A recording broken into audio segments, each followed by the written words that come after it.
feeling it. And you start feeling the centers of others. Anyone who wants to know whether this person is evil or not is only to ask the question, and you can feel it. You can't even bear some of the horrible vibrations you get from people. Some of the sahajogis tries for asking for some devilish people, and they got actual blisters, especially Mr. Hitler, whom we are supporting now. Actual blisters on the finger, actual blisters. This is what it is. After realization, your real absolute self comes in, because you become the spirit which is in the heart. The spirit resides in the heart.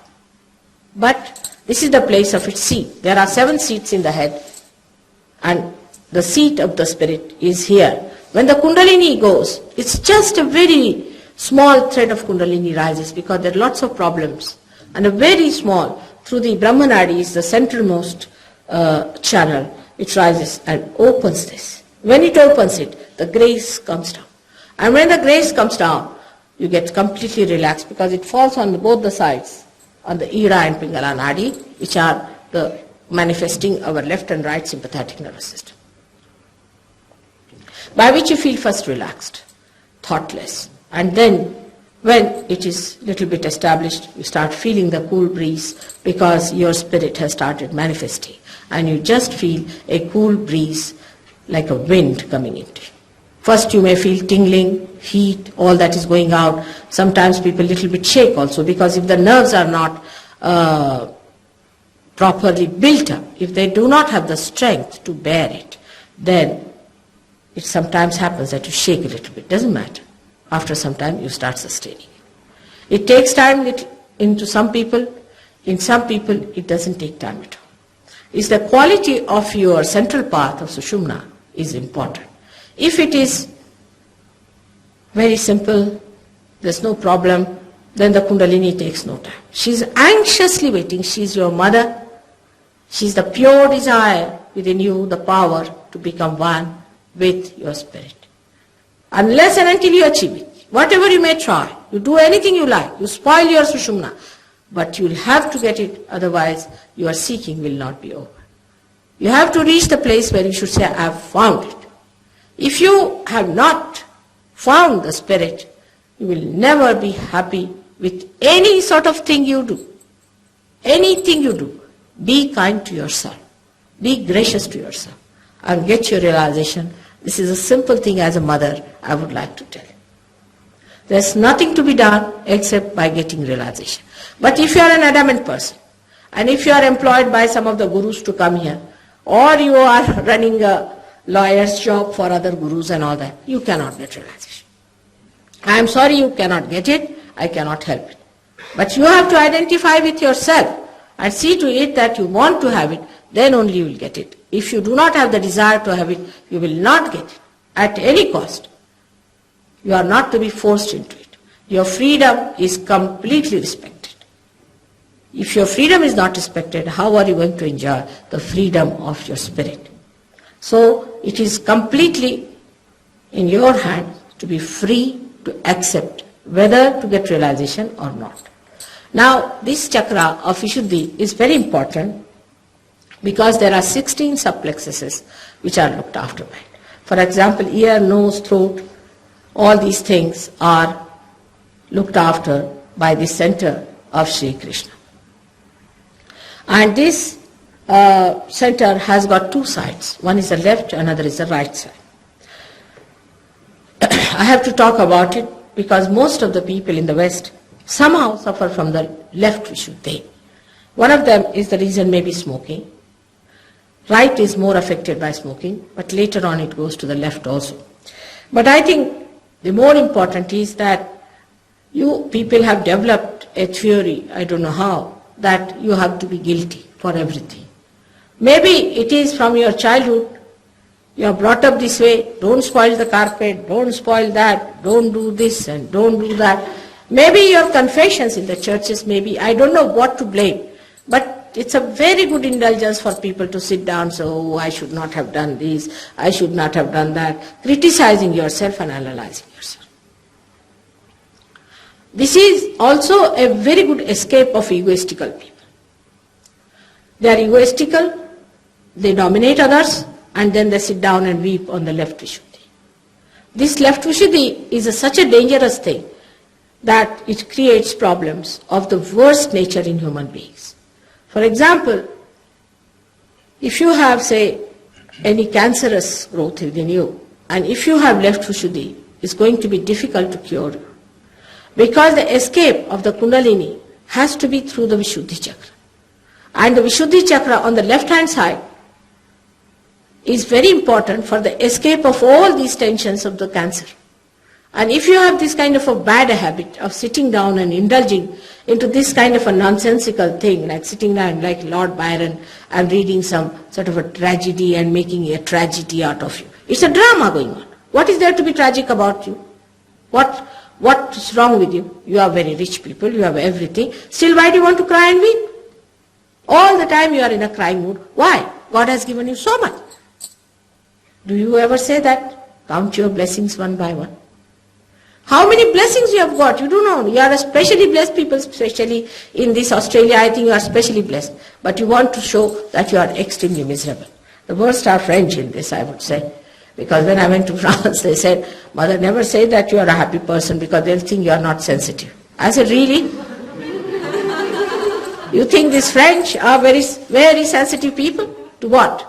Not to holiness. Not to purity.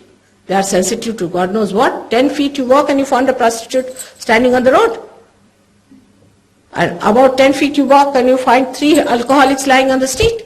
These are sensitive people. Are they sensitive to their spirit? What are they sensitive to?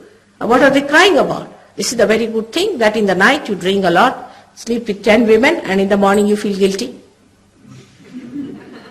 Who has asked them to go into this kind of a mess? And then to come and sit down and cry, oh, I'm so guilty, I've done so wrong and so on. That's why I have to talk about it, that this center is very important also because it is the sister of Sri Krishna, Vishnu Maya, who rules it. The relationship between brother and sister is absolutely gone haywire in this country, in all the Western countries.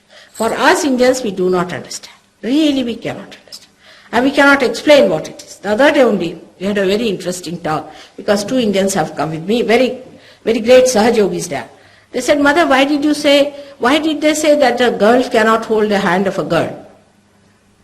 I said, you won't understand. He said, no, but we would like to know. You mean to say we should close all our schools, girls' schools in India? I mean, a girl can easily hold the hand of a girl is much better. I said, why? These people say, you see, it's rather difficult for you to understand. No, he said, but one thing I can't understand. That if a girl holds the hand of a man, will that be a holier relationship? See the accent. They think, will it be holy? To hold the hand of a man? It won't be. But a girl is a holy relationship. So this holy relationship is lost in the so-called ventures of the brains, you see. Like, you see, if you go and see in the zoo, if there's a wombat, it behaves like a wombat. See? If there's a monkey, it behaves like a monkey. If there's a tiger, it behaves like a tiger. But a human being, you put him in the zoo. You will see, he'll eat up all the fruits, he'll cut down all the trees, he'll go to all the depths of it, and he'll break his nose, he'll lose his ears, he'll spoil his eyes. He cannot sit quietly. You give him a tree, he'll eat the fruit, he'll eat the seed, he'll have the bark inside himself, he'll have all the roots inside himself, he'll do whatever is possible. It's so horrid with this brain, the way it is moving all the time in this direction, that direction, that direction. It wants to bang on all the sides. For what? It cannot sit right. You see, when it is sitting for 5 minutes, it thinks it's a jail, it's boring. So he must go and do something very important. And what important thing he does is to really ruin himself. He must go to a pub, he must go to a friend, he must go somewhere. He will really ruin himself, all his holiness and all his sense of self-esteem. That's why we have no sense as to what is a sister, the relationship of a sister with other women. This is so much missing that to talk about it in England was impossible. They said this is a Victorian, even an earlier lady talking. See, they brand it. You are Victorian, you are Georgian, or you are... Anyway, everything moves according to the kings that ruled that horrible England, and the kings themselves being so horrible. And the kings themselves were such horrible things. I mean, I don't know how they were ideas for them. So you are branded as a Georgian or a this or a that. Whatever you say, you see, they cannot see the integration of anything. They just, one sentence they'll catch hold of, oh, this is absolutely Victorian. I said, all right, doesn't matter, but it's good, whether you like it or not. As if Victorian everything to be condemned, there must be something good about it also. This is how the whole outlook is of the people, all the time trying to brand others. What about yourself? What brand are you going to give yourself? That's the point nobody wants to see. What brand am I? What is my brand? I am a brat. That's what you are. Sometimes I feel so many people, the way they think, they have no sense. Like in the night, a nocturnal animal would dash into that and that into that. That's how they've broken themselves completely like mad. For what? Keep quiet. Be in the center. You had to just wait. It was going to happen.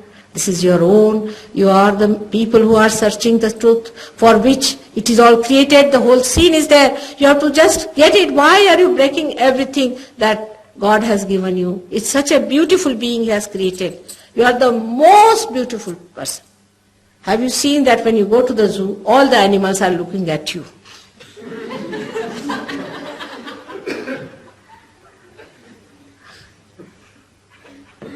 In the same way, they are looking forward to you. What have you got to give to them? I don't know. But once you get your realization, then you know the meaning of your being. Then you know what you are. And this is what one has to establish. We have really done lots of wrongs to ourselves by not understanding really self-estimation. One must know that you are the diamond, that you are the spirit, that you have to rise into the kingdom of God. You are specially made for this purpose. And right royal people you are, that you have to climb up there. Instead of that, you are lost into your egos and superegos, and frantically what you are doing is completely destroying all the chances of your ascent, which is so easily to be done. It's such a living force which is going to work out. It is not going to harm you in any way. It is for you only. It's all there. It is sahaja. It is within you. It is spontaneous. And it is going to work out. Only thing you have to know that you have not to treat yourself so shabbily and with such hatred towards yourself. There is no need to have such low opinion about yourself. This is the left side. The right side, of course, is of the people who talk big, you see, who say great politicians and things, who just talk down people when they speak. They just dominate, and by their speech they control people. This is the center, right side. People who are hot-tempered and who lose temper and frighten people with their tempers, you see. They say such horrible things that people are just frightened of them, and just to keep them quiet, they manage somehow. This type of people have the right Vishuddhi. They also have, when they have colds, coughs and all that, is a balance comes to them. When they have to talk too much also, they have to have this problem of right Vishuddhi. And sometimes some people suddenly lose their voices, you see. When they talk too much, also they lose voices because the balance is created within them. Now the center one is that of Sri Krishna. Sri Krishna is the one who creates the witness within us. He's the one who refuted all kinds of formal, ritualistic things in religion. But he didn't become a hippie. That's one thing one should understand. That he didn't go to another extreme. You see, when he said that all these junks and formal things that are there, he didn't say that you take to drugs, another nonsensical formal thing.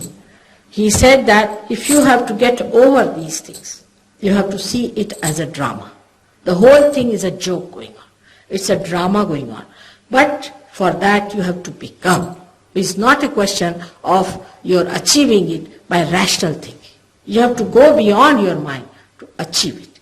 And that going beyond is done by the Kundalini. Now he did not do it. That does not mean that he was not in it. He was very much there. Like a painting you have, first you have the background, then you have another color, then you have your third color, now the fourth color, and now the time has come for the whole picture to be ready.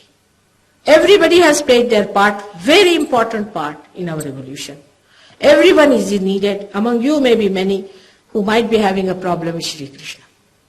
Especially Hare Rama, Hare Krishna people. They suffer mostly from throat cancers. You can go and find out. Because they go against Krishna by taking his name so vainly. On Oxford Street they will stand with those things they get in the market, put them here, attach it here, and go on dancing, making mockery out of Shri Krishna's dignity, like that. And apart from that, they take a name unauthorized. Who has given them authority to take the name of Shri Krishna? They spoil this chakra doubly, because if you take two mantras, you spoil left Vishuddhi very badly. All those who have taken these so-called mantras have spoiled their left Vishuddhi. Because these mantras are not like one mantra to someone. I mean, are we only one chakra, part of the chakras? And that too, like Thinga means this, and all these things, where are they within us? They ran short of the names, I think, so they started getting a hold of any names that they felt like, or they were sinister to give such horrible names to you. Left Vishuddhi you catch so badly. Mostly people who take to mantras, you will find when they speak, their lower jaw moves like this. They have difficulty in talking. They cannot talk properly. This is one of the things you'll find with them. They'll have pain in the left hand side. They'll have pain at the back. This is the beginning of it. Any mantra given to you has to have logical meaning. It's a big science of mantra. It's not something nonsensical that you come here, I give you a flower, finished. It's a big science. You see how many deities there are. You must know where the problem is.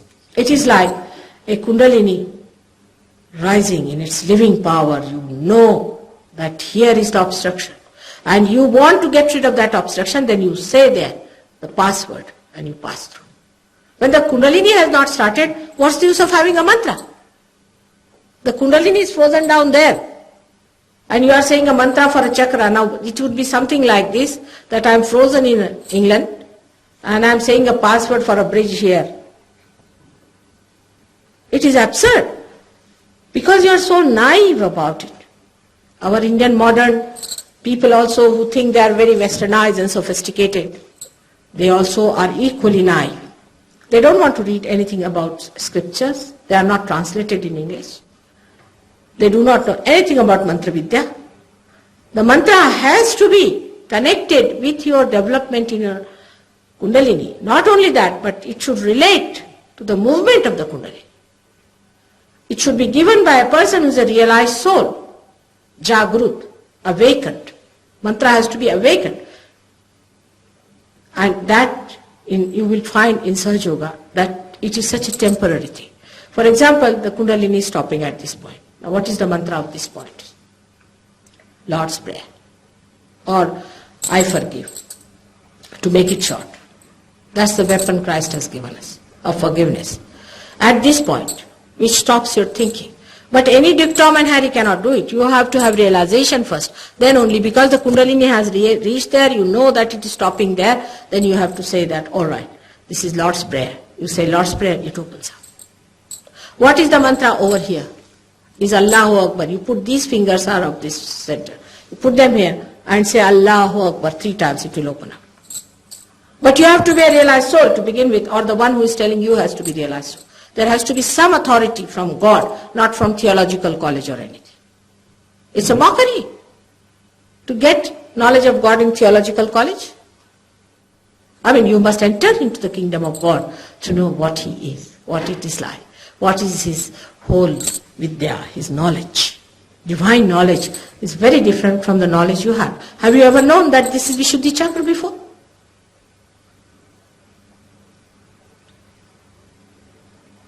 You have never known this before, it's not written anywhere. Some things had to be told by me also. So this was left for me to be told. Now this chakra, of Vishuddhi chakra, gives you the witness state that Krishna has described, that you become the Sakshi. I would like you to also listen to my tape on Sri Krishna, which is very good. Recently I spoke about him in a very detailed manner about Gita also. You can have all these tapes brought down here to Melbourne and listen to them, but only listening to them is of no use. It's no use. It will give you ideas and you'll start behaving again in a funny way. I do not want you to make the same pickle out of me as you have pickled out other people. Put it to practice. Because when I spoke in America, they were all taping me down. And everybody said, Mother, you should not allow them to tape, because you see these are all writers and this and that, and they will use your knowledge and spread the thing. I said, they will, what? Let them do it. After all, Kundalini I have to awaken, they cannot do it. If they could do, I would be very happy to sit down. Let them do it, I'll be very happy. Anybody who says that, why should you, I said, very good, you come along here and do it. I'll be very happy to settle down. Because I gain nothing. What is my gain? Anybody who is willing to do it, I'll be very happy to retire. Absolutely. Because by God's grace, I'm a married woman and I'm very happily married. I have my own children and grandchildren. Why should I bother my head of going around the people traveling like this? Yesterday in Sydney, here in Melbourne, today again go back to Sydney, then to India. Why should I do it? For what? Only because I love. Because I know it's my mission. I have to do it. I'm supposed to do it. This is the job I have. But if anybody else can do it, I'll be very happy for them to do it. Now, when it comes to all these awakening and all that, it's a thing that happens to you. It is a thing that moves within you. And you have to feel the movement. It is not a blind lane where you just pay some money in the counter and say, now we enter into the blind lane. And do what you like. Somebody says you jump, somebody says you do this and do that. Nothing. Everything is logical. First your Kundalini must arise. If it does not arise, I cannot give you a certificate. You cannot give a certificate. Nobody can give you a certificate. It's nothing artificial. So in America when I went and told them, and they had tape recorders and all that, something bad has also come out of it, because it's a born again. All these things have come from there, only from my lectures. Because I told the Christians when they called me, thinking me to be Christian in the churches, you see, they thought this is bona fide. Because I was baptized according to them. So I should be baptized by these people. So I am all right. I was bona fide. They called me in the churches. And they also collected a collection for me. Very interesting. But the best part of it, some of them got up certain verse. I said, you are to be born again, you are to be born again. So they have got a now cult called Born Again. Finished. It's very difficult to talk to these mad people. Anything you tell them, they make a cult out of it. Anything you know, they want to pickle out. You see, it's such a difficult thing with human beings. They don't want to take to reality. They want to have their ego everywhere asserting, by which they pluck out all that is living and make that dead ugly and say, this is mine, this is mine, this is mine. It's absurd. But this is what happens to us. Now about Christ, I think the greatest message of Christ is his resurrection. This is resurrection. That he showed what Krishna has said in his lifetime, that the spirit doesn't die. It cannot be killed. It cannot be blown out. It has to rise. And it rises. Whatever you may try, it is eternal. And that's what Christ has proved by his resurrection. But by his resurrection he has achieved a great thing, which Hindus do not know. And the Christians have not carried the message, because they also do not know. The greatest thing that he has done to our awareness is that if you pass through that center, your karmas are sucked. Your sins are forgiven. This is the beauty he has created within us, by which our ego is sucked in self. He sucks our ego. He is the sucker of our ego. But all the Christian nations are the greatest ego-oriented people. It's very difficult to talk to them. First thing they will do is to box your nose, if not crucify you. They're extremely aggressive people, extremely aggressive and very ignorant.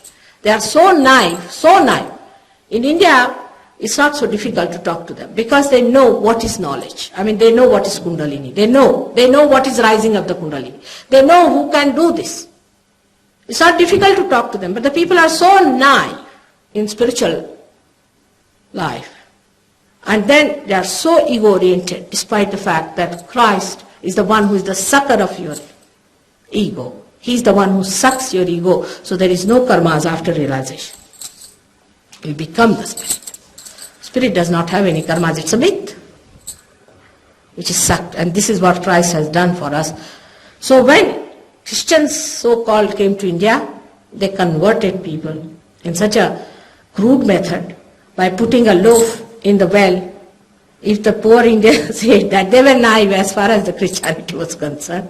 They said this was the meat of the cows. You are all finished, you are Christians. So the whole village became Christians. Like that they tried all dirty tricks on Indians and they all became Christians. So Indian Christians are the worst of all. Poor things, they think they are so condemned forever. Now they can never be reconverted or they can never be realized. They cannot be resurrected. They are doomed people who have eaten the cow's meat. Not they, but their forefathers might. It is such a wretched state. But if any realized soul had come, they would have seen that this is what Christ was supposed to do, which is written in the Devi Bhagavad, that He is the support of the universe.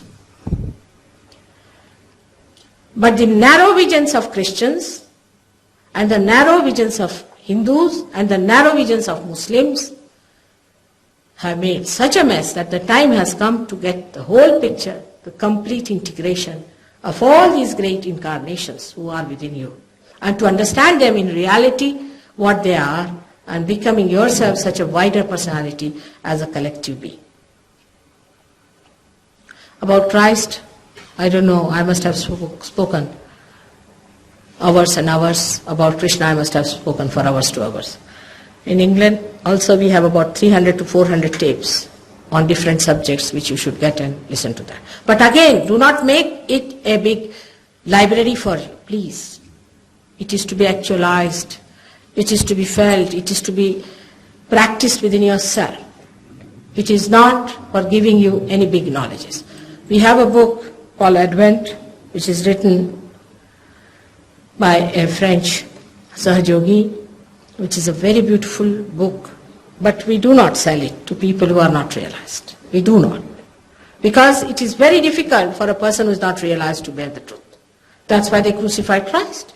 That's why they tortured Muhammad. That's why they tortured all the saints, because they could not bear the truth. Their ego could not bear it. So we do not give those books to people who are not realized. If you are realized, then you can order for your copy. You can get the book, but you otherwise cannot get it. I'm sorry, we have certain experiences, and we deal on those experiences that unless and until human beings are realized, they are not going to value their divine life. They'll value anything else but their divinity. And here you do not pay a single pie. So there's no binding force. Like many people say, I said, why are you still doing these things? They said, we have paid for it, so let us go through it. Even if it is hell, you go through it. That's the mentality. Now here there is nothing paid. There's no attachment. It's your freedom seeking, which is the attachment. If you are really a seeker, you'll go deep into it and have the blessings. Have the beauty of that spirit which is within you, which you can have. The time has come. This was the time, was promised. It's talked about in John's Revelation. Also in many of the Indian scriptures, which is described. The best is William Blake, who has described it very beautifully. In his book called Milton, even the place where I lived first, Surrey Hills, he has said the first beacons will be lit in Surrey Hills. He has also said where our ashram is, that in the ruins of Lambeth Vale, the foundations will be laid. Come to Lambeth Vale, and he says that it will be a Jerusalem one day. England will be a Jerusalem. That's what he has said. It's a very interesting book, Milton. If you can get hold of it, please read it. It's all described. It describes everything, even the vibrations that her looms vibrate the sinews. It's a Jerusalem now because people come for sahajayoga. There are some very good Muslims we have, young people, who just found in their own country that fundamentally start taking the rule and they are behaving in such a fanatic manner. They thought that if God is such a fanatic nonsense, then better give him up. And they wanted to become communist, and they had taken to communism to a point. When one of them came down to London, and somehow he happened to come to us, where he got his realization. After realization, he knew that it is one extreme is fanaticism, another extreme is denial of God. God is there, but in the center. He went back, he got 500 people realized who are Muslims. And now they come to London. His mother wanted to go to Makkah. Makkah is also, according to us, is a very great pilgrimage, no doubt, because Muhammad Sahib was really very great and he was the incarnation of the primordial master, which can be proved on your Kundalini. All things that I am saying can be proved on your Kundalini. And you can see for yourself. It's absolutely practical for you to see. Now when he came to, his mother wanted to go to Makkah, she told that now why do you want to go to Mecca? Now Mecca has shifted to London. Better go to London. That's what it is. One has to realize that when we talk of anyone like Christ or Moses or Abraham or Muhammad or anyone, you should know they are all related to each other, while we are identified with one or the other. Let us identify ourselves with all of them to understanding of Kundalini. You'll be amazed when the Kundalini rises. If somebody is a Muslim, he has to take the name of Nanaka, otherwise the Kundalini doesn't rise. All the fanatics have to give up their fanaticism before the Kundalini rises. And even if their Kundalini rises and gives them realization, they are again sucked back into their fanatic pouches. So all these things will only disappear, all these relative things will disappear as soon as you find your absolute, that is your spirit. About the spirit, I'm sorry I cannot talk in such a small time. But there's a very good tape on Satchidanand, that is the spirit. And it's best is to listen to that, because I would do no honor to your spirit if I just finish it in 2 minutes or 3 minutes like that. It's a very wide subject and very beautiful, most enjoyable to know about your own spirit, about yourself, that truly you are, not this body, not this mind, not this ego, neither these conditionings and these all ideas you have, conceptions. You are what you are. Thank you very much. Now I'm going away to India on the 8th, and tomorrow there's a good program in Sydney. And 8th I'll be leaving, and then I'll be in India for a short time and going back to London. Maybe next year I'll be coming here. I would request you that you must attend your collective programs, because the message of Sahajayoga is collectivity. If you take my photograph and meditate at home, after some time you'll find you'll lose vibrations. You will not grow. You have to grow collectively. It's very important that all of you should grow together collectively. Collectiveness must be developed. Otherwise, you must work it out, how it works on others and how you cure others and how you help others is to be seen.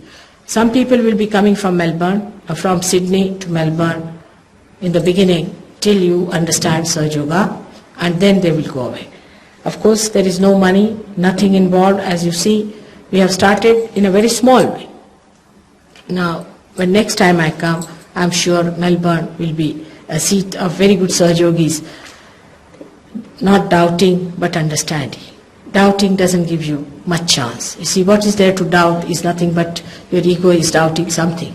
There is nothing to doubt. Just come and see, this is a new university into which you have entered. You don't have to pay anything, that's all.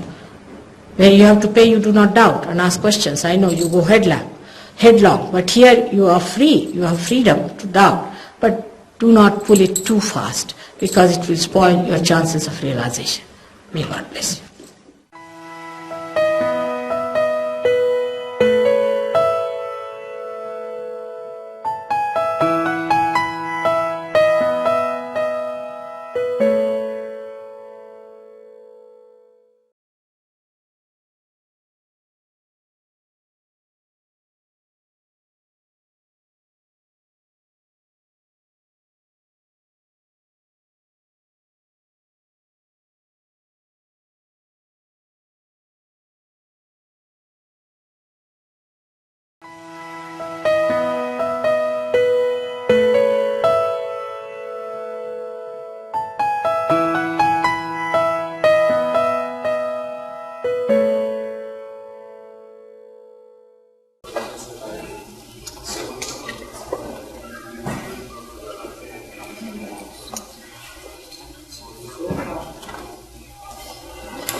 Collective is the purpose of your soul. You have to become collective. But it's not the collective artificial one. But like your hands are collective with the whole body. If there's a pain here, the whole body will feel. But who is the other? You can feel everyone within yourself. And that is what happens to you. So the purpose is that you become the whole. And completely engulfed into the whole. Alright? Excuse me, what is the connection, if any, of sahajayoga and Reiki? Or are they parallel with one another?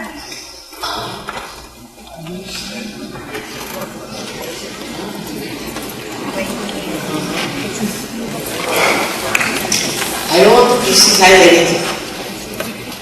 Only thing you should see all these things, what have you gained? First question. What have you gained by doing anything? Have you got self-realization? Have you got the knowledge of the divine? Have you felt the cool breeze of the Holy Ghost? Just like that. As a mother, I would say, what did you get out of it? There are so many in the market, so many. I would ask you this question. Child, what did you get? There's no end to such things.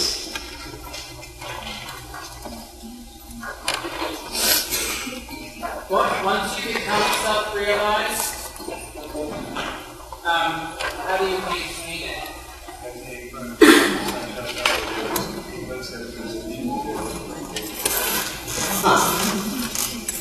I used to think that once you get self-realization, you are self-realized. But it's not so. I must face the facts as it is. Once you get your realization, of course, I mean, you do feel all the time the good breeze and all that. But there are problems on your centers, on your chakras, which you can feel on your fingertips. You can see yourself. I said self-knowledge. So you can see yourself what problems you have. You can feel the problems on yourself. Immediately you say, alright, this is the problem. And that problem you want to correct yourself because you see yourself. I'm surprised sometimes people come and tell me, Mother, my Agya is very bad. Please correct it. That means, Mother, I'm very egoistical. Normally nobody would say I'm egoistical, will they? Nobody. But once they get self-realization, they see the problem, they love themselves, they see themselves in that love, they say that why not I get myself corrected? Then, of course, it has to be worked out a little. Like, even if the seed sprouts, it has to grow. It doesn't take much time. Within 1 month's time, most of the people become masters. They can give realization. They can tell them anybody, you need not be very well educated, nothing. I've seen in the villages people work it out so fast. So I can't say how much time it will take, but I've seen people becoming masters within 1 month's time. What is there times that And you don't have to pay throughout. It's very important to understand. Some of us told me that our purpose was to spread the word of God and our thoughts and our actions. I just want to know what you thought about that statement. Someone said you want to spread the word. Of God through our thoughts and our actions. I just want to know what you thought about that statement. Saying that the statement somebody made. Somebody made a statement. You should spread the word of God through your thoughts and through your actions. What do you feel about that statement? मन का काम बनाने के लिए अपनी क्या कार्य क्या कार्य करते हैं इसके बारे में भगवान का कार्य करने के लिए what are your thoughts and what are your actions? First you should get connected to God. If you are not connected to God, whatever you are doing in the name of God may not be. First point is we should be connected. Supposing this instrument is here and if it is not connected, it has no meaning. In the same way, our God's wealth has no meaning because we are not yet connected to God. First get connected to His power. Yes, now. In yoga, once you get self-realization, you know yourself, but who is going to correct the injustice in the world? Who is going to become the leader who will change the world where there is injustice, where there is a discrimination, where there is a hatred? If you are saying forget about the hatred, who is going to come forward? If I become self-realized and if I forget the hatred, then who is going to come forward and change the world where there is a injustice, where there is a crime, where there is a harassment?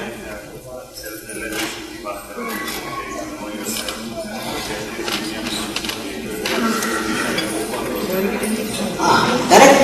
Really, that's the worry that I have. This hatred and all this comes through ignorance. We have ignorance. And once you start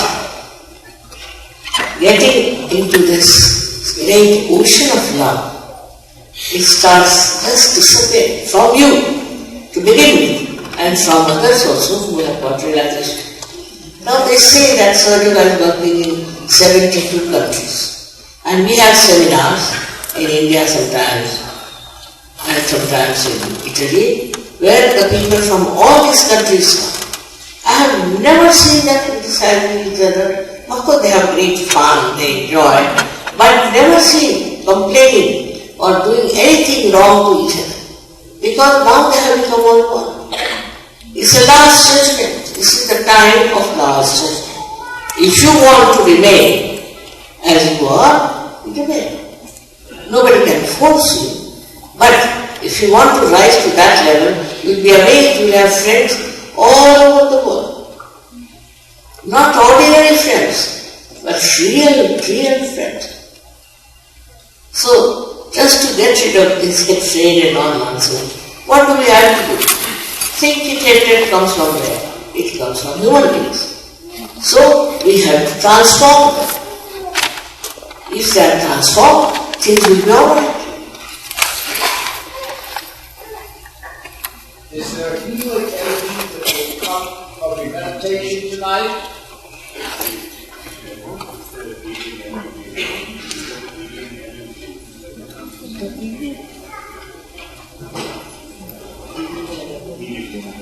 Yes. First of all, one must know what is this energy is. You must understand. And it heals people. No, it does heal. First it will heal you. And then it will heal others also. No doubt. It does. But first you must know it.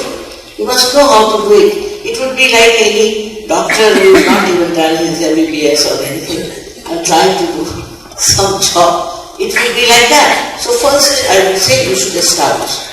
Those who are established surgeons, first of all, get very good health, but they can help others. They can heal others. Definitely. That is nothing. That is just a big part of this energy. Thank you. Most saints spoke of self-realization coming with a lifetime of practice and dedication and commitment. Why is that Sahajayoga, with Sahajayoga you can accomplish so fast?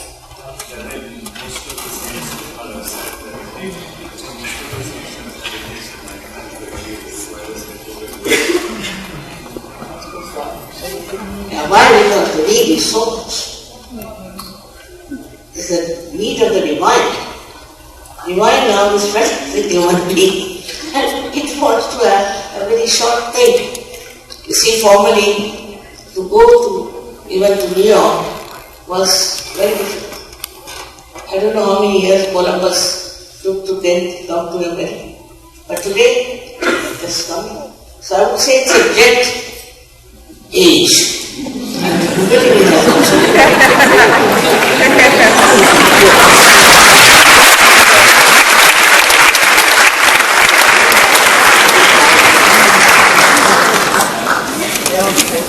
Does the Kundalini yoga that you teach has anything to do with Tantra yoga?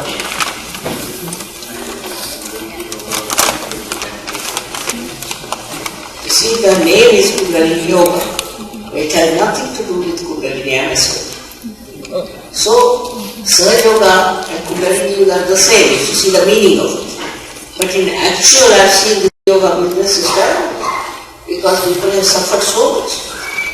So, it's something very different. I don't know what they do in the name of Kundalini Yoga.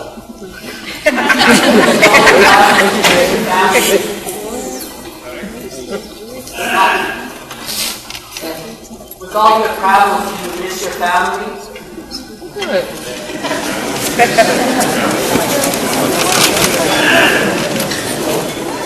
My family is very sensitive. I travel, they also travel with me. My family, all of them are here now in America. But my family is very sensitive. And they have realized that this is such a great work done. So they support me, they help me in every way. They are very supportive and they like it and they enjoy all the people who have got realization.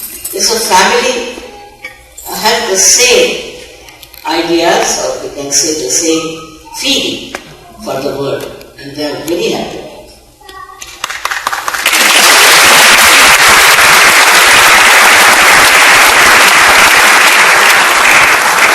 Have any of your grandchildren or children had the same insight or born with the same insight as you?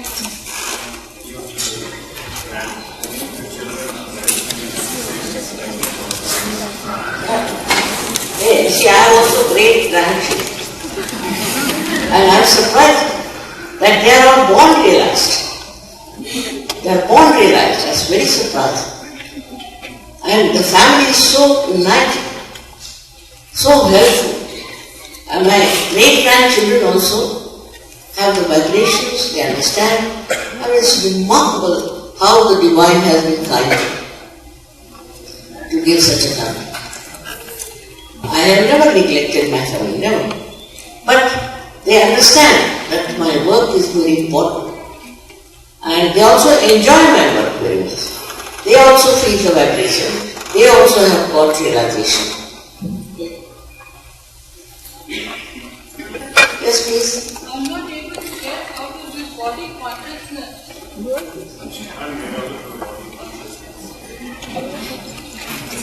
No, all these words have absolutely no meaning. Body consciousness, just take that thing. See, it is said that you should not be conscious of your body, you should be conscious of your body as a human being, there's nothing wrong. But once you get your realization, you become conscious of your subtle body which is within you. So you can easily get it. But you don't lose the consciousness of your body. That's not so. They are all funny things they are doing. I was telling you that you fly in the air and all that. It's not. It's absolutely simple that you become consciously aware within yourself of your own powers and which you use not for cruelty or for making money, but for love. I mean, it is something.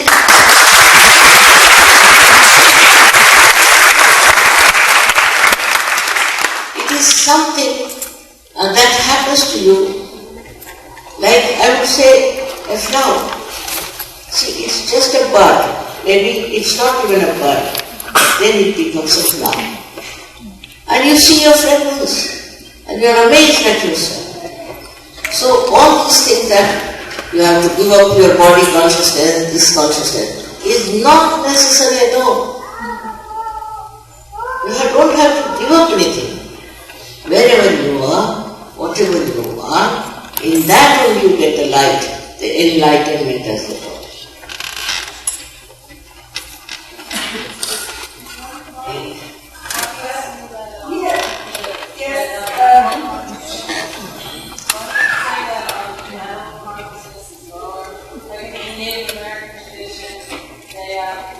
Learn from nature, evil,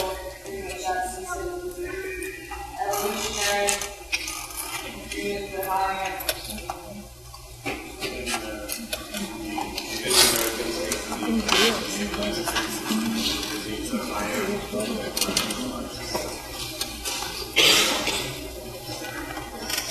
See, Americans read too much, that's why.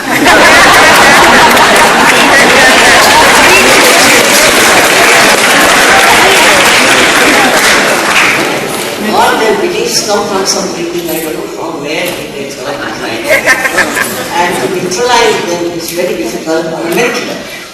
But if you get your realization, certainly this one, and this was all nonsense.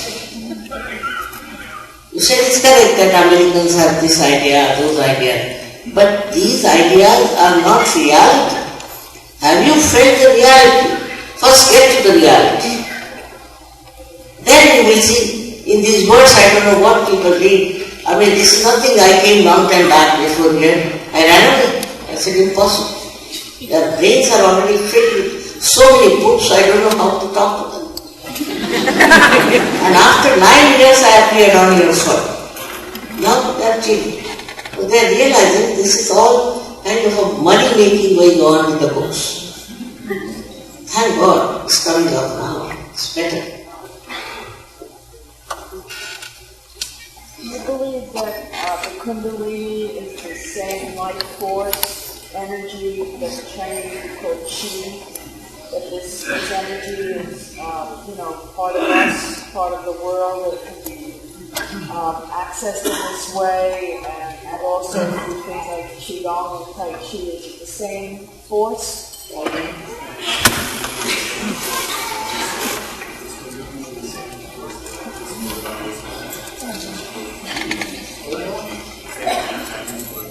Right.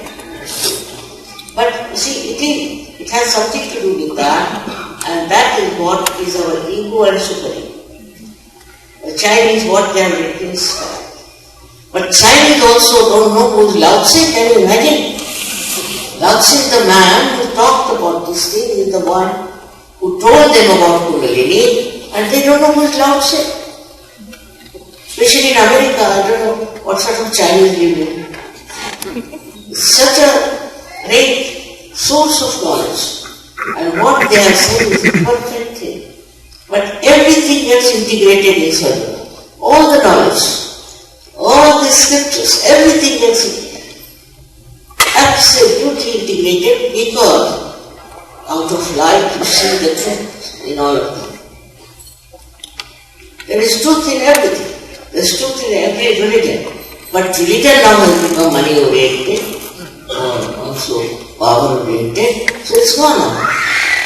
But actually, if you go to the roots of it, it is all the same. For example, take the case of Kosovo. Now there these Muslims wanted to have a separate state. It's not necessary. Why do they want to have a separate state? You see, everywhere where they were tried separate state, even in our country, they all are suffering. Since living in the same state, they could have done it. Alright, they said it. But one thing one should understand, that in democracy, how can you have a state based on religion? You cannot. Despite that they wanted. Now what did they get? Did they get their separate state? They became refugees, poor things starving. For 2 years they cannot go back to their houses and homes, because there was no discretion. If you want to help them, best thing is to give realization to everyone. Then all Muslims, all Christians, all Hindus, all of them become surgeons. They respect each other. They have to become surgeons. No use becoming Christian, Hindus, Muslims, because that is fighting. And in Italy we had a little discussion, and they said that we don't want to have one global religion. We have a global religion because innately we are religious. If you know what that innate religion is, then you will become global. But they don't want, because they want to fight. If there is one religion global, we all are there respecting all the religions and all the incarnations and all the principles of religion. Suppose, then how will you fight? On what basis will you fight? This is the problem. We have to go beyond these limitations which are created We can say created by human being only. Human beings are good at spoiling everything, I feel that. You see, if you go in a forest, it's so clean, so nice, all the birds are there, all the animals are there, the lions are there, the tigers are there. You will not find anything stinky. But you send one man there, the whole place is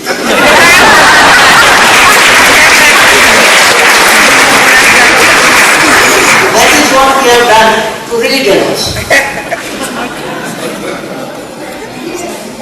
Don't know how many bifurcations we have of religions. How can you have just one God? How can there be so many religions? And just fighting in the name of religion is stupidity. Because they don't know if there's innate religion within them. The innate, which is so much encompassing the whole world. Now see the Sufis are Muslims. What they write nothing but surgery.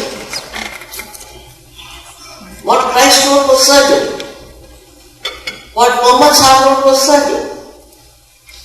They did write all these nonsensical things that people are doing, but they don't read even Quran and it is surprising. They don't even read Bible in proper way. Or some people just go on reading words. How can you get into it? You must read within the lines, which they don't do. And then they start fighting. It's so absurd, the whole thing is, that next generation will not believe in any one of these organizations based on religion, I can tell you. But they might take to something also very bad. So the best thing is to get to the roots of it and find out. So many things are said to explain according to times also. But how many people really know the roots of religion? They are all one, coming from the same tree. There's nothing to fight. Have you ever seen one branch of the tree fighting with another? It's as absurd as that. To me, I can't understand. It's not possible for us to fight with each other. For what are we fighting? We are part and parcel of the whole. How can we fight? It's very unnatural. It is very dangerous also. As I said, on a tree there are so many leaves. And they are all different. You won't find another leaf repeating itself. But they don't fight with each other, do they? Why should we, the human beings, fight in the name of God? They make money in the name of God. They fight in the name of God. They do all kinds of things in the name of God. Now what do you say for such a God it is? How much we have got? Glory to the name of God. Alright? So we have to know that innate religion within us, which is in everyone. All of us have that innate religion. We may call it by name. It's a pure, noble religion, we can call it. Which is within all of us. It's a fact. I'm telling you a fact. Otherwise, you start fighting for this, fighting for that, and what will happen? That's what I said, this is the last judgment. And this last judgment is really going to make the difference between the people who have got self-realization and who haven't got it. Last judgment we are not going to put on the balance to find out who is thinner and who is fatter. No. It is what have you got within yourself, what life you have got within yourself. And you must have a proper understanding that your value of your human life is very great. It is not something frivolous, cheapish. It's very great, and you can help the whole world to emancipate. Alright?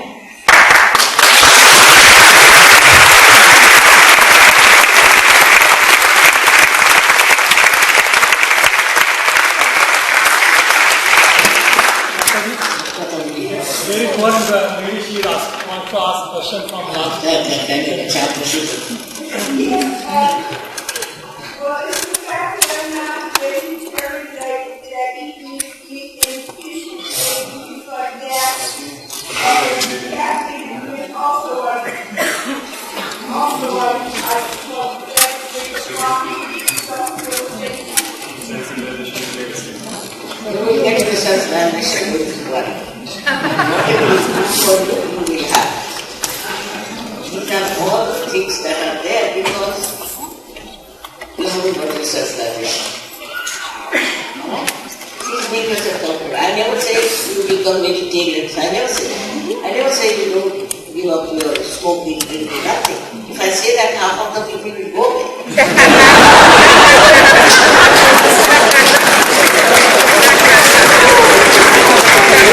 I can say, all right, come sit down. Get yourself lavish. Then tell me.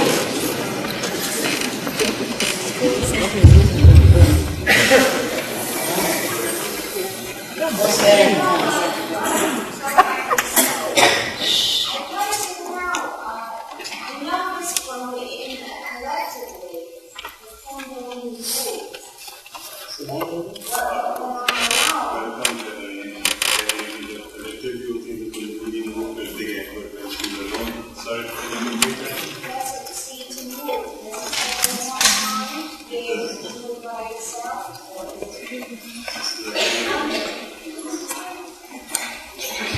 No, you are never alone when I am. Absolutely. It's just, you just enjoy the loneliness also. Sometimes I'm left alone and I'm quite happy also.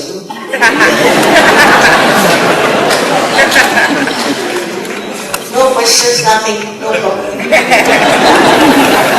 Sometimes I enjoy myself. When you know what you are, you really enjoy. I've seen people who have never written a word of poetry, after getting self-realization will become great poets. Some musicians, they were no good, have become great musicians. Some people who never spoke a word, they have become great orators. So all this happens to you. And when you are alone, you get the ideas from the torsion area. Very important to be alone. So don't feel bad that you are alone. Here you are in connection with God. You are never alone. And you get all your ideas from the torsion area. If you note it down, you will be amazed at yourself. Alright? You got this. With the force of pure desire. So it cannot be forced. If you want it only, then it will come. But first of all, you must know that you are a human being and you must respect yourself. You must have love for yourself.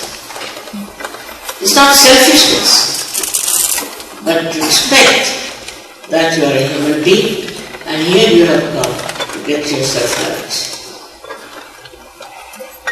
It's something very special.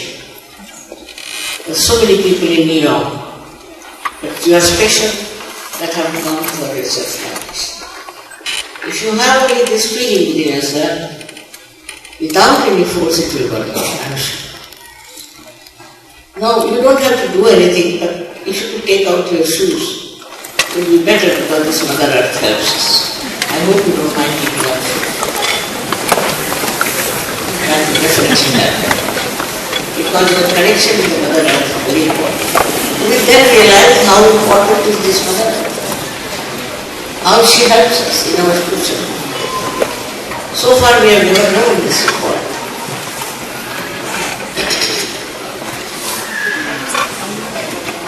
So those who do not want self-realization have to leave the hall. They should not disturb other people. If they want to have that, welcome very much. And they can get it. It will hardly take 10 minutes. Self-realization will take hardly 10 minutes. Not more than that. But you people seem to be very aware. It's not the same as I had seen, say, about 20 years back. You are very aware, and I am sure all of you will get it in no time. Now, only thing you have to do is to put both your hands towards myself and both the feet apart from each other. Why and how, that you will know later on. Why? These two hands represent your two sympathetic nervous systems. Just put it little higher. Little higher.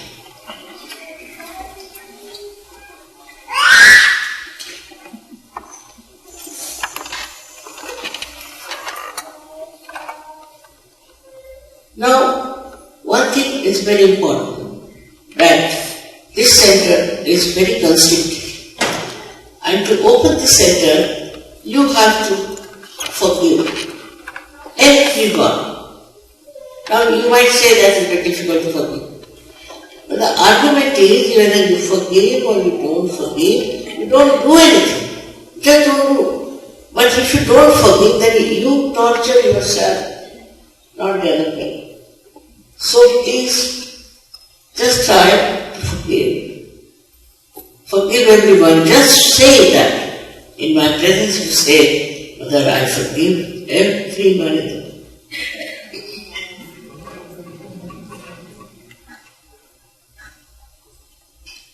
The second thing is that you have to forgive yourself. Because if you feel guilty, no use feeling guilty, because it gives you pain here, and this center catches very badly. And you might get spondylitis with that, or you might get also angina. So why feel guilty? I mean, whatever has happened, finished now, today, at this present moment, because we have to be in the present. So forgive yourself. And people get, entangled into this guilt for such a small thing that I am surprised at. There's nothing to feel guilty.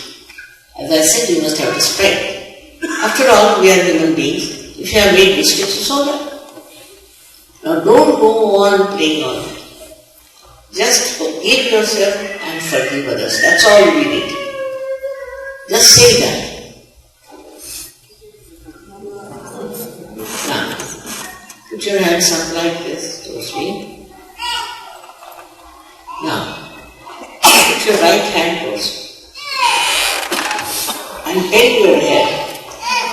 And see if there's a cool or a hot breeze coming out of your fontanelle bone area. You can put your hand little away from your head, not on top. And see, you can move your hand and see for yourself if there's a cool or a hot breeze coming out of your fontanelle bone area. This is the actualization of baptism. Just see for yourself. This is your own power. Now, please put your left hand towards me. Put down your hand and see with your right hand if there's a cool or a hot breeze-like vibrations coming out of your fontanelle bone area, which was a soft bone when you were a child. Now, this is hot because you have not forgiven either yourself or to others. That's why it was hot. Just see this. You can raise your hand up and down on the sides and see for yourself.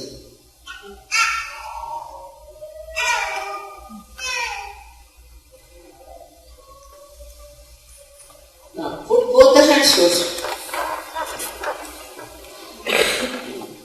and just try not to think. Don't think. That's the state. Is the first state you have to achieve.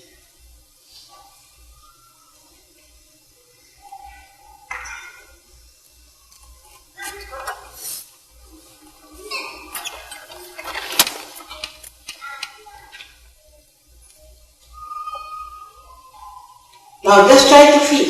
If you feel any cool breeze on your fingertips or on your palm or on from the fontanelle bone area on top of your head. Just try to feel if you are feeling it. It's an experience as I told. It is not that I have to certify, it is you who have to certify. Please forgive. Forgive everyone. Forgive yourself. That's very important. Now raise your hands to the sky and push back later. Now you can ask any one of these three questions, any one of these questions 3 times. For example, you can say, Mother, you can call me Mother or shrimataji, is this the full breeze of the Holy Ghost? Or, Mother, is this the Parama Chaitanya? Or, Mother, is this the all-pervading power of divine love? Ask any one of these questions 3 times. You can push back your head a little.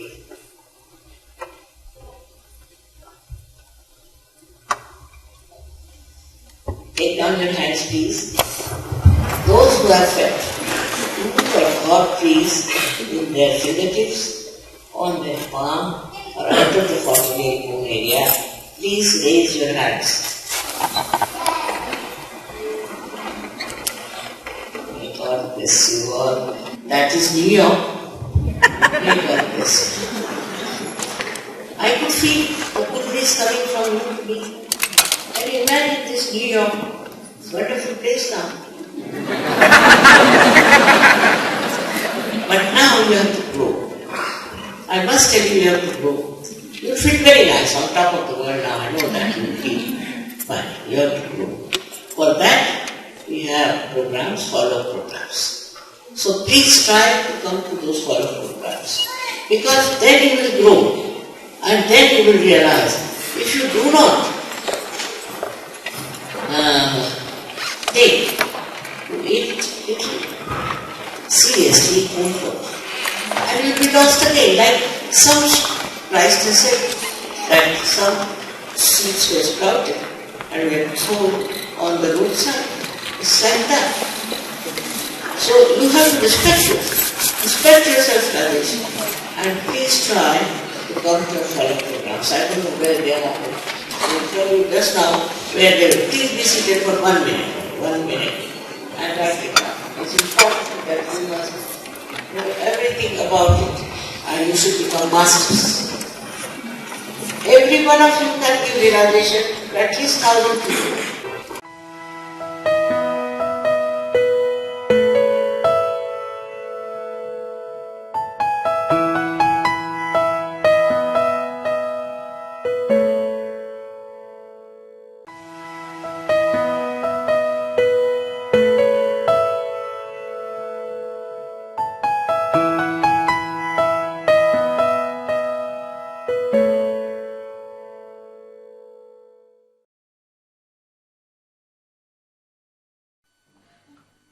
I'm happy that Dr. Warren could explain to you those chakras about which I told you yesterday, because in one short lecture you can't cover all these points. And if you get your realization and you progress well, then you can listen to my tapes, which are in hundreds, and you can understand the knowledge is vast like ocean.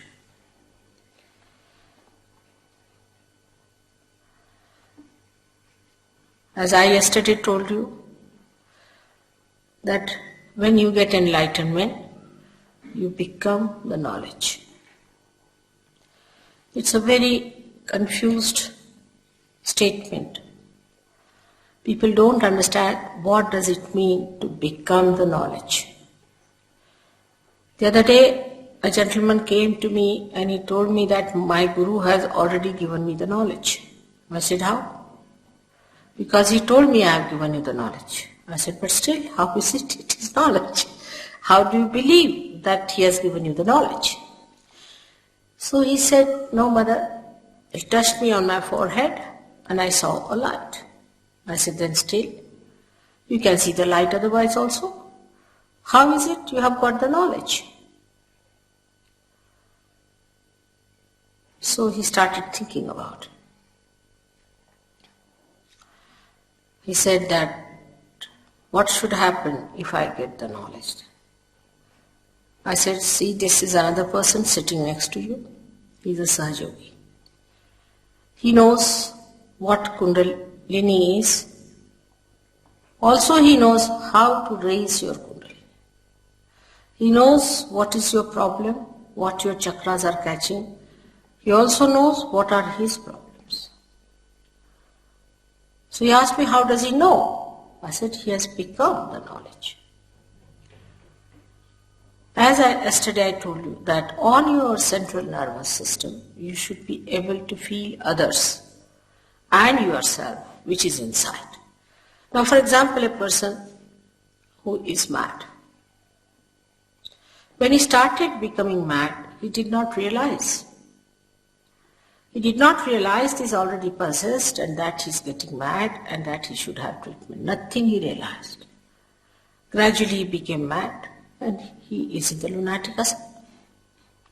Or a person who gets cancer does not know he's developed a cancer. Till they say that now it's hardly 15 days, you have to die. This is on physical level, mental level. A person who is egoistical does not know that he is egoistical, that he is oppressing others and others are a part or parcel of himself. Like Hitler never realized that he was such a horrible devil, that he will go to hell. And those who were around Hitler that time did not realize that a devil is growing in this society, that a devil is going to come. Nobody realized everything, and suddenly after 11 years he comes back as a horrible, destructive, satanic force. So, if you read the books written before his regime, they were actually supporting him. Because they said that we are getting decadent, our society is decadent, and we need a person who will take us to austerities and who will make us little disciplined. We need discipline, we must have discipline. And so they liked him. Even the young students liked him. When he went to the universities, he charmed them by saying we must have discipline, we should be austere, we should not eat this food, we should not eat that food, we should become very austere. And that thing was very much appreciated by the young people. They did not realize whether this man was a devil or not. Now, knowledge is such that in that you see the subtle of yourself and subtle of others. And the subtle of ours and the subtle of others resides in the chakras. These are the chakras which reside within us. And these chakras are the ones who cater to the need of any emergencies we have. For example, if you have to run very fast, we can run very fast. Our heart starts beating. The sympathetic goes into action. Then these chakras bring it back to normal by supplying proper energy to that part which has been overused. They bring it back to normal. When, say, on the left-hand side and the right-hand side, we have two extraction of the sympathetic nervous system. When this extraction is too much on the chakras, these chakras get separated. And there is a deity in every chakra. And when that deity sleeps off, there is a separation from the whole. Because that is how we are connected with the whole. This is supposing is the vertebra, is like this. Once it is broken off, you are broken off from the whole. The control is lost. Once the control is lost, then you start working on your own. Once a cell starts working on its own, it becomes malignant. It loses that relationship with the whole which gives it balance, a sense of proportion and coordination, how much to grow, and that's how cancer is set in. In the society also nowadays, because the society is becoming ego-oriented, we go on saying, what's wrong? What's wrong in this? What's wrong in this? As today, just now, Warren was telling you that there is a dharma within us. We have got 10 dharmas, the 10 sustainers within us, the 10 commandments that we have to obey. Why? Because if you go out of them, then you go into an imbalance, and if the imbalance is set in, then you can develop any one of these problems which come out of imbalances. That is how we cannot cure cancer, because we cannot make the cells go back to its normal condition. At the most, what we can do is to remove the cells from the body who start attacking others and making them also ego-oriented. But we cannot make them again normal cells. Only through vibrations you can do it. Because when you vibrate these centers, they become more powerful. They expand their aura. So the circle that was small becomes bigger, engulfs both the sides and bring them together. And again the deities are awakened and the cells start getting the message from the whole. This is a simple principle, which is a subtle principle. But a person who gets a cancer, how will he know he's got a cancer or not? Because there is no way of knowing it. But when you become the knowledge, you start developing the sensation on your fingers. And there are decoding words, decoding language, which tells you which are the centers catching and how to cure it. Immediately you are on the alert because you know it's happening. Now people who have, say, mental problem, they don't know they have mental problem. Some of them, they are not at all aware of it. But then they realize they have a mental problem. A psychiatrist came to see me. Today only he was with me. He's a sahajayogi, and he treated some mentally handicapped person. He's a psychiatrist. So he finds always his finger shakes before me. This finger and this thumb. If this is burning and this is shaking, that means there's a possession working on you. A simple thing like that. Now this person can clear it out because sahajayogi takes hardly 2 minutes to clear it out. But the person who has got it can be also cleared out, because once you know what is the center, and if you know the deities whom to awaken, and if you know how to awaken them, you get it cleared out. That's how mad people can also get cured. Now here there's a madman on the road. Just now when he was speaking, I was in the room. He was saying, you must seek Christ, you must seek God, and all those things on the street. He's himself mad. You see a mad leading others into what? Lunatic asylum? He's talking like that loudly. You must seek Lord, you must seek God. How? How do you seek? Just giving lectures, seek the Lord, seek gods. Is this the way? If I say now, put your attention inside, just now you are sitting before me, a simple thing. Your attention is towards me. Now turn your attention inside. Can you do it? You may say, yes, we are doing it. That's wrong. That you are not doing at all. Something has to happen within. Unless and until something happens, your attention cannot go inside. Many people just believe into something false. Go on believing into it till they suffer from it. I have seen people who have been like that, fanatics. In their old age, they become absolutely either violent people or useless or aggressive or boring. Some of them become really half mad and some of them full mads. So believing into anything without the knowledge about it is a very blind game. Now sustenance has to be there. Now we can say in India we have Sikhism, which is a very great religion. But the people who belong to Sikhism are not supposed to drink at all. After all, Guru Nanaka, when he said you are not to drink, because he knew about it, he knew what he was saying about it.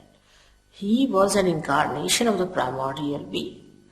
He was the primordial master. And when he said that you should not drink, now I am told that in England the Sikh people drink more than even the Scotland people. It's most surprising. Imagine, say about Islam, because Muhammad Sahib and Nanak Sahib are the same persons. He said the same thing. Moses said the same thing. Asked the Jews, what are they doing? He said strong drinks, alcohols, all must be avoided. At the time of Muhammad Sahib, there were no cigarettes. So he didn't say about cigarettes. So Muslims say, oh, cigarettes are all right, doesn't matter. You see, these things are there are so many loopholes. In India, we have communities and communities like that where you go and see, you will be amazed. Like Jains, they won't eat meat, but they will drink. Can you imagine? Drinking goes against your awareness is a fact. While Mahavira has talked about nothing but Chaitanya. Buddha never said don't eat meat. That doesn't mean that you should eat meat. But what I'm saying, he never talked on that. That's not so important.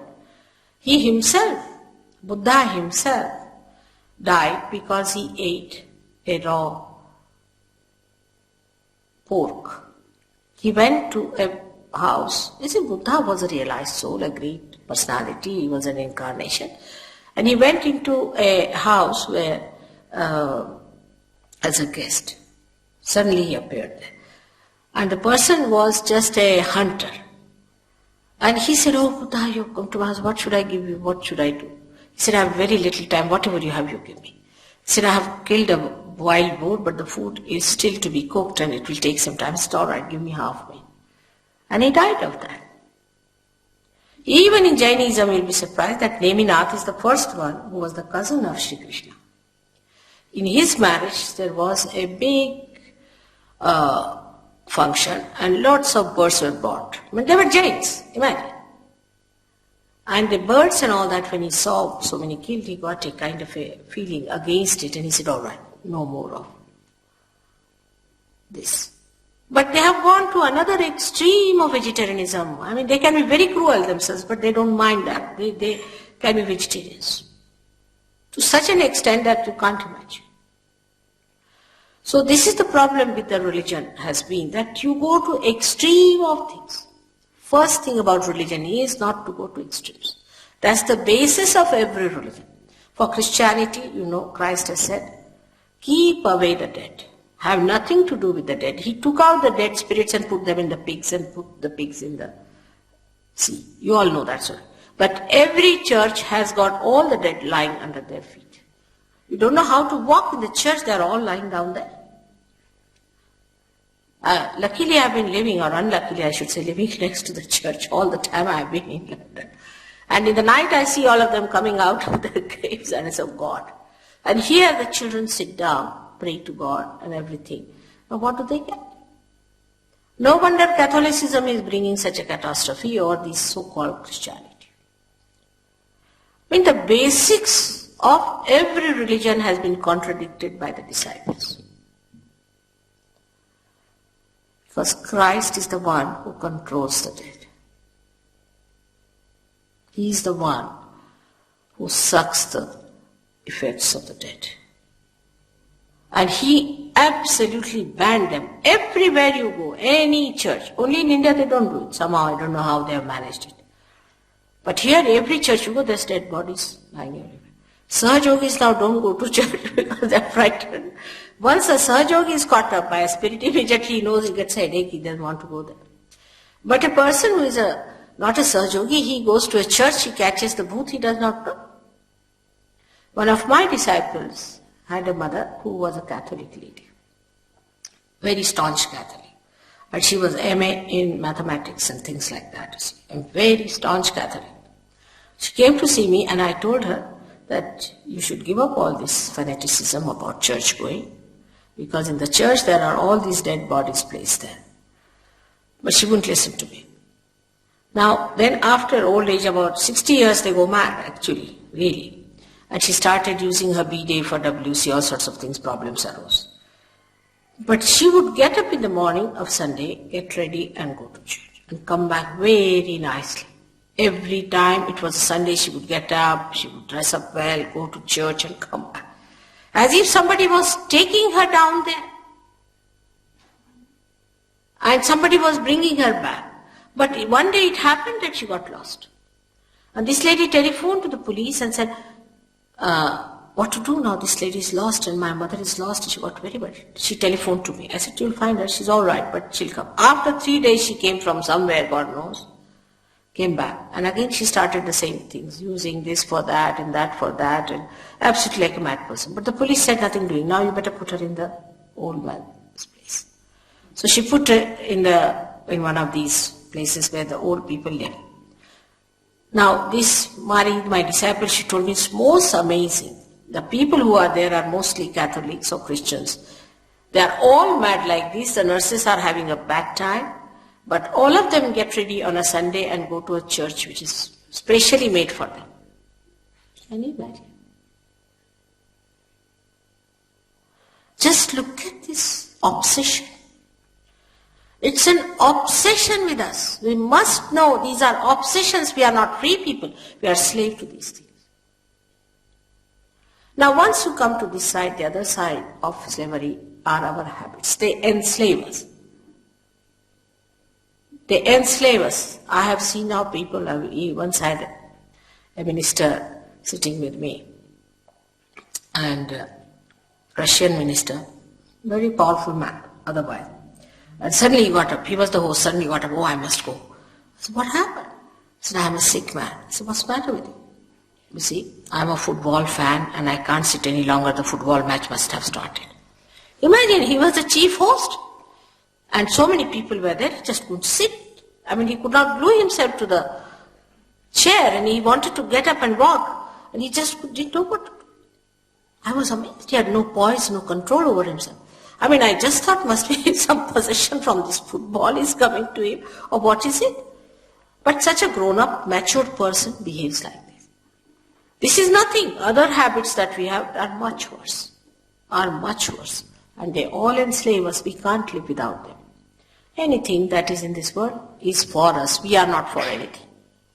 If anything can enslave us, we should know that we are the masters of everything. If a chair doesn't make you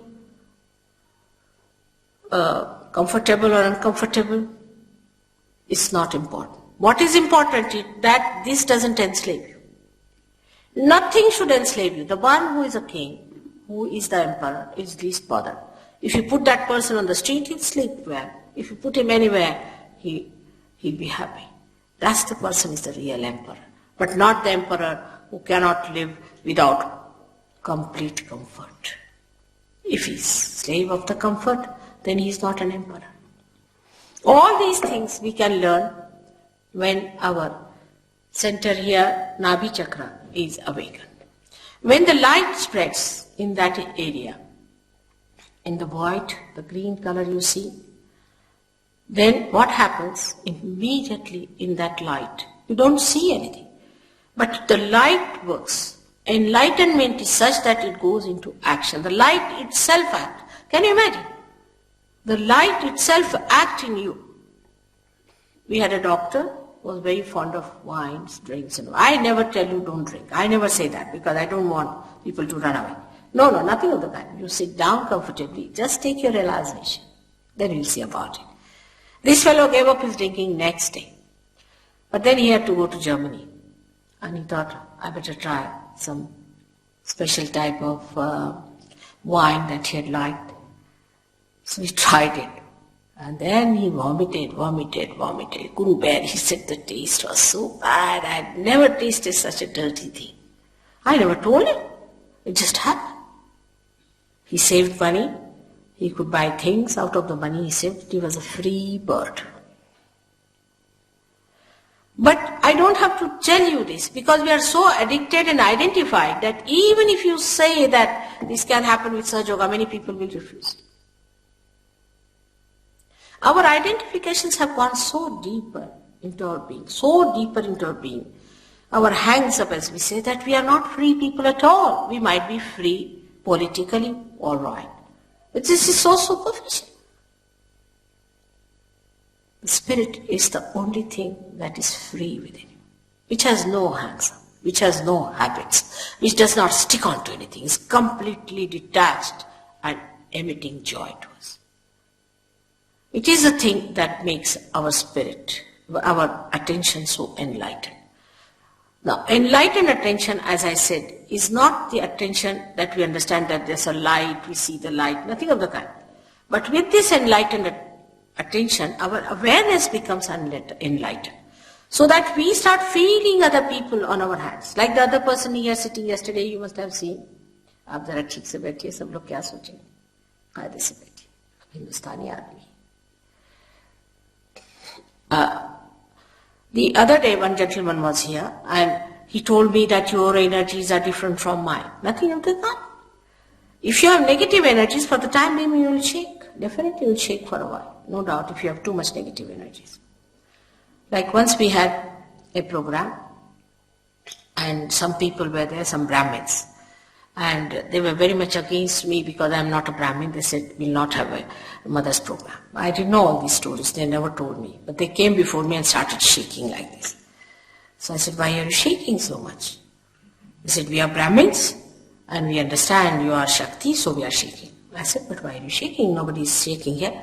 So they pointed out to other 4 people. They said, see, they are also shaking. So I said, go and find out from where do they come. They went and found out that they came from lunatic asylum. I said, relatively you should see who are shaking are you and these people, nobody else. So if there are negative forces, do shake a little bit. But we should see again, what's the use? What's the use of getting this energy within us? That is very important because we are utility-oriented people. Everything must have an utility. As it is, what do we have which has utility in this world? Nothing. If we had something which had real utility, we would not hanker after anything else. The hankering is still on, so we should conclude that whatever we have got now is not the ultimate. The utility of the ultimate is that once you get the ultimate, everything becomes relative. Everything becomes relative. That is, what becomes relative is all these changing things, all those things which are perishable, all those things which try to enslave us, all those things they are attracted outwardly but inside they are like snakes. And what we become is a detached personality. आपको कोई शिकायत है क्या? Sorry, yeah? शिकायत है, इससे some problem होती है. तो फिर आराम से बैठिए, पर सामने बैठे ना ये लोग उसका गलत समझ लेते हैं. Now, our idea about any understanding about religion is that we go to a limited church and a limited society, limited club, do exactly the same, wear the same sort of dresses, wear the same sort of cap or things, we belong to one religion. There is nothing like that. It's all man-made. You see, it's all artificial. Whatever is man-made is artificial, you know that. They write it down also for all the clothes that are made by man. They say man-made material. So it's not God-made. It's we have made our own religions and we are fighting for it. The religions are something within yourself, within your being. It has nothing to do with what sort of nonsense we have made out of it. This is the quality of a person. Like carbon has got 4 valencies, you have got these 10 valencies. And if these valencies are missing, then what happens that as in the combination of chemical combinations you have seen, if one valence is missing, it becomes a negative. And then it combines with another. So there are negative and positive valencies. So if you have some additional valencies with you, then you jump onto other people. If you have less, then you catch some other people. It's exactly the same as it happens in a chemical compound. Now these valencies within us are to be there to give us a balance, and that's what Warren has told you what it means. When you get your realization, your dharma, your 10 commandments get enlightened, means you get empowered. You become that. You go beyond religion. You don't have to follow anything, you just become. You become so integrated. For example, some people, it doesn't suit to have, say, potatoes. They will just don't like it. Just don't like it. Before realize it's just the other way around. If they are not supposed to eat potatoes, they'll eat potatoes more. After realization, you won't just have it, you won't have it. You are so integrated. The sustenance within us gets so enlightened that our priorities change completely. We start judging everything on vibrations. Now we have a little girl, you have seen Olympia. She eats very little, practically solid food she does not eat. But if I give her anything to eat, she will eat. From nobody else. But if I give her anything, she'll ask for more and eat. It's surprising, she understands vibrations. If you understand vibrations, then it is very easy to retain your valencies intact. Because you are empowered. Not only that, but you just don't like anything else. Because you like the vibrations to flow. When the vibrations are flowing, the spirit is emitting through your central nervous system the joy. That is the quality of your spirit. The joy you start feeling. And when you start feeling the joy, then you don't want to give up. For anything, just don't want to give up. You want to enjoy. So you become the knowledge and the attention which is actually placed in this area and sustained by your liver becomes enlightened. As I told you yesterday, sitting down here, if you want to feel about anyone, you can find out. Like just now I saw one gentleman sitting little awkwardly. I thought he's not sitting properly. I said, sit properly. But then I paid attention to him. I knew he was well, not well. So I said, have you got any problem? He said, yes. I said, then it's all right. So with attention, you immediately understand a person, what's the problem with that person is. Sitting down here, you can find out the vibrations of anyone. For example, now we can say, if there's no Russian, that, should I say or not? Brezhnev is possessed. He's a possessed man just now. I'm going to Russia, I hope I'll take out his possessions. He's a possessed man. They are dealing in these parapsychology. Same in America it's going to happen. It's going to happen everywhere where you try to practice these spiritualists and all that, what we call Preta Vidya, Smashana Vidya and all that, which is absolutely horrible things. Calling them with sophisticated names like parapsychology and calling by, what other names they call it? Charismatic movements and all sorts of, nothing but spirits. Nothing but spirits. All these people are practicing nothing but spirits. They bring out the dead spirits and call it the Holy Ghost, imagine. This charismatic movement is another horrible thing. I don't know how to tell you about it, but I must say that the whole science has become so subtle that nobody knows that this is the scorpious, horrible satanic force that is working through us and attracting us to these spirits. Some people said, Mother, there are good spirits and bad spirits. But why? Why go to the dead? You don't know which is good, which is bad. How will you know? Why go to the dead? We have to be in the present. We don't have to be in the past. So that's one thing happens when you lose your balances, that you go to the left.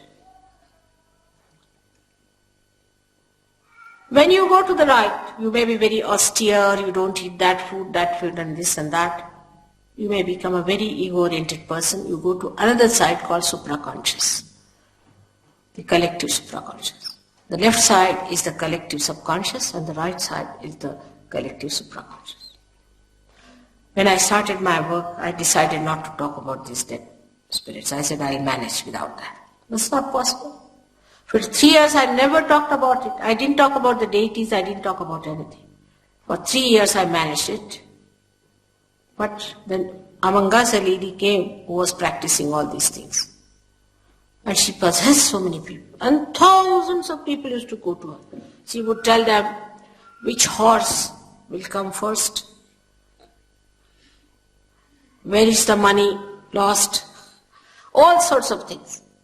And thousands of people used to throng, Here we have so few people, but let some tantrika come in, you won't be able to control your traffic. This will be the condition with any one of these horrible people coming in. And this lady really made me talk of these things. And that's what it is, they exist. So going to the left or to the right, you go into a problem because you enter into an unknown area which is very dangerous. Very dangerous. For your information, cancer is caused by left side movement. I have not seen one patient of cancer who has had no such experiences. For example, these fake gurus, or this initiation by these horrible people, or reading the books of these left-sided things like, what's his name, is Rampa, Sampa and all these so-called Buddhists. Any one of these things can cause cancer. And recently I saw a very good film on this by your television here, English television. They showed where some doctors had made an investigation and they said that they have seen that the cancer is triggered by some proteins which they recognize. They call them as 52, protein 52, 58, that's the name they give. But they recognize that they are coming from the area which is built within us since our creation. So it is the collective subconscious. And they have pictured also, photographed. So now, though, what I have said about 10 years back, they are saying now, but they are reaching that point. They have to just cross the limit. They have to just get the realization. And because the doctors cannot reach that area themselves, they cannot cure cancer. At the most, they may stop it, they may try to reduce the possibilities and all that, but complete cure they cannot give because they cannot extract people from that area altogether. They can always be drawn into it if that area is made like this. It's very interesting to see how these things are caused within us. This center is one of the most important center because it gives us our seeking, and our pure seeking should be for spirit, for nothing else. But those people who go wrong, all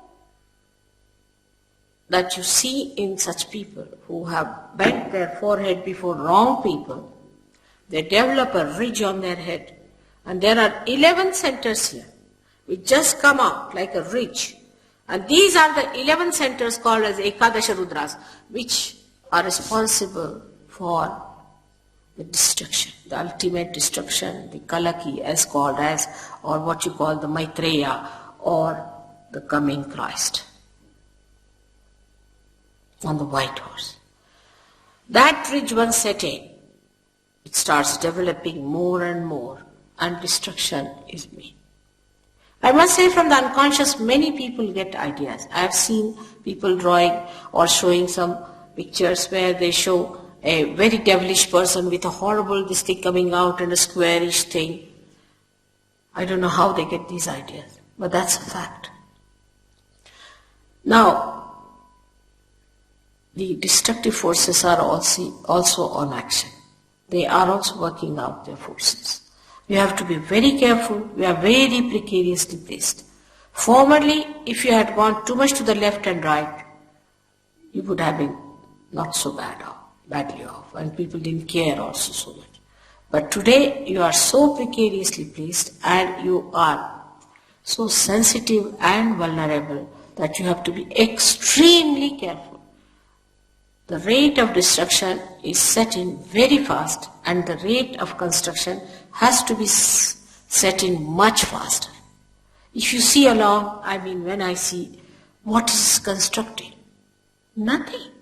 If you read in the newspaper morning till evening, one good news will come that the princess has delivered a beautiful boy.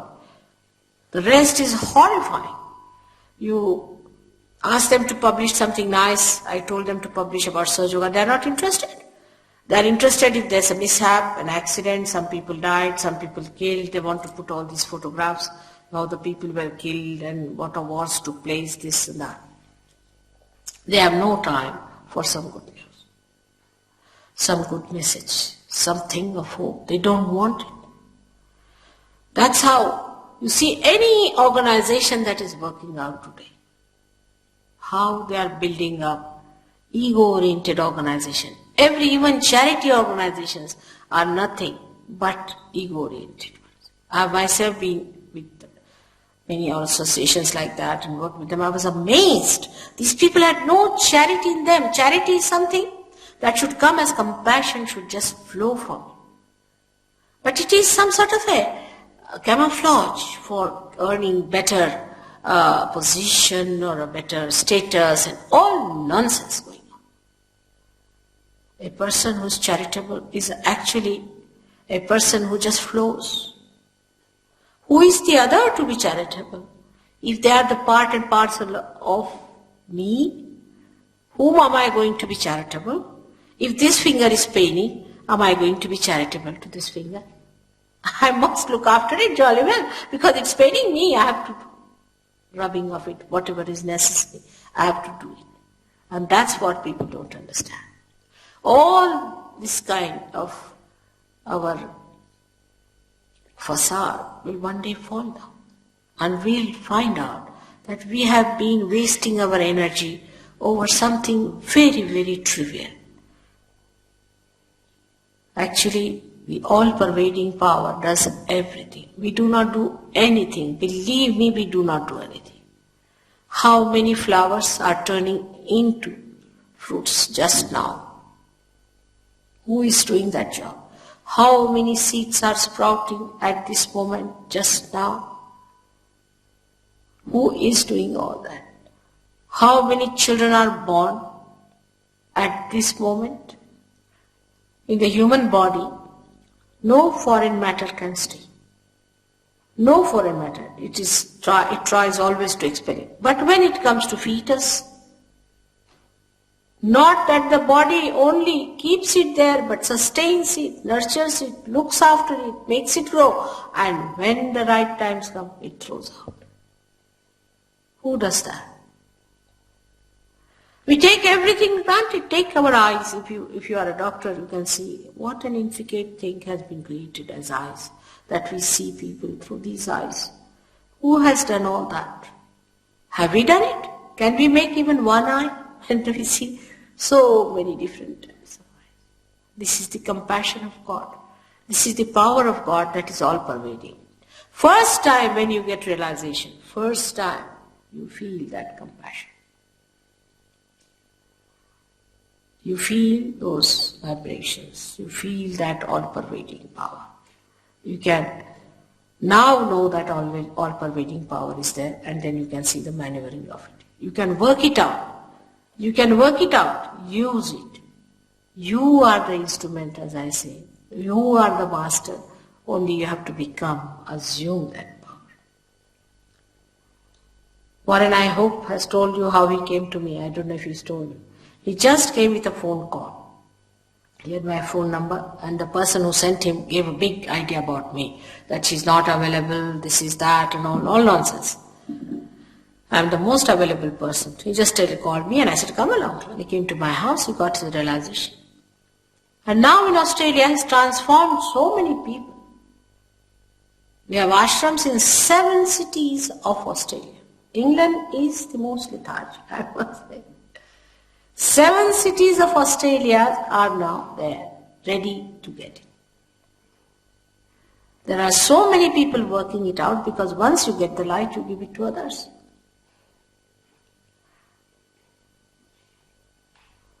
So now we move to another center. Above that is the center of the mother of the universe. The father resides in this center, previous center, the Nabhi chakra, and rises above and then settles down on to the right side. This is the fatherhood. Say, a gentleman yesterday told me that he had trouble with his asthma. I don't know if he's come back or not. Is he here? Yes, good. Now, this gentleman has asthma. Of course, I told him that he had trouble because of too much bathing systems of India. Indians, you see, we bathe too much. Apart from that, it comes from the father's grief. His father had died, and the father himself is not willing to leave him, is worried about him. It can happen to any one of us. If a man is unkind to his son, it's a father principle. If the son is unkind to the father, so the father is hurt. It's the father principle if it is disturbed by any chance. Or suddenly father dies and you feel the pinch of that all your life. All that can work out here and you get this right heart catch. With that you get asthma. It is said that in homeopathy they believe that with more tension you get it. Because when you are more tense, you see, you remember your father. If he was here, he would have helped you. In the subconscious sometimes it works out. And that's how it adds to the problem. It is so simple to work out that you'll be amazed that if you have to just raise the principle of father in a person like that, who might be a dejected father, who might be a cruel father, who might be a son who has lost the father, can be anything. That you have to just put your hand on that part and just say a mantra, a chanting, which will raise or which will awaken the fatherhood in a full bloom, and you get cured. It's very simple. The center heart is governed by the mother of the universe. She gives us a sense of security. When you are at the age of 12 years, the bone that is in front here starts emitting antibodies. It creates antibodies within it till the age of 12 years. And then these antibodies are really the soldiers of the mother of the universe. We call her Jagadamba in Sanskrit language. And they spread to the whole of the body, and wherever there is an attack, they inform each other and they fight it out. These antibodies are created in the sternum bone, in the front side of the, we can say the ribs, where the ribs meet, thoracic region, that part, they stay there, are created till the age of 12 years. Now what happens in ladies especially, they are the mothers also. When their motherhood is challenged, they get a problem. Like a woman, say her husband is a flirt, he has a roving eyes or sort of a thing, and she's insecure. Then this motherhood is challenged.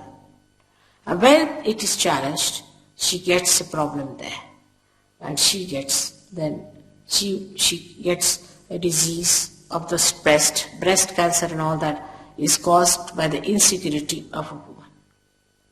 If a woman is insecure, she may be with any reason insecure, she gets this breast cancer. There was a girl who was married. She was married to a Catholic or someone like that, and there was an inter-religion marriage, and the people of the boys' side tried to trouble her a lot. It's very common in India, but here also I see it is so. And they tried to sort of say these things to them and that thing to her and to her parents and things like that, and she developed this insecurity within her, that she developed breast cancer. Now when we are cruel to others, we don't know we are giving them cancers. What does it take for us to be kind to a girl who's married in our family, who has come to us. We are experts in saying things that hurt others. We learn from childhood how to talk to people so that they are really hurt. By hurting them, we give them cancers. But this only one realizes when you get your realization.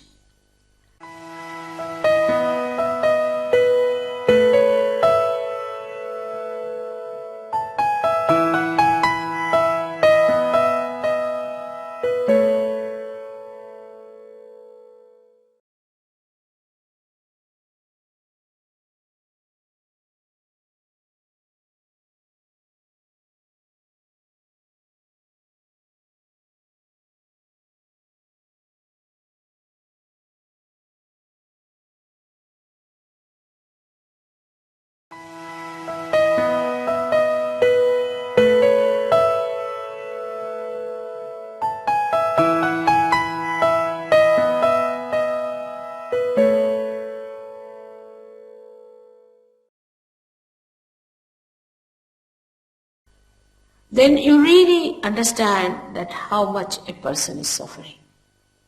Because you also feel a little pain there. Your whole style of talking, your whole style of behavior, of commuting with others completely changes. This center is very important. On the left-hand side is the mother's side, and the mother itself is. If the mother is a lunatic, you get a problem there. You might get it, we call it a heart. There are two hearts. One is the heart of the spirit and one is the heart chakra. If a mother is a fanatic, she's a woman who is very fanatic about her food, things like that, then the children get it. It's a dangerous thing to play with children like that, to have complete discipline on the children and just keep them, must walk straight like a horse put to things. Children should be allowed to have their freedom. Actually, when we suppress them too much, they become hooligans. That way Indians are better. They know how to bring up their children. They allow their children to have all the freedom. Just give them the idea of dignity. And when the children are so free with their parents in childhood, by the time they're about 4 or 5, they become extremely dignified. Like I see children saying their words like, get out, get away. From where do they learn these words? They learn it from their parents, or learn it from friends, or someone they must be learning, because these words are normally not spoken by children. Get lost. I've seen a little child saying that, get lost. I mean, it's too much to say to someone. But it happens like that. Because we do not understand what we should talk before the children. How decently, we may be most indecent people, doesn't matter. We might be absolutely rotten people. Even a dacoit knows that he should behave properly before his children, because children will become dacoits. Even a prostitute will understand that she should not behave in a manner that the child takes to prostitution. It's a common sense that whatever we do, the children take so easily. So whatever you want to give them, whatever you want to impart them, that's how you should behave before them.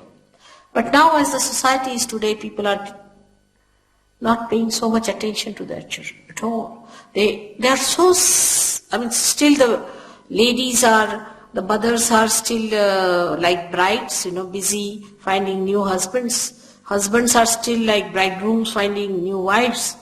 And the children, poor things, don't know where to look. God knows in what orphanage they have to end up their life. Even the industries like that. I wanted to buy yesterday a pure cotton frock for a little child. I couldn't find anywhere. Not one frock I could get in the whole of Derbyshire and also in London, for your information, which was pure cotton. I mean, we don't think that children can't bear this artificial man-made fiber. It's very dangerous. It's very bad for their skin. When you were young, you used cotton. You had mills of cotton here. And why give this horrible stuff to your children, which you never had? By the time they grow up to your age, they'll have all blotches on their faces. They'll be, I don't know what diseases they may have on their skin. No one realizes this. The kind of panties you are using, the kind of things you are using for them is very dangerous. I don't know what's going to happen to them. The things they are using, you never used them when you were young. Believe me. And these are the times when they really require complete attention. And these are the times when they are absolutely tortured. Even the industry is not worried about them. Why not make some cotton clothes for little children? Actually, I would say the government must pass a law that no children's clothes should be made of any artificial things. You can have the elders with that, doesn't matter. But for the young children, you can't give them atomic bombs to wear. This is too much. And these modern times, I think, are the cruelest for children. That's why very few children want to be born in these advanced countries. We have to bear the load in India. If you are not kind to children, imagine 2 children are killed by the parents. What sort of a society we have? Every week in London city itself, I used to think in England, but they told me it's in London city 2 children are killed by the parents. But I have not heard a single case like that in India. With this cruelty towards children. I don't know what women are up to. Where are they going to take their figures and their beauties and everything in front of God? Such cruelty exists. Such self-centeredness. Then with all this, the children develop this struggle and they have palpitations. They have very weak hearts. They are in your trust. God has given you such beautiful children that you should thank Him for that. They are not some surplus quantities have come to you. It's a blessing to you that God has given you children. If one woman in India doesn't get a child, she'll go and weep and ask every God and every prophet and everyone that she should get a child. While in Germany, it is going towards -5% growth now. They pay to a woman who has 5 children as much as the Prime Minister, or even more than that, but she won't have. She says, I lose my figure. Where are you going to take these figures? I don't understand. What are these figures for? Who is interested in your figures? Why? Why should we make ourselves so cheap? We are mothers and we should be proud of our motherhood. Motherhood is the highest thing a woman can achieve. I mean, I have achieved it because I am a mother for thousands. And I think that's the greatest thing that can happen to a woman is to be a mother. And mother and a guru, you can imagine my plight. It's much worse. That you have to tell your children something to be done and you love them so much that you don't want to say that. Then you have to play some little sweet tricks with them to bring them wrong. It's such an interesting and a beautiful life to be a mother. We should be proud mothers. But I would say the men too are to be blamed because they are not interested in mothers. They are interested in younger and younger girls. It's a sign of perversion, I tell you. It's a sign of a complete perversion. At the time of Muhammad Sahib, there were many women and very few men because so many were killed. So Muhammad Sahib did not know what to do. So he thought they were pragmatic, as I told you yesterday, that with the society one has to be pragmatic. So he said, all right, we have to have marriages because without marriage, any relationship of any kind is adharmic, is against the balances. So he said, we must have marriage. All right, now we have many women. So let us have distribution of women according to the men we have. If you have more men, then we'll have the other way down. But we have to marry. Means we have to take a collective sanction.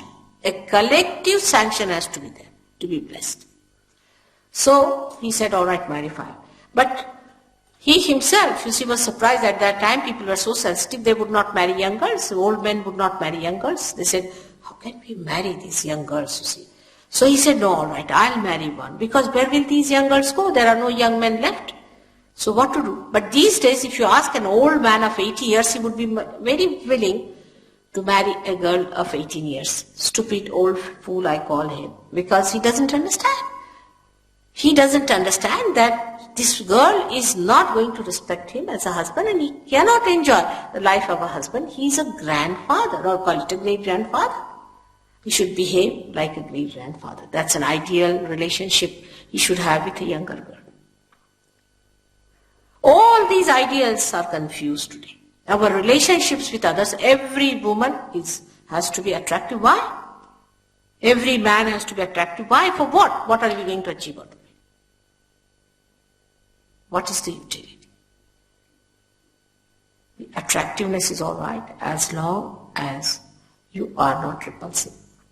as long as you keep the ideal relationship with others. If the relationship becomes nothing but like a dog and bitches one, it's better not to have this kind of an idea. It's absolutely wrong to run after something which is not our way. Human beings have to live with dignity and with complete sense of idealism as far as their relationship with each other is concerned. If you just say, what's wrong? Then it's anarchy. Everything is wrong then, and everything is wrong. It's not one wrong, but everything is wrong. But if you want to have a flowering society, then you must keep to your ideals of your family life. That's a very important thing, but it happens to you as soon as you get realization. I don't have to give a lecture on that. You just do it. You just become a very nice husband and a very nice wife. Beautiful families can come out of such. There are so many, you will see them. There are so many beautiful families now in Sahaja, and now the great children, the great sages who wanted to be born are being born to them. Many great children want to be born in this England, and there are many who are born. But I don't know how they are treated. If people understand them or not, they have no vibrations to see if they are sages or not. But born realized children are so many in England that I'm regretting sometimes the way they are treated. Nobody knows they are born realized. The way they talk nothing but wisdom. All these children are being insulted and humiliated by us who are so ignorant about them. I must say they are very brave. They are very courageous to take birth in the countries where they are not appreciated and looked after. Another extreme is in our country, I should say, where people will sell their whole country for the sake of their children. I mean, that's going too far. That's another nonsense we do. But something in between is that you love your children, respect them, they are your trust, they are realized souls, they are sages. They are the foundations of the new world that is going to come. And this is what it is a mother has to learn. The dignity of a mother must be respected. I am sure you all must have respected your mothers very much. But now, as mothers, I don't know if you will be respected. Once this is established that a mother itself is the highest position a woman can reach, and she is to be respected, all the priorities will change among women also. Because what can they do? They have no place as mothers. So they just get fed up of their children. They think, what's the use of this motherhood? Is a thankless job. All this can only change when man changes within himself. When the transformation takes place. Just now, it is just one of the sermons that you could hear somewhere in a very, I should say, an orthodox place. But the whole, this orthodoxy becomes part and parcel of you, and you become so much tuned with it, absolutely tuned with it. You like it. You like to love your wife and nobody else in that way, and the husband likes to love her in a special way, while the wife wants to love the husband in a special way. It happens. There's no insecurity, otherwise you come back home and you find your wife has eloped with somebody. Imagine what a situation it is. Since I came in first year, I got such a shock. We had a neighbor, she was 48 years of age, and her son was about 22, and he had a friend about 20 years. This lady eloped with that 20-year-old boy, and she had 3 other children whom she left. The house was sold, the whole house was, because under law, she gets half of the property or something like that. And the 3 daughters are now on the streets. The younger 3 children where daughters are on the street. Who's going to look after them? The lady, 48-year-old lady, still a bride, going to the church and getting married. There's no dignity in this, no love, no affection. Christ you follow. Christ has said, you say, thou shalt not commit adultery. I say, thou shalt not have adulterous eyes. He's gone up to that subtle stage. We follow Christ. We wear cross. We go to the church. Where are we? So I come to you, to another center now, is the Vishuddhi. This is a very important center in human beings, because when this center is awakened, you become the witness. You become the collective. This is the center of the collective being. You become, again I say, you become the collective being when this center is awakened. It's a very important center. And now, as I am with you, I must tell you about what we suffer from. And what Indians suffer from, or the Eastern people suffer from, is another thing. For example, Eastern people suffer from too much talking, right side Vishuddhi we call it. And the Western suffer from not talking at all, especially English, they never talk. Actually, you have to pinch them. They never laugh. That's the problem, is they'll just smile, and it's regarded good manners, but this speech sometimes very boring. Now the left Vishuddhi is a thing which is very much more subtler than what we think of. Is a very funny sort of a situation where you get a left Vishuddhi, and that you get very commonly among the Western people, because they have developed a new sense of guilt. I mean, everybody is guilty. Without going to the courts, without committing any guilt, everybody is guilty all the time. Like a lady, oh, I'm so guilty. What happened? I didn't say thank you to her. So it doesn't matter what is it to be guilty after all. Oh, I'm so guilty. What happened? I spilled some coffee. It's all right, doesn't matter, it can be cleared out. What is there to be guilty? But it is an unknown guilt people have. They don't know why they are guilty. Why they are getting all the time this feeling, oh God, I should not have done it. I should not have done that. What? What guilt? What guilt we can have? And this guilt is a horrifying thing. I have seen start from America, England, Portugal, Spain, Italy, all that, Switzerland, all these places, nothing but left Vishuddhi is the first problem and the last which I have to conquer. One lady got up and she said, Mother, I am guilty because of Vietnam. I said, Vietnam? It's finished long time back now. What are you going to do about it? No, but I'm guilty about it. But why? What are you going to do about it? How are you concerned with it? What is your relationship with it? Why are you guilty? I just feel guilty. I said, it's nonsense. Like that. Everybody has developed this. Now from where does it come? Let's see the source. The first source comes from Bible, which is very wrongly interpreted, saying that you are a sinner, a born sinner. I mean, absurd. What it means is that you are the one who is only aware of the sins, not the animals. You are the one who is aware of your ignorance, not the animals. You are the one who is aware of your blindness. Others are not. Animals are not. Why? Because within you is developed that I-ness. That I-ness, as I told you yesterday, is developed because of the ego and superego meeting here. Because you raised your head. Because this chakra was to be enlightened. You raised your head and this ego and superego went and met here, it calcified, you got your I-ness, and that's why you think I've done wrong or I've done right. Animals don't think like that. They are not bothered. They have to do what they do. They want to do that. They never sit down and say, I'm guilty. Have you ever met any animal who says that? Except for the human beings? All the time. Now, this has come to, it's a myth. It's a very big myth with which you are living. It's absolute myth. Believe me. There is nothing like guilt. And this guilt is eating you off all the time. It is making you an inertia. It is making you feel so much lost. And this center is very important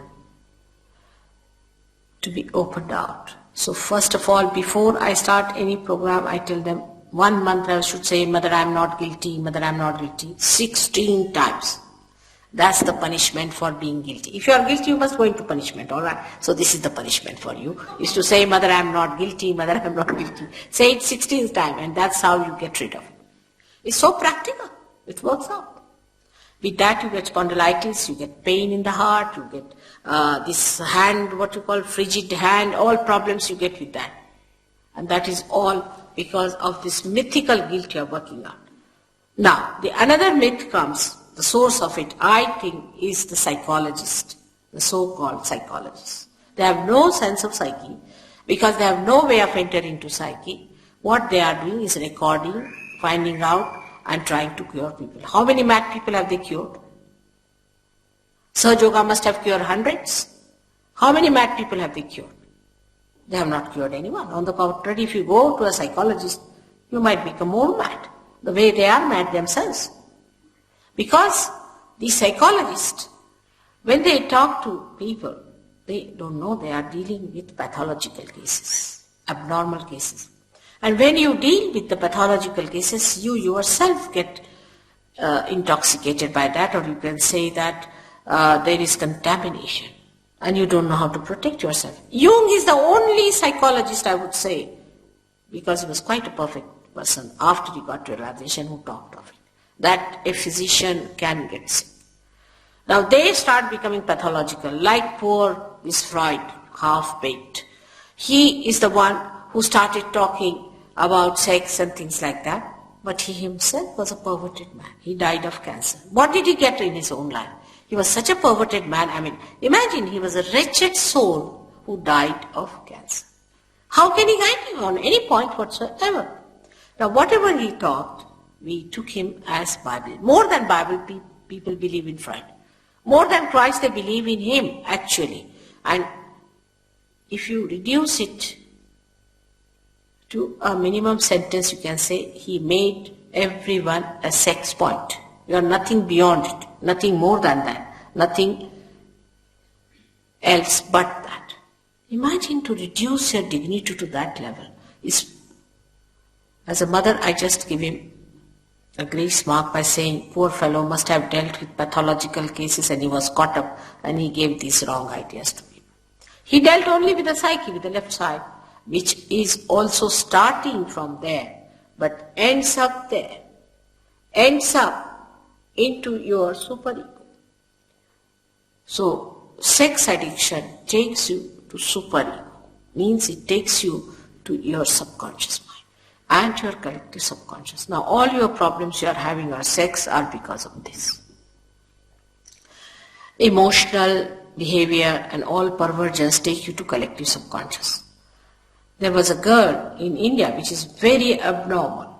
She came to me and she said that she wants to be with men and she wants to be with girls and she wants to marry a girl. She wants to dress up like a man. I said, really? So I gave her some sahajayoga treatment and I found that there was a man in her. She was reduced to nothing. It was a man who was possessing her. And she was given these ideas through that man. And that's how she was talking. She was a possessed person. All these abnormalities come because you get possessed. There was a girl in Cuba who came to see me from Cuba in America, a short girl, very petite, small, good-looking girl. And she told me, her husband told me, Mother, surprising, my wife can take whiskey bottle neat like that, one she can drink it down. So I said, all right, sit down. I gave her a bandhan as we call it. And I saw a big, huge, like a globetrotter, really a very huge Negro coming out of her. And I looked at her. I said, do you know any Negro? She said, Mother, do you see him? Do you see him? He is the one who drinks. I do not drink. She said. And when he was distracted from her, he became such a sweet wife. All these abnormal behaviors, when you overdo it, lead us to that collective subconscious where you catch all these horrible people. Also, it can lead you to collective supraconscious if you become very, very egoistical. Then you can become Hitler. What's wrong? What's wrong? What's wrong with Hitler? Nothing wrong. He was perfectly correct when he said that he has come to save all the Aryan race and his nose was a specially made one. I mean, God must have been surprised to hear all that. I mean, you have to create some variety, isn't it? But this is what it is. I mean, these absurd things that we do in our life as saying, what's wrong? We jump into those ditches where you cannot return without some load on your head. And those loads work out all the things and you become such abnormal people. Then on the streets you will stand and shout like a madman. And if you provoke them, they are even worse. So better not talk to them and argue with them. Forget them. All those fanatics that we see are nothing but possessed people. Most of them are possessed. I would say so many of presidents and these despotic people, most of them are possessed. I meet them, I shake hands with them, they shake before me, and I know that they are possessed people. How are they there? They should not be there. They are possessed, they possess other people, they make them work out, and all this aggressiveness starts through their possessive powers. So this center is the one which brings you back to normal. And then once the Kundalini rises and touches your fontanelle bone area and opens it out, then from your hand through this center, that collective personality starts manifesting. You become the collective personality. You become, again I say, it's the actualization. It is not that we are brothers and sisters, let us form United Nations and make good money out of it. It is actualization that you feel another person within yourself. And this is what is most important. This center, I can talk about this, I don't know how many hours, but this center has 16 subplexuses. And it looks after your eyes, nose, ear, nose, throat, everything, neck, even your face and all that is governed by this. A collective person, a collective being has a face which has a coefficient that even the face can emit vibrations. But this is to be seen only through vibrations. You will know who is the collective being. The most important is this part of the head where I told you that when you bow yourself to wrong things, this is the biggest obstruction, is the lower plate of the brain, which is called as Murdha in Sanskrit language. It's very important, it gets swollen up and a big barrier is built and you become a person completely cut off from the all-pervading power. Means all the protections, all the guidance, all the nurturing things, everything starts disappearing from your life. Now we go ahead with that center to the center here, which is very important and which I must tell you, though it's time to finish this lecture, is the center of Agya, which is placed in the center of pituitary and pineal body, which controls our ego and superego. Between the optic chiasma, a very subtle center exists. Some people call it a third eye. But the third eye they see is not the one I'm talking about. The third eye means the eye which sees inside, not outside. This center is very important and is adorned by the deity of Mahavishnu according to Indian name, and English name is Lord Jesus Christ. This is a very important center. Now seek your Lord. Where do you seek him? Where does he exist? He is to be awakened and he resides there. Because most of you are coming from that background, I want to talk about it. Though Mahavira and Buddha, both of them also reside within us. Mahavira resides here and Buddha resides here. But Christ resides here in the center, inside the brain. Now this is a very important thing which all the Christian institutions have missed about Christ. That Christ is to be born within us, that he is to be awakened within us. That is only done through Kundalini awakening.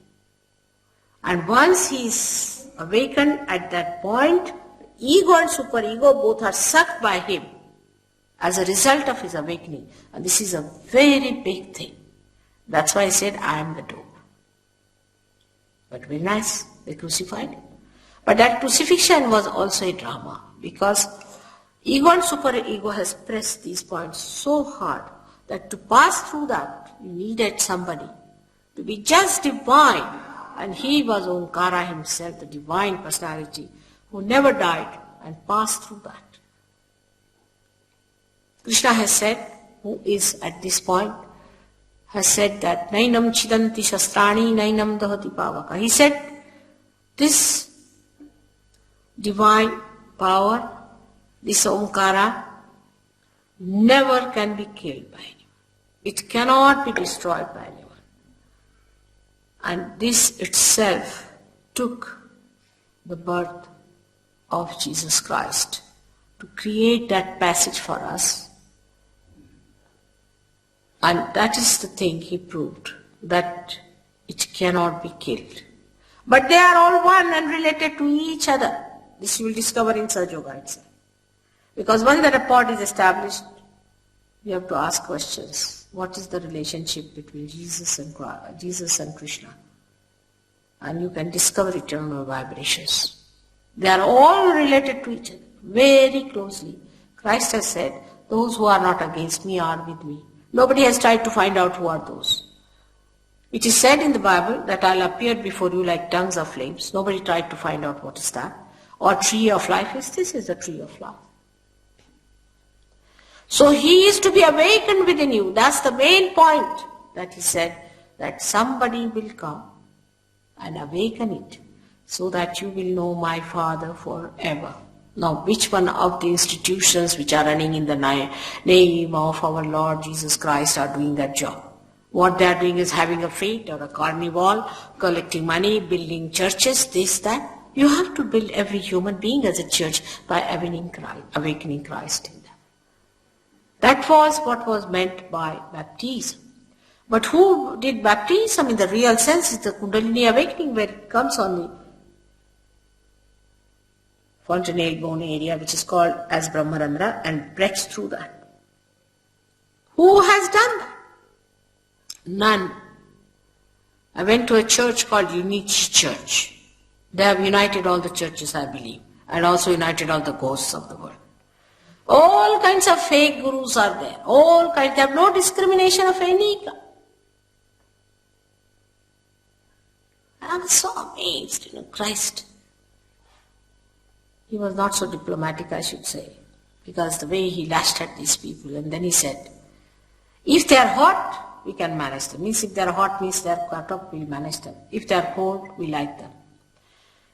But if they are halfway, I spit them out of my mouth. These are his words. Because these half-baked people, compromising with the devil and talking of God, how are they going to deliver the goods? Why not awaken your Christ within yourself and see for yourself? You'll be amazed when you raise the Kundalini and Kundalini comes up to this point and it cannot go further.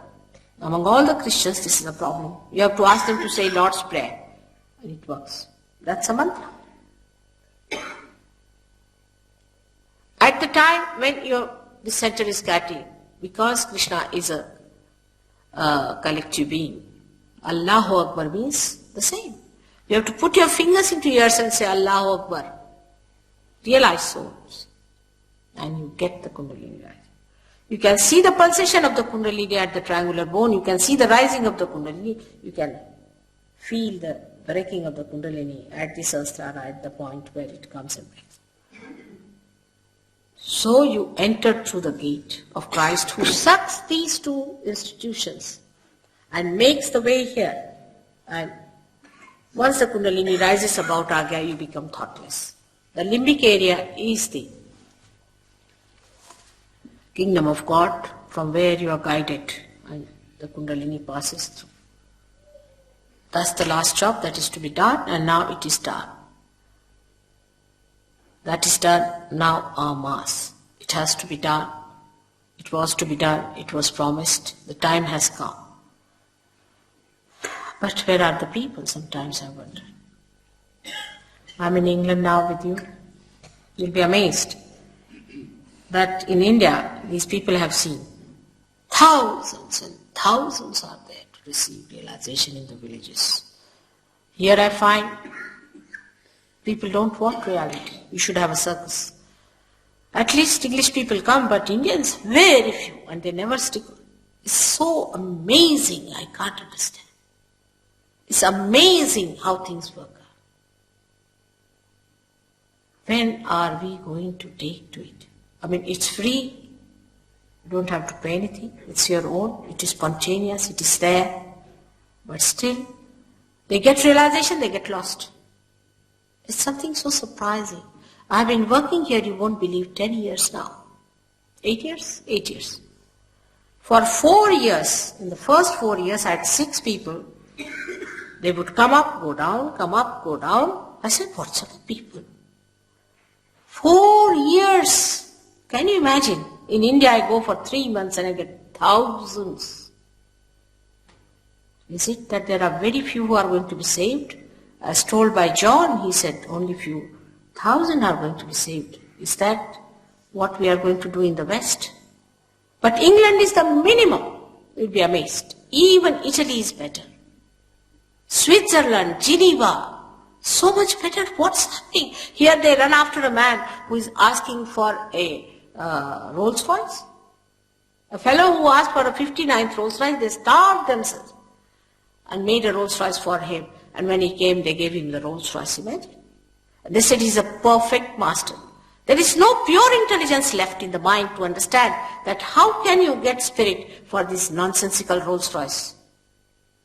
At least Derbyshire are not, people from Derbyshire should not be impressed by that very much. Because they make it here. You cannot make God, can you? You can make Rolls Royces, all right. Can you exchange Rolls Royce for God? They are running after such horrible things, like horrible another thing that somebody is trying to teach you how to fly. The wife of the director is sitting here, who started suffering with epilepsy. Her husband got epilepsy, her daughter got epilepsy. They all were epileptic and they were paying thousands of pounds, 3,000 pounds to fly. And they started hopping themselves like a frog. Imagine. With pure intelligence, you must ask that guru to drop himself from the leaning tower of Pisa. I think it was made only for that. And see if he can fly even 1 inch higher. Why not use your intelligence? You are supposed to be the most balanced and intelligent people. Yesterday I told you that you are placed. The most important place in the universe is the heart. England is the heart of the universe. And the heart is lethargic. What can I do? You have to tell me, what am I to do? To pump this heart into reality. There are seekers, I would not say there are seekers. When it came to hippism, thousands became hippies. But all absurd things they accept very easily. And why not the thing that you are seeking? It's beyond my mind, I cannot understand. Now, I didn't come to this place as an immigrant, as I told you. I came here because something happened and my husband got elected to this country, which was important, which was, I think, was preordained, was to be. But I have to implore you now to take to this and understand that this is what William Blake has told you, that the prophets are going to be in this country. That the God of men are going to become prophets and they are going to have the power to make others prophet. That is sahajayoga. There's nothing else but this. He has promised so many things. He has even described the house where I lived. He has described the house that we are occupying now, exact position. He has described the ashram where we lay our foundations. Into such details that I am amazed, such a great sage and a seer was born in this great country and nobody wants to see through. Now what am I to do? I hope very soon people would realize that they have to take a very big role, a very important and vital role in the transformation of the whole humanity and saving of this disastrous time. They are the ones who have to lead people into the kingdom of God. I can hope and bless that. May God bless you.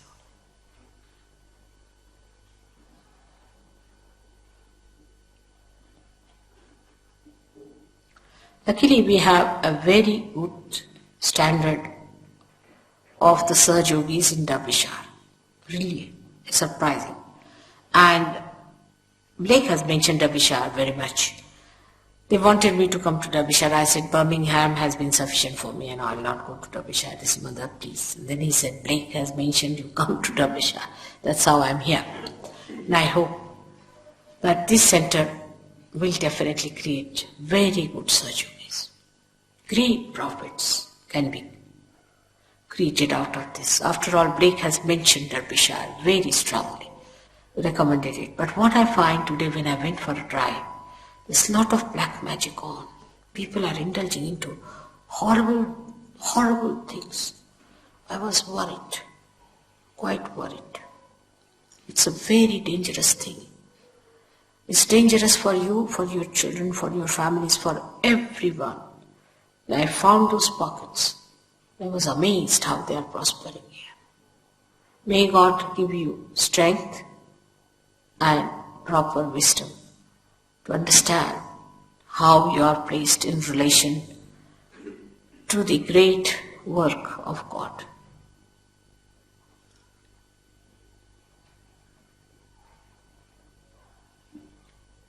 Now, if you have any questions, we can have for about 5 minutes. Yesterday, many people asked questions. Actually, first day only I allow people to ask questions, because secondly, it's quite a waste of time. Now, don't ask personal questions, for heaven's sake. Don't ask any personal question. That we'll attend to them later on, personally. They can be attended to. But anything general, if you want to ask, please ask the question general.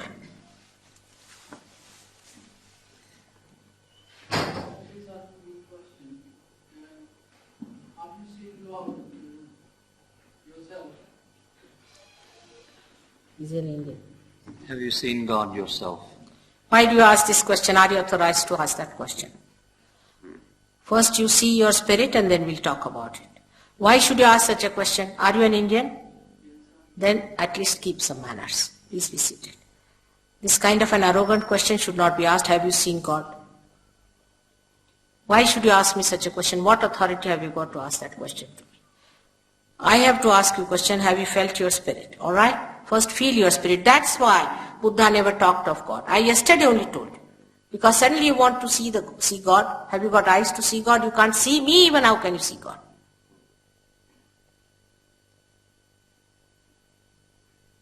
First of all, become your spirit. Then we'll talk about it. A little child won't go and talk to a king and slap him on the face, will he? Is he supposed to do that? We must know our boundaries, our maryadas. Especially Indians must know. I'm surprised sometimes to ask such a question like that. Have you seen God? Whether I have seen it or not, why should I tell you? But what is he saying? Leave it, please. Let's have another question. Doesn't behave. It's very arrogant. I'm surprised that you've learned such ways here. It's never done by an Indian. It's very embarrassing. Any other questions? Just imagine, if I've seen it, is he going to believe me? Or not seen it? ये हिंदुस्तानियों का हाल है. हमारे तो नाक कटा के रख. इतना रद्दी लौट आया हुआ इस देश में. All the scum has come sometimes. Any other questions, or you all like the experience? I mean, what a question it is. Have you seen or not?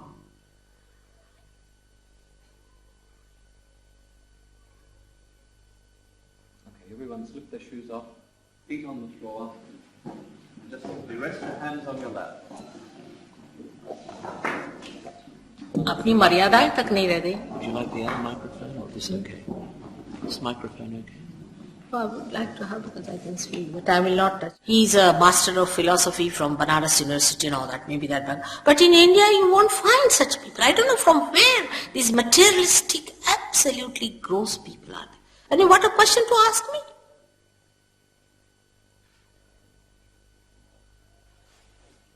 It's never done.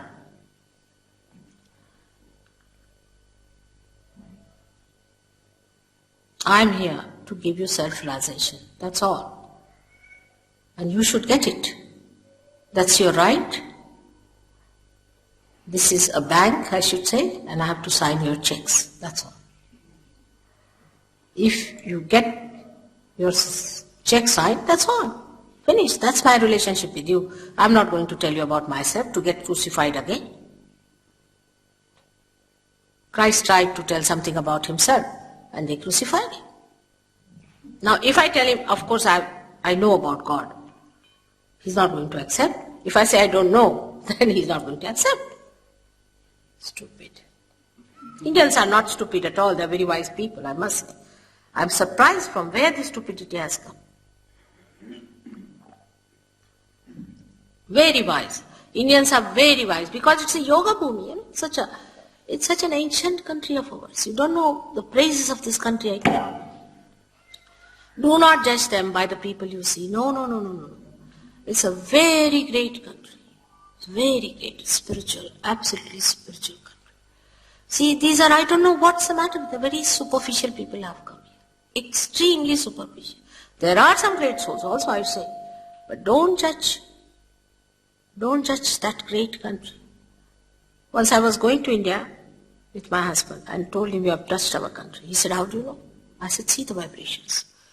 The whole country is vibrating. The atmosphere is vibrating. He said, really? I said, you go and ask the pilot. We were in the first class, we went down and I asked him. He said, sir, we just touched it about a minute back. Such a great country like that. The Kundalini of the universe resides in that country. Can you imagine? The Kundalini. And they have no desire to seek. That's the power of desire that resides there. And they have no power to seek. Kya kare? Kiske samne roye? I'm myself surprised. And those who have come also like gurus, horrible people making money. I'm ashamed if I am an Indian by any chance, or if, as I'm ashamed, I sometimes feel, what have they done to what we had? We have such a tremendous heritage. You are just a shoot, you are just the outside, you are the tree, we are the roots. You can't live without us. We are your roots. And these roots I see, I can't understand.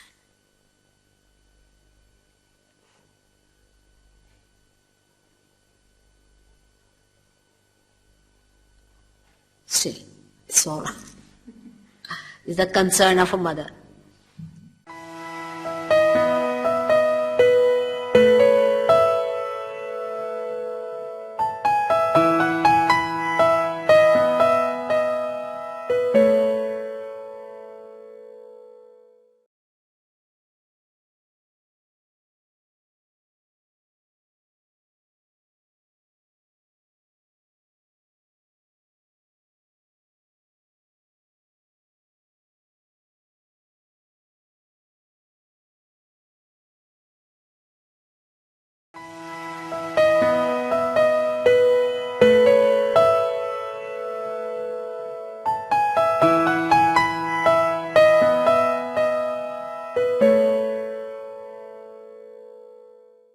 He wouldn't listen to me. And then he got paraplegia, means that failure of the hand and the leg. Completely. He couldn't even walk. He couldn't lift his leg. Now he's all right, cured. But then I told him that you take treatment for your right side. That's very important. It's very simple treatment and which can be done very easily. For example, you can have an ice bag on the liver. You can have ice bag here. Because this is the portion. This moves like this. So the portion, this one gets heated up. So you put ice here, you put ice. This icing business will really help you a lot. But also there are some other very simple, homely treatments which you can take. But I would request all of you to come to our center somewhere in Bharatiya, वहाँ है ना भारतीय उसमें है कि नहीं? Where should you go? Huh? When do you have? So you all can come there. It's, if you live in this area, in every area we have got centers. So you all can come into that center humbly. There is, you see, in sahajayoga there's nothing like any position or anything. We have to humble down. This false pride is of no use. We humble down. When we humble down, it's very easy to achieve it and to get this into yourself. After all, otherwise what is it? What is life for? There's no enjoyment. There's no experiencing of what you are doing. So much work you put in. I know that. I know how you people have to work hard. But to get over all the strain and stress, you must do meditation for 5 minutes, which they will tell you how to do. 5 minutes in the evening will help you. So, just like as you take bath in the morning, you bathe yourself with the showers of this Kundalini. She's your mother. She has been your mother from ages, and she has recorded everything about you within itself. This is the subtle side of you. And when you want to have your realization, she is very anxious to be awakened. She is extremely anxious, and it works wonders. I'm surprised that how people get realization in no time. The only trouble with them is, it's like a premium, or you can call it the ankura, which grows, but it doesn't become a tree. So, little bit you have to meditate, you have to be collective and work some. In collective, you forget everything, your position, everything. I have known IAS officers who have been dancing with the villagers, singing with the villagers. So much they enjoy. They said, we knew this, but we never wanted to express it, you see. So all this drops out. All these outward bondages drop out, and you become one with the collective. You know their problems. You know how to solve them. And it's very good.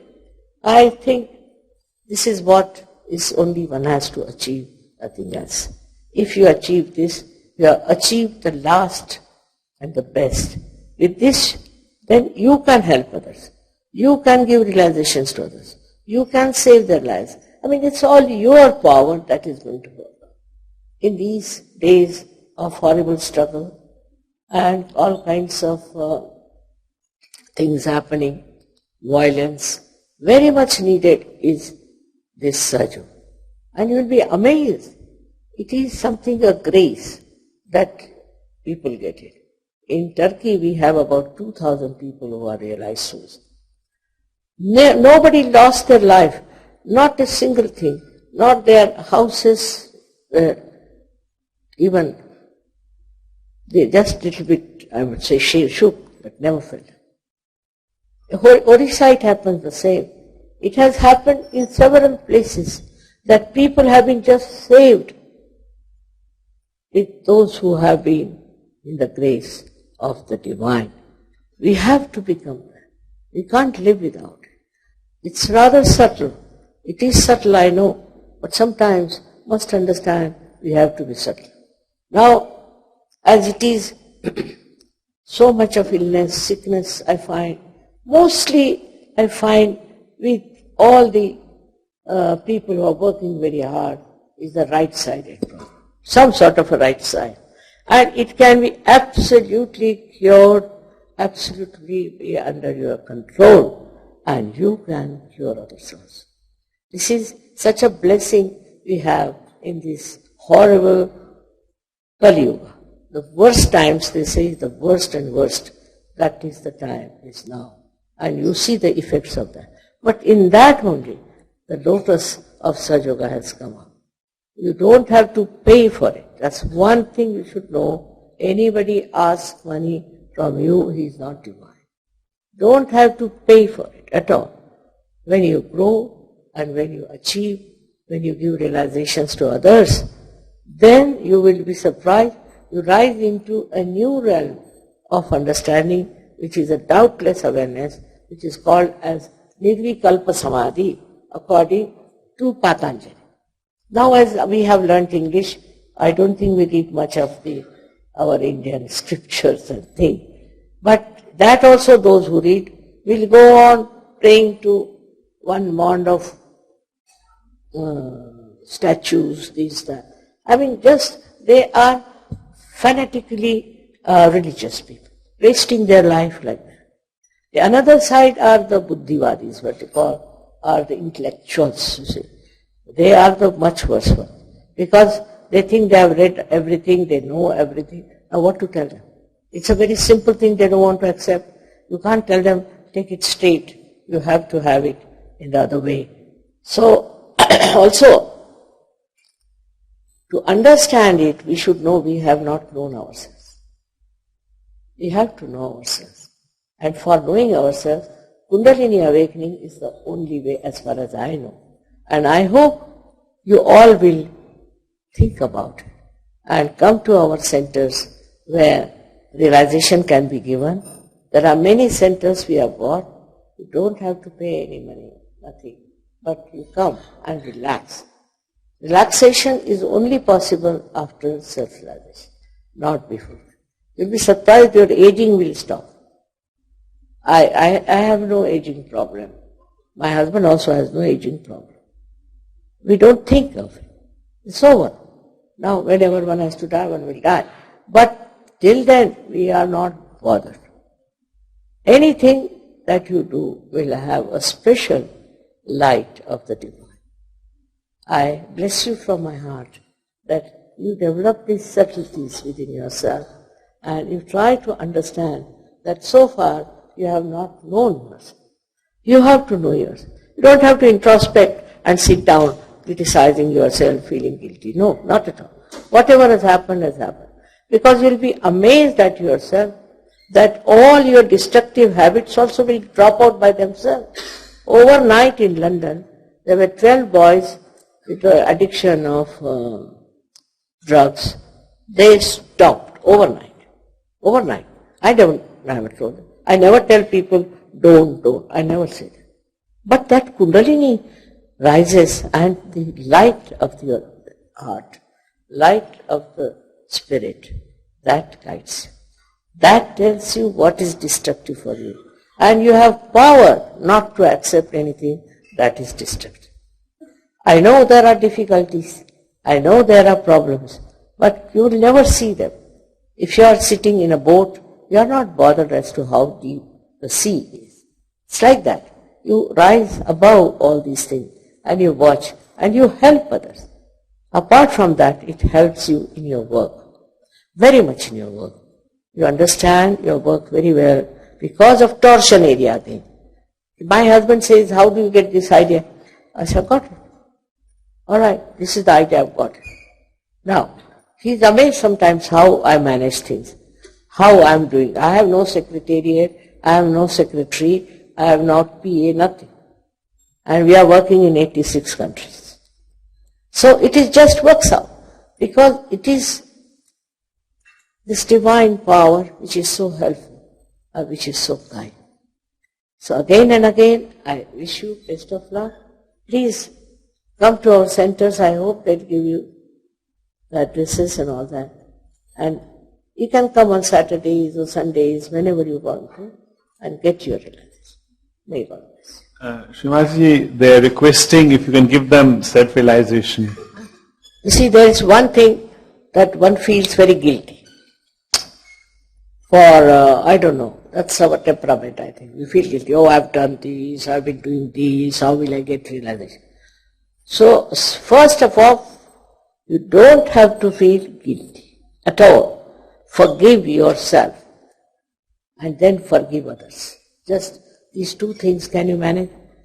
Just to say, I forgive everyone. Now they say that very difficult, mother, to forgive. So the argument is like this.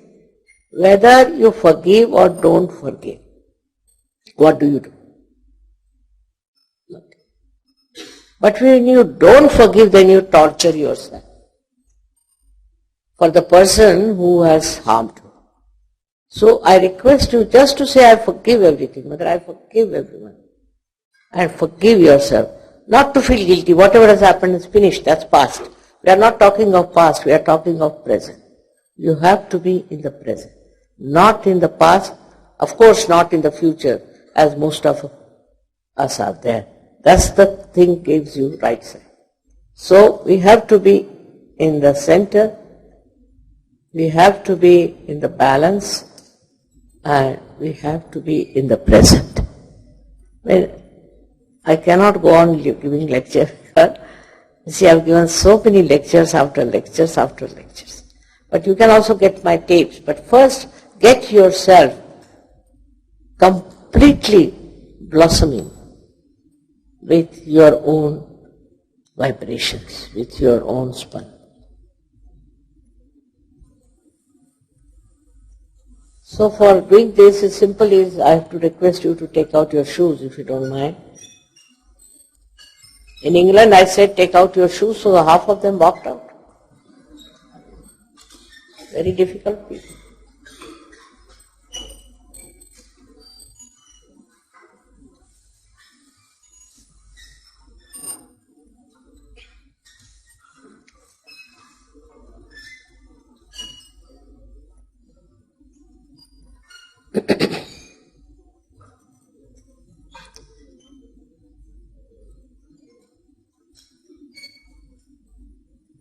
Also tomorrow we are having a very big program on Shivaji Park.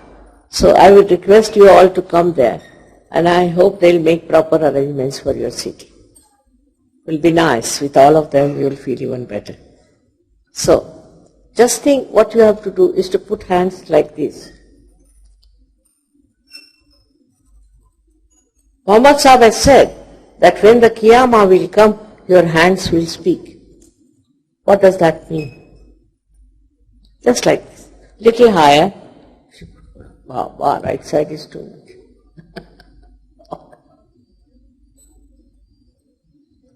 I think you put your left hand on your livers because it's very much right side. Right hand towards me and left hand towards the liver.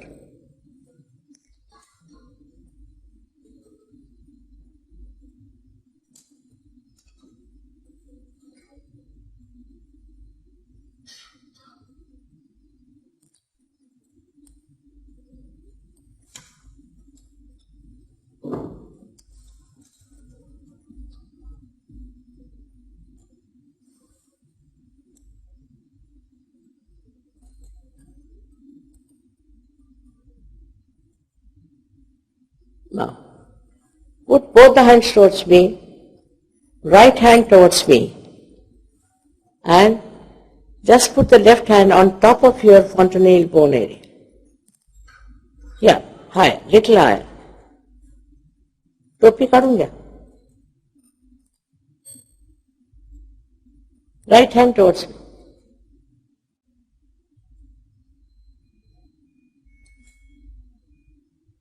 Now the left hand towards me and the right hand on top of the head.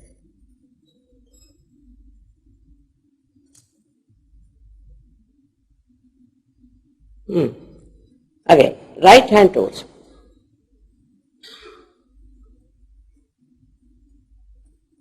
And with the left hand.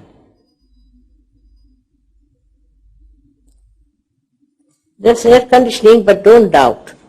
If there is hot or cool breeze coming out of your head, here, from the talu, from the fontanelle bone area, please move your hand, raise it and see if there's a cool or a hot. Hot will be there because of the liver, but doesn't matter, it will subside. So see for yourself, it is a cold or a hot air coming out of your head. Now, please put both the hands towards you. Now see for yourself if you have cool or hot breeze on your fingertips. Don't doubt. Please don't doubt. If it is there, it is a little bit.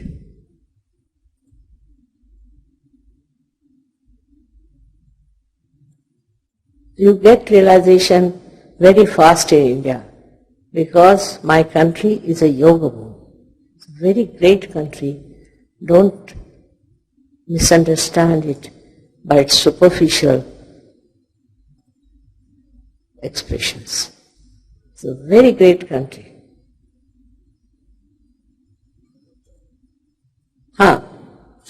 Now, all those who have felt cool or hot breeze on their fingertips or on their palms or on their fontanelle bone area, through that, raise both your hands. Wow. Most of you have got. May God bless you. So very happy. Some didn't get, doesn't matter. So you should go, all of you should please, I request you again and again, attend our centers, for which you are not committed. Anybody tries to come to you saying, I'm Shrimataji's disciple, do this for me. Please don't do it. I never do that. That's not my style. So please don't listen to anyone. Never. Anybody who comes like that, send me their name. Never, never, never. Because in sahajayoga, we have all kinds of people. We have some very highly developed, we have mediocres also, and we have some very low, very, very few. But they are there. And they might try to take your advantage of your position. So anybody who tries to contact you, please tell them, I have nothing to do with it. All right? Thank you very much. May God thank you. Questions पूछें क्या? Govind Swarup, want to ask me questions? Huh? If there are any questions you like to ask. It is experience, anubhuti. Anubhuti is the way you should know. No question? No. Yes, please. That's what I said. Please be seated. When this Kundalini rises, she gets rid of all these things. Kama, Krodha, Mada, Matsara, Lobha, Moha. 6 things. She just gets rid of it. And you go into balance. You go into balance. All perversities go away. Just disappear. You can't get angry. Where do you become? This is what I am saying. Right-sided become the central path. This is the Jnana Marga. See? Knowledge Marga. And you just get the knowledge and you get into the center. You are no more right-sided.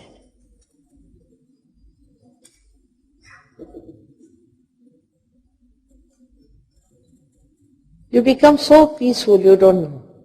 Because you also become sakshi. You become a witness. You see, only if somebody is getting angry, you just start watching. Like once I was giving a lecture in Switzerland, and one lady came to hit me with the Bible.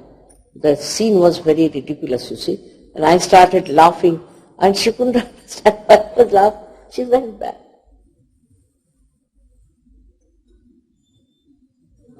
Once the Kundalini rises and it's awakened, you have to keep practicing it, or it stays awake?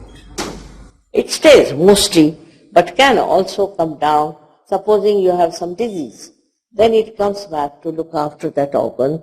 It does that. But you know how to raise it again and again. You know how to fix it. In the beginning, I should say mostly stays with people. But depends on. Can't say I've seen it drops it out also. But you must give it the nourishment of love. See, if you love people, you start loving them, caring for them, then she rises even faster. And if she's falling, also you will know how to raise it. There's no problem on that. It doesn't take too much time. Within 1 month you can be a master. Because air conditioning. Now, you go home and close your doors, all the doors, and see for yourself if you get the cool breeze or not.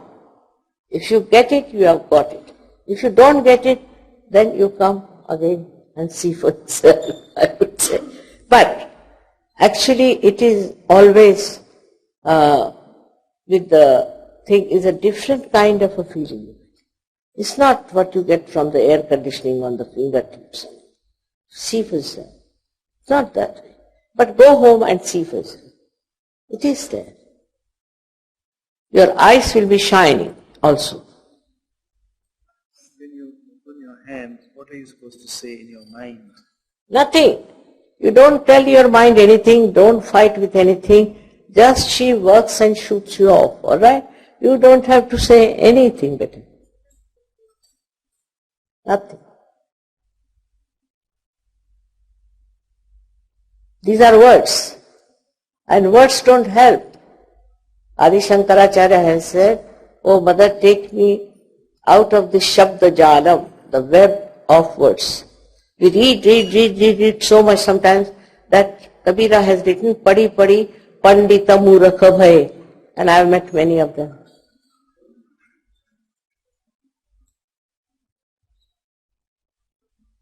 You read now people who are Sufis, like Kabir, all right, everybody, Tukaram, Jnaneshwara, all of them. Jnaneshwara was very great. But nobody understands him, that's the trouble. He wrote it for Buddhivadis also, this Amrutanubhava. But it doesn't go into their heads. After realization, you will enjoy him very much. You will enjoy all of them. Eknath, everyone. This country is full of them.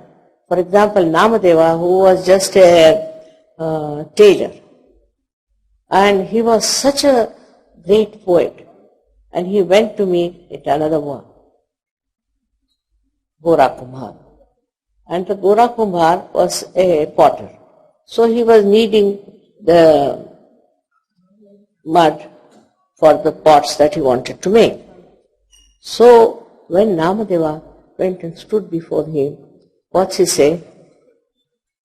Sagunacha bheti alo, nirgunacha bhetui alo sagunachi. I came to see your vibrations, nirguna, but you are completely that. Such words only a realized soul can say for another. Such words. Because otherwise we are jealous. We are this. Not the Sahajayogis are. They are so much together. You have now given such a big society of friends. You go to any country, they'll all run for you, jump for you, do what you like. It's such oneness, such friendship, such one family. UP we have lots of IAS officers, IPS officers, even the chief secretary is very good. So, I mean, it's nothing to do with IAS or IPS, I think, but it has something to do because I'm worried about him. That's all. Very much worried. Could be. But the main thing, he should get the cool breeze in the hand, the spandal. Otherwise, though he is nice, kind, helpful, he's a good man, he'll get it very fast, and I can do it much better. You just watch it. I tell you what, now if you are coming by the road and you find accidents, this, that, you get worried, isn't it? But supposing you are standing on a hilltop, then you are seeing, but you are not bothered. At least in the beginning you do get jittery, but later on you get used to it. Or else you are on a boat. Supposing you are in the water, you are always worried. But you are on a boat, you can see those people who are getting drowned, but you are not worried. But supposing you know swimming, you can jump back and bring them. This is what Sahajayoga is. The Nam Smaran, will it not help the rising of the Kundalini? No. अजून संबंध झालेला नाही, संबंधच झाला नाही, तर बोलता कोणाशी तुम्ही? कोणाचं नाव घेता? ते माहीत असायला पाहिजे. इतकंच नव्हे, पण प्रत्येक चक्रावर वेगळी देवता आहे. तेव्हा नामस्मरण कुणाचं करायचं? जिथे तुमची कुंडलिनी अडकली असेल तिथेच. ते नाही आहे. काहीतरी आता समजा जर आम्ही इथे आलोच नाही तर तुम्ही कोणाशी बोलणार? काय? He's saying की गुरु मंत्र असे काही द्यायचा नाही. मी तरी ठरवलंय गुरु मंत्र वगैरे काही देत नाही. कारण काय आहे,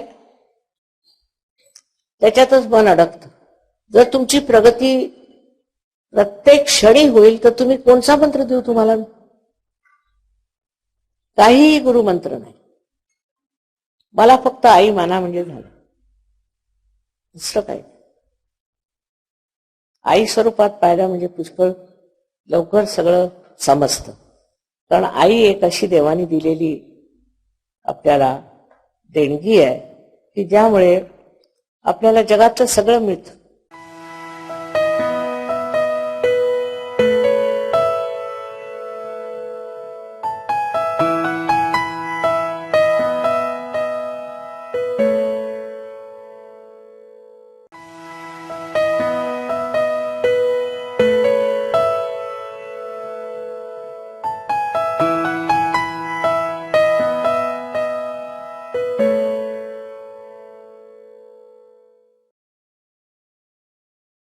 Perhaps me, or sahajayoga as well, and I'm sure you must have understood why we are here.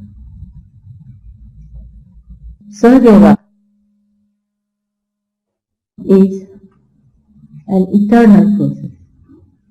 It is not today it has started. It has been on and on and on. Like I started from my house,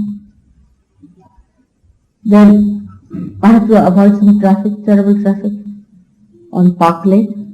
You know, it's a bottleneck, and I've been always thinking how to get rid of it, what one could do to stop this bottleneck. So to avoid it, you enter into another road, take another road, you find there's another bottleneck because some celebrity is passing that way.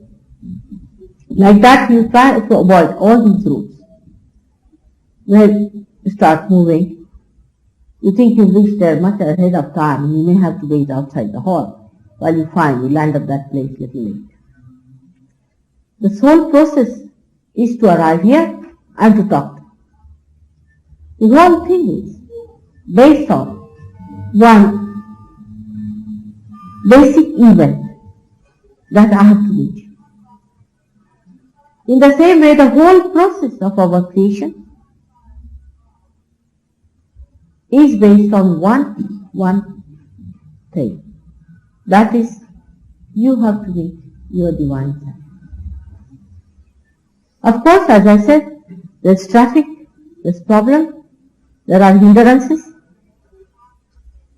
Sometimes it's rather delayed. But it works. You reach the place somehow. So sahaja is all the journey through. Then it is spontaneous. All this happening has been spontaneous. Yoga is the point where you meet. Where you meet your divine self is the yoga. So all this journey, everybody's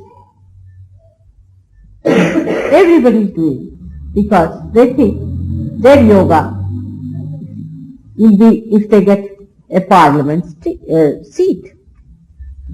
The other day I happened to meet many parliamentarians and some of your ministers and opposition leaders and things, and they were not aware of the news that you have to meet yourself, divine self. They are not aware. They were not at all aware that this work is done in this great country of India. They were worried about other things, like laborites were pulling the legs of the conservative people, and the conservative were pulling the legs of the labor. The big joke was on. They were not aware. They are seeking power. Then I met there lots of people also who were very rich in women were wearing all the diamonds of the world and everything, and all that big economic development, you see. And it was about the two Indo-British associations, so how to make these two countries meet and what they can do to help India. And none of them, neither Indians nor British, could say that India could also help in a way, because they were seeking still economic development. India is now developing economically. We are getting sophisticated. We are learning how to use plastics and nylons. While you are a category of people, you are different category. You are not seeking power. You are not seeking money. You are seeking yourself. You are seeking something which may be unknown to you. Maybe you are not sure about it. Maybe you do not have full idea as to what you are seeking. Maybe. Maybe you are sidetracked. Maybe you have gone to the wrong path.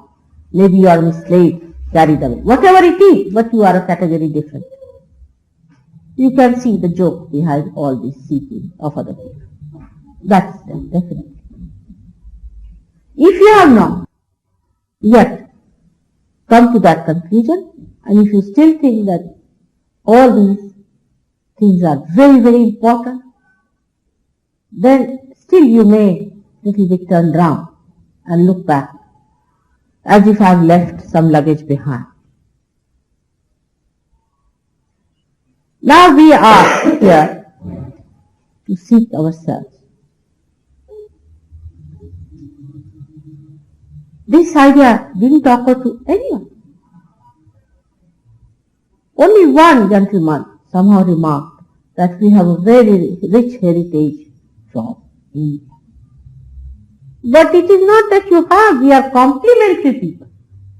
Nobody realized that we are complementary to you. We can't exist without you and you can't exist without us. And this is they do not realize. While you realize that there is something lacking which you have to get from others, and they realize that there is something lacking in them that they have to get from you. Now this understanding, come forward, you can sit here. Boys, can you have some more seats there? I know you have some seats over there. Come now, come now. Let them be seated. Come forward, yeah. Come forward. Right? There are chairs here, now come along. Yeah. Take these chairs, come along. Just that. It's alright? Wait. The category of seeking or the seekers in the West is a very fortunate category. They are very fortunate. Because the atmosphere is now filled with the understanding that all these ventures, whatever we have had, has led us to nowhere. We have not achieved what we wanted to. You are very fortunate that you are already satiated. You are over satisfied. Like you have a very heavy meal and then somebody asks you what would you like to have. Then you say, it's better not to eat, but if I have to eat, let me have some rustic bread. That would be better. Right? Enough. As we say that after having a heavy meal, we want to eat khichdi. This is absolutely the most ordinary that the villagers eat. It's absolutely unsophisticated. That's what has happened. To you people, you are very fortunate. And the atmosphere is also built up. And a sort of a fashion is prevailing that you are seekers. It's very good to have such a fashion around. Isn't it? That you are seekers, you don't have to quarrel with your society. If you say you are a seeker, you are respected. It's a very big thing. It's really a great boon on you that you are seeker. And such groups of people are much better than individuals in a society which is trying to develop onto your line, go up to the cusp, fall into the ditch, and then come back. Now you have known that all our ventures have led us not to happiness, but to unhappiness. The others are following you. They are going to bring up the rear, as I say. But you are the people who have to look back and tell them now, you better be alert because we have done a mistake. Now you people who are trying to follow us have to learn that you do not fall into the same trap that we have been. Don't run after plastics, but run after the living spirit within you. Perhaps when I speak to you, you may not realize, because you people have fantastic ideas about India and India.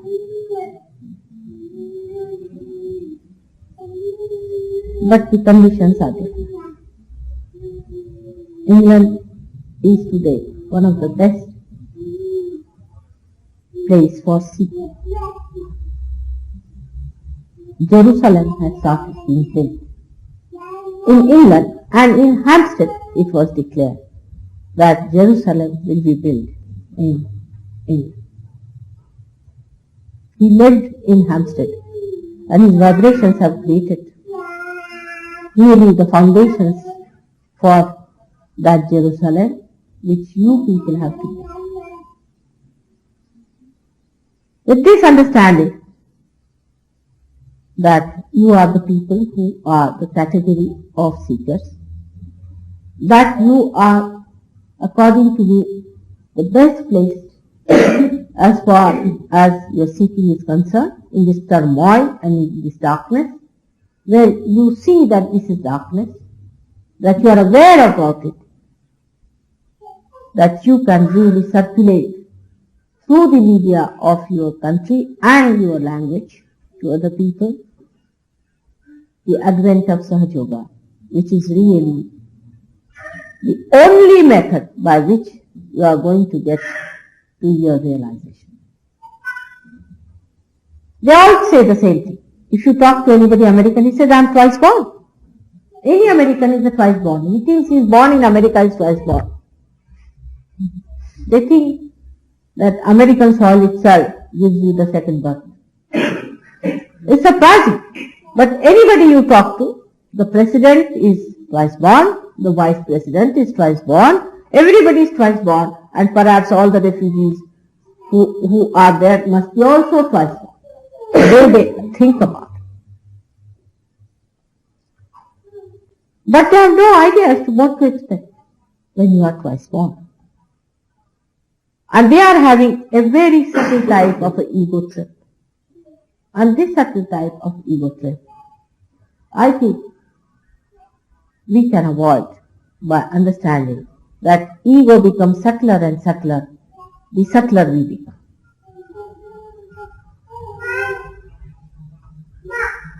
It attacks the reality every time by which you run away and thrown away from the reality. That's the work of the ego is.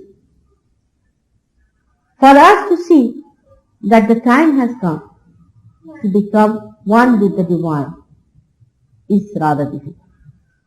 Why? Why should it be difficult? That the time has come. Have you ever known so many people sitting down before Christ asking for their realization? Any day. Did anyone ask for their realization in the whole of the Bible? Anywhere? Did anyone ask Christ that he should baptize someone?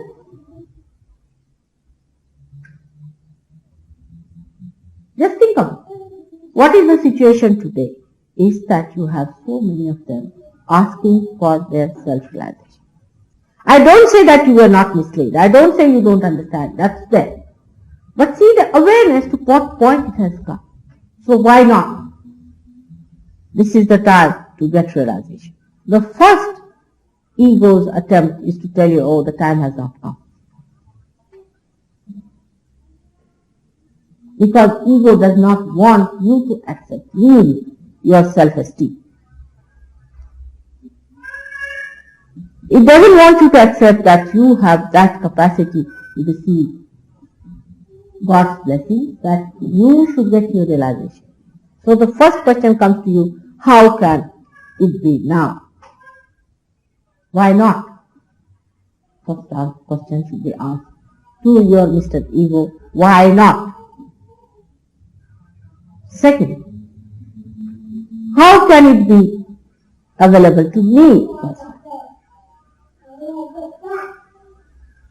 There are some people who came to see me.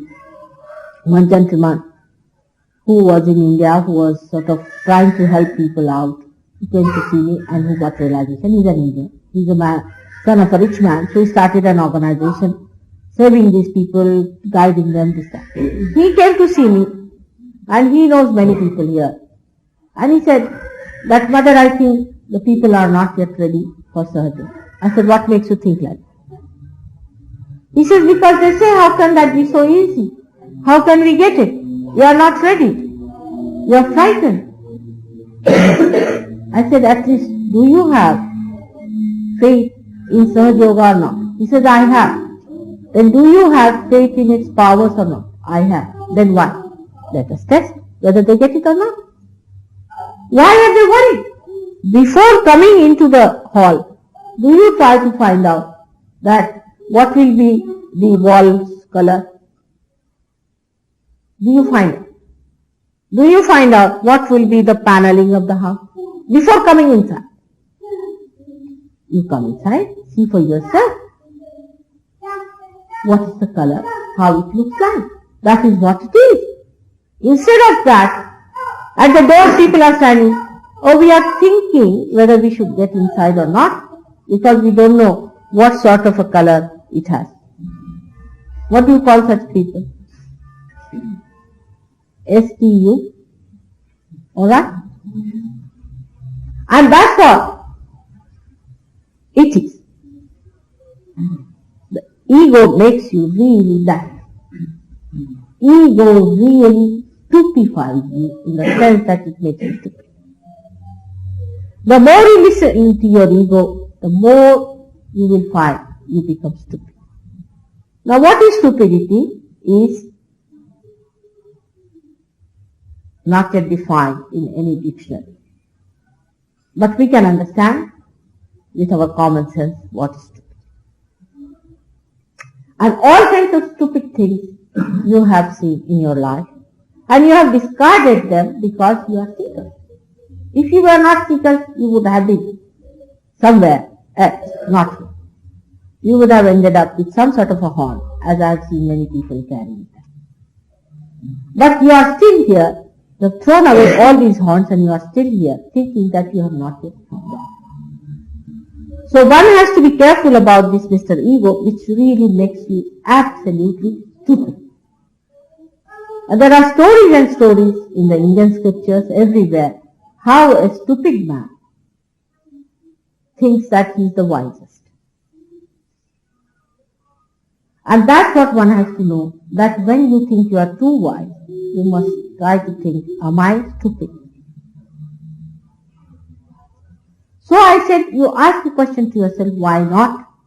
Why not I at this time get realization? If I say the time has come, you should be happy to know about it. But I've seen 50% people become unhappy because I say the time has come. And when I say that you can get your realization just now, the rest of the 50% get more unhappy. Thinking that how can it be? How can mother say such a thing? It is silly to say that you can get your realization. This is the advice of Mr. Ego again. Because it does not know yourself. It's an artificial thing. which is within you, which is giving you artificial ideas. He has no idea as to how you have developed, from what amoeba stage you have been brought, how you have been brought to this stage, and how in this process of sahaja you are today just ready to have your realization. He does not know that. The only one that knows is your Kundalini, your mother. She sits in the triangular bone there, and she rises to give you realization. She is just waiting. She is just to be visible, and she does it. Somebody asked me how much time. I said, how much time does it take for to switch on and this light? They said, maybe split of a second. I said, the 1,000th of the split of a second you can count. 1,000th part of that you can count. The Kundalini takes just like that. But again, that they arrive at the station at a time where the first train is about to leave and the second hasn't arrived, and they waste their time at the station because they have calculated and all calculations have failed. All such speedy things come to us and we have no patience with ourselves. So when the ego is teaching you that you have to be sure about it, how can you get your realization and all these nonsensical things, at the same time, when it sees that the realization is not achieved, it gives you another lesson. It has failed. It has not worked. Such contradictory things ego works out, and that's why there is confusion. And this is the age of confusion because of Mr. Ego trying to play tricks with us. It gives you one idea and then another idea. And between the two, you are standing between the two stools and don't know which side you are going to fall off and which one is going to slip out soon. These are the blessings of ego on us.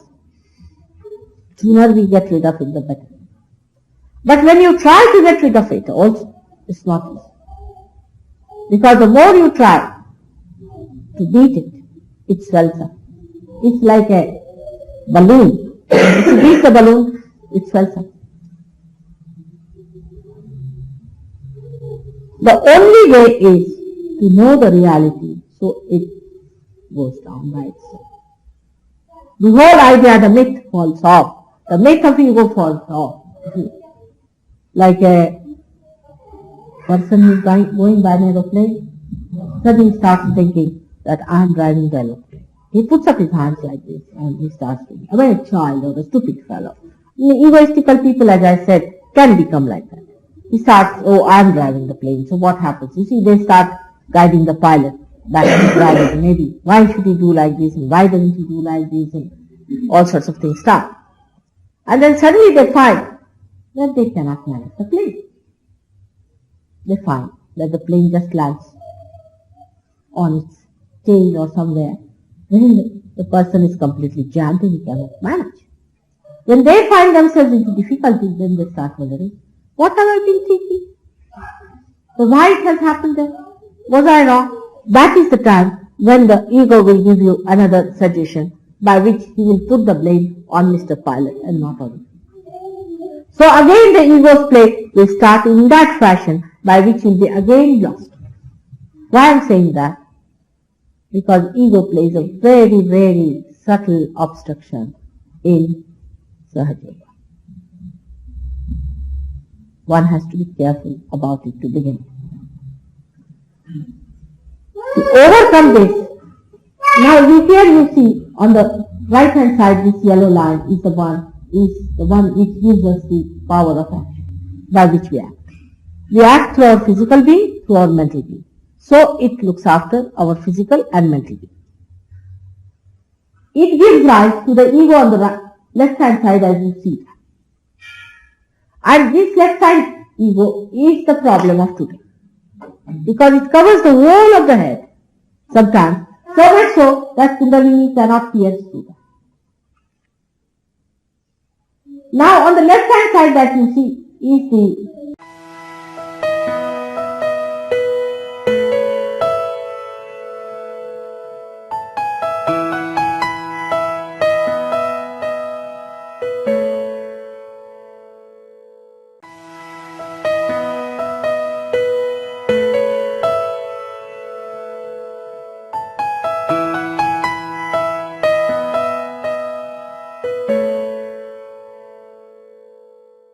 power of our desire. It's the blue line which shown is the power of our desire. By this you get your superego, all your conditions. Whatever has been your desire, your past, whatever you have been asking for, and whatever has been hidden within you is all expressed in that blue stuff there called as superego. Now when the people of your category, which are superior most people of any nation, who are the subtlest in any nation whatsoever, whether they are here or in Tehran or in China, just the same to me. They are the people who can see that this horrible thing like ego is before us. They can see it clearly. First they see it in others and then they start seeing the reflection in themselves. So they take to another side, run away from it. Run away from reality. All this is start an anti-culture movement. This culture is nonsensical. They can see it. Why do they do it? Because they can see it. It's so artificial. All this artificiality they can see. So they think that take to something else, by which you run away from this ego. But actually you cannot run away from it. You run away to the other side, called as superego. On the left hand side it moves. But actually in the head it is more on the right hand side. This superego is nourished by all our lethargic habits. For example, we are lethargic. When I came here I was surprised. Some of those people told me that I am successfully unemployed. I got a shock of my life. I said, now what sort of people are facing there? They think it's a success to be unemployed. I said, it's a problem. And that was superego speaking. Why should you work? Why do you need more money? What is the need to work? Why to have action? Just sit down and dream. Take some nice drugs. Go on top of a hill. Take the drugs, lie down there, and just think you are in heaven. Finished. Imagination. That also has worked out. People are out of it now. They are understanding that's not the way to achieve reality. So from ego to superego, the future yogis have been moving. The seekers are the future yogis. And they have been wobbling from one to another. It's a dangerous game both ways. No doubt. But you are seekers. And they are respected, loved and looked after and protected. And they achieve what they are asking for. They achieve it. They have to achieve it. Because behind all this game is a divine power, which has worked it out so well, so beautifully, has made you human being, and is not going to fail when it has to give you that superhuman power. That is the power of your spirit that lies within your heart. That has to manifest. Now, you have your own concepts, because of ego has concepts. Always ego will give you concepts about everything. That's why, because these concepts never fit in with the reality, Christ was crucified. Because according to them, Christ should have been born to Herod, not to Mary. According to them, it was too humble for God to be born like that. So they crucified him. The concepts that this ego tries to give you can be very dangerous too, about everything, about seeking, about realization, about everything. It gives you concepts, means it closes your doors to reality. Keep yourself open to see what it is really, than to have a conception. So because of this wobbling, people have started conceiving things in imaginary world. Sometimes they move to the right or to the left and they start imagining, oh, this means that, this means that, this means that. And this imagination is so dangerous. Recently we have had a big accident with that in Bright. One gentleman came and told them that he was Mr. Michael or whatever it is. People started believing he was Saint Michael. Imagination starts coming up and can be very dangerous. Now the whole ego and superego play becomes imaginary. How long are we going to live with imagination? We have to face reality. And reality is beauty. Reality is joy. It is knowledge. It is the thing you have to have. How long are you going to be satisfied with artificial things? You are not. So, what is the reality? How are we to seek it? And how are we to receive it? Do not have conceptions about it. When you were amoeba, did you have any conception how human being is going to look?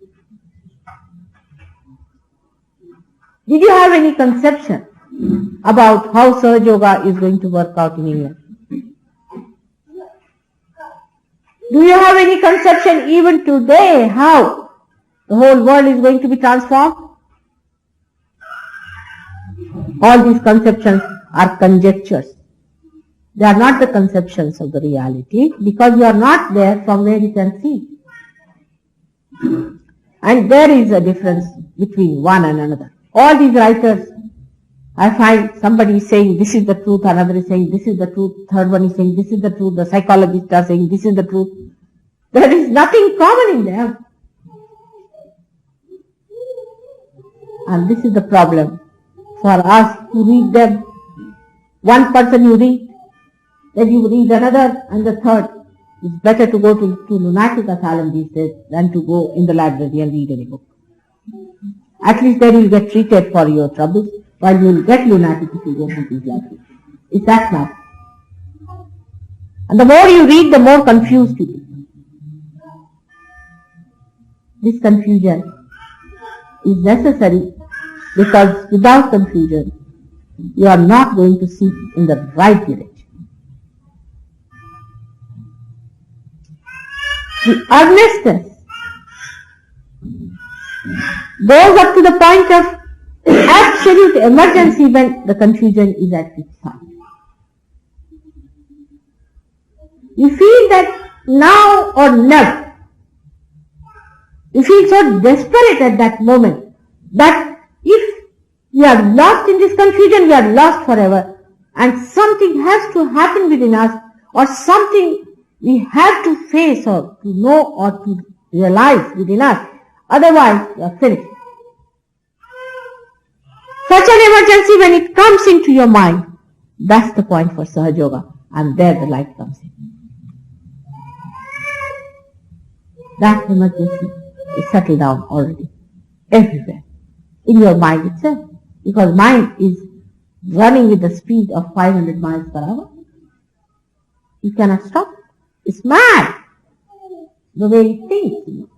I told you there was a doctor in Switzerland. He gave mother, do anything. You can cut my throat, or you can take out any part of my mouth or face or anything that you want to do, but stop thinking. My thinking is horrible. That's why you are very fortunate. Very fortunate that you belong to that category and the whole situation is so emergent. And you are such fighters and such brave people that I am sure you will get out of it and you will save many more. Supposing such a situation arises in India, most of them will commit suicide, I can tell you. They will just shut. They won't be able to understand. Anyone like that goes there, they think, oh, he's mad, put him somewhere else, finished, you have nothing to do. They'll never fight it out.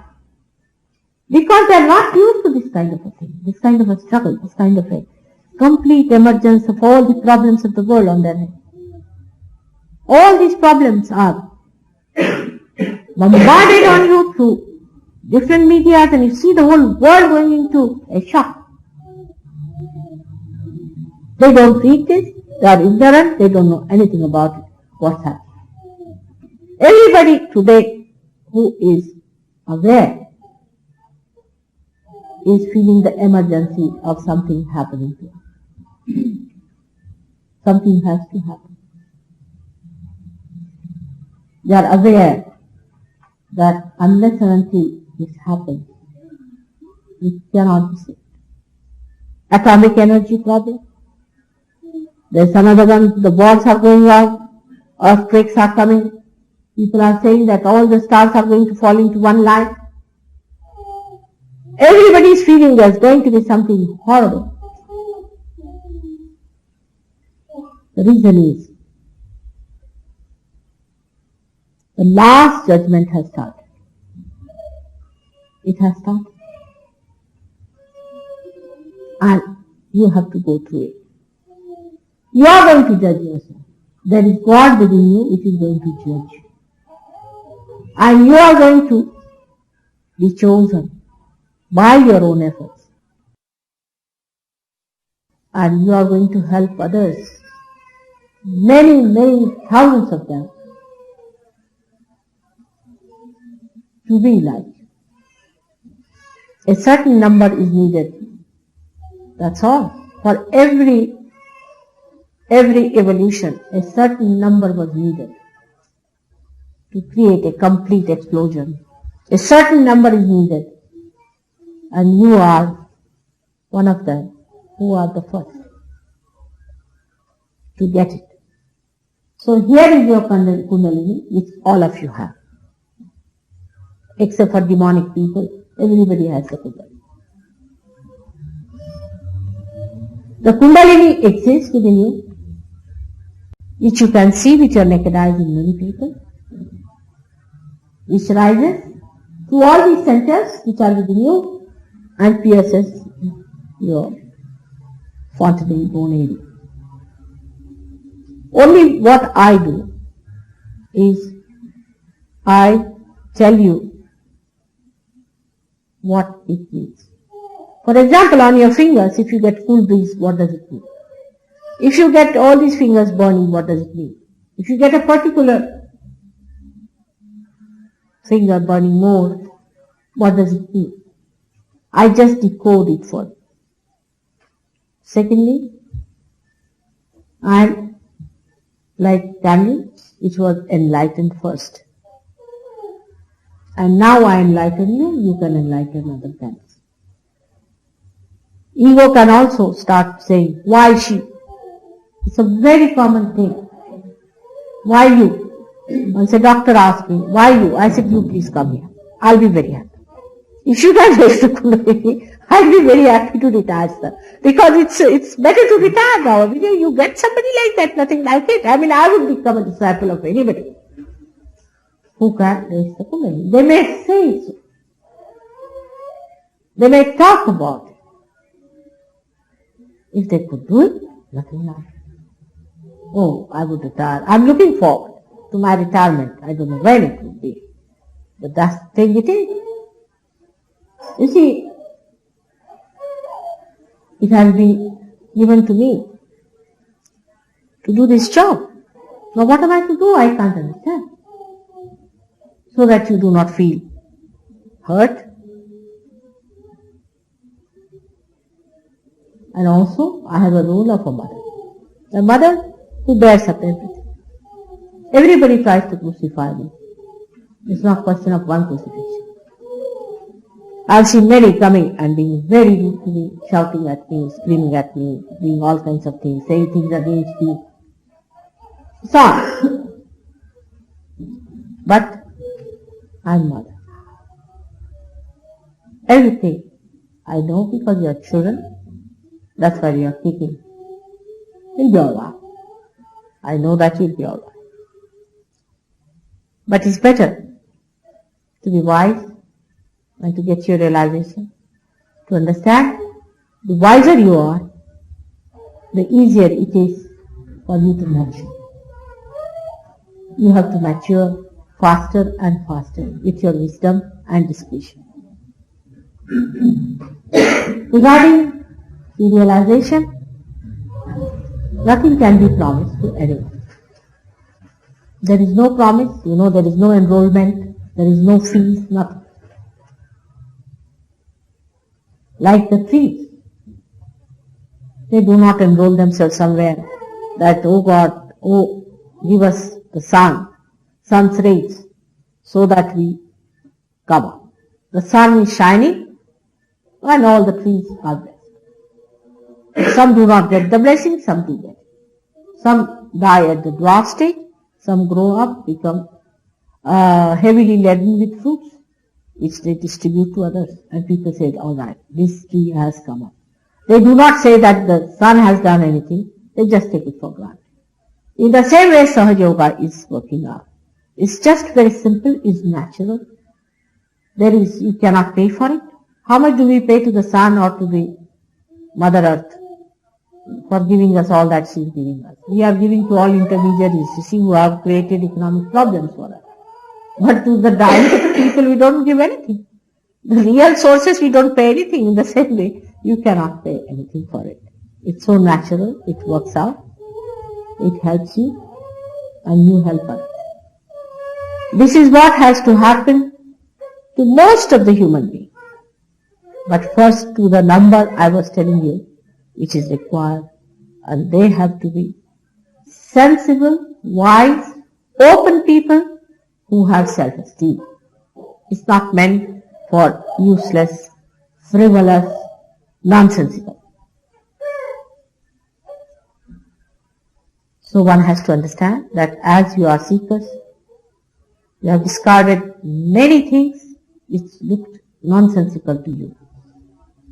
And today is the time for you to receive for which you have discarded all that, the sense of your being, the meaning, the purpose of your being. Why you have come on this earth. Everything, all the knowledge of the world, everything for which you have come, for which you were created. The whole universe, the stars, or they are going now to Saturn. Why Saturn was created? What is Saturn? It's not even the dust particle of God Almighty's feet. What is Saturn? It's one of the seats of one of the centers. It's here. And the Vishuddhi chakra is made out of Saturn. And the circle round it is nothing but the Sudarshan chakra is described of Sri Krishna, because Sri Krishna resides there. Now what will they know about it? How are we to talk to them?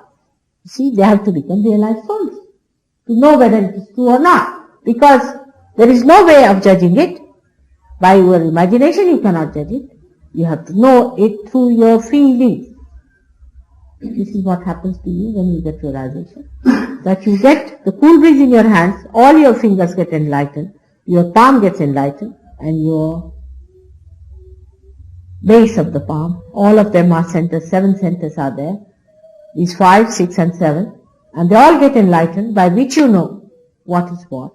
Also you know if this is the truth or not, because if it is the truth, the vibration comes very much more.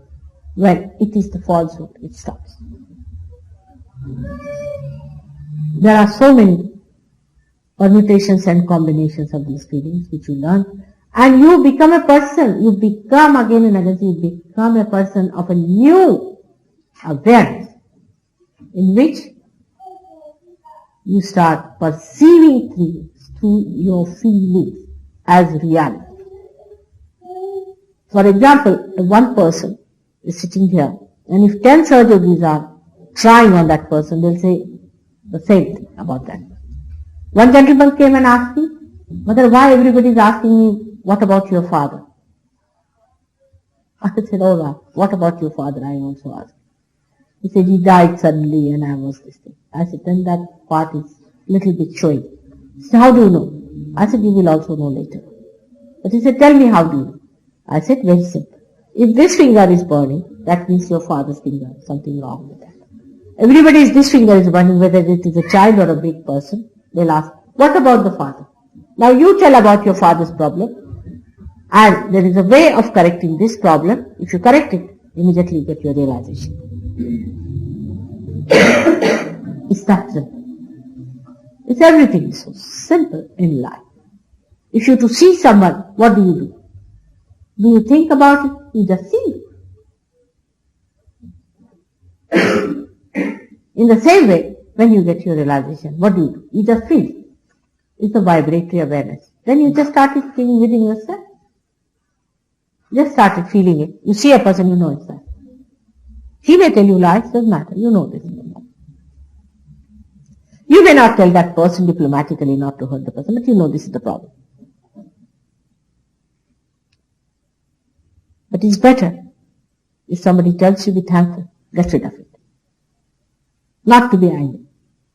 The last of all I have to tell you, because you have some who have come for the first time, that you can be misled. There could be a guru, so-called, who might have misled you. Or there could be somebody who might have misled you. Still, because you are naive, maybe you may not have understood it. But if somebody tells you that your void is scratching, there's a wrong guru, better tell the name.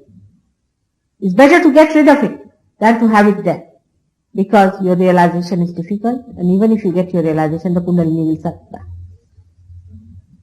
It's better to tell and understand how to get rid of it. After all, sahajayoga is only concerned with your well-being and not the well-being of all the crooks of the world. Because people have an objection sometimes to me, saying that she criticizes others.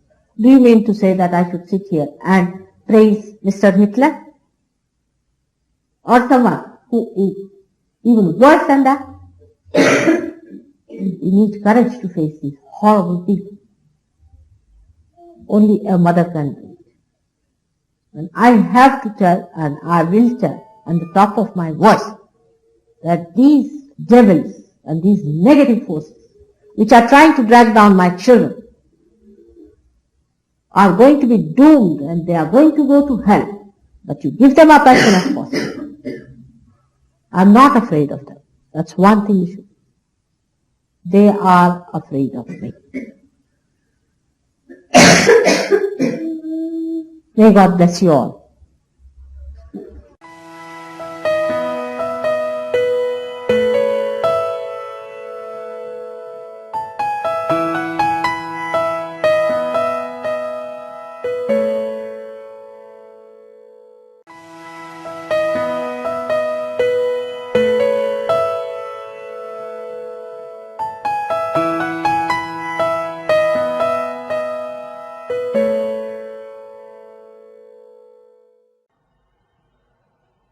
तो जिनके पास कोई काम धंधा नहीं है, वो ऐसे ही धंधे करते बैठते हैं, इधर से उधर बात लगाओ, उधर से उधर बात लगाओ. तो एक दूसरों की स्पर्धा करना या जलना, ये सहयोग में हो ही नहीं सकता. अगर ये सब कुछ आपको हो रहा है तो आप समझ लो अभी आप सहज के दर किनारे भी नहीं.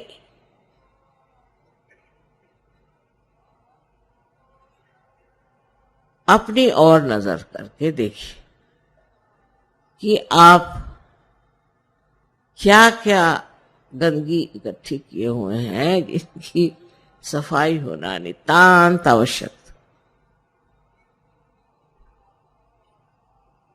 अपना देश तो मशहूर है कि हम लोग बहुत झगड़ालू हैं, आपस में झगड़ते ही रहते हैं, कभी एक दूसरे से पटती नहीं. और हम तो कहते हैं ये प्रेम की महान शक्ति.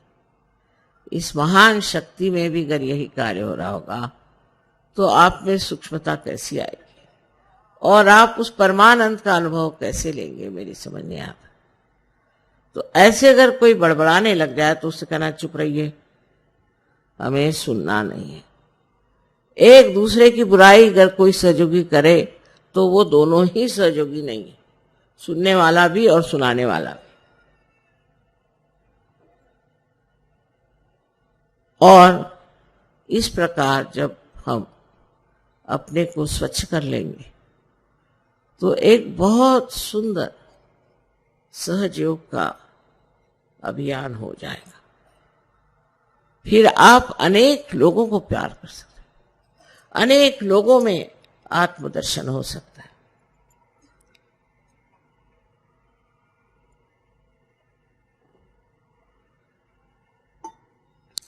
अब अपनी जिम्मेदारी को आप समझें। आज संसार में रोज अखबार पढ़िए तो रोना ही आता है। क्या न क्या गड़बड़ हो रही है, हर तरफ से कैसा आतंक मचा।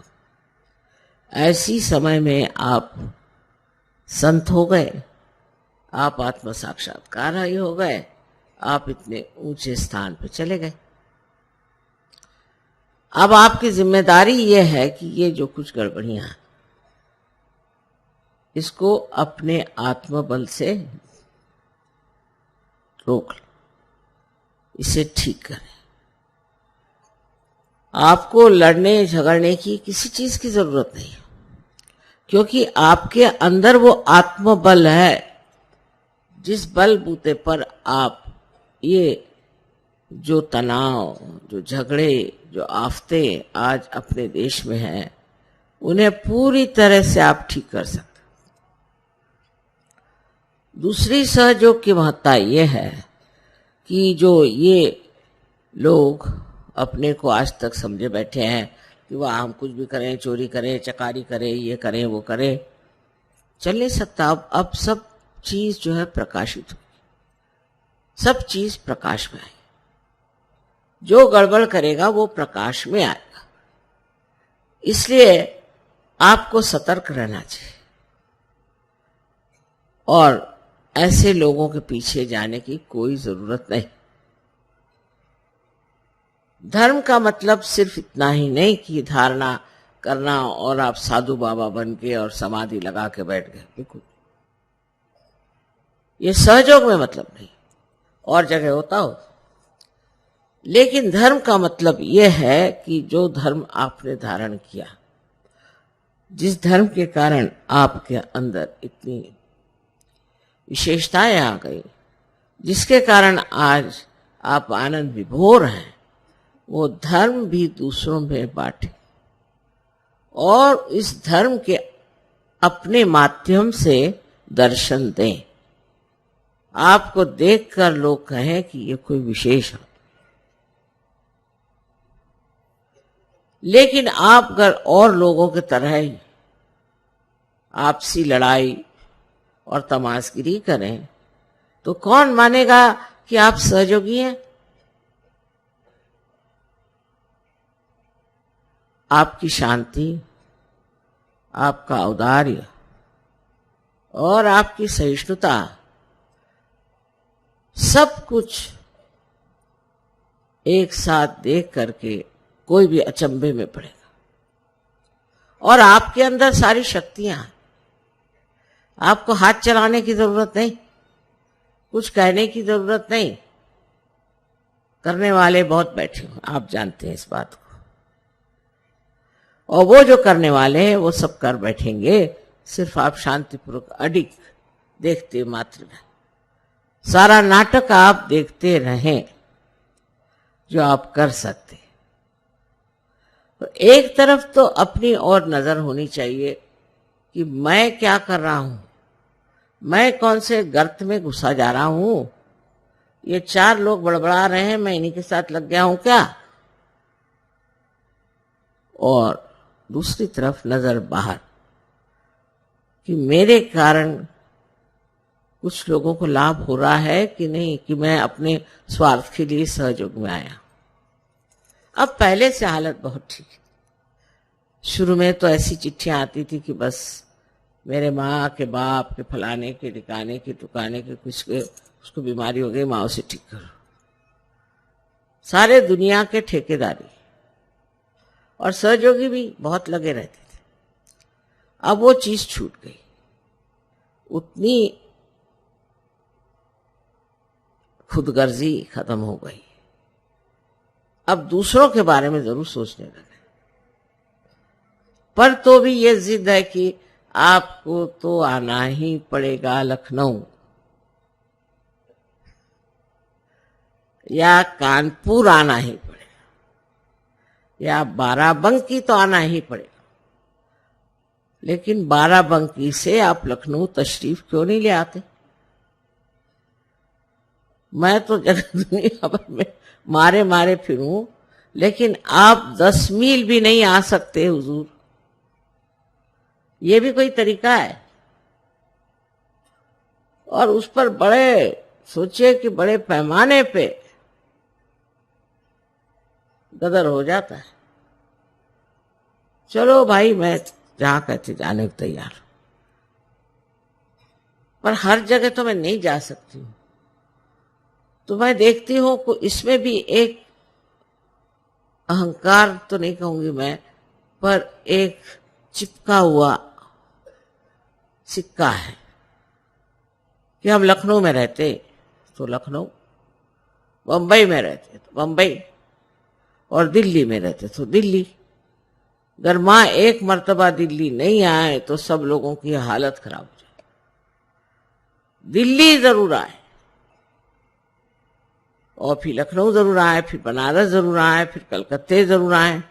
ये मैं जब देखती हूं कि आप इतने स्थानिक कैसे,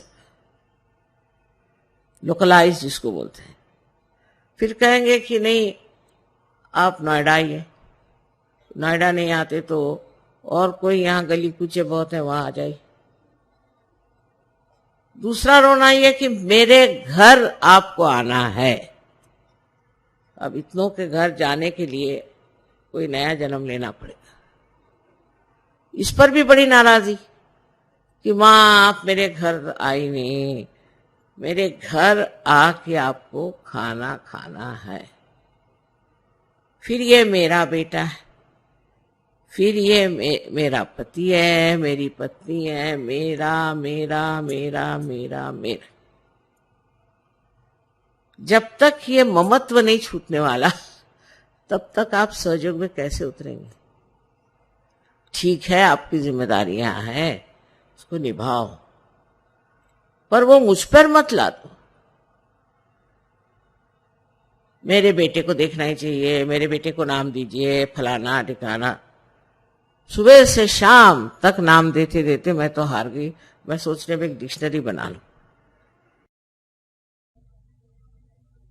दिल्ली शहर में और उसके आसपास सहयोग बहुत जोर में फैल रहा।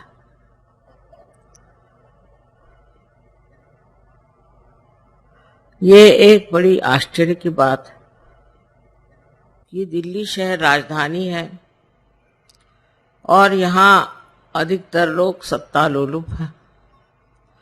जो सत्ता पर हैं उनके आगे पीछे लोग दौड़ते हैं।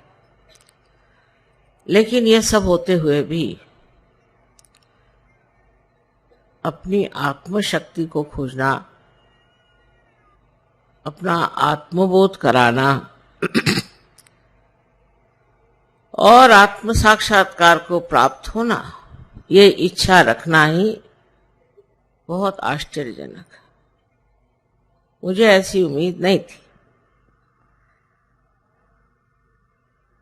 क्योंकि ये सूक्ष्म चीज है, अत्यंत सूक्ष्म है।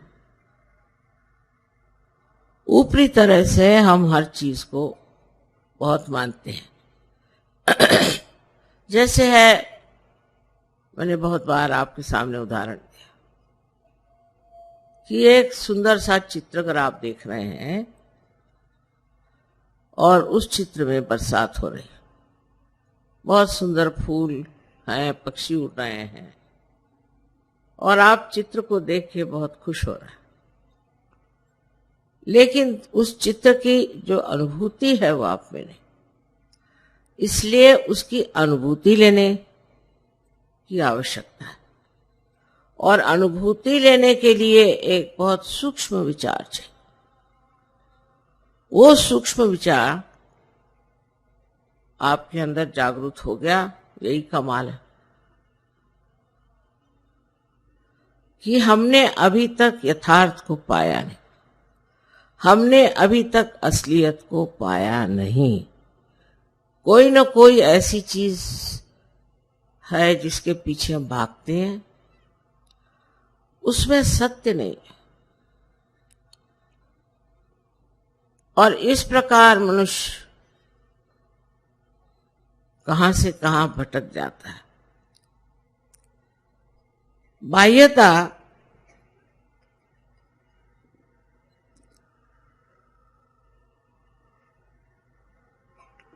धर्म के अवलंबन में मनुष्य भागता है। मेरा ये धर्म है, मैं बड़ा ऊंचा हूं। दूसरा कहेगा मेरा धर्म है, मैं बड़ा ऊंचा। तीसरा कहेगा मेरा ये धर्म है, मैं बड़ा ऊंचा। और बहुत से ऐसे भी हैं जो कहते हैं कि जो हमको मिलना है हम ही पालेंगे, हम क्यों सहयोग करें, हम खुद ही से पालेंगे।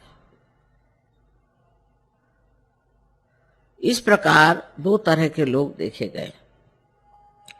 एक तो जो अपने अहंभाव में खो गए, और दूसरे जो हैं वो शरणागत होकर गलत चीजों में घुस गए। ये दोनों तरह की व्यक्तियां सूक्ष्मता में नहीं उतर सकती। उसी में उनको मौज आती, उसी में आनंद में है। एक सोचता है कि मैं तो बस इस चीज में पड़ा हूं, अब मैं बस रात दिन भजन कीर्तन सवेरे 4 बजे उठ करके पठन करते रहता हूं। एक साहब मुझे मिले थे, अभी जवान थे। मैंने उनसे कहा कि सहयोग में आने के लिए तुमको कुछ करना नहीं।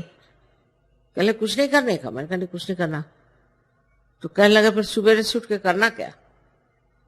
कुछ तो करना ही चाहिए सुबह से उठ के।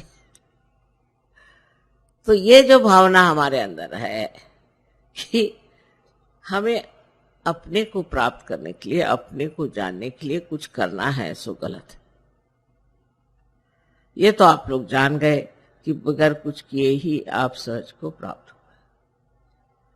अब दूसरे अहंकारी हैं जो सोचते हैं कि हमको क्या करना, हम ही इसको खोज लेंगे, हम ही इसे पालेंगे। तो उनकी तो बात छोड़ ही दीजिए। उनसे भिड़ने से अपनी खोपड़ी खराब करने से पहले। और दुनिया में सभी लोग होंगे ऐसे, ये भी सोचना मेरे ख्याल से गलत बात है। बहुत से लोग लेकिन इस कलयुग में परिवर्तित हो जाएंगे।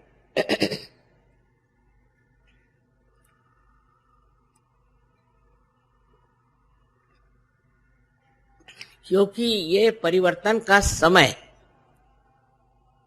इस समय में परिवर्तन होगा ही, आप चाहें या न चाहें। किंतु चाहने पे इस परिवर्तन की जो सूक्ष्मता है उससे आप पकड़ लेंगे।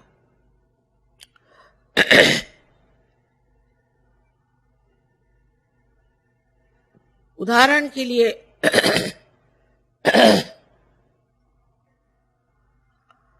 मैं कहूंगी कि रशिया देश, जो कि भगवान के बारे में कुछ नहीं जानता था, जिसने परमात्मा का नाम भी नहीं सुना था, और ना उनको परमात्मा की बात करने की इजाजत थी, न ही कोई वो धर्म की बात जानते थे, और बड़ी ताड़ना में, बड़ी कठिन समस्याओं में वो बेचारे बंद थे, घुट रहे थे।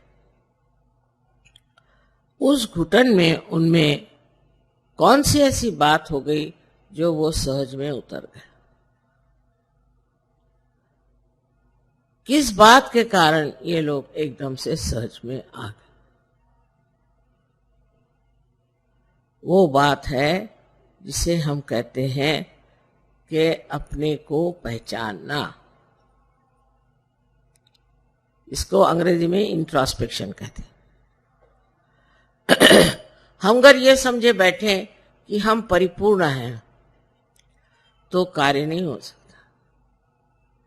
हमको ये देखना चाहिए कि हमारे अंदर कौन से दोष हैं, और सहयोगी होने के बाद भी ये देखना अत्यावश्यक है। सहयोग फैल रहा है, फैलती हुई चीज फट भी जाती है। और जो हमारे अंदर सूक्ष्म से सूक्ष्म ऐसे दोष हैं वो पकड़ लेते हैं। मैं इस बार आई तो सुना कि नोएडा के जो गाने वाले थे उनमें 2 भाग हो गए। फिर सुना कि ये नोएडा में भी 2 ग्रुप हो गए। फिर और जगह भी ऐसे 2 ग्रुप हो गए, कहीं 4 ग्रुप हो गए, कहीं 5 ग्रुप। ये बहुत खतरनाक चीज है। अब ग्रुप कैसे बनते हैं इसको बारीकी से देखना चाहिए। ईसा मसीह ने कहा था कि बीवेयर ऑफ मर्मरिंग सोल। कुछ लोगों की आदत होती है कि वो कुछ न कुछ किसी के दोष देकर बोलना शुरू कर देते कि उनका ऐसा है, उनका वैसा है। फिर 4 और इकट्ठे हो जाते हैं, फिर 10 और इकट्ठे हो जाते हैं। आप दूसरों का दोष देखने के लिए अगर आए हैं तो बेहतर है आप किसी न्यूज़पेपर में चले जाइए। यहां तो आप अपने को पूर्णतया एक आत्म साक्षात्कारी बनाने के लिए आए। तब अपने ही दोष देखना ठीक है, क्योंकि अपने दोष हम ही ठीक कर सकते हैं, दूसरे तो ठीक नहीं कर सकते। दूसरों के दोष देखने से हमारे दोष कैसे ठीक होंगे ये मेरी समझ में नहीं आता। इसलिए इस तरह की जो एक विशेष तरह की हस्ती होती है जिसे मर्मरिंग सोल कहा गया, जो दूसरों के बारे में बताते रहते हैं। मेरे सामने भी चलता है, उन्होंने ऐसे किया, उन्होंने वैसे किया, उन्होंने, आपने क्या किया?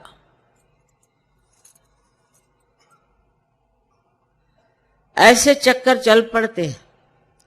इसलिए जब सहयोग बढ़ता है तो उसके साथ ये भी देखना चाहिए कि वो तितर बितर न हो जाए, उसकी घनिष्ठता बढ़ती रहे।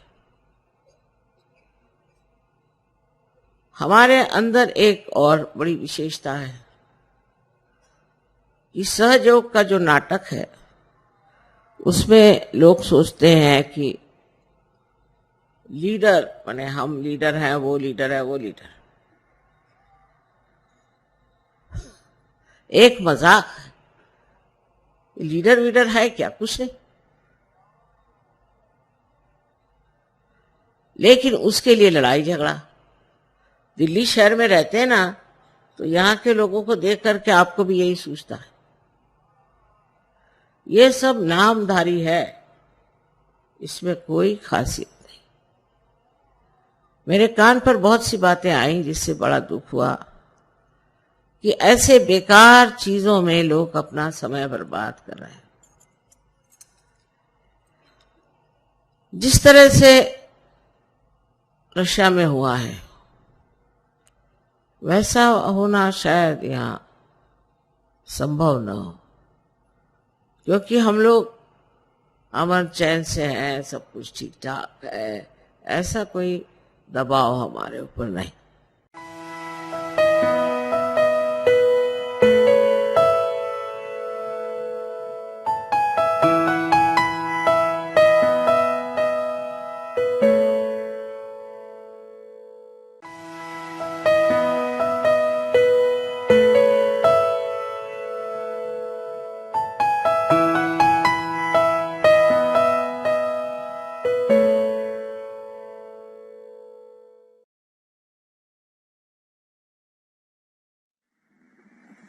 अभी कल मैंने आपको बताया था कि सहज योग में जब आप पार हो जाते हैं तो क्या चीज हो जाती है। इस तरह से आप गुणातीत में उतरते हैं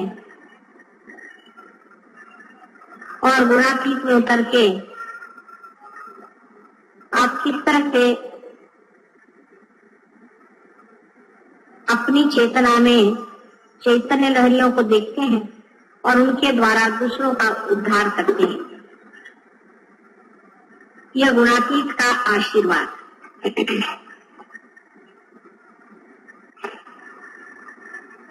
यह कलयुग का भी बड़ा भारी आशीर्वाद है और इसकी भविष्यवाणी पहले बहुत बार हो चुकी है कि कलयुग में जब बहुत से लोग परमात्मा को खोजते हुए जंगलों में, पंदरों में और बड़ी बड़ी कठिन तपस्या में संन्यास्त भाव से मां का पाचारण कर रहे थे, उनकी भक्ति का फल, उनके पाचारण का फल कलयुग में होने वाला है, जहां पर की सहज स्नेही कुंडलिनी की जागृति हो करके और सामूहिक उद्धार होगा, कल्याण होगा, मंगल होगा, लोकपाल। सो तो सहज योग की बात सही है और जिसके बारे में कहा है वो भी सही बात है, क्योंकि सहज जो है वही एक तरीका प्रकृति का है। प्रकृति का अपना तरीका कोई सा भी असहज नहीं है, सब चीज सहज होती है। जैसे अपने श्वास लेना, हर तरह का काम जो प्रकृति करती है, जीवंत कार्य, वो सारा ही सहज होगा। लेकिन सहज योग में एक सहज होने के नाते कुछ प्रश्न भी खड़े हो जाते हैं, या जिसको कहना चाहिए कि मनुष्य इतना असहज है, मनुष्य ने अपने को इतना ज्यादा कॉम्प्लिकेट कर लिया है, मनुष्य ने अपने को इस कदर घेरे में डाल दिया है और इतना अपने को गलत चीजों से एकाकार मान लिया है कि मनुष्य के लिए सहज होना ही कठिन बात है। और ये सहज योग की पहली कठिनाई है। पहली कठिनाई सहज योग की यह है, जैसे कि मनुष्य के मन में ये विचार है, अपने देश में विशेष, कि जब तक आप संन्यास नहीं लेंगे तब तक आप परमात्मा का नाम ले भी नहीं सकते, धार्मिक ही नहीं हो। अब संन्यास लेना बिल्कुल बाहर की बात है, बिल्कुल ही अधार्मिक बात, उसका अंदर के संन्यास से कोई मतलब ही नहीं। अंदर की साधुता जो है वो और चीज है और बाहर का दिखावा बिल्कुल और चीज। बहुत से लोग अंदर से साधु होते हैं, बाहर से गृहस्थी में होते हैं। राजा जनक जैसे एक ही हो गए थे उस जमाने में, लेकिन आज वैसे अनेक हो सकते हैं। लेकिन जब ये बात हम कहते हैं तो फिर गृहस्थ ही सामान्य लोग हैं और गृहस्थ ही लोग इसके अधिकारी हो गए। लेकिन गृहस्थ कितने कॉम्प्लिकेटेड है, वो भी एक अजीब चीज है। क्योंकि गृहस्थी के लोग जब मेरे पास आते हैं अधिकतर, अभी जैसे यहाँ पे अधिकतर औरतें रो रही थी, वही बात है कि हमारे बेटे का ठीक कर दो, हमारी बीवी ऐसी खराब हो गई, हमारा लड़का ऐसा खराब हो गया, हमारे घर में पैसा नहीं, हमारे घर में लोग बच्चे बीमार रहते हैं, कभी कुछ है कभी कुछ। गृहस्थों के जो प्रॉब्लम्स हैं बहुत छोटे छोटे, बहुत ही छोटे छोटे, इसलिए गृहस्थ की वृत्ति बड़ी छोटी, उसमें विशालता नहीं। उसको अपना अगर बच्चा बीमार है तो बहुत बड़ी बात लगेगी, दूसरे का बच्चा बीमार है तो कोई नहीं लगेगा। जैसे अपना बच्चा अगर घर में बीमार है, अगर पड़ोसी ने रेडियो चला दिया तो बहुत बुरा लगेगा, लेकिन दूसरे का बच्चा अगर बीमार है तो अपने रेडियो बज रहा, अगर पड़ोसी आके कहे भाई मेरा बच्चा नहीं सोता है, रेडियो बंद कर दे, तो कल अच्छा दरवाजा बंद करें, हमारा रेडियो ने बंद कर। यही बात है, सहज योग में हमने सामान्य लोगों को लिया हुआ है और गृहस्थी के लोगों को लिया। गृहस्थी के प्रश्नों की वजह से ही सहज योग धीरे धीरे 4 कदम आगे चलता है तो 3 कदम पीछे आता है, 5 कदम आगे बढ़ता है तो फिर 2 कदम पीछे आता है। एक आदमी सहज योग में समझ लीजिए पुरुष पार हो गया, दीदी नहीं,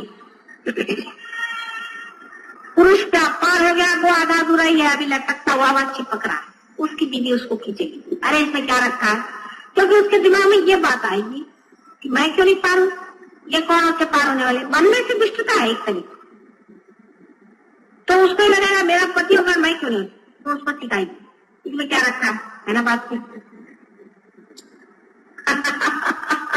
कहोगे कि माँ ने कैसे जाना, माँ तो सबको जानती, फिर वो कहेगी कि इसमें क्या पढ़ने की जरूरत है, इसमें ये गड़बड़ है, उसमें ये घपला, उसमें। अब वो पति है, वो सोचता भाई ये तो मेरी बीवी है, माने मेरा इससे कोई विशेष संबंध है ही, उस जन्म का तो कोई संबंध होगा ही, तो जन्म जन्मांतर का कुछ संबंध है ही। तो जब तक मेरी पत्नी इस चीज को नहीं मानती तो मैं इसको कैसे मानूं? वैसे वो चाहे दूसरी औरत के साथ दौड़े, कोई अड़चन, तो उसको हरी नहीं होगी। वो चाहे अपना पैसा किसी और पे खर्च करे, उसमें उसको हरी नहीं। और जो भी करना चाहे वो कर सकता है, लेकिन सहयोग में जब आता है तो वो अपनी पत्नी से बड़ा पक्का हो जाती है, ये बात नहीं, क्योंकि सहयोग आपको प्रेम सिखाता है। तो प्रेम सिखाने की वजह से वो अपनी बीवी के प्रति भी करुणामय हो जाता है और बीवी के लिए भी सोचने लगता है। और बीवी जो है वो उषा बढ़ाती है पत्नी, तो सहयोगी चलता है डावाडोल डावाडोल डावाडोल। जिनके सारे हैं वो लोग हैं गृहस्थी, वो सब डावाडोल लोग हैं। ये बड़ी भारी सहयोग की विपदा। बार बार चित्त जो है छोटी चीज में उलझ जाता है, बहुत छोटी चीज में। भाई तुम क्यों नहीं आए? ओ मेरे पति का वो ऐसा था, उसकी बहन के फलाने का दिखाने का वो शादी ब्याह हुआ, तो जाना ही। ठीक है जाओ, ये नहीं कि संसार के कोई कार्य को छोड़े, लेकिन जो अपने अंदर से शक्ति आ रही है, जिसके सारे हमें उठने का है, जो परम का कर्तव्य, उसको महत्वपूर्ण और सबसे ज्यादा जब तक आप महत्वपूर्ण और वही सब कुछ नहीं मानिएगा, तब तक आपका गृहस्थ नहीं होने वाला, आपको कुछ भी नहीं ठीक होने वाला। उसमें चाहे पत्नी रुकावट डाले, आप उसकी बात मत, कोई भी रुकावट डाले, आप उसको दो बात समझाइए, उसको कहिए ये गलत बात। अब देखिए सहज योग में आपने जाना है कि नाभि चक्र का बहुत स्थान है, जहाँ पे कि लक्ष्मी जी का वास। अगर आपकी पत्नी पर उनकी नाभि घर खराब होगी, आप कितनी भी कोशिश करेंगे, आपके घर में कभी पैसा रुक नहीं सकता, आपका पैसा सब बह जाएगा। लेकिन अगर आपकी पत्नी की नाभि ठीक होकर अगर वो भी पार हो जाए, आप भी पार हो जाए, तो आप पे संतोष आ जाएगा, घर में लक्ष्मी का राज्य आ जाएगा। लक्ष्मी का राज्य का मतलब बहुत पैसा आना ही नहीं होता, उसका संतोष, उसका आनंद, उसकी शोभा, उससे यश, उसका दान, उसका अभय। जैसे कोई बड़े घर की लड़की आई आपके यहाँ ब्याह का, बड़े घर की आई, तो आपने देखा सब ये तो अजीब है, समझ में नहीं आता। सवेरे 4 बजे उठ करके अपना घर नहीं साफ करती, कमरा नहीं साफ करती, सब ठीक से नहीं रखते। वो बड़े घर की लड़की, उसका बहुत सारे नौकर है। तो उसको तुमने कहा कि ये कैसे भाई तुम्हारा तरीका में समझ नहीं आता, तुम सवेरे देर से उठी, आराम से अपना चाय पी रही, ये करे वो कर। दिखने में तो ऐसा लगा कि बिल्कुल बेकार की लड़की लेके आ गए भाई, लेकिन वो तो आपकी बहू आई है, आपने कोई नौकरानी तो नहीं लानी थी, वो तो आपकी बहू आई। लेकिन आप एक छोटे घर की लड़की आई, वो सवेरे 4 बजे उठेगी, बिस्तर बिस्तर सब ठीक कर देगी, सब ठीक ठाक करके रख देगी। लेकिन आपके घर में अगर कल कोई नौकर आ जाए, तो आप देखिएगा कि जो बड़े घर की लड़की होगी, उसको दिल खोल करके एक अपनी चीज उठा के, अपनी सास होगी, उससे अगर कह दिया लेकिन तुम्हारी सर्विस में लीजिए, आप ले लीजिए। वही छोटे घर की लड़की आई, वो नौकरानी कैसे रहेगी? वो आपसे कहेगी छोटा घर बड़ा घर मेरा पैसों से नहीं होता, मेरा मतलब तबीयत की। इसको कभी गड़बड़ नहीं समझना, तबीयत की बात है। तबीयत तो पैसे से नहीं होती, तबीयत राजा बना देते। और जो छोटे घर की लड़की आएगी, जिनके घर में दासत्व का स्वभाव है, रईस भी होते, बहुत से रईस भी दासत्व होते, वो आएगी तो वो क्या कहेगी? वो कहेगी अरे इसको देने की क्या जरूरत है, अपनी सास से चीजें छुपाएगी, अपने बच्चों का खाना छुपा के रखेगी, कोई आएगा तो उसको खाने को नहीं देगी, इतना गिन के देगी। ये अंतर, ये बड़ा भारी अंतर पड़ जाता है। ये गृहस्थी की बात है। जब गृहस्थी आते हैं घर में, उनके तरीके उसी छोटे घर के लड़की जैसे कभी कभी हो जाते। गृहस्थी में बड़प्पन आ जाए, हाँ, सोने में सुहाग। बड़े तबीयत का आदमी आ जाए कि साफ कुछ भी हो जाए, दुनिया की चीज हो जाए, मैं तो सहयोग में बैठा हूँ और सहयोग में बैठू,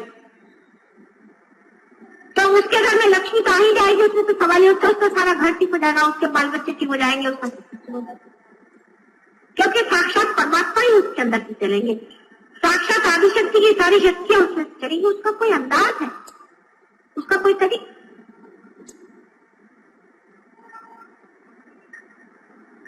लेकिन क्षुद्रता जो है वो गृहस्थी में बहुत पनपती, बहुत पनपती। ऑफिस में एक आदमी जाता है, वो आदमी ऊपर चला गया, ये आदमी नीचे आ गया, ये हो गया, वो हो गया, उसने मुझको सुपर चीज कर लिया, उसने बिजनेस में मेरा इतना पैसा मान लिया, उसने ये कर लिया, वो कर लिया, सब कर लिया। औरतों के मामले में और भी सत्यानाश। माझी सासू असं म्हणाली, माझी सून तसं म्हणाली, तिचं असण हिचं असण ते तसं, सब वही क्षुद्र क्षुद्र बातें चलती रहेगी। उसी में आदमी कटता रहेगा, मरता रहेगा, पीसता रहेगा, उसी में अपनी सारी शक्ति खत्म नष्ट। ऐसा एखादा योगी आ जाए, समझ जाएगा सन्यासी पक्का, और प्रेम से भर के कहते हैं कि माँ मुझे पार कर दो, तो वो पार क्या होता है कुछ बिल्कुल चमकता,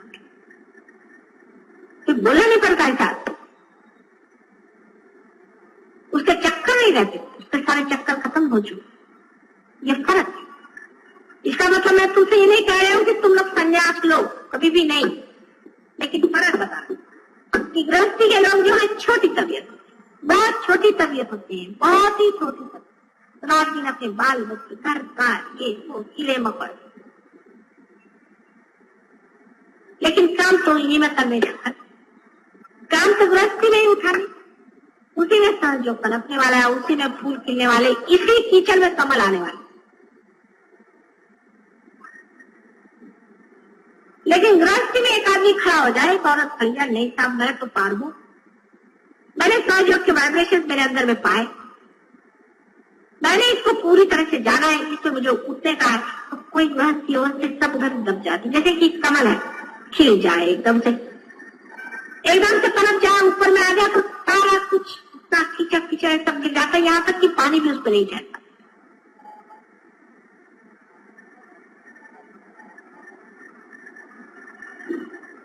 असं खाली ठेवा, आरामात असं खाली ठेवा, इथे जमून चाल दुसऱ्या, असं आरामात बसा, हा खाली ठेवा।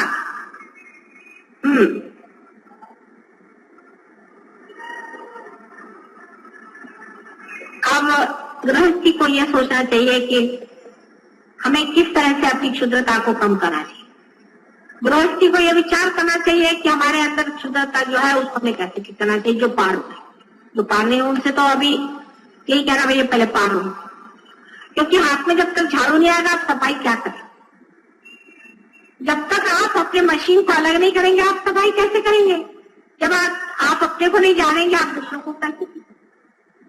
और फिर माँ यहाँ से मेरे बच्चों की पता, मैं माँ को देखती वही भूत बनी बैठी, वही कुछ भूत है, बच्चों क्या करे भाई, तुम तो ठीक हो पाए। तो पहले सहज योग में आके सब लोगों को चाहिए कि वो पूरी तरह से पास अपने कोई से भी चक्र नहीं पकड़ने देने चाहिए, अपने चक्र साफ रखें। जब वो एक स्थिति आ जाएगी फिर वो दूसरों पे जाए, अपनी बीवी बच्चे किसी का सुनने की जरूरत नहीं।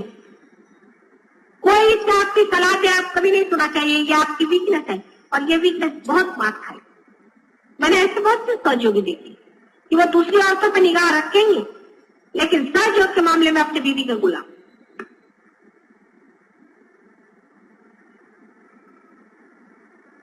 ऐसे लोग बहुत आगे नहीं जाते, न उनको सहयोग से कोई फायदा है न कुछ उनकी मैं मदद करता। लेकिन जिन लोगों ने अपना सहयोग पूरी तरह से अंदर बना लिया, पक्के तैयार हो गए, जिनका घड़ा बिल्कुल तैयार हो गया, उसी घड़े में से ये जो लक्ष्मी है, ये जो गृहस्थ की लक्ष्मी है, ये बहने वाली है। ऐसे आदमी का गृहस्थ जरूर ठीक हो जाए। इस मामले में जबरदस्ती भी करना पड़े तो कोई हर्ष नहीं। इस मामले में आपको साफ साफ भी कहना पड़े कि नहीं ये गलत बात है, मैं नहीं करने वाला, इस रास्ते पे मैं नहीं जाने वाला। उसमें थोड़ा सा बुरा लग जाए तो भी हर्ष।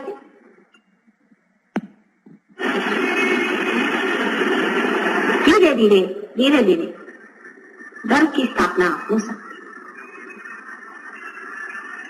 जब घर के अंदर धर्म की स्थापना हो जाए, जब आपके अंदर में वो शुरत आ जाए, जब वो पुरुषार्थ आपके अंदर आ जाएगा, उस चीज को आप पूरी तरह से पकड़ लेंगे, तब दूसरा आदमी भी पिघलना शुरू हो जाएगा। फिर उसके पिघलने से आप उसका नुकसान कभी नहीं कर सकते हैं। आप उसका कितना भी बुरा सोचे, आप नुकसान नहीं कर सकते। उसका उद्धार होगा, वो भी सन्मार्ग में आएगा, वो भी पार होगा, उसका भी मंगल होगा।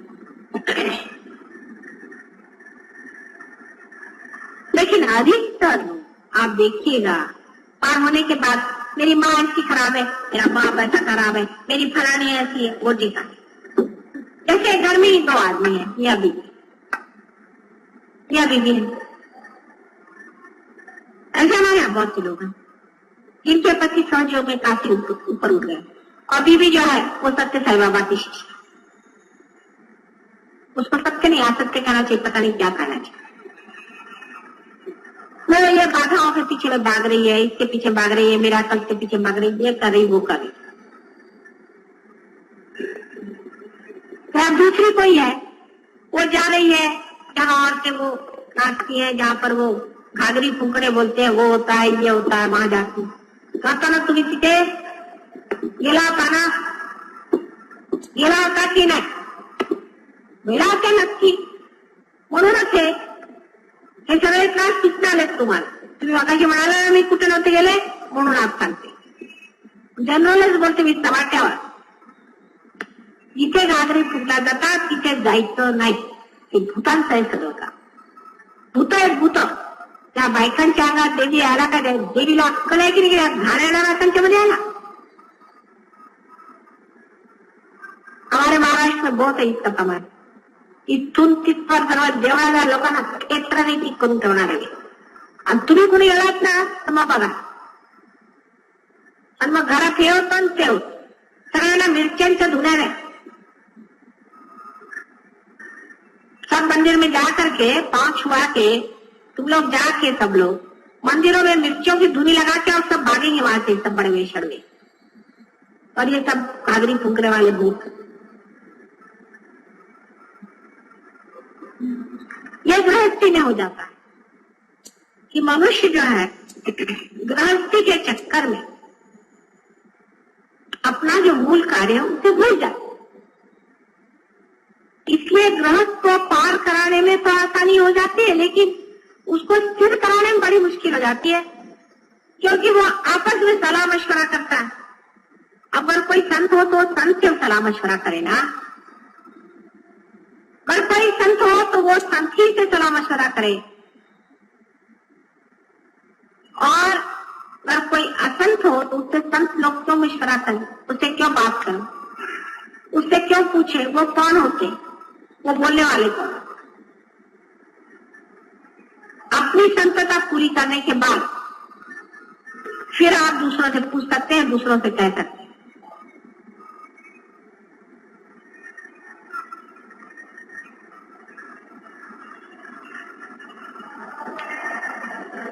इसलिए आपको जानना चाहिए कि सहयोग का कार्य सर्वसाधारण सामान्य गृहस्थी में होने वाला है, गृहस्थ में होने वाला है।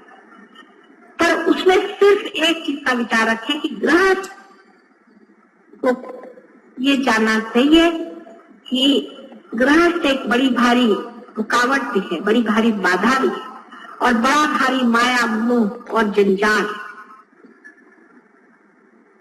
इसका मतलब संन्यास लेना नहीं, उससे भागना नहीं, इसका मतलब उससे मुंह मोड़ना नहीं है, लेकिन उसे उस गृहस्थी में ही लेकर के अपना चिराग जलाना है, उस अंधियारे को ही रोशन करना।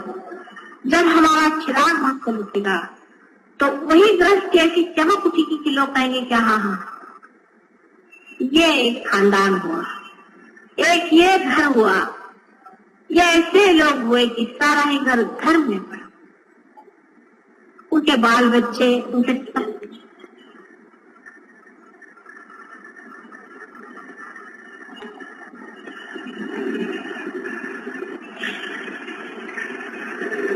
सहयोग के वैसे भी और भी बहुत से इम्पेडिमेंट्स हैं, बाधाएं हैं। उसमें से ये है कि सहज में ही सब होता है,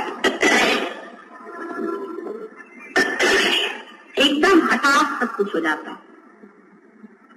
जैसे एकदम से आपको यहाँ चंद्रमा पे ले जाके बिठा दिया, आपको समझ में नहीं आया क्या है। आप जब चंद्रमा पे पहुंच गए तो आप जानिए कि चंद्रमा है या क्या है, पूछिए, देखिए। सहज योग में पहुंचने के बाद जब तक आप उसे देखेंगे नहीं, पहुंचेंगे नहीं, उसको जानेंगे नहीं, तब तक आप मान ही नहीं सकते कि आपने कुछ पाया हुआ है। इसलिए पार होने के बाद तो जरूरी आपको मेडिटेशन में आना चाहिए, क्योंकि पार होने के बाद ही सब सीखने का है और जानने का। ये क्या, ये क्या, ये क्या, हम कौन, ये कहाँ, ये हाथ से बहने वाली चीज क्या, इसे क्या क्या हो सकता, ये कैसे हमने पा लिया, इसका सारा ही ज्ञान पार होने के बाद बताया जा सकता है। क्योंकि उससे पहले बताया हुआ जो कुछ भी ज्ञान है वो सारा हवाई है, वो किताबों में लिखा हुआ, ऐसा तो मौसम ही लिख गया, उससे कोई फायदा नहीं।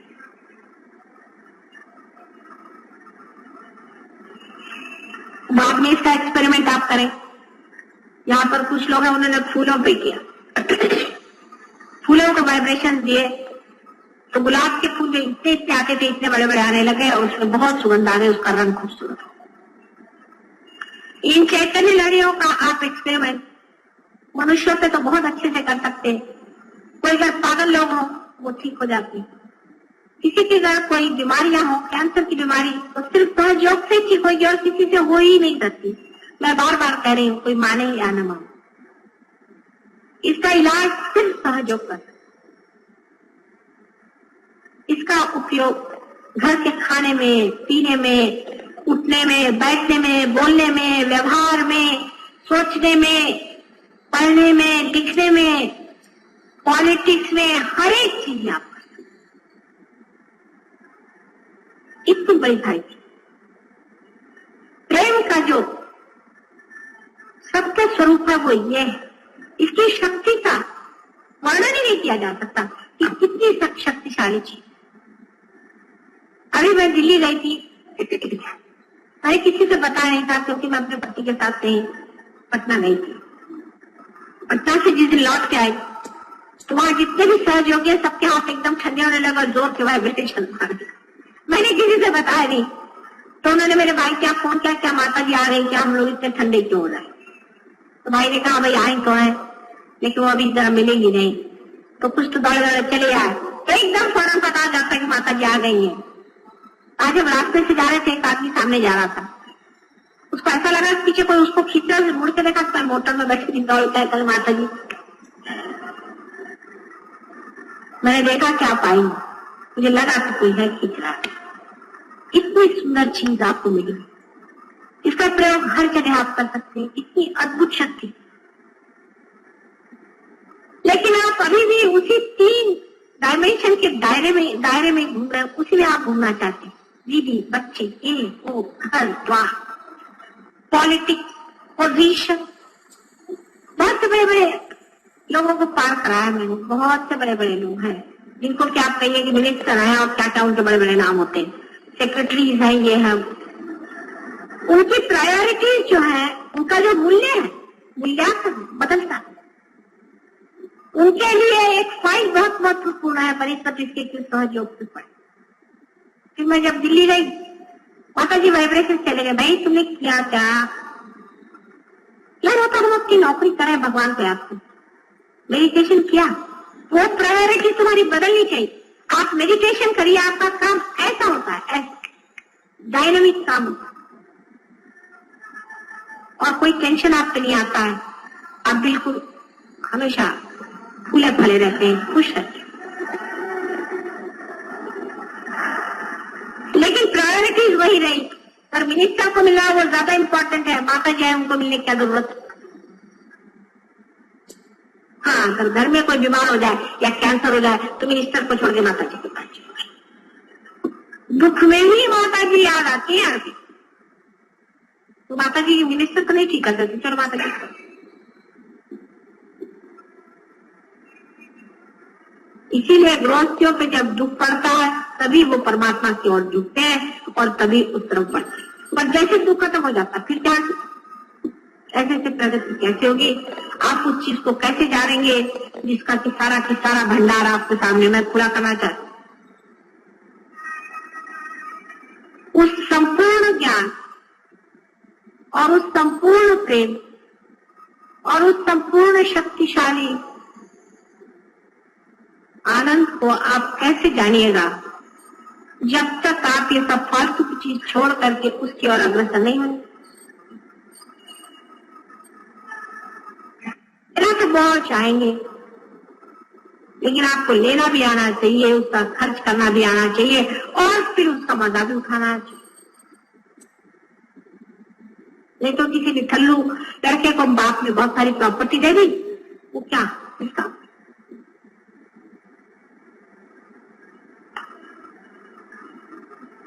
कल का ध्यान का प्रयोग विशेष रूप से सक्सेसफुल हुआ हमें ऐसी तरह से नहीं। उसी तरह से आज भी फिर करेंगे। और जो लोग पार हो गए हैं, नए नए पार हैं, जिनको पार के बारे में मालूम नहीं, उनके लिए फिर से एक क्लास होगा, इधर एक और इधर लेडीज के लिए 2 क्लास होने चाहिए, उनसे आप लोग बातचीत करें। इसमें ये जान लेना चाहिए कि कुछ लोगों को इसमें प्रगति काफी हो चुकी है, पूरी है, इसको शंका है। और उनसे अगर आपको सीखना पड़े तो उसमें बुरा जानने की कौन सी बात है, वो आपसे बड़े भाई चाहे उम्र में आप बड़े हो, उसमें जलसी की कोई बात नहीं। आप भी उनके जैसे हो जाइए, आप भी उसका जान लीजिए, उसमें घनता से आप आ जाइए, आप भी वो बात समझ लीजिए। किसी को भी इसमें बुरा मानने की कोई बात नहीं, इसमें भावुकता की कोई बात नहीं। जो फैक्ट है वो फैक्ट। आप पे से भी बहुत से लोग इस लेवल पे आ सकते हैं और इससे भी ऊंचे लेवल पे आप सकते हैं और इससे भी ऊंचा चढ़ने का उसका तो कोई प्रश्न ही नहीं। आज मैं जरूर चाहूंगी कि आपको अगर कोई प्रश्न हो तो पूछे, लेकिन रियलाइज आदमी पूछे, अनरियलाइज नहीं।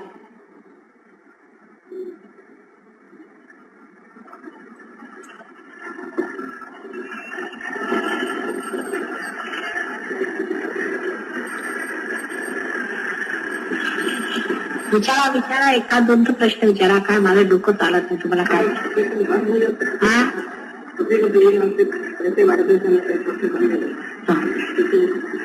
अपने अंदर में मैंने आपसे कहा था ना कि 3 नाड़ियां हैं, ईड़ा, पिंगला और सुषुम्ना। अपना काम तो सुषुम्ना नाड़ी से चलता है। अब ईड़ा और पिंगला नाड़ियां 2 इस तरह से हैं जैसे ये, अब बीच में से सुषुम्ना की नाड़ी बनाई है। अब समझ लीजिए कि अगर आपके इस साइड में कुछ खराबी हो या किसी तरह की बाधा आ जाए तो ये चीज बंद हो जाती है, तो इस तरह से हाथ से चलता नहीं। और अगर इधर की हो जाए तो इधर बंद हो जाता, इसलिए इधर से नहीं चलता। ये ईड़ा और पिंगला नाड़ी दोनों अपने हाथ में जाने जाती। इसलिए राइट साइड से बंद हो जाने का मतलब यह है कि राइट साइड की जो नाड़ी है, राइट साइड का जो आपका प्रवाह है, वो प्रवाह आपका रुक गया है क्योंकि आपकी जो राइट साइड की नाड़ी है उसमें कुछ गड़बड़ है। आप समझ लीजिए अधिकतर इसमें आपको समझना चाहिए कि राइट साइड से जिसकी नाड़ी बंद हो जाती है उसकी ईड़ा नाड़ी पकड़ी। अब ईड़ा नाड़ी पकड़ी हुई है, इसका मतलब क्या? उसने या तो योग किया होगा। क्या है योग? आपकी कौन सी होती है? Left hand. हाँ, अच्छा, योग साधना जिसने करी हो, सूर्य का तप किया हो, गायत्री का मंत्र किया हो, आदि वगैरह जो प्रकार किए हो, उसका राइट हैंड कमजोर होता है, यानी उसमें से बाधा आई। अच्छा, जिसने भूत बाधा जिस पर हुई है, माने ये सब मैंने आपसे कल कहा कि जो गुरु लोग हैं भूत है अधिकतर। जो असली गुरु है वो तो मैंने देखे नहीं, बहुत ही कम है, वो जंगलों में ही है। बहरहाल अधिकतर गुरु लोग जो पहचान सकाते वैसे भी अनधिकार चेष्टा जो करते हैं, ऐसे सभी गुरु अधिकतर भूती हैं। उनके कारण आपके लेफ्ट हैंड साइड में हो सकता है, आपके कोई करनी कर सकता है, आपके ऊपर में कोई भूत बाधा हो सकती, वो भी आप स्मशान के पास गए हो तभी कोई डर गया हो, या कोई पागल आदमी हो। सब जो कुछ भी साइकी का है, मेंटली इमोशनल प्रॉब्लम है, इमोशनल प्रॉब्लम है, वो आपको जो है लेफ्ट हैंड पे पता चलेगा, और जो मेंटल प्रॉब्लम है राइट हैंड पे पता चलेगा। अब मेंटल का इतना क्लियरली नहीं होता है, लेकिन इमोशनल आप समझ लीजिए, और एक समझ लीजिए कि जिसे आप कह सकते हैं ईगो। एक से ईगो होता है और एक से सुपर ईगो। इससे ईगो होता है, इससे सुपर ईगो। ईगो जो है अतिकर्मी होता है, बहुत मेहनत करने वाले लोग होते हैं, जो रात दिन काम, मेरे सर पे ये काम है, मुझे ये जिम्मेदारी है, मुझे ये करने का है, मैं इस जगह का फलाना सेक्रेटरी हूँ, इस तरह का जो लोग सोचते हैं उन लोगों की ये साइड पकड़ जाती है।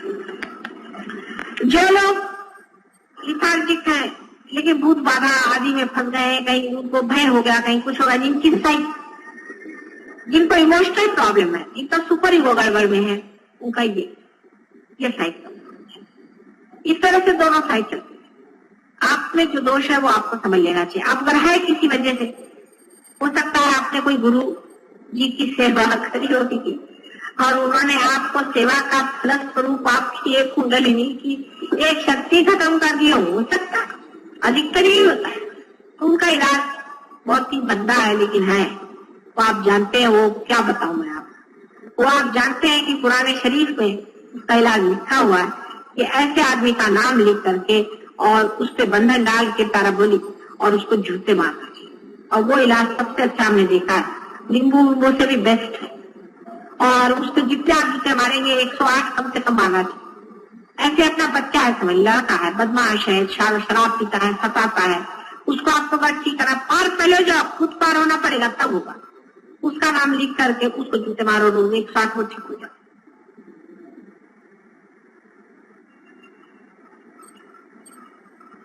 इस तरह की चीजों से आप बहुतों को ठीक कर सकते हैं।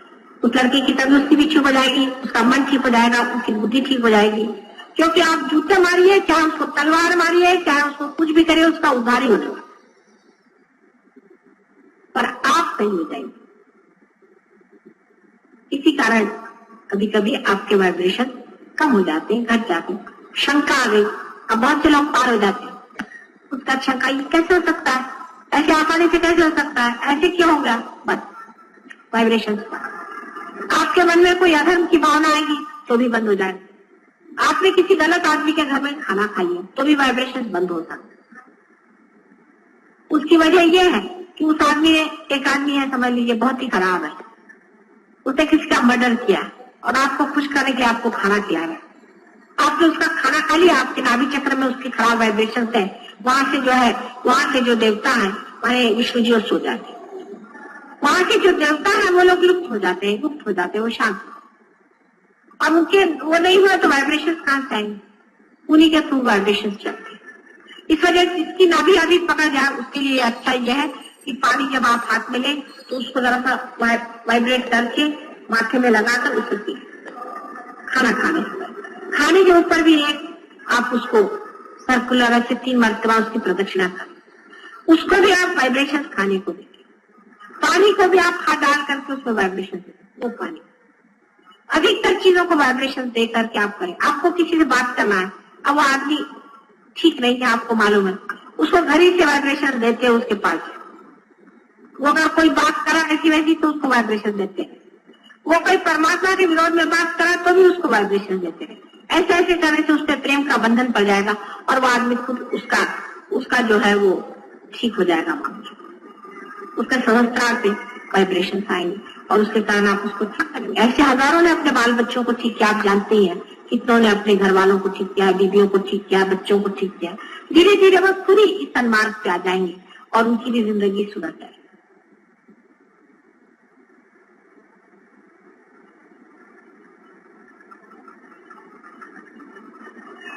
और कोई प्रश्न तो पूछे।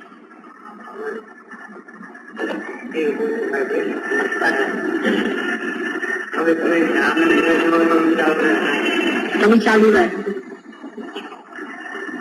सर में आपको, एक तो यहाँ पर सर में, यहाँ संस्कार में आपको पहले थ्रॉबिंग पता चले, माने जो हृदय में प्राण है, जो प्राण शक्ति है वो उठ करके ऊपर में आती है और आपके लिंगिक एरिया में जाकर के यहाँ मारती है।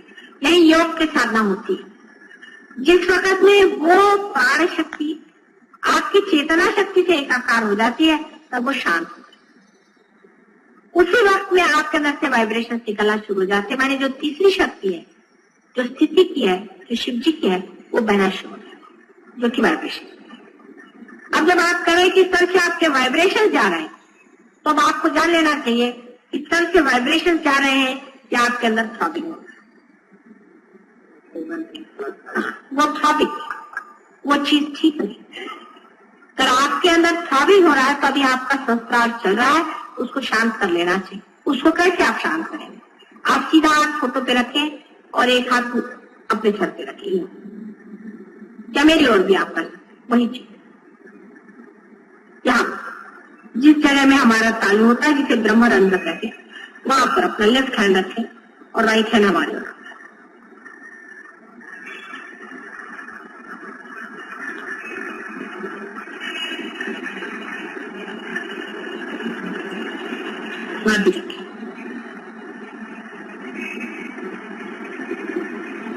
अब हर एक चक्र पे आपको देख लेना चाहिए। आप फोटो पे कर थोड़ी देर हाथ रखें तो आपको पता हो जाएगा कि आपकी कोई ना कोई उंगली जलना शुरू हो जाएगी। अगर आपके चक्र में बाधा है तो, नहीं तो आपके अंदर पूरा वाइब्रेशन आएगा। आपको फौरन पता हो जाएगा कि कौन सी उंगली में कहां पर हमें जलन हो रही। अगर यहाँ जलन हो रही तो आप समझ गए कि आज्ञा चक्र में है, यहाँ हो गई तो नाभि चक्र में है। इसके बारे में आप सबसे यहाँ जानकारी कर लीजिएगा कि कौन सी कहाँ हो। उसी के अनुसार फिर आप अपने हाथ रख लीजिएगा वहां पर जहां पर आपको बाधा है। सिर्फ हृदय चक्र के बारे में ऐसा है कि लेफ्ट हैंड जो है वो फोटो की ओर होना चाहिए, राइट हैंड हृदय पे होना चाहिए। और बाकी जो कुछ भी बाधा है बाकी की है उसमें राइट हैंड फोटो की तरफ होना चाहिए और लेफ्ट हैंड वहां होना चाहिए जहां आपको बाधा है, और सबको आपको क्लॉकवाइज घुमाना चाहिए। इस तरह से करने से आपकी चक्र ठीक होता है। लेकिन कल भी मैंने बताया था और फिर आज बताती हूँ आपसे कि सबसे अच्छा तरीका, सबसे बढ़िया तरीका अपने सब चक्रों को हमेशा शुद्ध रखने का है निर्विचारिता में रहना। जब भी आपको मौका मिले आप विचारों की ओर देखते अपने विचारता में चले जाएंगे, या आपका पर्क होगा उसमें जितनी आपकी स्थिति ऊंची ऊंची उठती जाएगी वैसे वैसे ये सब अपने आप के चक्र जो है साफ होते जाए। जितना भी हो सके आप निर्विचारिता में रहें, ये बहुत बड़ी चीज। और सारे संसार के कार्य और हर चीज की उलझन, हर चीज का प्रॉब्लम जो आपका दिमाग उलझाता है, जो आपका अटेंशन को खींचता है, उसको कहना चाहिए कि नहीं, ये तो माया, ये तो माया है।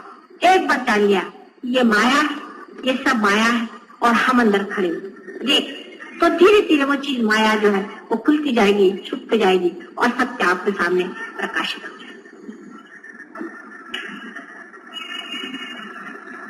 छिपका अपने और रखिए, दूसरों की ओर नहीं। मैं देखती हूँ, मैं जब भाषण दे रही तब भी सबकी आंखें घूम रही। कोई आदमी आया उसको जरूरी देखना है, आंख का घूमना बंद करना पड़ेगा। जिस आदमी की आंख बहुत घूमती है उसको पार कराना बड़ा मुश्किल होता है। और मैंने खाना में कहा था लोगों से अभी अंबरनाथ कि आजकल जो लोगों की आदत पड़ गई है कि हर औरत जाए उसको देखे, हर आदमी जाए उसको देखे, आंख उठा के देखे, ये बहुत बुरी आदत है। इससे आंखों में आज्ञा चक्र पे भूत बैठ जाते हैं और मार कितना किदम होता है। ये जो फ्लर्टिंग जिसे कहते हैं, फ्लर्टिंग, ये एक भूत का प्रकार है, ये बिल्कुल भूत का प्रकार है। और जिस आदमी में ये आदत आ जाती है उसके लिए पार होना बहुत मुश्किल है। कि वो एक आदमी दूसरे को देखता है, उस तरह का आदमी, तो वो भी जैसे इनको हमने देखा तो इनमें वो आदत आ जाएगी, जब दूसरे आदमी को देखे उनमें आदत आ जाएगी और ये बढ़ता ही जाता है। और ये भूत, इस तरह के जो अतृप्त जीव होते हैं वो ऐसे लोगों के अंदर आ जाते हैं जो इस तरह से अतृप्त है और हर एक आदमी में आ करके वो अपना कार्य करते हैं। और ऐसे आदमियों की आज्ञा चक्र इतना खराब कभी कभी हो जाता है कि उसका बुद्धि में भ्रम हो जाता है और बुढ़ापे में उसकी बहुत मेमोरी वगैरह क्षीण हो जाती है। इसलिए आंख का स्थिति होना बहुत जरूरी है। आंख को आपको स्टेडी करना चाहिए। आंख को अगर आपने स्टेडी कर लिया, स्टेडी नहीं रखे, हर एक चीज पे आपको आंख घुमाने की कोई जरूरत नहीं। जब तक आपको कोई देखना ना हो, कुछ ना करना हो, आप निर्विचारिता में भी देखते रहे। किसी के और घूर के भी देखने की जरूरत नहीं, आप अपनी ही और देखते रहे।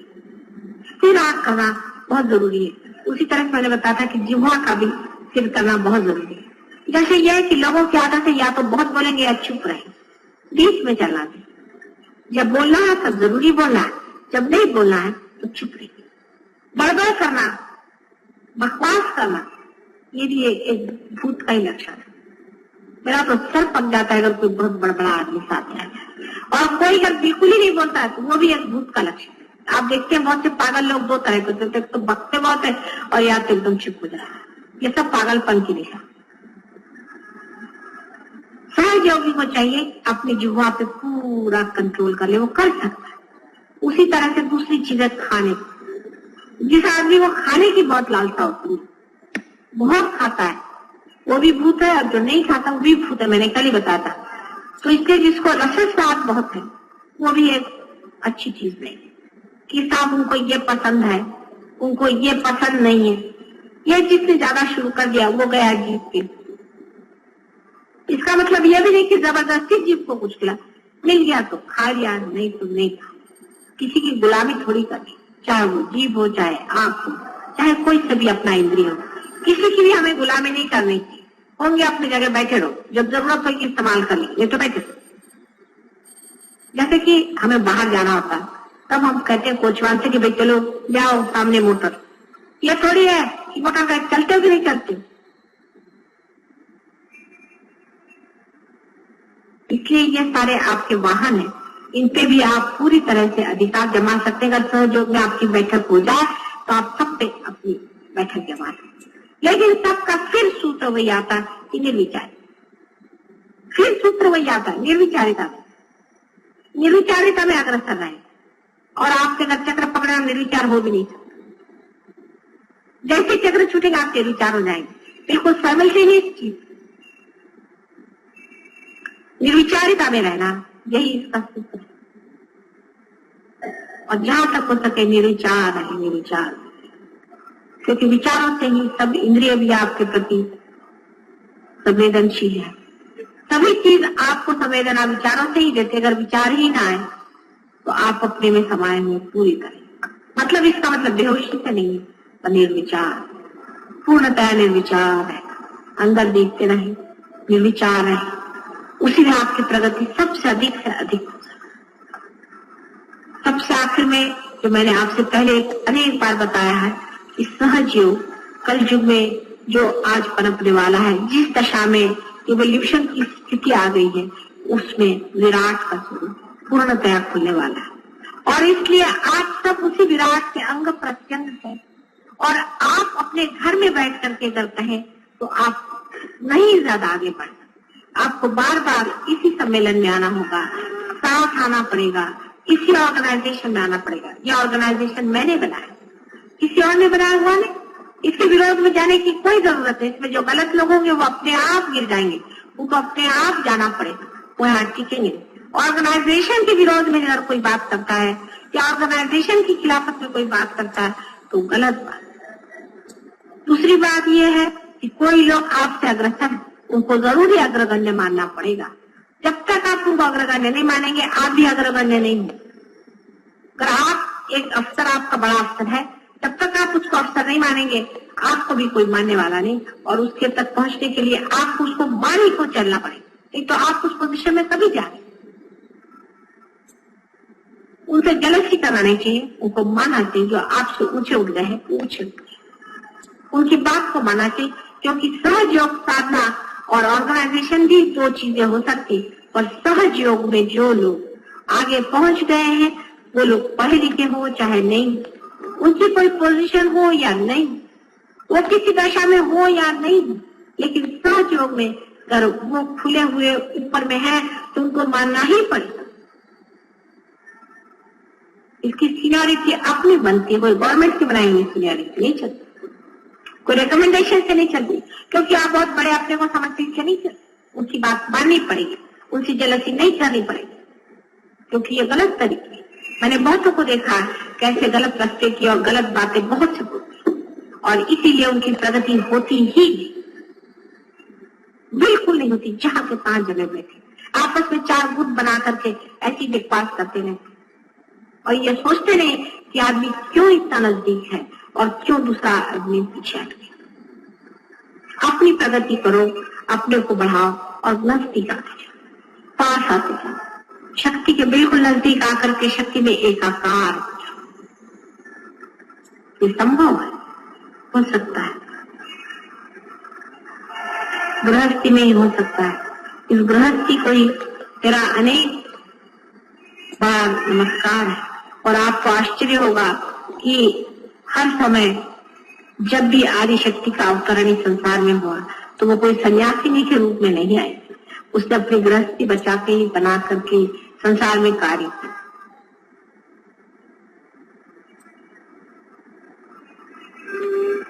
हमारे ध्यान में अभी वाइब्रेशन बहुत जोरों में, फिर मैं और नहीं बोलूंगी, आप वाइब्रेशन से ही जानिए।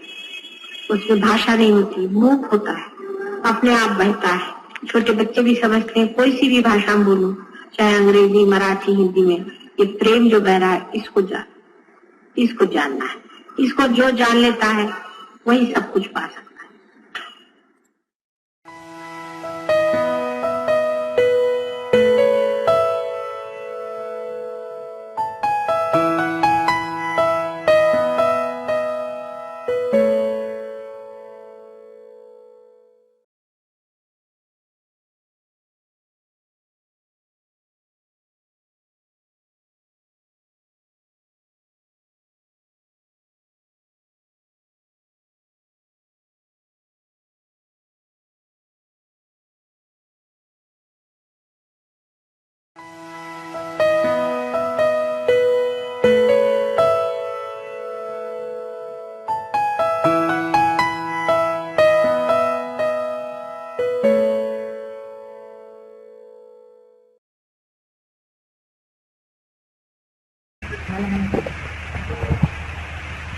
इस बात को कितने लोग सोच रहे हैं कि हमारे हाथ से हजारों लोगों का कल्याण होने वाला है, हमारे हाथ से हजारों लोग पार होने वाले हैं, और हम जो सीमित अभी थोड़े से हैं वो कई अधिक एक आदमी हजारों आदमियों की।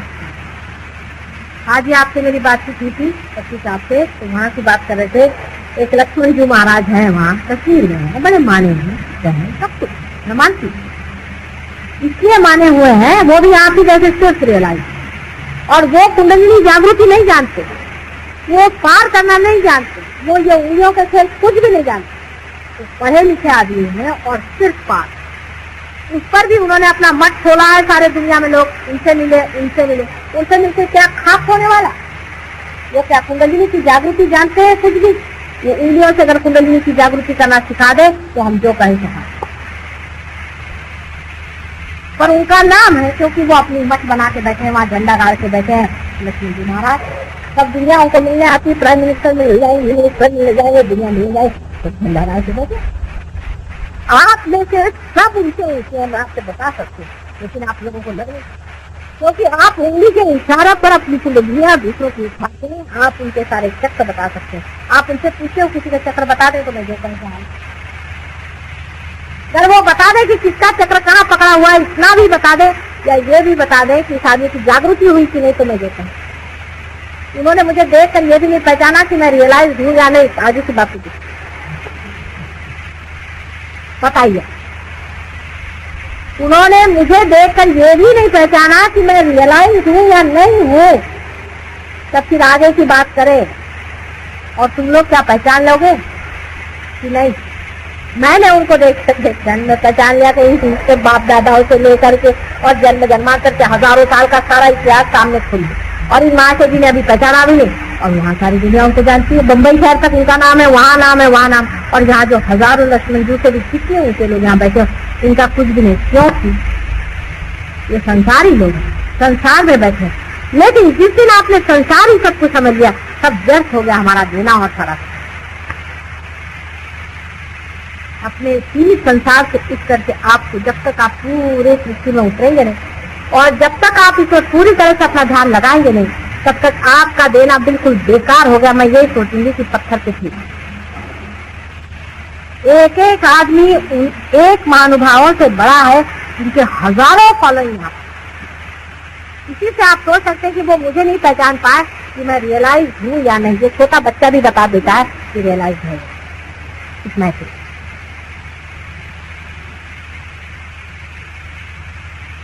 लेकिन ऐसे आदमी सीधे में हजारों आदमी, फिर ऐसे भी लोग हैं कि जो बिल्कुल ही रियलाइज तो छोड़े, जिनकी जागृति भी नहीं, उनके पीछे में झंडा लगा के बैठे हुए हैं, मार ये लगा के बैठे हो। ये साहब बहुत बड़े आदमी, कल कर मेरे सामने आए तो होगा उनका, और कुछ नहीं, और आपके सामने भी होगा। ऐसे हैं वो लोग, जरा सा हाथ आप करते हैं, कुंडली में उसी जरा चढ़ा के ऐसे देखते रहे, ऐसे ऐसे चलेगा। आप लोग सब जानते हैं, इसीलिए नटखट बना जाता है। भोला आदमी सब कुछ जान जाता है, इसलिए वो नटखट हो जाता है, और ये नटखटपना हम लोग यहाँ करते रहते हैं। आपने देखा है, सब आप लोग थोड़े थोड़े नटखट हो गए, थोड़े थोड़े आप नटखट हो गए हैं, कैसे किसी के ऊपर से भगाते हैं और उड़ाते हैं और हटाते हैं और क्या क्या मजाक करते, कितना मजा हम लोग करते। मजे की तो होली है। लेकिन जो अपने को बहुत ज्यादा अक्लमंद समझे बैठे हैं और अपने को बड़े भारी आदमी समझे बैठे हैं और जो कहते हैं कि हमारा हम झंडा गाड़ करके हम बड़े बड़े साधु बाबा हो गए, आपको कोई जरूरत नहीं ऐसी झूठी बात पर विश्वास करने का। जब आपके पास सच्चाई है, आप जानते हैं, आपके हाथ से आप पता, जब जान लिया किसी आदमी को कि ये ऐसा है तो खत्म काम। जब वो आपसे नीचे ही है तो आपका क्या मतलब है उसके सामने झुकने, उसकी तरफ दौड़ने। इसका मतलब यह है कि रियलाइजेशन में आप अपने चित्त पे ध्यान नहीं, तो चित्त पे जरा भी ध्यान आप दें तो देखिएगा कि चित्त विषय की ओर दौड़ रहा है, उसके मैस्मरिज्म में या उसके धड़क धड़क में, उसकी आर्टिफिशियलिटी में हम, क्योंकि बोला आदमी आर्टिफिशियलिटी जानता है, वो सबके सामने अपने साथ भी करता है, इसमें कृत्रिमता बिल्कुल नहीं है, इसमें कृत्रिमता बिल्कुल है, सारी कृत्रिमता एकदम गिर जाएगी। यानी ये भी कृत्रिमता कि हम कुछ हैं, हम फलाने हैं, हम हिंदू हैं, मुसलमान हैं, ये सब कृत्रिम। हम क्या है तो अब आप समझ गए, हम सिर्फ आत्मज हैं, रियलाइज। हम सब एक ही धागे से बंधे हुए जान रहे हैं और लहर के ऊपर में साथ साथ उठते हैं, साथ साथ सब एक साथ। मैं किसी को कहती हूँ कि आओ, शुरू शुरू में ऐसा है कि शराब खाने का भी एडवर्टीजमेंट देना पड़ता है कि भैया आओ, वहाँ ढोल पीस के आदमी कहता है आओ आओ, यहाँ शराब सस्ती मिलती है, एक बार आओगे थोड़ा चस्का लगेगा भैया तो ठीक होगा। चस्का लगने की बात है तब फिर सारे इंटरेस्ट सॉल्व हो जाते। शराबी से पूछो, मैं तो ऐसे ऐसे गरीब लोगों को शराब पीते देखते बड़ा हंसती। हमारा नौकर है वो थोड़ी शराब पीता है, तो लंदन जाने का तो इनका तुम्हारा तो शराब का हिस्सा नहीं हो, ये पी पा के आएंगे तो मैंने कहा देखो शराब मेरे घर में चल नहीं सकती, देखो तुम पहले माता जी देखते भाई बात ये है कि लंदन में तो मैं पीऊंगा, तो मैंने कहा आप यहीं देखिए, पहले वो रोकना बहुत मुश्किल जाएगा। मैंने कहा रुकवा मैं दूंगी लेकिन तुमको प्रॉमिस करना होगा कि तुम मेरे साथ चले। बड़ा मुश्किल, माता जी ले जाओ तो ले जाओ, नहीं तो शराब वहाँ सच्चा आदमी है, शराब पी मैंने कहा मेरा तेरा चल नहीं सकता, मैं इधर जरूर तुरंत शराब पी के चलने नहीं आएगी, तू यही रहे, सीधी बात, हिसाब किताब ठीक है, तो तेरे को पीना है तो वहाँ नहीं चलता, अगर तेरा काबू होता है मेरा काबू नहीं। ऐसा ही आप कहते कि अब मेरा काबू नहीं, मैं दूसरा ही हो गया, अब मेरा काबू कहाँ रह गया, अब तो मैं इसी में बहा कर। धीरे धीरे देखना घर वाले भी आपके व्यवहार से देखें। आज से जो लोग महाकंजूस होंगे वो खुद देखेंगे कि इतनी पैसों की चिंता नहीं, पहले 1 पैसे का हिसाब, 2 पैसे का हिसाब, इसने इतना दिया, इसने इतना लिया, अपने बाप सर में दर्द हो गई, थोड़ा 2-4 रुपए छोड़ो, क्या करें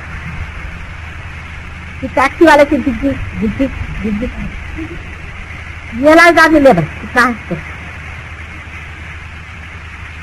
सब भगवान के हवाले में छोड़ो। धीरे धीरे उस आदमी में इतना भोलापन आ जाता है, पूरी तरह से भोला, बिल्कुल भोला, यानी जैसे छोटा बालक होता है तो सब कुछ माँ पे छूटा हुआ है, वो रोता है तभी जब उसको भूख लगती है, उसकी माँ उसको दूध देगी, क्योंकि वो बच्चा पूरी तरह से अपने माँ पर है। जो बच्चा अपने ऊपर थोड़ा सा माँ कहते जा तो कमा और खा, लेकिन जो बच्चा पूरी तरह से इस माँ पर है, जो पूरी तरह से अपनी माँ पर छोड़े हुए हैं, उसको कोई चिंता नहीं, उसको टाइम से दूध मिल जाएगा, उसको टाइम से देखा जाएगा। जब एक साधारण मनुष्य की माँ इतना करती है तो जो सारे संसार की माँ और सारे संसार का पालन करता परमेश्वर है, वो कितना हमारा विचार। मैंने आपसे बहुत बार कहा है कि रियलाइजेशन में आपको दिव्यता, दिव्यता जो है वो देखने वाले देव ही आपके साथ लगे रहते, देवताएं आपके साथ घूमते। ये आपको शायद पता नहीं कि हर एक के ऊपर में 50 देवता मंडरा रहे, 50 देवता आपकी रक्षण करेंगे क्षण क्षण क्षण, लेकिन जब देखेंगे कि आप अपने को लगा कर छोड़ करके भाग जाएंगे कितने वाले आपकी दिव्यता खो जाए। वाइब्रेशन का रुकना ही माने दिव्यता का खो जाना है क्षण में, लेकिन जहाँ वाइब्रेशन आते हैं वहीं उसकी सुगंध फैलती है, वही देवता लोग और वही देवता लोग आकर के और आपको मर जाए। जैसे सुगंध बन रही भाग, उनका काम ये है जैसे कि फूलों पर मधु पर मंडराते हैं, ऐसे देवताओं का काम है कि आपके और आप ही का काम है, मनुष्य ही को ये कार्य करने का है और मनुष्य जितना ही अपने को भोलापन में रखे, जितने साथी में रखे, देखते रहे कि ये काम करने में हम क्या चालाकी बरत, जरा देखा हाँ चलिए चालाकी कर लें, अपने से कहिए हाँ मित्र चले चालाकी कर लें, हंसी आई जैसे वाह वाह क्या चालाकी कर रहे, एकदम उसका एंटीडोट पता चल जाएगा। क्या आपको फौरन पता चल जाएगा कि इसका इस चालाकी स्वभाव का हमारा इलाज क्या है। ये चालाकी सिखा, हमें भी लोग आकर बड़ी चालाकी से बात करते हैं, हम भी मिलते भोले बनते सुनाते रहो, सुनाते क्या चालाकी करेंगे आप, क्या चालाकी कर लेंगे आप, हमको दे ही क्या सकते हैं जो हमारे साथ आप चला। कोई भी आदमी चालाकी से कुछ भी पंजा हमारे ऊपर डाला है हाथ में नहीं लगेगा, और वही सादगी से और भोलेपन से तो हम टिक जाते हैं, मर जाते हैं ऐसे आदमियों पर जो भोलेपन से हैं। इसके लिए तो हम प्राण अपने लगा देंगे कि जो भोला ही है। और ऐसे चालाक आदमी जो अपने को बहुत समझते हैं, एक दिन उनको भी पता होता है कि सारी चालाकी आकर उनके खोपड़ी में बैठ गई, सारी चीज हमारी सारा बॉडी करती है, जिस जगह से जाती है वही जाती। हम चालाकी दूसरे से करते और चालाकी हमें खा जाए। एक आदमी दूसरे चालाकी करता है, वो समझता है सब लोग समझ से चालाकी करा, वो उसको चालाकी करा, इसलिए पता नहीं दोनों के दोनों घर से गिर गए। इस चालाकी करने में ही हमारा देश के, और ये सारी चालाकी आती कहाँ, ये चालाकी इसी कारण हमारे अंदर आती है क्योंकि हम लोग पूरी समय डरते हैं। यहाँ डरने की कोई सवाल नहीं, जब समझ लीजिए किसी का कोई चक्कर भी पकड़ जाए तो हम डरते नहीं, हम आप कहते चलो भाई पैसा हमारा निकाल, और पैसा फौरन कहते भाई तू अब मेरा दे। पर अगर हमारे पास अगर कोई गड़बड़ हो घर में बात, तो हम किसी पड़ोसी से जाके नहीं बताएंगे, छिपा लेंगे दरवाजे के अंदर, भाई इससे न कोई हाँ लड़की का ऐसा हो गया, मेहरबानी से किसी से मत कहें, क्योंकि हम दूसरे से डरते हैं। ज्यादा से ज्यादा अपनी बीवी से बताएंगे, और जब दूसरा ही हमारा अंग प्रत्यंग हो गया तब इसमें डरने की कौन सी बात है। ये तो सभी हमारे हो गए हैं, तो कोई सी भी बात हो गई हमारे अंदर, कोई भी दोष हो गया हम जाहिर कर देंगे, भाई हमारा पकड़ा है इसे निकाल दो, हटा दो। अब हृदय चक्र का किसी का पकड़ना है, ऐसे अगर किसी का तुम्हारा हृदय चक्र पकड़ा है तो मेरे वो तो मार देना। लेकिन आप में से किसी का अगर हृदय चक्र पकड़ा था और माता जी हमारा हटाओ, निकालो, अभी निकालना ही पड़ेगा, क्योंकि अपना जिसे हम दोष समझते हैं, जो हम हैं वही खत्म हो चुका है, वही इसका चीज है। जो हम हैं, जो हमारे चक्रों के दोष हैं, वो हमारे नहीं, क्योंकि हम अविनाशी, वो शक्ति, वो इन चक्रों के दोष हैं। और इस चक्रों के दोष निकालने के लिए हमें क्या डरने की कौन सी बात है, हम तो अविनाशी निष्कलंक असंग में खड़े हुए, हम अलग हैं और ये चक्र अलग है। तो चक्रों में खराबी आ गई, ठीक है निकाल देंगे, हम नहीं निकालेंगे तो दूसरा हमारा हाथ निकाल देगा। अगर हमारे यहाँ टूट हुई तो क्या यह इस हाथ को नहीं पता होगा, ये इसी हाथ से निकाल दे। ऐसा भोला आदमी, आप ही लोग कितने भोले हैं जो आकर कहते मेरा ये पकड़ गया, मेरा ये पकड़ गया, मेरा ऐसा हो गया, मेरा वैसा। ये भूले पड़ते हैं। कोई अपना दोष बताता है किसी को, कोई कभी नहीं कहेगा कि मेरा दिमाग खराब हो गया। अभी परसों शरद ही उनका दिमाग पकड़ गया, तो आए पकड़ के हाथ मेरे पास, माँ मेरा तो सर पकड़ गया, अभी भी सबसे बताते मेरा सर पकड़ गया, पकड़ जाता है, दिमाग बौखला जाता है। लेकिन इसको आदमी दोष नहीं समझता, क्योंकि जो हम है वो अहम से हट, वो दो ब्रह्म जो है वो अलग हट गया है, और वो अलग हम देख रहे हैं कि हम वो नहीं है जिससे हम अपने को आइडेंटिफाई करते हैं, जिससे हम तादाद में पा रहे थे। लेकिन हम उसके तादाद में पड़ गए हैं जो कि अविनाशी निष्कलंक है, जिससे कलंक नहीं,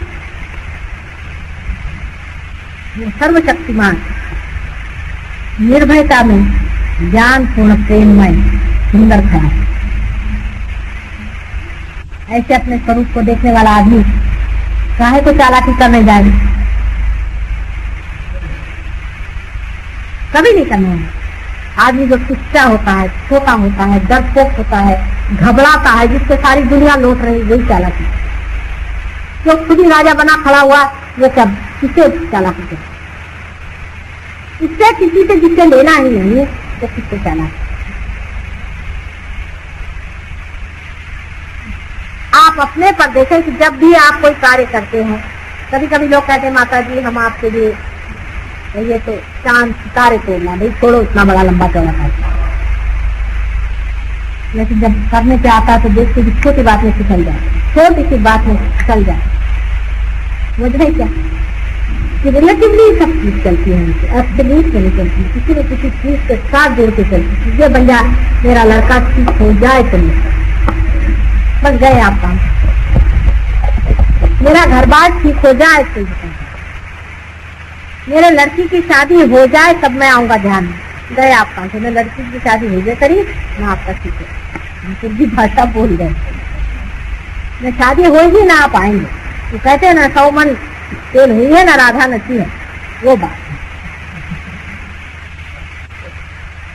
ऐसे संकल्प विकल्प वही मन करता है जो पूरी तरह रियलाइजेशन का भी मजा नहीं सकता। ये हो तो वो हो तो वो, इसी का मतलब है तो है, इस वक्त है जो है तो इसी वक्त है, और जो पाने का इसी वक्त है, हर क्षण पाने का, हर मिनट पाने का। और जो सीधा भोला भाला आदमी हर क्षण उसके अंदर से तुरंत बहती है, उसके भोले। ऐसा आदमी सबको प्यारा लगता है। किसी को इसलिए प्यारा लगता है कि वो सोचते इसको हम बुद्धू बना रहे हैं, किसी को इसलिए प्यारा लगता है कि सोचते इसको हम एक्सप्लॉइट कर रहे 2-4 रुपया निकाल, किसी को इसलिए भी प्यारा लगता है कि ऐसे आदमी की कंपनी बड़ी सुहावनी है, बड़ी मजेदार होती, उसकी बातें बड़ी प्यारी होती। चोर ठगों को बच्चे इसलिए अच्छे लगते हैं, उनके गले की माला खींच लें, उनके कमर की करधनी खा लें। चक्कों को इसलिए बच्चे पसंद है कि उनको ले जाके बाजार में बेच डालेंगे, उनसे पैसा कमाएं। लेकिन किसे हृदय आदमी को बच्चे इसलिए पसंद है कि उनकी कंपनी में ऐसा लगता है जैसे फूलों के साथ आप हैं, उनके साथ आप भी बच्चे हो जाते हैं, इसलिए बच्चे बड़े प्यारे। अब ये तो आप पर निर्भर है। लेकिन बच्चा तो बदलता नहीं, चाहे वो चोरू चक्का हो और चाहे वो हृदय हो, सबके लिए वो सुगंध ही है। और जब तक वो सुगंध है बुलबुल, जब तक उसको अपने अंदर से सुगंध लुटाने की उसमें शक्ति बनी नहीं, तब तक उसको कौन लूट सकता? पैसों में लुटना ये कोई लूटना नहीं, लेकिन अपनी सुगंध लुटाने की शक्ति जो खो देता है वो जरूर लुटता है, और उससे चालाकी से और उसको दिमागी दिमाग खा जाते हैं बहुत। एक तो अहंकार भी बड़ा जबरदस्त रहता है कि माता जी ने कहा कि वहां आओ ध्यान में, मैं इससे बड़े घर की जमीन, मैं वहां कहाँ जाके बैठूंगी जमीन पर, वहां तो सब लोग मेरे सर पे हाथ रखते हैं। आप इतने बड़े घर की बहू आज नहीं, कल क्या किया? और इतनी बड़े घर की बहू होकर के भी जब आपको आनंद नहीं मिला तो आज जमीन पर ही बैठ करके जरा आनंद मिलता है, इसे स्वीकार करना। इतनी भी जरा कल आपके अंदर नहीं है तो आप पता ही।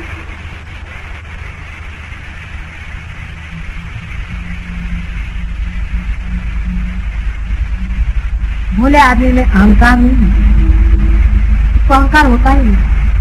अहंकार चीज क्या मालूम है उसको पता नहीं रहता। अहंकार उसको बोले जमीन पे बजाए ना बजाए, उसको बोले यहाँ बजा जाए, उसका कभी भी अहंकार नहीं दिखता। आप लोगों का अगर कहीं भी अहंकार दिखे तो समझना चाहिए रियलाइजेशन थोड़ा कच्चा, दोनों कोई पकड़ा आ जाना यहाँ पर दिखाने के। माता जी कुछ चीज पकड़, छोटी सी चीज में लोगों का अहंकार दिख जाए। जैसे अभी वो ट्रेन में बैठते रहते एक आदमी मेरे पास बैठ जाएगी, दिखाएगा बजा, इन्होंने हमको पास में नहीं दिखाया। ऐसी छोटी छोटी चीज पर अगर आपका अहंकार टूटता है तो ये सोच लेना चाहिए कि हम रियलाइजेशन में अभी पूरे खड़े हुए नहीं, क्योंकि आप लोग मुझे देखा, मुझे कुछ समझता नहीं। हालांकि मैं बहुतों का अहंकार दिखाती हूँ, मुझे मैं एकदम बेवकूफ इंसान हूँ। मुझे प्रोटोकॉल बिल्कुल नहीं आता, कुछ भी प्रोटोकॉल मुझे कतई नहीं आता, जीवन भर नहीं आया और आप कभी आने नहीं आए कि इनको ऐसा करना चाहिए, इनको ऐसी बात करनी चाहिए, इनको ये कहना चाहिए, कोई आए इसको एकदम बहुत ये करना चाहिए। मैं तो किसी को भी गले से भी लगा लेती हूँ, कभी किसी को झाड़ भी देती हूँ, किसी कुछ भी करती हूँ। लेकिन जब तक मेरे अंदर प्रेम करने की शक्ति है तब तक मेरा कुछ नहीं जाने वाला, क्योंकि प्रेम से बढ़ के और कोई प्रोटोकॉल ही नहीं सिखाने वाला।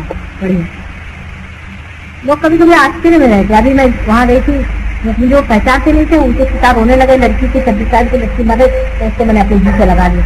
वो भी आदमी है, बहुत चक्कर आ गई थी औरत में क्या इधम से ऊपर वो रोने लगे, यहाँ पर रोने लगे। तो वो सब कुछ जो कि सोचा सोचा जाता है वो सब चालाकी है। ये क्या कहेंगे, क्योंकि हम ऐसा सोचते कहेंगे, कहने लोग क्या कहेंगे, जो मैं हूँ तो मैं ही रहूंगी। किसी के कहने से कोई बदलने नहीं वाला, किसी के बकने से कोई बदलता नहीं। कोई कुछ भी बकता रहा, बकने से कोई बदलता। वो आप है वो आप ही है, लेकिन इतना जरूर होना चाहिए आप अपने से सच्चाई रखें, आप अपने साथ झूठ न बरतें, आप अपने दिमाग में चक्कर न चलाएं, चालाकी न करें अपने ही साथ। हम असल में अपने को ठगते रहते सुबह से शाम। देखते रहिए आप किस तरह से, तब आपका मन बताएगा कि हाँ मैं बड़ा ठगू हूँ, अपने को ठग रहा हूँ। वाह क्या कहूँ, असली ठगू हूँ मैं अपने को ठग रहा।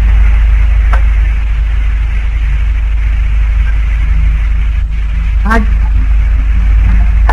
सभी लोग करीबन पार हुए हैं, एक आध दो लोगों का कुछ गिर गया। अब जब वाइब्रेशन छूट गए हैं, इसको चलाने का बहुत सा तरीका आप ही लोगों ने खोज निकाला। जैसे फोटो पे कैसा करना चाहिए, इस तरह से कहाँ पर क्या देना चाहिए, कैसे पहचानना चाहिए कौन सा चक्र बैठा हुआ है। जैसे कि आपके अगर हाथ में वाइब्रेशन नहीं आ रहे तो कोई ना कोई उंगली चक्र दिया, इससे आपको पता हो जाना चाहिए। जैसे ये बीच में जो है ये आपका नाभि चक्र, ये नाभि चक्र को, ये जो चक्र है विशुद्धि चक्र, फिर ये चक्र आज्ञा चक्र, और ये चक्र स्वाधिष्ठान चक्र, और ये आपका आधा चक्र जो सबसे छोटे लिए आने, क्योंकि नाजुक है ना और सबसे भोला होता है।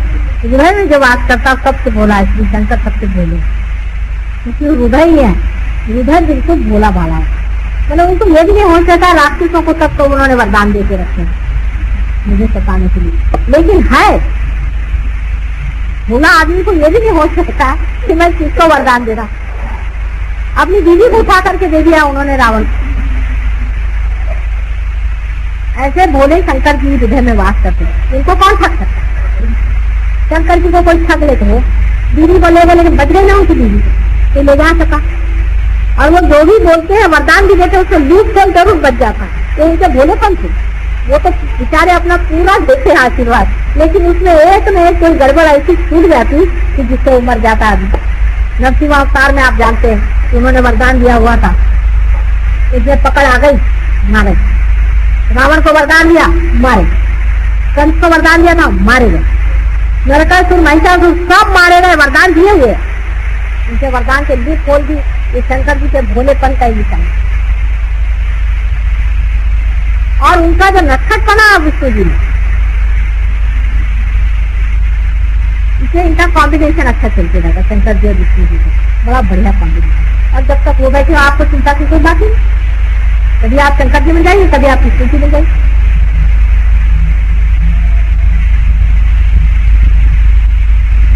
एक हल्की तबीयत है, एक बिल्कुल लाइट हार्टेड है, बहुत सीरियस बात नहीं है, सीरियस नहीं है, बिल्कुल लाइट। अपने मन को एकदम लाइट रखें। छोटे बच्चे को हल्के दीजिए, अभी इधर एरोप्लेन आ उधर देखेंगे, इधर आए उधर देखेंगे, उधर कोई गया उसको देखेंगे, हर एक चीज को। एरोप्लेन हमारे यहाँ आता हजारों बार, जितने बार एरोप्लेन आएगा सब बच्चे बाहर दौड़ करके बाय बाय एरोप्लेन। उसका समुद्र का पानी आता है 2 बार, जितने बार समुद्र का पानी आएगा उसके बाद सब बच्चे दौड़ के जाएंगे, उसको ग्रीस करेंगे, फिर लौट करेंगे। कहीं भी कोई हलचल हो जाए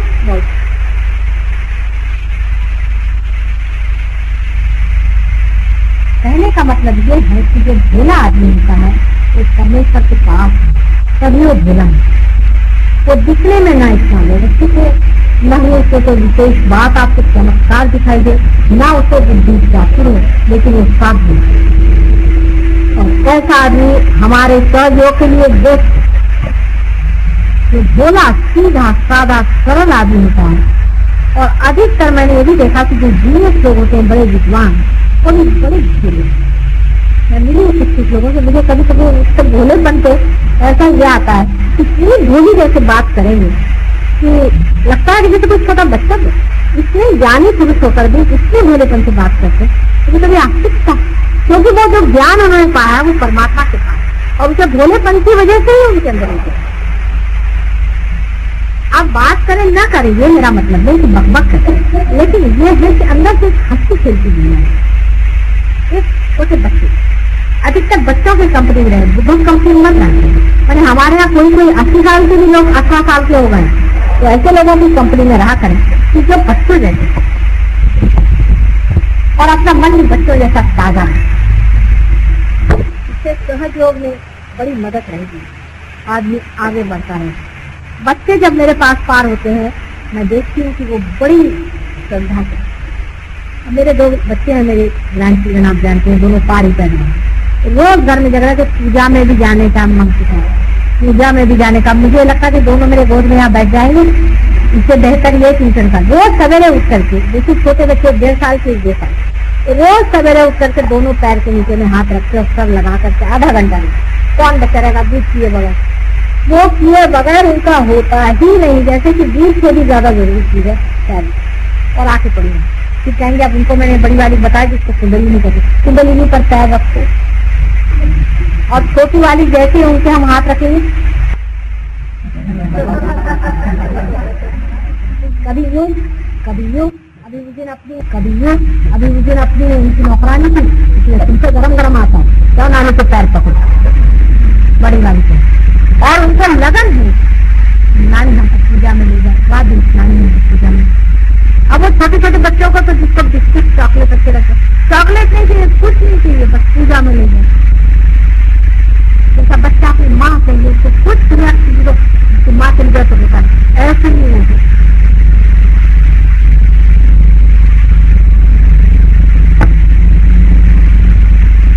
कहने से नहीं होगा, मैं कहूँगा भैया नहीं शराब पियो, ऐसे नहीं है। और शराब तो मुंह में लग जाएगी लेकिन ध्यान नहीं लगने वाला, ध्यान मुंह में नहीं लगने वाला आसानी से, शराब लग जाएगी। ध्यान मुंह में जब लग जाएगा तो फिर मुझे कुछ कहना नहीं पड़ेगा। इसलिए आपकी इच्छा बहुत जरूरी है, आपकी इच्छा बहुत ज्यादा मिली जाए, मानी जाए, उसका बड़ा मान। और इसीलिए आपको इच्छा करनी चाहिए कि प्रभु मुझे बस तेरी लगन लगे, तेरी अंदर में समान बस जो जैसे जैसे आदमी ये कहता जाएगा ये सब करता जाएगा, धीरे धीरे जैसे यही भक्ति है, अब यही भक्ति है, उतरता जाएगा अपने ही अंदर, अपनी ही गहराई में, अपनी ही सुंदरता में चलता जाएगा। और इस सुंदरता का जो ऊपर से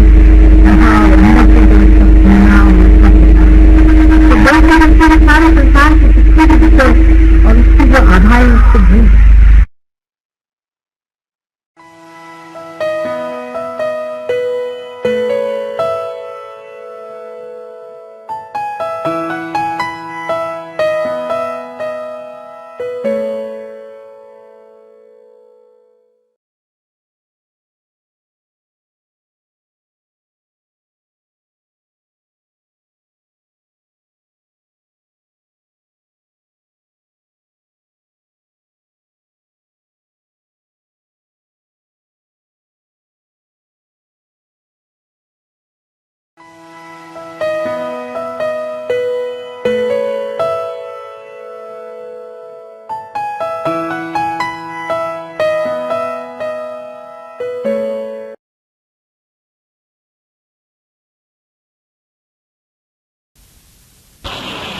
पानी में घोल के दी हुई चीनी बच्चों के लिए बहुत जरूरी। डॉक्टरों का इस मामले में मत सुनो, वो तो जनरल चीज चलाते कि अब चीनी मत खाओ। सब लोग चीनी नहीं खा रहे, चीनी नमक नहीं खाओ, सब लोग नमक नहीं खा रहे। भाई जिसको जिस चीज की जरूरत है वो खाओ।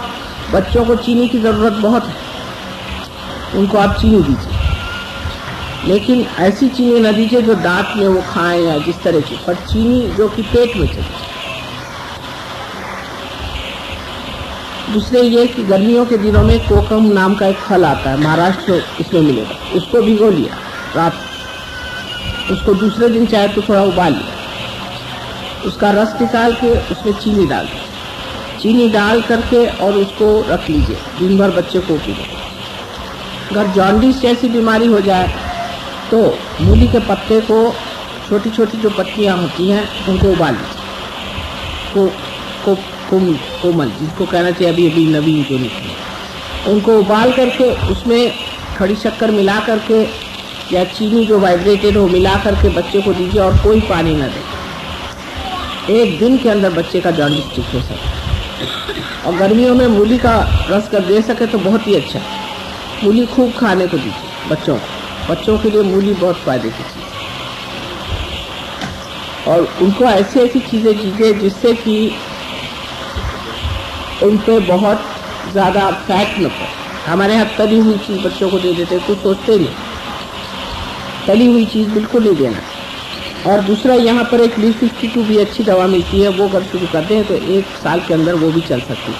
लेकिन वो बनती है एक चीज़ जिसको हम कहते हैं मराठी में एरोण्या। अब हमारा हिंदी में पता नहीं क्या कहते हैं। छोटी छोटी काली काली चीज़ होती है, इतनी बड़ी बड़ी, जो बेर के साथ मिलती है, एरोण्या करके। इतनी छोटी छोटी हमारे नागपुर में बहुत होती है। नागपुर में किसी को लीवर का ट्रबल नहीं होता, सब बच्चे खाते हैं। और जब जाड़ा पड़े तो सौंठ थोड़ी सी पीस करके उसमें चीनी मिला करके सवेरे दें बच्चों को, जाड़ा पड़े। और गर्मी में ये चीज़। दूसरी चीज़ के गन्ने का रस, जितना बच्चा पी सके उतनी चीज़ अच्छी है उसके लिए। गन्ने का रस, उसमें अदरक डाल, नींबू, ये सब फायदा करता है। और बच्चों को ज़्यादातर ये कर रहे वो कर रहे ऐसे नहीं करना चाहिए। सवेरे उठो, जल्दी चलो, ये करो, ऐसे नहीं करना चाहिए। इससे इनकी जिसको आप लोग तिल्ली कहते हैं, स्क्रीन खराब हो जाती है और इसी से ब्लड कैंसर हो जाता है। हेक्टिक लाइफ को लीड करता है, उसको ब्लड कैंसर होता है। हेक्टिक नहीं बच्चों को बनाना चाहिए। बच्चों को बहुत शांतिपूर्वक रखना चाहिए, समझे ना। अब लीवर का रख लीजिए, आपको खुद लीवर है, आपको खुद लीवर की ट्रबल है। सारा मुँह पे जो है लीवर से तो आया, सब लीवर है। माँ ने आपको बचपन में खूब तल तल के पूरियाँ खिलाई हैं। पूरी खाना, पराठे खाना, ये सब गंदी चीज़ें हैं। और वो रख के रात में फिर बासी खाना, ये भी एक शौक होता है। पराठे तो बिल्कुल बंद कर दीजिए आप लोग।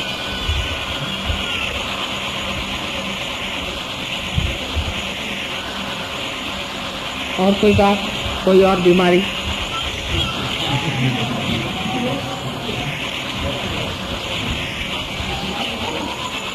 और कोई बात है? चलिए अब हम जाएं।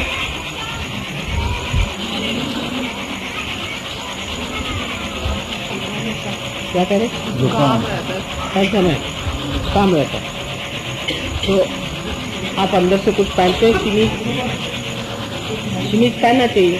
हाँ, अंदर से शिमीज पूरा नहीं पहने अभी भी, उसी से हो जाए। हाँ, दूसरा सहयोग में कंपलसरी है, कंपलसरी हर आदमी को अंदर बनियान पहनना है आजकल का है। और औरतों को अंदर से शमीज पहननी है। अगर साड़ी पहनती तो नहीं, पर अगर ये पहन रही दूसरा ड्रेस और ऊपर से चुनरी ले ली, जरूरी है, नहीं तो सारे इसमें दर्द होएगा आपके सीने में। और फिर आप आएंगे माँ मेरा सीने में दर्द है।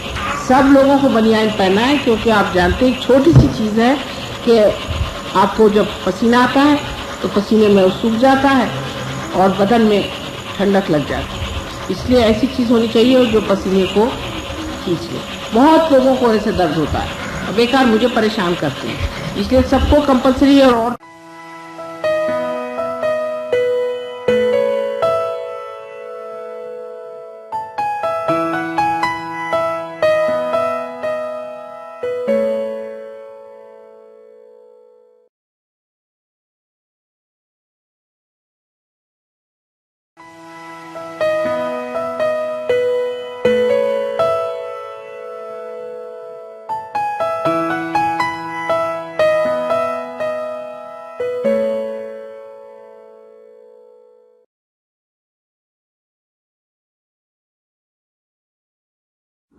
सत्य को खोजने वाले आप सभी साधकों को हमारा प्रणाम। मैं कितने बार कह चुकी हूँ कि सत्य यहाँ है वही है, हम उसे बदल नहीं सकते और वही उसकी कल्पना इस मनुष्य चेतना में कर सकते हैं। सत्य की खोज मनुष्य क्यों शुरू होती है, ये बहुत जरूरी है कि समझ लें। बहुत से देशों में आप जानते हैं कि अनेक तरह से प्रगति होने के कारण वो लोग सोचने लगे कि हम खुशहाल हैं, किंतु बाद में पता हुआ कि नहीं, उन्होंने आनंद को प्राप्त कर किया। कभी सुखी होते हैं तो कभी दुखी होते हैं, कभी बहुत मजे में आते हैं तो कभी परेशान हैं। और धीरे धीरे ये भावना इतनी बढ़ गई कि लोगों ने सोचा कि जो आज वर्तमान में स्थिति है, इसमें हम अपने को सोचते हैं कि हमने बहुत कुछ पा लिया, इससे अलावा और कोई चीज जरूरी होनी चाहिए। क्योंकि जब सब कुछ हमने पा लिया और सब भौतिक चीजें हमें मिल गई, तो भी हम क्यों पता नहीं कितनी, तब वहाँ से शुरू हो गए और लोगों ने कहना शुरू किया कि कोई ऐसा वरदान मिल जाए जिससे हम इस तत्व को पा लें, इससे वास्तव में हमेशा का आनंद प्राप्त हो। किंतु इस भारतवर्ष में जो एक महान योग हुए, हजारों वर्षों से ऋषि मुनि महर्षि दृष्टा यहाँ हुए और हमारी सारी सभ्यता और संस्कृति पूरी तरह से इन ऋषि मुनियों के बताए हुए रास्ते पर बनी। आप शायद नहीं जानते कि हम कितने महान हैं एक देश के जनता। आपको हमारी संस्कृति के बारे में कुछ मालूम ही नहीं है, क्योंकि अंग्रेज आ गए, उन्होंने हमको पता नहीं क्या क्या सिखा दिया और हम अपनी संस्कृति को पूरी तरह से भूल गए।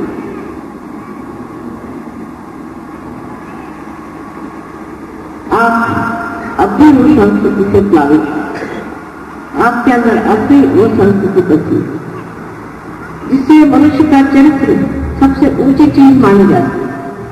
उसके चरित्र से कोई भी ज्यादा शक्तिशाली चीज नहीं है। ऐसी संस्कृति आज भी हमारे अंदर विद्यमान है और उस संस्कृति को कितना भी आप तोड़ना चाहें आसानी से टूट नहीं सकते, क्योंकि इसके मूल बहुत अंदर तक हमारे अंदर बसे। परंपरागत हजारों वर्षों से लोगों ने तपस्या की और इस चीज को प्राप्त किया है कि सत्य को खोजना चाहिए। हर एक इंसान हिंदुस्तान में किसी भी धर्म का हो, उसे जरूर जानता है कि ये सारे संसार में दिखने वाली चीज ये माया है और इससे परे एक कोई सत्य जरूर होना चाहिए।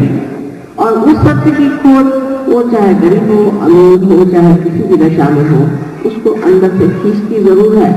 चाहे वो उसे किसी मंदिर में चला जाए, मस्जिद में चला जाए या किसी गुरुद्वारे में चला जाए और सोचे कि उससे उसकी कामना पूरी होती है तो होती है। और ये सारा कुछ हमें इतना कुछ मिला हुआ है, ये हमारा धरोहर, हमारे देश की अत्यंत महान चीज हमारे अंदर में जो मिली हुई है। तो मैं ये कहूंगी कि इसी चीज की बुनियाद पर आज सहयोग है। सहयोग की बुनियाद प्रदेश से नहीं आई, इसी महान भारतवर्ष से आई है और इसीलिए इस भूमि को हम प्रणाम करते। आप अमेरिका जाइए, आप सोचेंगे कि बड़े धनधान्य से बड़े हुए बड़े श्रीमंत बहुत ही ज्यादा ऐशोराम के लोग हैं, लेकिन आपको आश्चर्य होगा कि मेरी समझ में तो बिल्कुल ही उनकी बात है। ये बिल्कुल उनके दिमाग में कुछ अजीब से है, इसको कहना चाहिए कि मूर्ख जैसे। मूर्खता इतनी ज्यादा उन लोगों में पाई जाती है कि एक साधारण हिंदुस्तानी देहाती में भी ये मूर्खता नहीं पाई। अभी सोचिए, एक औरत की 8वीं शादी हुई, उसको देखने के लिए हजारों लोग इकट्ठे हुए, आपसे भी ज्यादा, और ऊपर से उसके सर पे हेलीकॉप्टर मंडरा रहे थे और उसमें से बहुत लोग कूद कूद कर नीचे आ रहे थे पैराशूट। और कुछ तो वहां के लोगों पे गिर गए और कुछ लोग पेड़ में आकर गए। ऐसी बेवकूफी की चीज भारत में कोई नहीं। कितना भी महा बेवकूफ हो वैसा काम। और ये है कि इनमें कोई प्रगल्भता जिसे कहते हैं मैच्योरिटी उम्र के साथ आती ही नहीं। एक छोटा बच्चा भी ऐसी बेवकूफी अपने देश में। हमें समझना चाहिए कि हम लोग जिस पृथ्वी पर बैठे हैं उसका जो हिस्सा अत्यंत पवित्र है। ऐसे इस महान देश पर हम लोग बैठे हैं। मेरी बात को आप मानेंगे नहीं, पर आप देखिए कि वहां से जो गाय और बैल हम लोग ऑस्ट्रेलिया से मंगाते हैं वो ऑस्ट्रेलियन जैसे ही होते हैं। मतलब ये कि अगर उनको आप रास्ते पर छोड़ दीजिए तो उनको यही पता नहीं कि सामने से हाथी आ रहा है, कि मोटर आ रहा है, कि कोई बच्चा आ रहा है, किसी के ऊपर भी अपने आंख मंदी चली जाती है। और इन लोगों की जो गाय होती है उनका दूध पीने से दिमाग भ्रमिष्ट जैसा होना ही हुआ, क्योंकि वो भ्रमिष्ट है। कि अपनी गाय है कि उसके अगर बछड़ा हो जाए और अगर मर जाए तो दूध नहीं देती, और उनकी गाय को इससे कोई मतलब। इन लोगों की मुर्गियां जो इंग्लैंड से आती हैं उनको आपने कभी देखा नहीं होगा कि जब ये मुर्गियां अपने देश में आती हैं तो इनके अगर बच्चे हो जाए तो उनको कोई परवाह नहीं। अगर ऊपर से कोई चील आ जाए उन बच्चों को खाने के लिए तो वो कुछ चूचू भी नहीं करती, अपने देखती रहती है चील भी खाती। और अपने यहाँ से अगर कोई छोटी सी भी अपने यहाँ से तो होती है मुर्गियां बहुत छोटी हो तो भी वो अपने बच्चों को संभालने के लिए दौड़ती, उनको अपने पंख पे ले लेती है। ये ममता, ये प्यार एक महानता ये इस देश में पाई जाती है, क्योंकि हमारे इसमें एक वातावरण है जिससे हम प्रगल्भ मैच्योरिटी आती। वहां के तो 90 साल के बुढ़े भी ऐसी बात करते हैं कि मेरी तो समझ नहीं आता कि बात क्या करें इनसे। जैसे कोई 16 साल का लड़का भी नहीं बात करेगा, इस तरह की बेवकूफी की बात। तो समझ लेना चाहिए कि हमारे अंदर एक तरीके की बुद्धि है और एक तरह का वातावरण ऐसा यहाँ पर है। इस पृथ्वी में जो विशेष चीज जो भारत भूमि है इसका एक महान आशीर्वाद हमारे ऊपर में है, जिसके कारण हम लोग इसमें प्रबल हैं। ऐसे तो किसी भी देश के लोग नहीं। मैं सारे देश घूम चुकी हूँ, सबसे मिल चुकी हूँ। हाँ, लेकिन जो बहुत पुराने देश हैं जैसे इजिप्ट एक देश है, आप कह सकते हैं कि चाइना या इटली, इन देशों के लोगों में पूरी थोड़ी प्रगल्भता है। बाकी सारे देश देखे जाए तो बेवकूफ लोग बैठे हुए हैं। मेरी हैरानी ये है कि ये बड़े कब हैं और आप बहुत ज्यादा बड़े हो गए। हमारे देश के लोग कुछ जरूरत से ज्यादा ही बड़े हो गए हैं और एक तरह से चालाकी दिमाग के अंदर आ गई और अपने ही साथ चालाकी खेल रहे। कभी हम मुड़ के भी नहीं देखते कि हमारे इतने बड़े बड़े ऋषि हो गए, उन्होंने क्या बात की। उन्होंने उछली बात या बाह्य की बात नहीं की, उन्होंने अंतरतम की बात की है कि अपने अंदर ही उस परमात्मा को खोजो, अपने अंदर ही वो आत्मा है उसे खोजो, उसको प्राप्त। ईसा मसीह भी परदेश के नहीं, हमें कहना चाहिए ईशा में ही पैदा हुआ और उन्होंने जो बात की तो उसका भी क्या हाल हुआ, उसको भी कौन समझ पाता। किसी की भी बात को किसी ने आज तक समझा नहीं और धर्म बना करके और उसके बाह्य में बाह्य का जो धर्म है इसे हम बाह्यता मानते हैं, उसमें जरूरी है कि खोट आ जाए, क्योंकि वो सच्चाई नहीं है। सच्चाई जो है वो अंदर से आती है। जैसा कोई आदमी सच्चा होता है उसको आप भुला नहीं सकते, वो झूठ नहीं बोलेगा, वो आपको तकलीफ नहीं देगा। लेकिन जो आदमी झूठा होता है वो जो सो काम करता है। इसी प्रकार बाह्य के धर्म से पतन होने लगा, बाह्य के धर्म में पतन आ गया और हरेक धर्म में पतन आ गया। आप तो जानते हैं कि हिंदू धर्म में भी बहुत पतन है, हिंदू धर्म में बहुत त्रुटियां हैं। लेकिन आप सोचते हैं कि ईसाई धर्म में बिल्कुल त्रुटियां नहीं, तो आप बड़े गलत फहमी में हैं। मैं आपको बता देना चाहती हूँ कि ये जो वेटिकन है, जो पोप साहब बैठे हुए हैं वहां पर, इन्होंने 90 मिलियन 10 के झूठे नोट छपा करके अपने वेटिकन बैंक से बांटे और 13 आदमियों का मर्डर हुआ है पोप साहब आने के बाद में। और अब वहां खबर आ रही कि पोप साहब ने इनको सबको पैसा दिया मर्डर। हमारे यहाँ के जो गुरु घंटाल घूमते हैं उनसे भी बढ़ के गुरु घंटाल हैं। उसी प्रकार अपने हिंदू धर्म में भी बहुत सी चीजें ऐसी गलत गलत हो गई कि जिसके लिए वाकई शर्म उठाना। और बहुत से यहाँ से साधु लोग बाहर जा करके और बड़ा धर्म का प्रचार करते हैं। उनमें सच्चाई बिल्कुल सच्ची बात हर धर्म में कही गई है। इसीलिए सहयोग में हम हर धर्म के तत्व को मानते हैं और उसके बाह्य रूप को नहीं मानते। फिर झगड़ा कैसे होगा, इससे झगड़ा करेंगे। यही बात आज हमें करने की है कि हम उस परिवर्तन में आ जाएं जिसमें कि हम समझ लें कि सब धर्म का तत्व एक। जो बाह्य के प्रश्न खड़े हुए हैं, जो बाह्य के कारण प्रश्न खड़े हुए हैं, उसका भी इलाज यही है। हिंदू मुसलमानों का झगड़ा अब क्या रोज लगा। आपको पता है कि सहयोग में अनेक मुसलमान लोग आए और वो डरते नहीं किसी से। और जब वो आए तो वो मुसलमानों के तरीके बता रहे कि मुसलमान में ये है, मुसलमान में ये है, मुसलमान।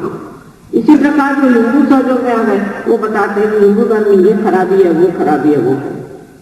इसी प्रकार जो किसी भी धर्म से हमारे यहाँ जीव आए हैं वो बताते हैं कि किस तरह से खराब है, ईसाई आए वो बताते हैं किस तरह से। और वो फिर उस और लग जाते हैं कि अपने धर्म के जो लोग हैं उनका अंधापन हटाकर उनसे कहें कि तुम्हारे अंदर प्रकाश है। कोई भी धार्मिक अवतार इसलिए नहीं हुआ था कि दुनिया में अंधकार आए, क्योंकि प्रकाश के। लेकिन इसकी सब बात तो भी मैं बार बार कहूंगी कि इसकी बुनियाद ये भारतवर्ष। सबसे बड़ी देर इस भारतवर्ष में। कल आप ही लोग सहयोग फैला सकेंगे और कोई दुनिया का इतना भी बड़ा सहयोगी आपके मुकाबले में आ नहीं सकता। और मुश्किल यह है कि जहाँ दांत है वहां चने नहीं और चने है सोता। जहाँ ऐसे बड़े बड़े लोग महान तैयार हो सकते हैं वहां के लोग बेकार चीजों में अपनी जिंदगी बर्बाद करें।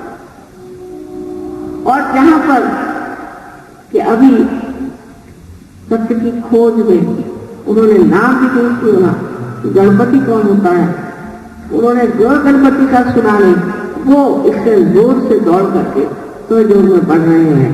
और अपने देश के लोग जो हैं वो सहयोग में आते हैं पर जस्ट बाय द वे जैसे कहते हैं ऐसी चलते। हालांकि यहाँ का एक इंसान बहुत ऊंचा हो सकता है।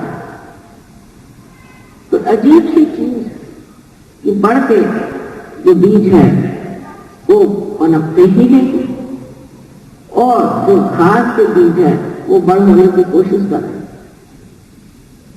इस भारतवर्ष में आज 21 साल से मैं मेहनत, इस बम्बई शहर में 21 साल से मैंने मेहनत की हूँ और मैं देखती क्या हूँ कि लोगों की अपने प्रति दृष्टि ही नहीं, न जाने किस चीज में उलझे हो।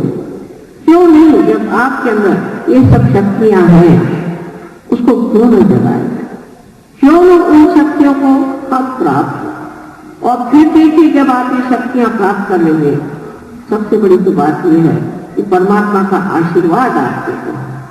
यह सिर्फ कहने की बात नहीं, ये प्रत्यक्ष है।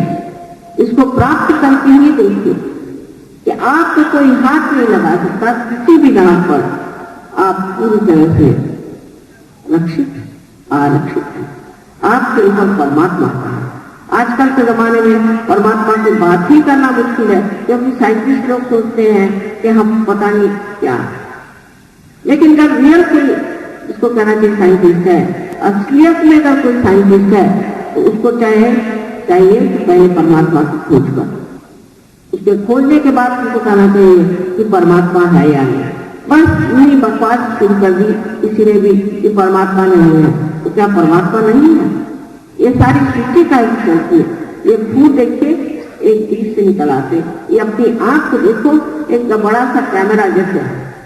पर परमात्मा के नाम पे कमाने वाले और जाने वाले बहुत होने की वजह से अब परमात्मा को रखो। परमात्मा है और विशेषकर आपके देश पर उसकी अनेक तरह की मेहरबानियां और दृष्टियां। पर मनुष्य परमात्मा को भी भूल गया। लोग मुझसे पूछते हैं कि हिंदुस्तान में इतने लोग धर्म की बात करते हैं और इसमें अधर्मिक है। उसका कारण यह है कि धर्म को जाना ही है। जब तक आप धर्म को प्राप्त नहीं करेंगे तो आप कभी भी धार्मिक हो ही नहीं। और धर्म को प्राप्त करने का मतलब है कि अपने अंदर की जो शक्तियां हैं उसे जागृत। हमारे अंदर 10 धर्म है। वो 10 धर्म हमारे यहाँ चित्र में आपने लिखा होगा, जिसे कि वॉइड कहते हैं, उसमें माने कि पेट के हिस्से में धर्म है। और ये धर्म 10 धर्म हमारे अंदर जब तक जागृत नहीं होते हैं, हम कोई सा भी धर्म करें हम धार्मिक नहीं, ये झूठ। जब तक हम इस धर्म को प्राप्त करते और उसके प्रकाश में नहीं करते, हम धार्मिक हो नहीं सकते। बड़े बड़े धार्मिक लोगों को अधार्मिक काम करते आपने सुना हो, वो सिर्फ बाह्य में धार्मिक, असली धर्म अंदर है, संन्यास भाव भी अंदर है। आप जानते हैं राजा जनक की बात कि वो राजा थे और राजा जैसे रहते थे, लेकिन उनको विदेही कहा जाता था। उसका कारण ये ये संन्यास्त भाव भी है।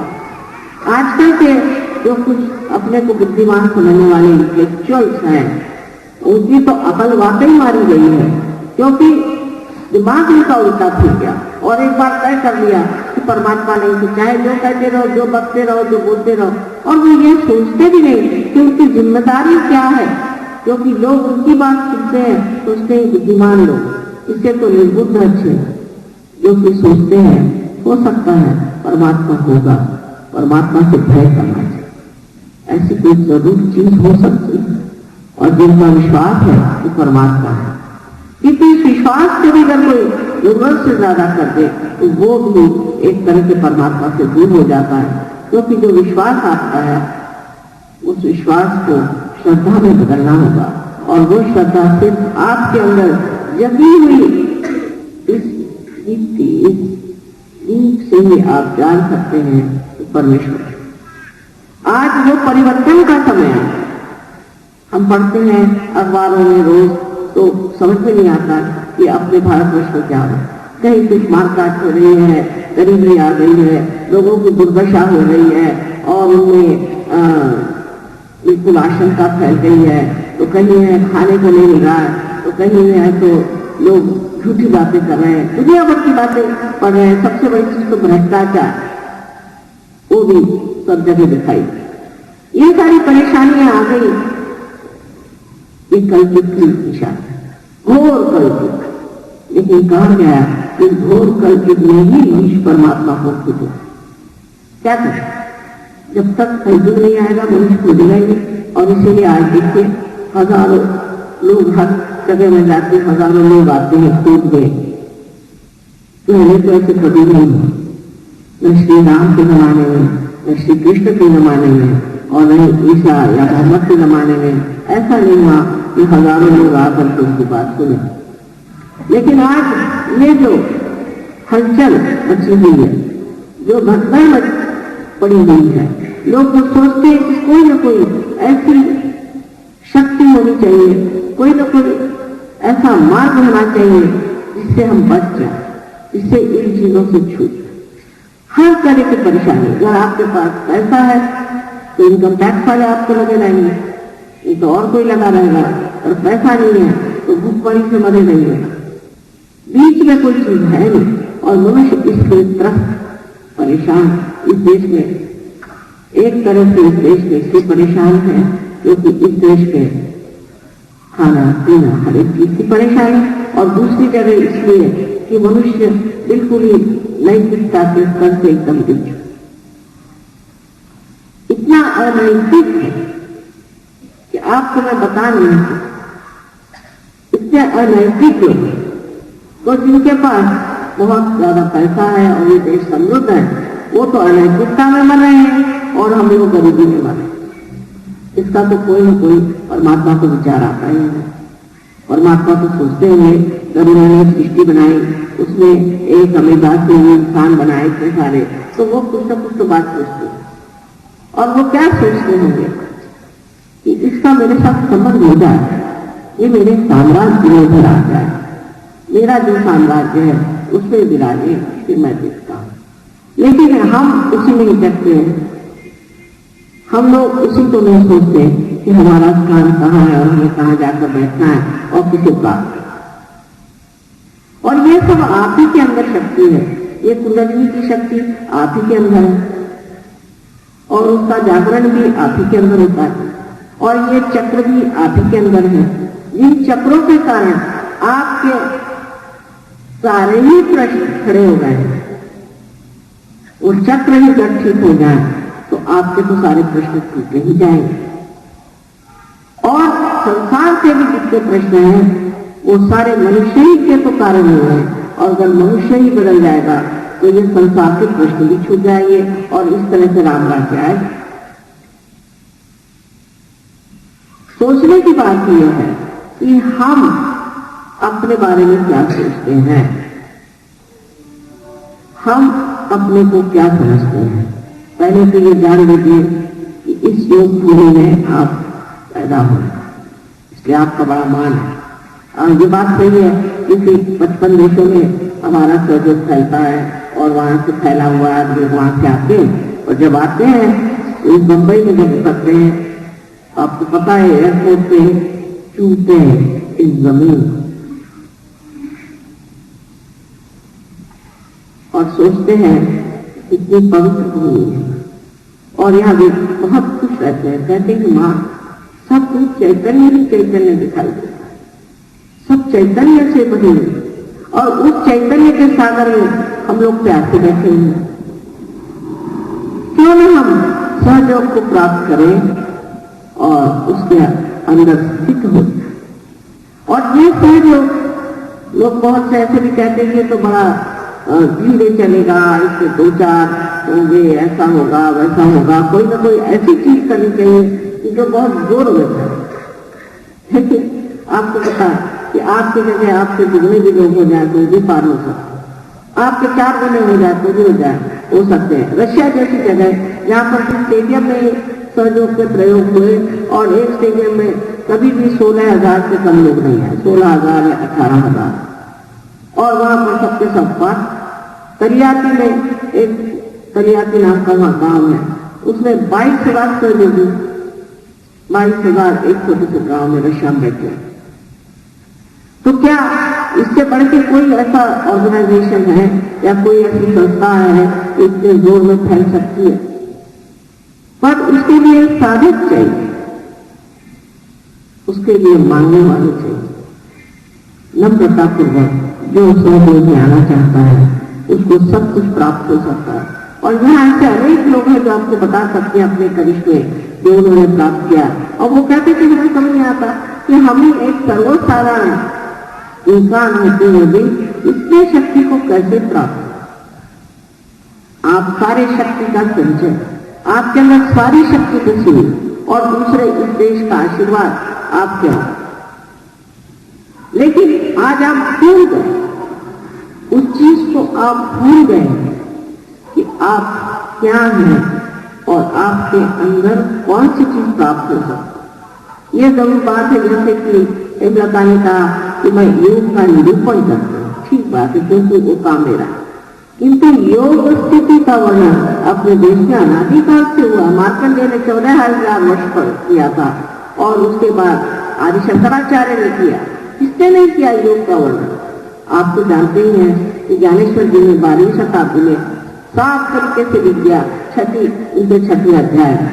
पर कर्मकांडी लोग और जो अपने को धर्म मार्ग समझते हैं उन लोगों ने इस चीज को काटा और उसकी वजह से ये महान चीज जो आप सारे संसार को देख सकते हैं यही घुस के रह गए।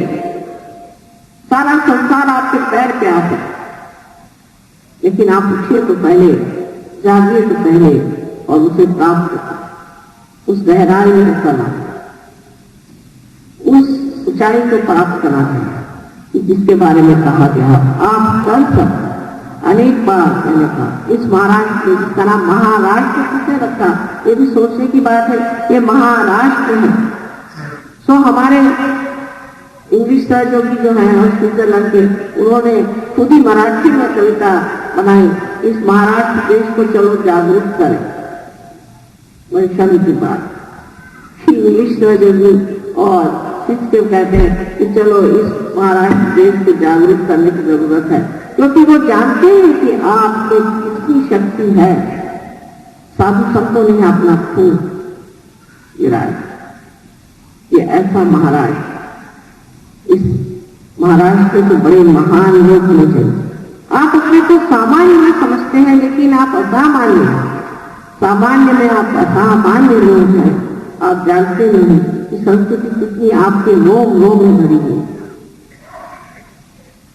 किस तरह से नैतिकता आपके अंदर बैठी।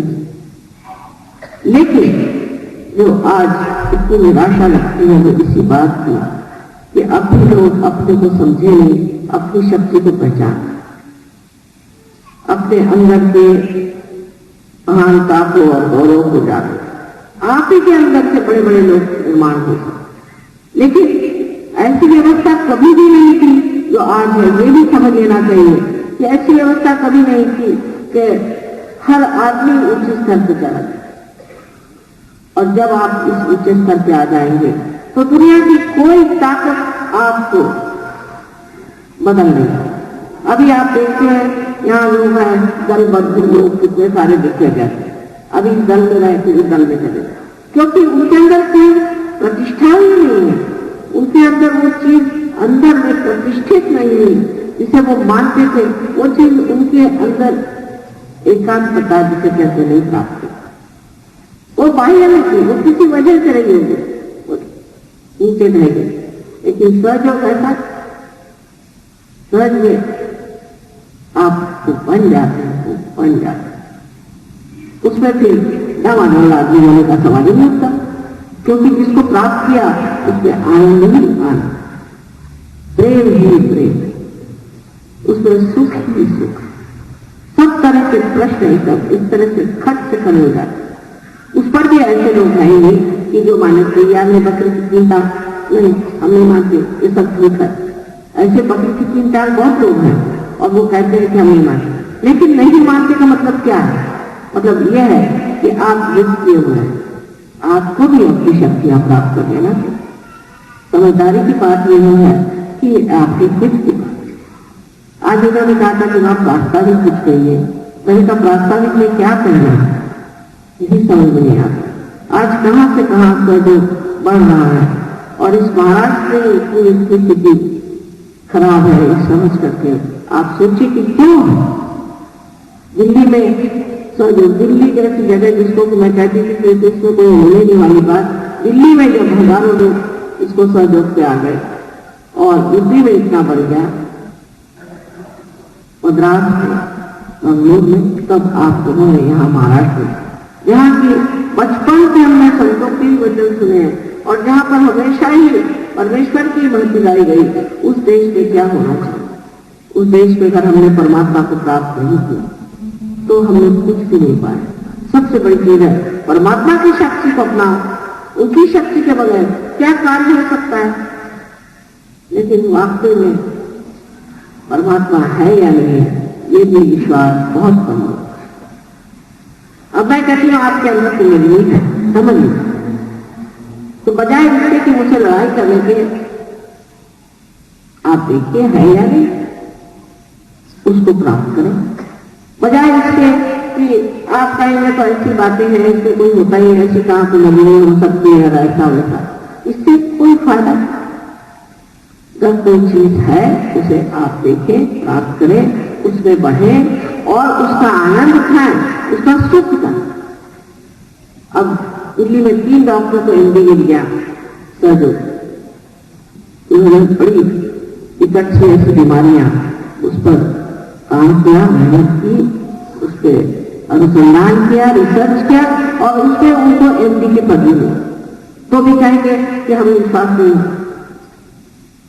तुम्हें गलत चीजों पर जल्दी विश्वास हो जाता है और सही चीजों पर आप क्यों नहीं विश्वास होता? क्योंकि आपका अपने ही ऊपर विश्वास नहीं है। ये मुख्य बात, जिसको अपने ऊपर विश्वास होगा वो जरूर सही चीजों की तरफ जाएगा, क्योंकि जो स्वयं अंदर बैठा हुआ स्व है वो आपको दिखाएगा चीज कौन सी सही है और कौन सी नहीं। इसको पड़तालने की बात है। और समझने की बात। दूसरी बात यह है कि सहयोग में कोई आपसे पैसा नहीं मांगे, पैसा आप दे ही नहीं सकते, अमूल्य चीज है। और जब आपकी अपनी चीज है उसमें पैसा क्या दीजिएगा? जब यह आपका अपना धन है उसमें कौन पैसा देगा? और ऐसी अमूल्य चीज का कौन देगा? आज आप इंसान बन गए अमीबा से, आपने कितना पैसा दिया? ये फूल जो आज इस पृथ्वी तत्व से निकले, पृथ्वी को हमने कितना पैसा दिया?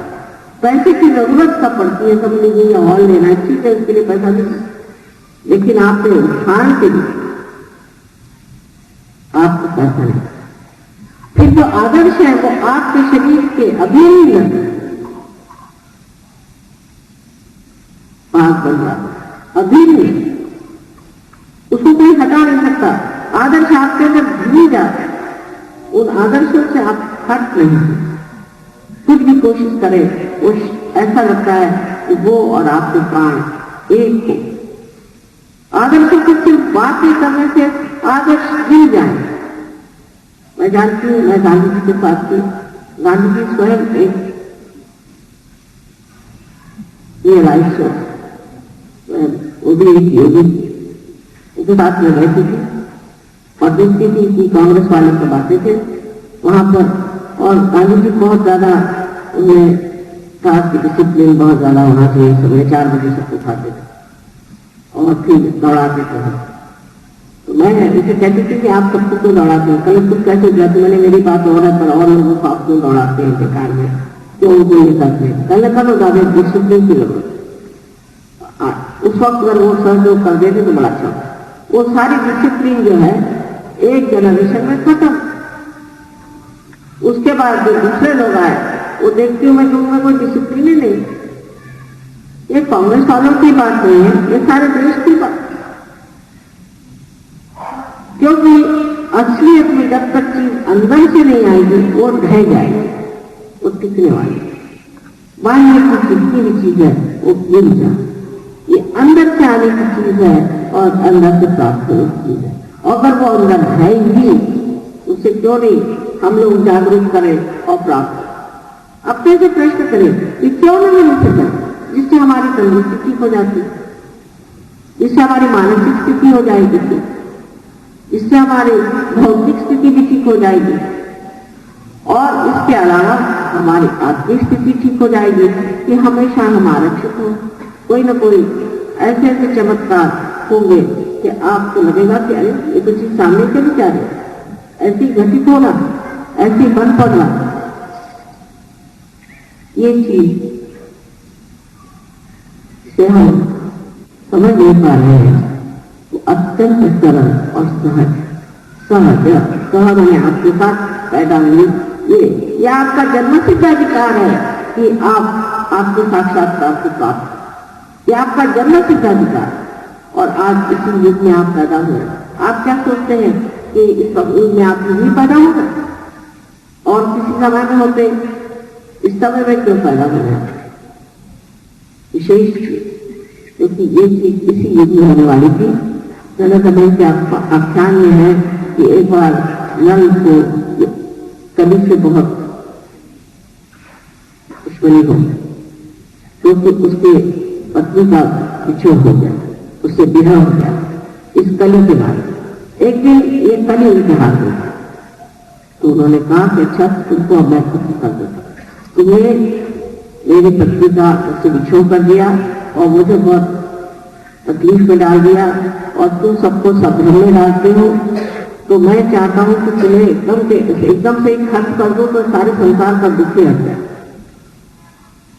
तो कली ने कहा कि ठीक है, मेरा पहले महात्मा सुन लो कि जब कलयुग आएगा, इस वक्त कलयुग आएगा, उस वक्त संभ्रांत लोग होंगे, परेशान होंगे, तकलीफ में होंगे, हर तरह की निराशा होगी। उसी वक्त जो लोग आज यदि कमरों में परमात्मा को खोज रहे हैं वो सर्वसाधारण है, जो गृहस्थी के लोग होकर हाउस होल्डर्स होकर के और इस चीज को प्राप्त करेंगे जिसे वो खोज रहे हैं, वो परमात्मा को प्राप्त करें। तो इस महात्मा को तुम जानो कि मेरी दशा आए बगैर मनुष्य की आंख नहीं उठने वाली। जब तक मैं पूरी तरह से इनको जकड़ नहीं लूंगा ये इसमें से निकलने के लिए परमात्मा की ओर नहीं दौड़े। और यही बात आज आपको मानना पड़ेगी कि कल जब में आप पैदा हो गए, सब तरह की परेशानियां चारों तरफ से घिरी हुई है और इसमें से निकलने की व्यवस्था आपको करनी है। तब आप सबल होंगे, तब आप समर्थ होंगे, आप जो है इसका आपको अर्थ हो। और ऐसे समर्थ के लिए कहा हुआ है रामदास स्वामी ने कि ऐसे समर्थ की ओर कौन टेढ़ी नजर करके देख सकता है, और जो टेढ़ी नजर करके देखेगा वही दुख पाएगा, न कि पर्सन जो न कि इंसान जिसके और वो इस तरह से देख रहा है। इसलिए सब तरह से जहाँ सुख की वर्षा होती है, आनंद की वर्षा होती है, और जहाँ पूरी तरह से आरक्षण होता है, ऐसा कार्य हमें क्यों नहीं करना चाहिए। आज महाराष्ट्र में मेरी विशेष तरह से एक स्थिति है, मैं देखती हूँ कि महाराष्ट्र के कुछ हिस्सों में सहयोग बहुत फैल गया, और जैसे निर्मलता ने कहा इस तरह से वो मुझे बिल्कुल भगवान समझते हैं, पर उसका फायदा क्या है? ऐसे तो भगवान सब मंदिरों में बैठे हुए हैं, इसका कोई फायदा नहीं है कि आप मुझे भगवान समझे और फलाना समझे दिखाना समझे, इससे कोई फायदा नहीं होने वाला, और न ही मुझे इससे कोई संतोष होता है। सब माँ की कृपा से होता है, माँ की कृपा से होता है, पर आप अपनी कृपा से क्या कर रहे हैं मुझे? आप मेरा अपने ऊपर कृपा करें, सब कुछ माँ की कृपा से नहीं होने वाला, आप अपने ऊपर क्या कृपा कर रहे हैं देखना चाहिए कि आप अपने साथ कौन सा न्याय कर रहे हैं, आपने क्या प्राप्त। ऐसे भगवान के पास तो शक्ति है ही नहीं, अगर कोई भगवान है तो उसके पास शक्ति है, तो इससे क्या मतलब? आपने कौन सी शक्ति को प्राप्त किया? आज सहयोग जो है ये बोधि सत्व प्राप्त हुआ। बोधि सत्व पहले बुद्ध हुए, बुद्ध का मतलब है आत्म साक्षात्कारी होना। इससे शब्द बोध आया है, इससे शब्द वेद आया है, विनिधि होना, जो कि आपके नस नसों में महसूस हो। मराठी में शब्द है जानी, आपको महसूस हो कि ये परम चैतन्य चारों तरफ फैला है, और यही सारी सृष्टि का रक्षण करता है, सारी सृष्टि को चलायमान करता है, और सारे सृष्टि के जितने भी जीवन कार्य यही शक्ति कर, इसको जान लेना ही बोध है। और उसी से बुद्ध शब्द आया, और बुद्ध का जो भविष्य बुद्ध है इसको बोधिसत्व कहा गया है। तो बोधिसत्व का तत्व है कि वो जो बुद्ध होगा वो समाज का कल्याण करेगा, वो कल्याण करेगा अपना और सारी दुनिया का कल्याण। जो चीज एक आदमी के लिए पहले थी वो आज सामूहिक होने के बाद बोधिसत्व में है, और वही चीज और बुद्ध धर्म की जो बुद्ध ने बताई थी, जब ऐसा आएगा महाप्रया जब होगी वहां पर, और इस तरह से आप उसको प्राप्त करेंगे, तब आप बुद्धि लोगों से ही इस कल्याण का कार्य कर सकते। तो आज इन बुद्धि लोगों की जरूरत है, जो कि सिर्फ धर्मांतर आदि से बुद्ध नहीं हो सकता। बुद्ध के लिए अंदर से बोध आना चाहिए। किसी भी चीज को जब हम कहते हैं कि आप इस धर्म में हैं, तो जान लेना चाहिए कि अंदर से आपने इसे प्राप्त किया है या अगर आपने इसे अंदर से प्राप्त किया हुआ है तो फिर आप बुद्ध हैं। और ऐसे बुद्ध को आज के जमाने में बोधिसत्व होना चाहिए, माने सत्य को समाज में उसके कल्याण के लिए फैलाना चाहिए। हाँ, बहुत से लोग आते हैं, हो गए पार, बहुत से लोग आए पार, लेकिन आपने उसे समाज का क्या करना, समाज में क्या कार्य किया? खासकर दिल्ली मुंबई के तो लोग मिलते ही नहीं, हमारे यहाँ के मुंबई के सहयोगी जो है वो मिलते ही नहीं। यहाँ जो जमे हैं मुंबई शहर में ही रहते हैं, और यही थोड़ा बहुत पढ़े हैं, आस पास के इतने लोग हैं देहातों में गए। सहयोग से आप जानते हैं कि ग्रामीण भाषाओं में भाग में क्रांति आ सकती है, क्योंकि इन चैतन्य लहरियों से आपकी खेती भी बहुत बढ़ी। खेती के कितने प्रयोग ऑस्ट्रिया में लोगों ने किए हैं, हमने भी किए हुए हैं, और सिद्ध कर दिया कि इससे खेती कभी कभी 10 गुना बढ़, पर वो खेती बढ़ाना है हमारा कार्य नहीं, किंतु बढ़ सकता। जब सहयोगी हो जाए खेती हद जो है वो अगर सहयोगी हो जाए तो खेती में 10 गुना ज्यादा बढ़। ऐसे गाय या भैंस, विशेषता गाय को अगर आप कई तरह की लहरियां दें और उससे वो अगर प्लावित हो जाए तो इतना दूध देगी उसके आगे कि ऑस्ट्रेलिया से गाय लाने की जरूरत। और फिर इसका जो दूध होगा इससे वो नुकसान नहीं होने वाला जो ऑस्ट्रेलिया के दूध से होता है। और इसी ऑस्ट्रेलिया के दूध को पी करके आजकल मैं सोचती हूँ कि ये जो बुद्धिवादी है इनका दिमाग लग गया, जिसे परवर्टेड इंटेलेक्चुअल्स कहना चाहिए। ये भ्रमिष्ट जैसी बात है और उनकी बातों को आप मानते हैं, क्योंकि कुछ कभी नई बात को कह दे भ्रमिष्ट के जैसे उसको मानते। जो चीज पुरातन है और सदियों से चली आ रही है वो अवश्य ही उस पर काफी तरह के बादल छा गए और उसमें खराबियां आ गई, ये मानने की बात है। तो भी जो उसका तत्व है वो शुद्ध, उस शुद्ध तत्व को अगर हम प्राप्त करें तो आज दुनिया में भारतवर्ष से बड़ा कोई देश नहीं। आज मैं आपको इसलिए नहीं कह रही हूं कि आपसे मुझे कोई वोट लेना है, लेकिन मैं इसलिए कह रही हूं कि वास्तविक इसीलिए मैं आपका मान करती हूँ कि आप भारतीय हैं। आपका मैं ही नहीं, लेकिन जितने देशों में जाते हैं वहाँ सब जगह भारतवर्ष का बहुत मान होता है, सब लोग बहुत मानते हैं। और अनेक पुस्तकों में अनेक जगह लिखाया हुआ है कि इसका ज्ञान सिर्फ भारत का है। मैं रशिया में गई तो लोगों ने बताया कि सबने कहा कि माँ क्रिश्चियनिटी जो है, आध्यात्म जो है वो भारत से आने वाला है। ऐसे अनेक को हमें बताया। चाइना में भी लोग कहते हैं कि जो आध्यात्म है वो यहाँ से, और जब आध्यात्म ही सबसे ऊंची चीज है तो फिर दुनिया भर की चीजों की परवाह क्यों करना, उसके पीछे क्यों दौड़ना।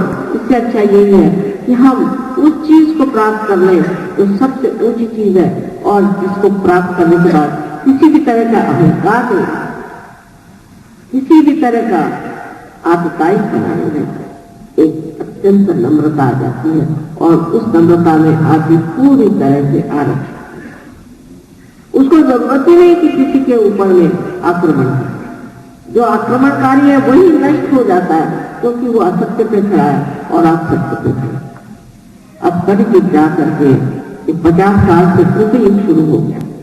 कृतयुग का मतलब है कि ये चारों तरफ फैला हुआ परमात्मा का साम्राज्य, इसे कहना चाहिए कि परम चैतन्य है, ब्रह्म चैतन्य है, ये कार्यान्वित हो गया है, ये कार्य करने लग गया। और क्योंकि ये कार्य करने लग गया है, ये जागरूक हो गया है। जो आज तक संतों को रक्षण नहीं मिला, जो आज तक संसार में लोगों को आशीर्वाद नहीं मिले, वो सब आपको मिल सकते हैं और इसे प्राप्त कर सकते हैं। हमारी बात बहुत लोगों को लगती होगी कि माँ पता नहीं कहाँ की बात कर रहे हैं, पर हम सच बात कर रहे हैं और बिल्कुल सच्ची बात है, और इसे आप एक बार प्राप्त करके फिर हमें बताएं। जब लोग आते हैं तो शंका से आते हैं, और जब प्राप्त हो जाते हैं तो मेरे पास इतनी लंबी लंबी चिट्ठियां आती कि माँ पता नहीं ये कैसे चमत्कार हुआ। कोई चमत्कार नहीं, परमात्मा के साम्राज्य में चमत्कार ऐसी कौन सी बात है। अरे वो परमात्मा है, उसके लिए चमत्कार भी कौन सी बात है। वो चाहे जो करता है, और जब आपके साम्राज्य में जाए, वो कोई आपके इस इंडियन गवर्नमेंट जैसे नहीं है, वो तो एक ऐसी गवर्नमेंट है, हजारों काम एक क्षण में, करोड़ों काम एक क्षण में है, और अत्यंत सूक्ष्मता से, सुंदरता है, क्योंकि ये परमात्मा के प्रेम की शक्ति, और वो जानते हैं किस तरह से आप लोगों को आशीर्वादित किया जाए, किस तरह से आपको संभाला जाए। लेकिन इसके लिए आपको सज्ज होना चाहिए। मराठी में कहा गया, कला पाएंगे राती से एक जात, इसको के विलियम ब्लेक ने कहा हुआ है कि they are special category, they are men of God, they become godly and will make others also godly. William Blake ने 100 साल पहले इंग्लैंड में कहा है, सारा डिस्क्रिप्शन किया हुआ है, सारा कुछ वर्णित किया हुआ है सहयोग के बारे में। इन लोगों ने सबको बताया और जो कहा हुआ है उसका प्रत्यक्ष आप देखिए, और प्रत्यक्ष जो मैंने कहा उसका भी आपको प्रत्यक्ष लेना है। और पहले अपने अंदर ये समझ लेना चाहिए कि आप इसको प्राप्त कर सकते, बिल्कुल सब लोगों को प्राप्त कर। फिर एक बीज में अंकुरित होने के बाद जरूरी इच्छा होनी चाहिए कि वृक्ष हो जाए, उसी प्रकार आप में भी ये इच्छा होनी चाहिए, और इस इच्छा के साथ, इस शुद्ध इच्छा के साथ में और इस शुद्ध इच्छा के साथ में ही आप इसे प्राप्त करें। कुंडलिनी क्या है, चक्र क्या है, उसमें क्या क्या होता है, ये सब आप जान सकते। ये तो पहले ये विश्वास अपने अंदर रखिए कि हम इसे प्राप्त कर सकते हैं और हम एक एक इंसान बड़ा बड़ा वृक्ष हो सकता है। फिर उसमें आप कोई सी भी जाति के हो, धर्म के हो, किसी भी रेस के हो, या स्त्री हो या पुरुष हो, बच्चे हो, बड़े हो, छोटे हो, कोई भी चीज हो, सब कोई जन्म सिद्ध अधिकार है इसे प्राप्त करें। और एक स्वतंत्रता हो गई, अब स्व का तंत्र आपको जाना है, और स्व आपकी आत्मा, उसका आपको तंत्र जाना है, उसको उसकी आपको गतिविधियां समझनी चाहिए, इस तरह से काम करता है, इस तरह से वो अपने अंदर से बह करके और सारी दुनिया का कल्याण। तो आज के भाषण में मैं ये कहना चाहती हूँ कि पूर्ण विश्वास के साथ आप सहयोग में आए, अपने प्रति विश्वास रखें। अभी हम लोग फिर से इसका प्रयोग करेंगे, लेकिन पहले अपने प्रति पूर्ण विश्वास। कुछ भी किसी ने सिखाया हो, पढ़ा हो, भूल जाए, कुछ भी किया हो भूल जाए, इस क्षण वर्तमान में आ जाए, पिछला अगला सब भूल करके और पूर्ण विश्वास से आपको साक्षात्कार को प्राप्त करें। और उसके बाद आप हमें बात बताइए ये क्या मिला आपको। जबकि पहले शुरू में बहुत से लोगों को ऐसी चीजें मिल जाती कि उसमें भूल जाते। जैसे कि एक काम है, उसको एकदम से बहुत बड़ी नौकरी हो, सोच छोड़, उसके बाद क्या है, मैंने कहा भाई तू करते क्या, कल मैंने सोच छोड़ दिया तो उसकी मुझे बहुत बड़ी नौकरी मिली। इस तरह से प्रलोभन भी होता है, उस प्रलोभन को न मानते हुए अगर आप सहयोग में अभ्यास के बाद में 1 महीना भी मेहनत करें तो आप स्वयं ही बहुत बड़े अपने गुरु भी हो सकते हैं और सारे संसार के कल्याणकारी एक महान आत्मा भी हो सकते हैं। ये समय है, विशेष समय, वातावरण है, इसको कहना चाहिए कि बाहर आई हुई है। और मैं इसको ब्लॉसम टाइम कहती हूँ, इस वक्त हजारों फूल खिल सकते हैं और 1000 फूलों से फल हो सकते। ऐसे एक महान समय में आप पैदा हुए हैं, अपने प्रति निराशा में रहें, इसको आप प्राप्त करें। ऐसे आपको एक मां की विनती।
सच में आपके हृदय की बात होती है, उसकी मेहनत असली होती है, उसके लिए मनुष्य तैयार नहीं है। ये तो बहुत ही आसान है, जैसे बाजार में जाते हैं वैसे आप खरीद गए 2-4 और, इसमें कौन सी कठिनाई है। जितना पैसा हो उसके हिसाब से आप जो भी चाहे खरीदते ही रहते चीज। वैसे आपने गुरु भी खरीद लिए तो क्या उसमें मुश्किल हुई। पर जब ये हुआ कि नहीं, ये तो उल्टे महाराज जी के, ये तो कहते भाई कि तुमको शराब छोड़नी पड़ेगी, तुमको सिगरेट छोड़नी पड़ेगी, तुमको तंबाकू छोड़नी पड़ेगी, कायदे से तुमको रहना पड़ेगा, तुम अपनी बीवी को छोड़ के भाग नहीं सकते। अभी एक साहब आए थे दिल्ली में, वो मुझे बताने लगे कि साहब मेरा मेरी बीवी से पटता नहीं, मैं चाह रहा हूँ कि मैं एक दूसरी औरत से प्यार करता हूँ। मैंने कहा साहब मेरे पास ये सब बातें मत करिए आप मेहरबानी। तो उनके लिए मैं फिर हो गई दकियानुसी बुढ़िया औरत, फिर हो गया मेरे पर ब्रांड मार दिया उन्होंने और वो अपने सत्कर्म में लग गए। सत्कर्म तो करना बहुत कठिन काम। फिर सवाल ये आता है कि ये तो ठीक है कि आपने उनकी बात नहीं मानी और इससे आप नाराज हो गए, लेकिन जनाब आपने किसका भला किया है आज तक? ठीक है आपको कमजोरी है, आप उस चीज को नहीं कर पाए, ये दूसरी बात है, पर आपने किसका भला किया हुआ है आज तक? आपने किसको लाभ पहुंचाया है आज तक? आपने किसकी आफतें उठाई हैं आज तक? अगर किसी भी गुरु को पास जाके पूछे तो वो आपको बता देंगे कि ये सच्चे हैं कि झूठे हैं। एक ही पॉइंट है कि वो आपकी चिंता करते हैं कि आपके पर्स की चिंता करते हैं,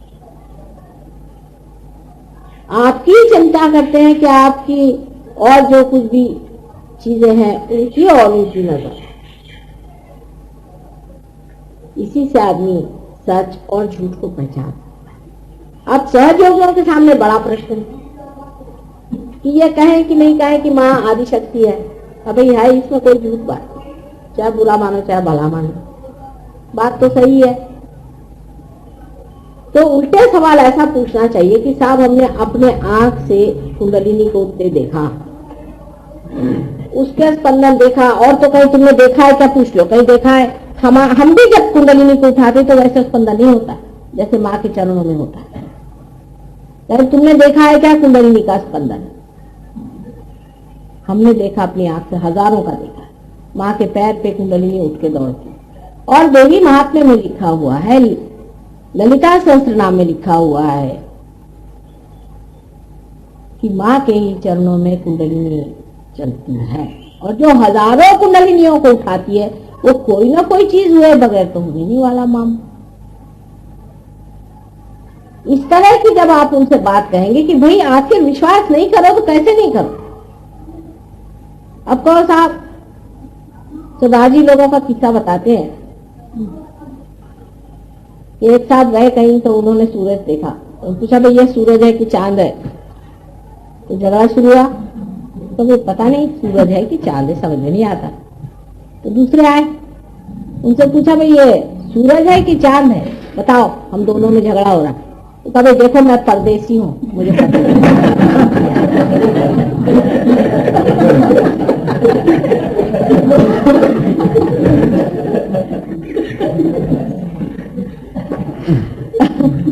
उसी प्रकार जिनकी खोपड़ी में ये घुस नहीं सकता, उनको घुसाने के लिए आपको अब ये कहना चाहिए कि अच्छा भाई एक ही चीज करो तुम, हम तो समझ गए, अब हमसे तो इनको मना ही नहीं किया जा सकता क्योंकि हमने तो अपनी आंख से देखा, हमारे अंदर भी घटित हुआ, अपनी आंख से देखा है कुंडलिनी को 1000 बार डूबते हुए।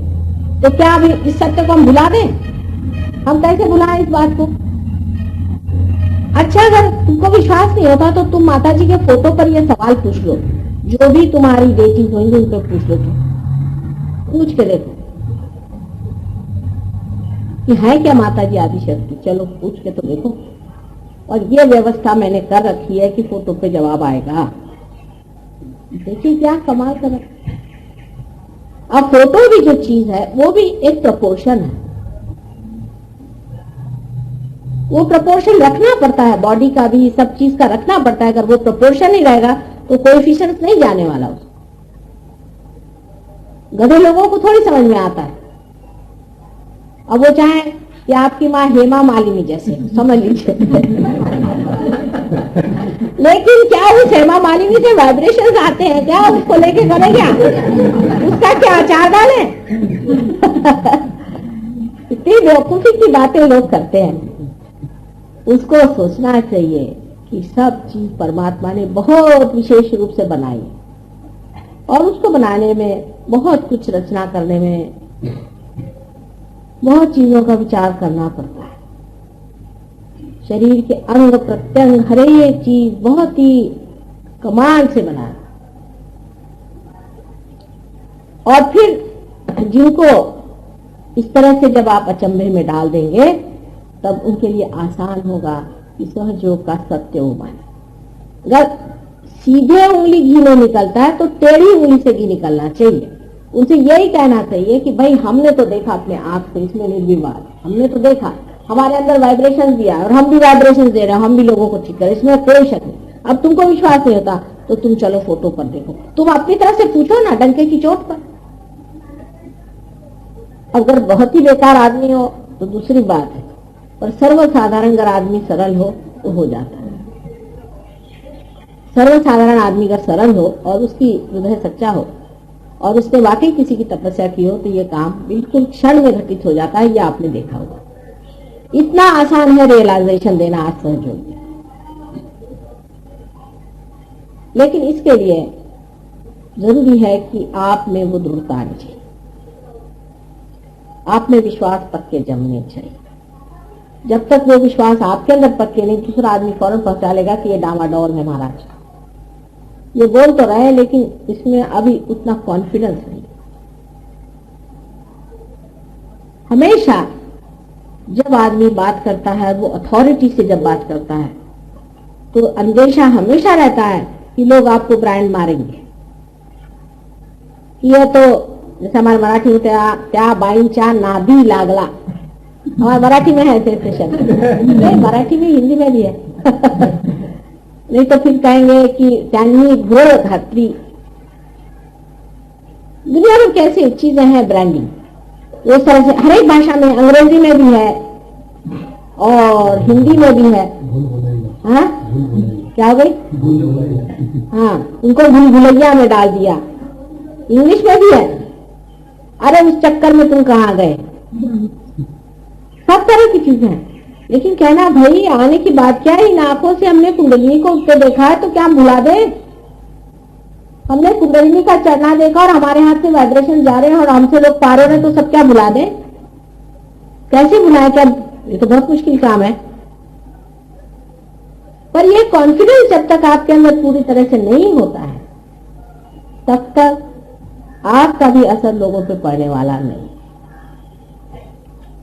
लेकिन हमारे यहाँ ऐसे लोग बहुत हैं, खासकर बंबई में ऐसे लोग बहुत ज्यादा हैं, क्योंकि बहुत गहराई से इस बात को समझ गए। यही तो मैं बंबई वालों की विशेषता कहती हूँ कि यहाँ लोग थोड़े जरूर हैं लेकिन एक एक आदमी एक से बढ़ के, ये विशेषता है बंबई वालों। यही दिल्ली में बहुत ज्यादा लोग हैं लेकिन कॉन्फिडेंस से रहने वाले लोग वहां इतने ज्यादा नहीं हैं। ये जरा सा अंतर है। उसकी वजह ये भी कि आप पे मेहनत भी हमने बहुत करी और परमात्मा की कृपा से अरे गहरे नत्थू खैरे ज्यादा आए नहीं। अगर अरे गहरे नत्थू खैरे इसमें आ जाते तो मुश्किल पड़ती, उनको कुछ दूर ही रखा गया। लेकिन आपको भी इसका थोड़ा अंदाज रहना चाहिए कि आपके सामने अरे गहरे नत्थू खैरे तो नहीं बैठे हुए। आप बेकार के लोगों पे अपना टाइम बर्बाद न करें। माने ये कि हाँ माता बाहू है, ये मेरा भाई है, लगे उसके पीछे। जब आपने भाई को आप जानते कि शराब पीता है, बीवी को मारता है, जुआ खेलता है और हर तरह से उसने अपने को खराब करके छोड़ा हुआ है। दूसरी बात यह कि इसने तुमको ठगाया है, तुम्हें तकलीफ दी है और दुनिया भर को तकलीफ देता है और झूठा आदमी है, सब सर्वगुण संपन्न है, तो भी वो तुम्हारा भाई है तो उस पर तुम मेहनत कर रहे हो तो तुम वाकई में पागल आदमी। आपको मेहनत करना चाहिए पहले ऐसे लोगों पर कि जो आपसे थोड़ा मेल खाते। पहले भी मैंने कहा था कि हमेशा पहले जो सीधे साधे शब्द है उनको ट्राई करिए और उसके बाद में आपको कठिन शब्दों को ट्राई करना चाहिए। पर अधिकतर लोगों का यही हो जाता है कि वो इसमें भी अपने जो लौकिक रिश्तेदारी है उसको जोड़ते हैं कि मेरा भाई, मेरा बाप, मेरी बीवी तो बहुत ज्यादा, उसमें इतनी मुश्किलें हो जाती हैं कि समझाते नहीं बनता कि किस तरह से ठीक करें।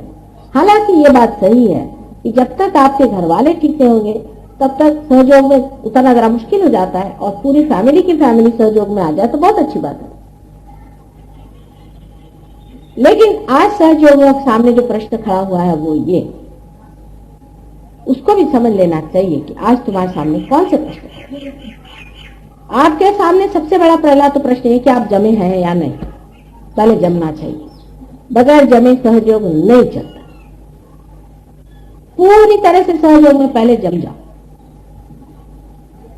सहयोग में जमने के बाद दूसरी चीज आपको ये करनी चाहिए कि आपको देखना चाहिए हम कितनों को और को जमा सकते हैं। ये विचार हमेशा आपका दीप पहले जलाया गया, वो दीप पूरी तरह से ठीक हो जाए, फिर हो जाए, उसको ठीक कर लें। अब इस दीप से आपको कितने दीप जलाने के हैं, फिर उसके आप पता लगाते मन में सोचे कि साहब ये आदमी ठीक रहेगा, वो वहां था वो ठीक रहेगा, 5-25 पकड़ बुलाऊं एक ही डोर बंधा। उसमें आप जानते हैं कि खूबी से काम लेना पड़ता है। जब आप पहले जाके कह दीजिए कि वहां जाकर के जय माता जी की जय होगा, वो दरवाजा बंद करके बाहर से निकल। उसमें खूबी से काम लेना चाहिए। ऐसा करना चाहिए कि जिससे आदमी पहले आपके पास पहुंच जाए। जब वो पहुंच गया, ज्यादातर तो मैं पहुंचवा ही देती हूँ, क्योंकि किसी को बीमार पड़ गया, किसी की बीवी भाग गई, किसी का कुछ हो गया, इस तरह के प्रकार होते रहते, वो सीधे तुम्हारे पास आ जाते। पर बहरहाल जो भी हो, जैसे ही ऐसी कोई घटना घटित हो जाए और आपके पास ऐसा कोई आदमी आ जाए तो बहुत ही अच्छा। पर अगर आपको भी किसी आदमी को हथियाना है तो सबसे बड़ी चीज जो किसी आदमी पे इम्प्रेशन डालती है वो आपका चरित्र, आपका बोलना, आपका करना धरना, सब इम्प्रेशन डालती है। हाँ, अगर कोई बड़ा ही गया बीता हो तो वो तो उल्टी चीजें देखेगा। आप अगर कुंकू लगा के गएंगे तो कहे कुंकू लगा के आया, नहीं लगा के गए तो कहेंगे लगा के नहीं आया। ऐसे लोगों की बात मैं नहीं कर रही जो कि बिल्कुल बेकार है, और ये लोग कभी पार होने भी नहीं वाले। बहुत मुश्किल है इन लोगों का पार कराना। वो चाहे कोई भी हो, चाहे वो अपने को बहुत बड़े आदमी समझे, छोटे आदमी समझे, ये लोग पार होने ही नहीं वाले। तो उनसे तो झगड़ा लेने की कोई बात नहीं। पर जो सर्वसाधारण आप सोचते हैं कि जो आदमी इसमें आ सकता है, उससे जब आपको पेश आना है या उससे जब बातचीत करनी है, उससे कोई भी संबंध करना है, तो उस वक्त आप बड़े खूबी से उसको पकड़ें। पहली सबसे बड़ी चीज है कि आपका इंप्रेशन उस पर कैसा पड़ेगा।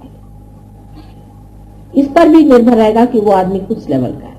जो आदमी किसी लेवल का होगा वो आपको देखते ही फरक जाएगा कि ये आदमी कोई ऊंची किस्म की चीज है। लेकिन अगर वो उस लेवल का नहीं होगा तो आपको पहचान पाएगा। वो तो आपका शर्ट देखेगा, पैंट देखेगा, कोट देखेगा, ये देखेगा, वो देखेगा। पर अगर वो जरा भी लेवल का होगा, मैं मेहतानी की बात बताऊं, हमारे नागपुर के एक साहब थे, वो उनके घर में सब वो राधा स्वामी के शिष्य हैं, वो अकेला उनसे सबसे लड़ते रहता था। कहता था कि तुम लोगों में तो कोई अंतर ही नहीं आया, तुम क्या कर रहे हो इस गुरु को लेकर, ना उस आदमी में कोई विशेषता मैं पाता। लेकिन जब उन्होंने मेहतानी को मिले तो वो कहने लगे कि इनको देख के मैं समझ गया कि एक तो ये आदमी भी कुछ अलग है और दूसरी ये बोलते भी बड़े कॉन्फिडेंस से, तो इन्होंने कुछ पाया जरूर है। बगैर पाए आदमी ये पाए हुए आदमी। तब मैंने फौरन अपने घर वालों से कहा कि नहीं भाई, तुम लोग सब बकते हो, इनके जो गुरु असली, क्योंकि इन्होंने पाया हुआ। अगर आप लोगों ने पाया हुआ है तो आपके बिहेवियर से, आपके बातचीत से, आपके उठने बैठने के ढंग से, हर एक चीज को लगना चाहिए, आपके कॉन्फिडेंस की वजह से भी लगना चाहिए कि इन्होंने पाया हुआ। अगर उनको लगने लग जाए कि आपने पाया हुआ है तो धीरे धीरे वो भी इस बात को पूछेंगे कि आपने कैसे पाया, कहाँ से पाया, किस तरह से आप इतने शांत रहते हैं, किस तरह से आपका स्वभाव इतना मीठा हो गया। और ये जब तक आपके अंदर ट्रांसफॉर्मेशन नहीं आ जाता है, जब तक आपके अंदर ये मिठास और ये आपके अंदर बड़प्पन और ये सौंदर्य आपके अंदर नहीं चमकता है, तब तक आप किसी को इम्प्रेस नहीं करता। अर्थात मैं उन लोगों की बात नहीं कर रही हूँ जो छिछले हैं या जो सुपरफिशियल लोग, तो साधारण सर्वसाधारण लोग इस चीज को पहचान लेते हैं कि ये आदमी में ईश्वरी तत्व है। तो सबसे पहले आपको जमना पड़ेगा, फिर ऐसे लोगों को पकड़ना पड़ेगा। उनकी पहचान ये है कि वो आपके तौर और तरीके से प्रभावित हो जाए। अब जैसे बहुत से गुरु लोग हाथ में चिमटा लेकर बैठते हैं, अधिकतर जो असल वाले होते हैं, वो आया उसको 4 चिमटे मार देते हैं, तो भी वो चिपका रहा, उसको बोलते जा बैठो, उसको बैठा दे। अब वो दशा तो है नहीं, आप पर गुरु है तो आपको तो अब लोगों को फंसाना है। जैसे क्राइस्ट ने कहा था कि आओ मैं तुमको सिखाऊंगा किस तरह से इंसान को पकड़ा जाए और तुम मछली पकड़ना छोड़। उसी प्रकार अब आप लोग सीखिए कि किस तरह से इंसान को पकड़ना चाहिए और इस भवसागर से बचाना चाहिए। यही हमारे सामने सबसे बड़ा आज प्रश्न है।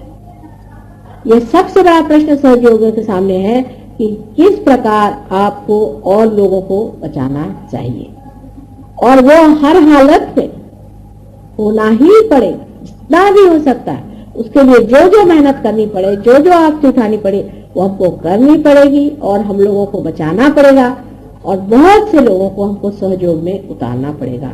यही आज हमारे सामने प्रश्न है और इसी को करना चाहिए। ये नहीं कि हमारे भाई की नौकरी नहीं लगती, हमारा फलाना काम नहीं होता, ये सब नहीं है।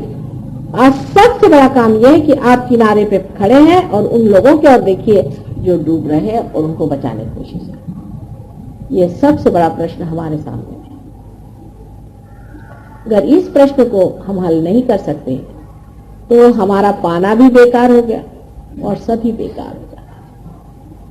आज आप यहाँ पर बॉडी में प्रतिज्ञा करें अपने अंदर मन में और ये कहें कि हमारा लक्ष्य एक एक आदमी को कम से कम 1,000 आदमियों को बचाना है। कम से कम पूरी मेहनत करके कितने लोगों को आप बचा सकते हैं, उसके लिए कभी कभी आपको बहुत झुकना भी पड़ेगा, बहुत सी परेशानी भी उठानी पड़ेगी, बहुत सी तकलीफ भी उठानी पड़ेगी, लेकिन सब चीज को आप अपने सामने रखे संयत भाव से, बहुत सूझबूझ से और लोगों को बचाने का प्रयत्न करना है। इसमें चिड़चिड़ाना, गुस्सा होना, नाराज होना, अपने पर भी झुंझलाना, दूसरों पर झुंझलाना, कोई भी चीज में ऐसा सोच लेना हमने बहुत कर लिया या ऐसा सोचना कि हम कुछ नहीं कर पाते, दोनों चीजें की, या दूसरों पर रोक झाड़ना, उनको डांटना, फटकारना या दूसरों से डरना, ये सब चीजें छोड़ करके बड़े संयत भाव से और कॉन्फिडेंस के साथ आपको ये कार्य करना चाहिए कि किस तरह हम ज्यादा से ज्यादा लोगों को बचा सकते। अब जैसे एक रावड़ी में हम गए, वहाँ ये कहा कि माता जी के पैर पे मत आओ, क्योंकि मेरे पैर एकदम सूज करके एकदम वो गए थे। तो कहा कि माता जी के पैर पे नहीं आने का है, क्या सबको बुरा लग गया। चलो मैंने कहा भैया आओ, अब क्या थोड़े और सूझ जाएंगे, उतार लेंगे, क्योंकि उस बात पर लोगों को नाराज करके कैसे हो। उसमें भी प्रेम ही था उनका, लेकिन उस प्रेम में भी अगर वो समझे कि इसे माँ को तकलीफ होती तो नहीं करो भाई, पर चलो कोई बात नहीं, किसी तरह से भी मान जाए और इसको पाले। एक बड़े हो करके, एक बड़े के नाते, एक ऊंचे स्थान पे बैठे हुए आदमी समझ करके और ये कार्य को करना चाहिए। ये बड़ी समझदारी की, सूझबूझ की और प्रगल्भता की बात है। ये प्रगल्भता, ये मैच्योरिटी आपके अंदर, सबके अंदर आए और आप परमात्मा के प्रकाश से प्लावित हो और सबको अपना प्रकाश दें। ये ऐसा मैं आपको आशीर्वाद दूं।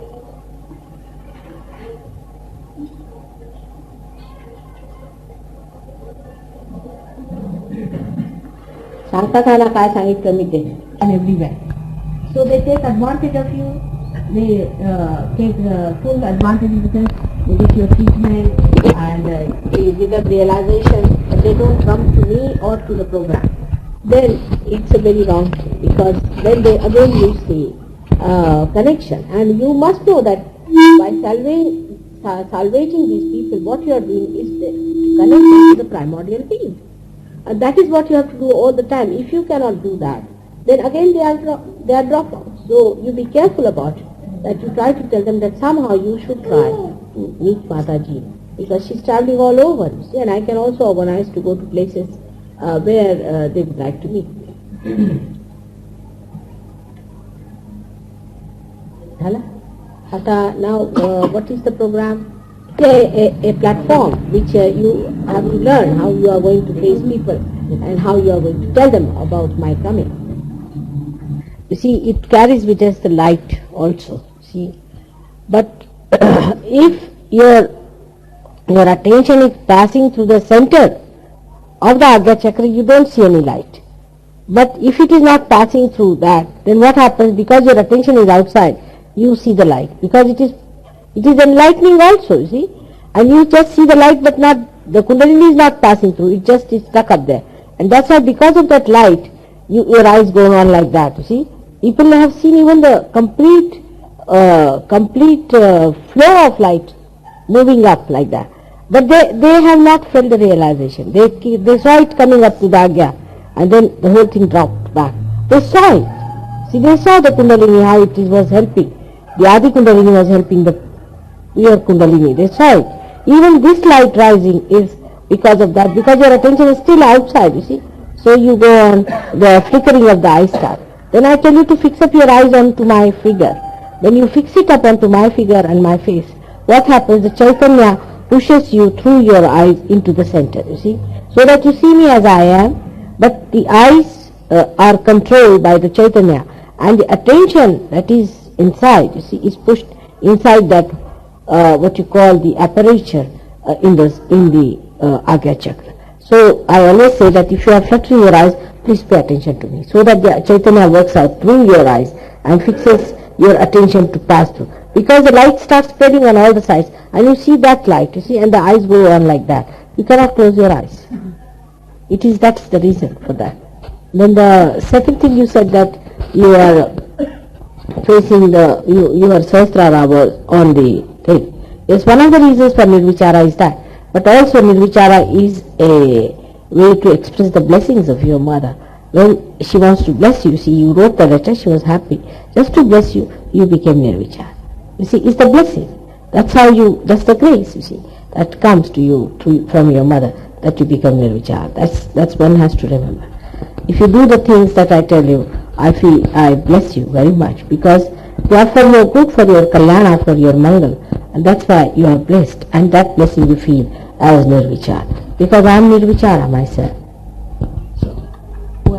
Now one more we can have sympathetic. If the sympathetic is too much activated, you see, then what happens? The parasympathetic system has your stored up energy, whatever it is. So it just sucks in all that. And when it is sucked in, suddenly the wave from the pelvic plexus down below starts. Because you see, all the energies are released to the sympathetic.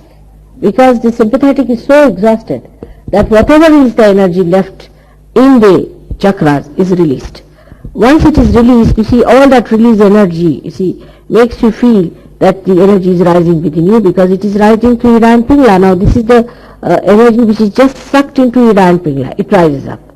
And you can feel it going up and coming down and all that. But the after effects of this is this, that such a person, of course, in these experiences, people feel sometimes a horrible thing also, that they feel that there's a heat liberation. Sometimes they feel some sort of a scorpion bites going on, or some snakes coming up, and all kinds of things can happen in this.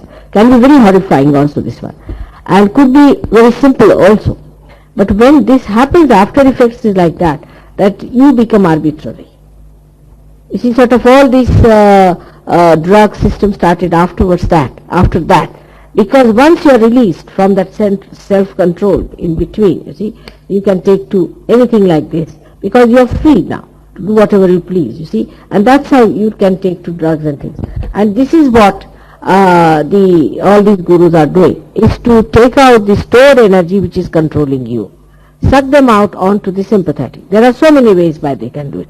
They can starve you, they can make you work very hard, they can make you tired, They can make you say some mantras, things. I mean, they make your sympathetic work so hard that ultimately a stage is reached where your chakras release all the energy that is stored in them and just get out of it, you see. So all this energy they will suck in, and a person feels, oh, suddenly something has happened. But in these circumstances, you see, you may have a big hollow in the head like that, as if like a mad person has, you see here, a big hollow, and the whole thing is sucked in, and you get a hollow there like that. So many people get a thing. That is a very different, but because all that energy that was inside is sucked in. So it has become like a big hollow inside, you see, like a mad person has too, the same thing. So this is the way people confuse between Kundalini awakening and the exhaustion of the sympathetic. Normally in the Kundalini awakening through Sahaja Yoga, you do not feel anything. It just goes up and works out. But sometimes, if there is, after realization, if there is an obstruction, due to certain combinations, it may be the obstruction may go out like that. But there's a tremendous difference between the two. That first, you release in the hands of the vibration, start with that.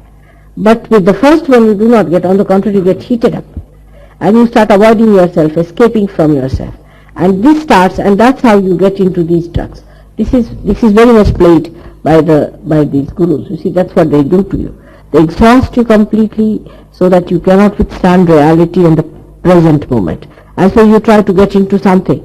And once you try to escape it, you see, you just, the whole release of the stored parasympathetic takes place, and the deities are broken, and you are broken. You become arbitrary. It's a cancerous sort of a thing.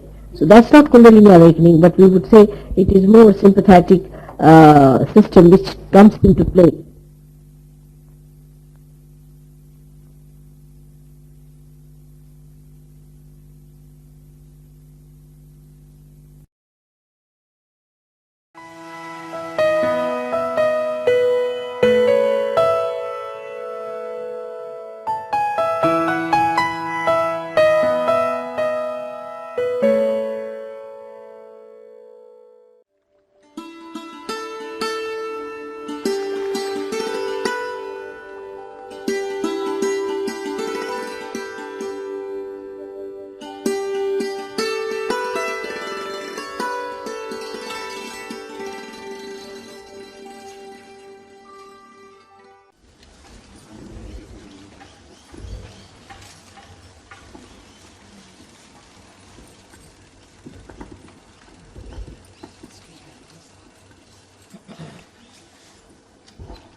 Today is the anniversary day of the wedding,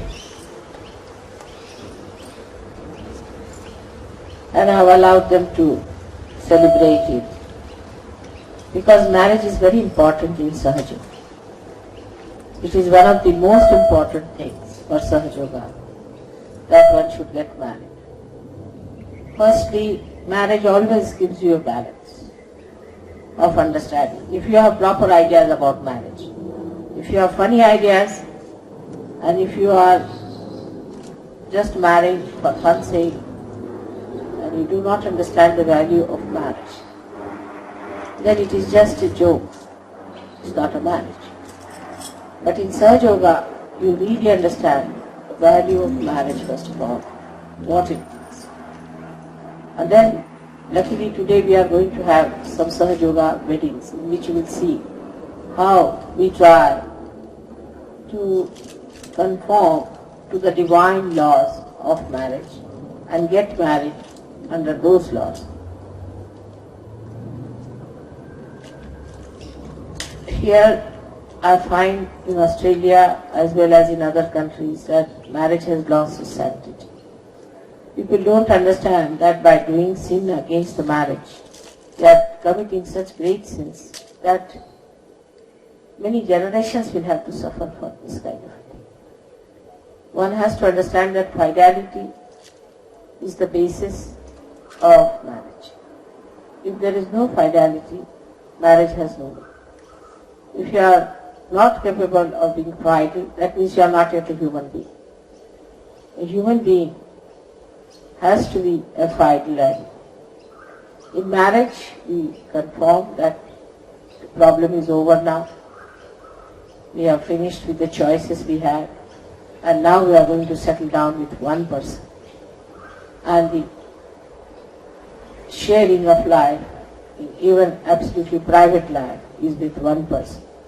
So you have to be very much harmonized with that person and in complete understanding and loyalties to each other one has to take. Now the marriage is for the reproduction of the species, as they say. Now as you are another species, you are Sahajogis with a new awareness. Marriages between you will bring forth children of very high caliber. There are great saints who are anxious to get married, get birth on this earth.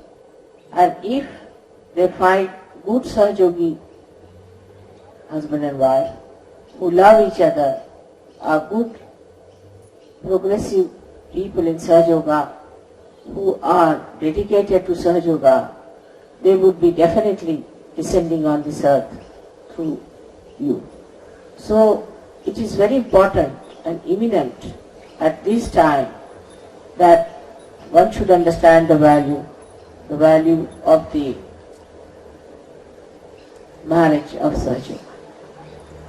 So many marriages have taken place before also. But what is the validity or what is the credibility of those marriages when the person who marries them in the name of God is not a realized soul? He has to be a realized soul to marry. There is no authority to marry in the name of God. Alright, registration is a different thing altogether because they do not marry in the name of God, they marry in the name of a nation. But if you have to marry in the name of God, you must have a realized soul to do that. And one should understand every bit of the marriage that is performed, what you are doing, why you are doing. There are certain promises that are to be given. We have taken this marriage system from the old Vedic system, also changed it very much according to the Sahajoga, where we tried to use also certain ceremonies which are done in the churches and other religions. But mainly it is based on the Kundalini. So the promise is to the fire. In this marriage, the promise is to the fire. Because fire is the one that burns off all that is ugly. And Kundalini is also like a fire on one point, because that's the only energy that rises above. See, so like the fire goes upward, the Kundalini also rises upward. That's why it is compared with the fire. But fire is the energy which is in the stomach, which is the dharma, which is the religion. The religion of the Sahajogis is to keep in the center, not to go to extremes. And when they get married, by their understanding of Sahajoga, they pull each other towards the center much more and enjoy themselves, the present moment and the present as it is.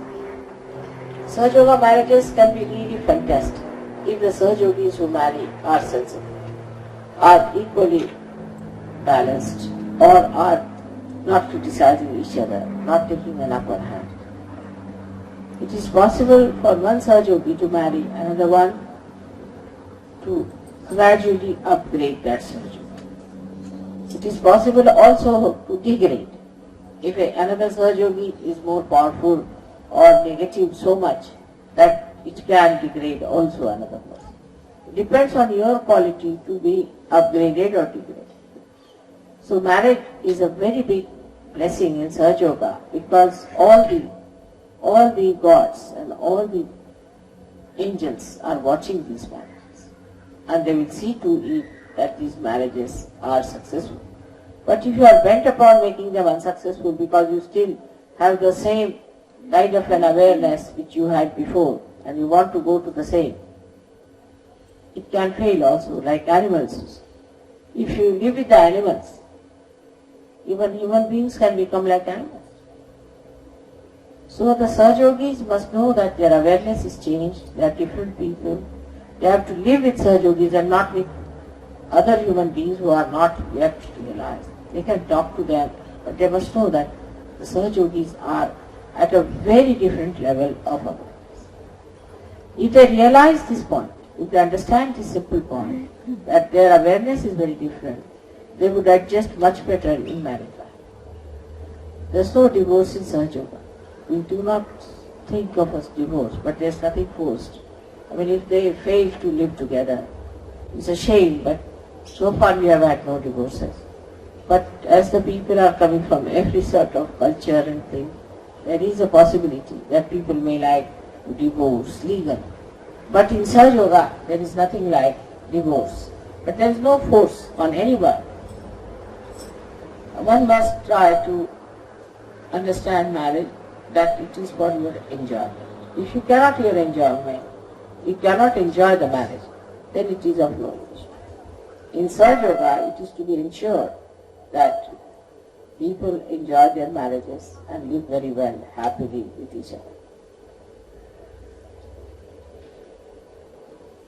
It is a responsibility of both the people in Sahajayoga. But say in my case, own case, my husband was not a realized soul, nor did he understand realization, nor was he a seeker. Despite all these, if you'd like to come to me, it was sitting in my lap. No.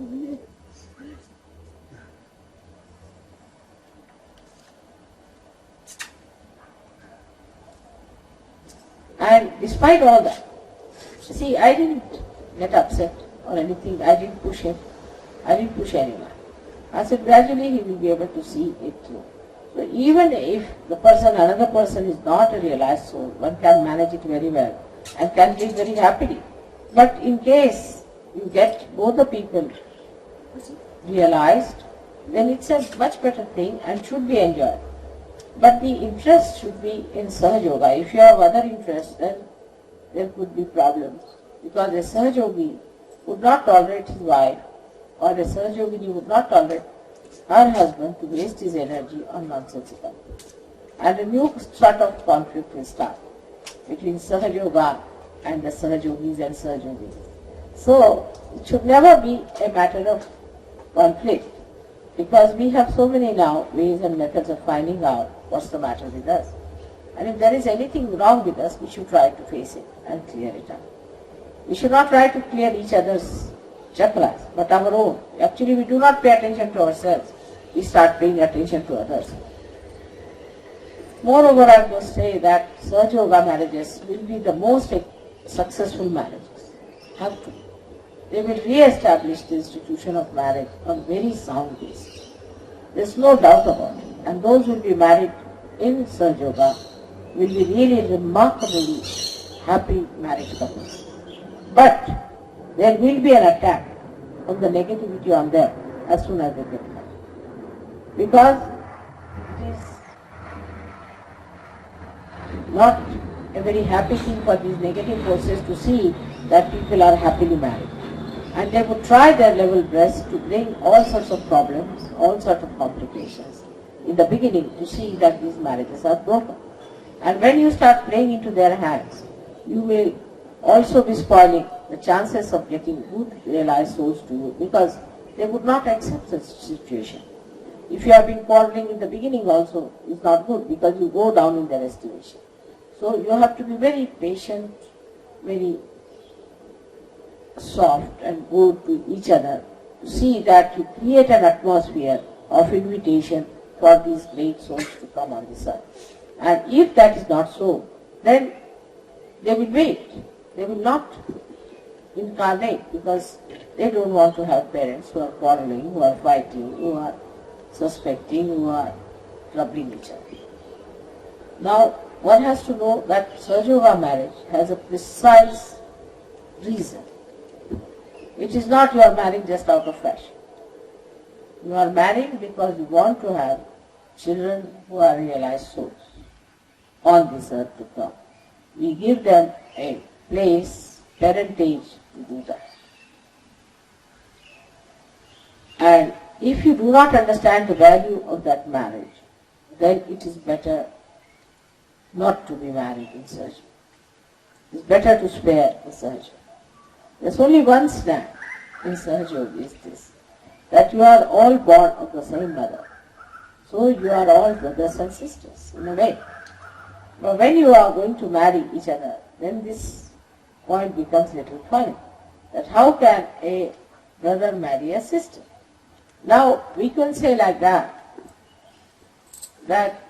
I would say that it would be better if you marry not in the same community, but marry from somewhere else. At the most, a Sydney Sahajogi should marry a Melbourne Sahajogi. Some distance should be like that, so that it is kept like not brothers and sisters. Should be better. But I have seen when this happens, there is more conflict. Because they still carry on with the idea that they are from Melbourne and another from Sydney.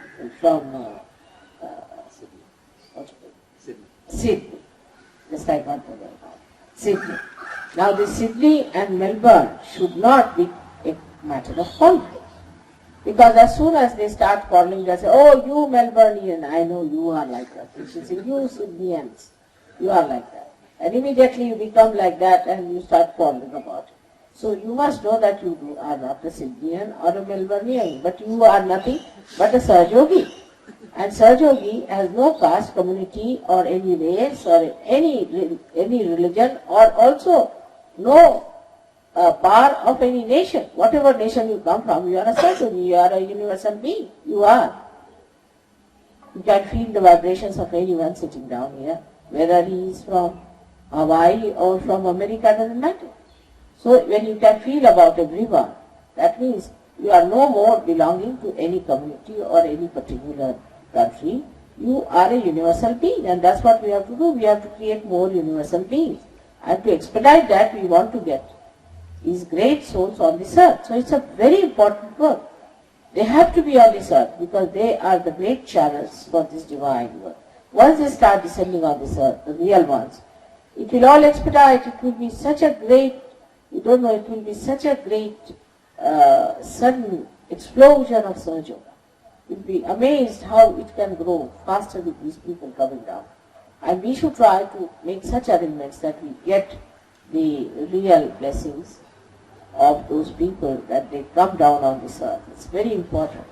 So I would request you to think about the marriage from a new angle and from new ideas by which you can really understand the value of these marriages.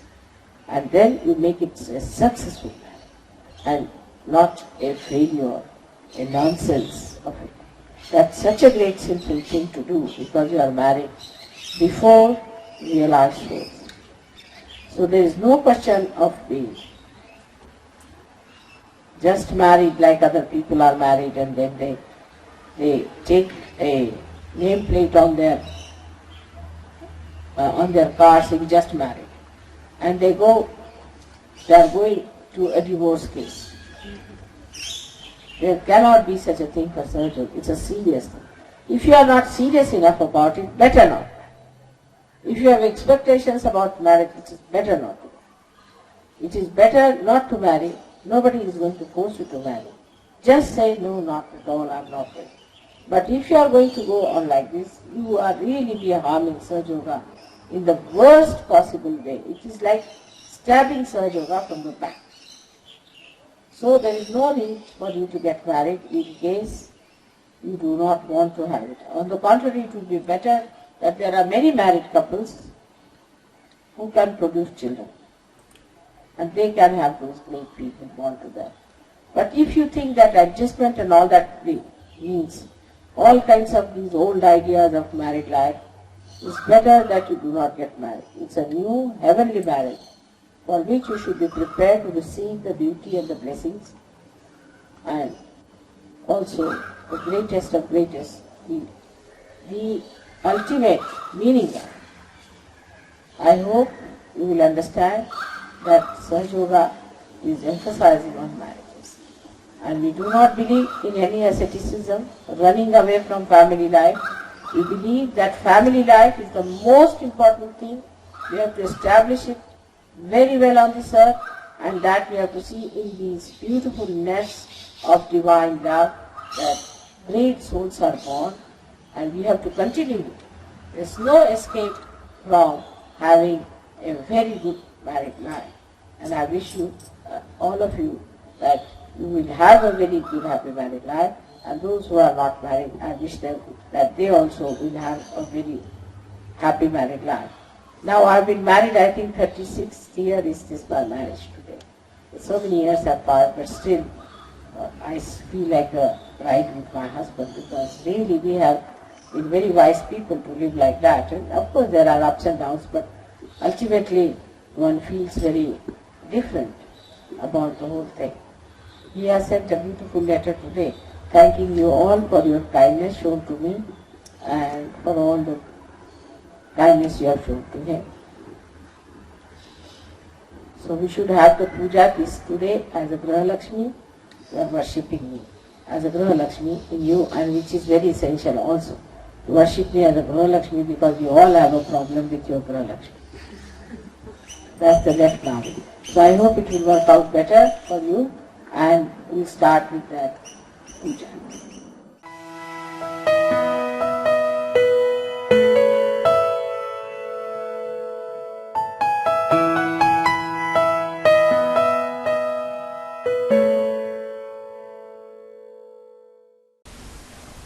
Let many people get realization. Now the Kundalini doesn't rise in its full force because the chakras are not clean. There are problems on the chakras, there are blockades, things like that. But there's a wee bit, a small hair-like power can rise in some people. Some people can have a bigger flow, some people can have a complete jet coming out, but everybody should have this experience. And as a result of that, the light of the spirit flickers a little bit. In that light, you can see your own problems. You can see what's wrong with you, because you can feel it on your fingertips. And if you know how to correct them, you become your own guru, you correct yourself. I don't want to tell you. Because if I tell you, you'll all run away. These are not the days to tell anybody to do something. That's the worst thing. So only thing is, you get your realization, get this little light with you and see for yourself what's wrong with you, and you manage it. This is the only difference is. And I find this works better, because human beings in the modern times have accumulated so much of ego on their heads, so much, beyond their heads. So no use touching it. Best is to raise the Kundalini so they see their ego. And they say, Mother, please remove this thing that has gone on my head. Please remove this. They themselves say. This is what is this modern Sahaja Yoga is. The Kundalini awakening is very simple. People might have told you that it gives you problems and all that. I just don't know, because thousands of people in the villages, in the cities, all over the world, I have done this. Nobody had any problems. On the contrary, all their problems are solved. This is a wrong idea we have got in our head. I don't know from where it has come, that you have to suffer to get to spirituality. I just don't understand. Like some people in England said to me that we have to suffer. I said, why? Christ has suffered for you, hasn't he? Are you going to suffer more than Christ? Why did he suffer for you if there was something left for you to suffer? Actually, they make everybody else suffer. They don't suffer much. All such people. Because if you don't teach anything, you starve, you make yourself miserable. Everybody else feels miserable with that person. Supposing you want to hurt me, the best thing is to fast. If say, Mother, I'm fasting, then I don't feel like eating myself. If my children are fasting, why should I eat? But if I say don't fast, then that is the most sinister thing I've told people. You can fast as much as you like all your life and make everybody fast, doesn't matter. But not in the name of God. You are maligning God. He is joy. He's made all this world so beautiful. For you to come, he wants to welcome you to his own kingdom. And what he finds, the people are beating themselves up, or beating others, or fasting, or torturing themselves. This is the kind of attitude that is not going to please God at all. I don't know from where these ideas might have come from people who preach about God, because they must be saying, you starve and give all food to me.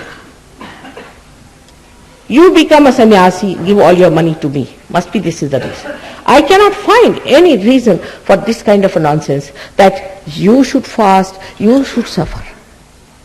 In sahajayoga, nobody is allowed to do that.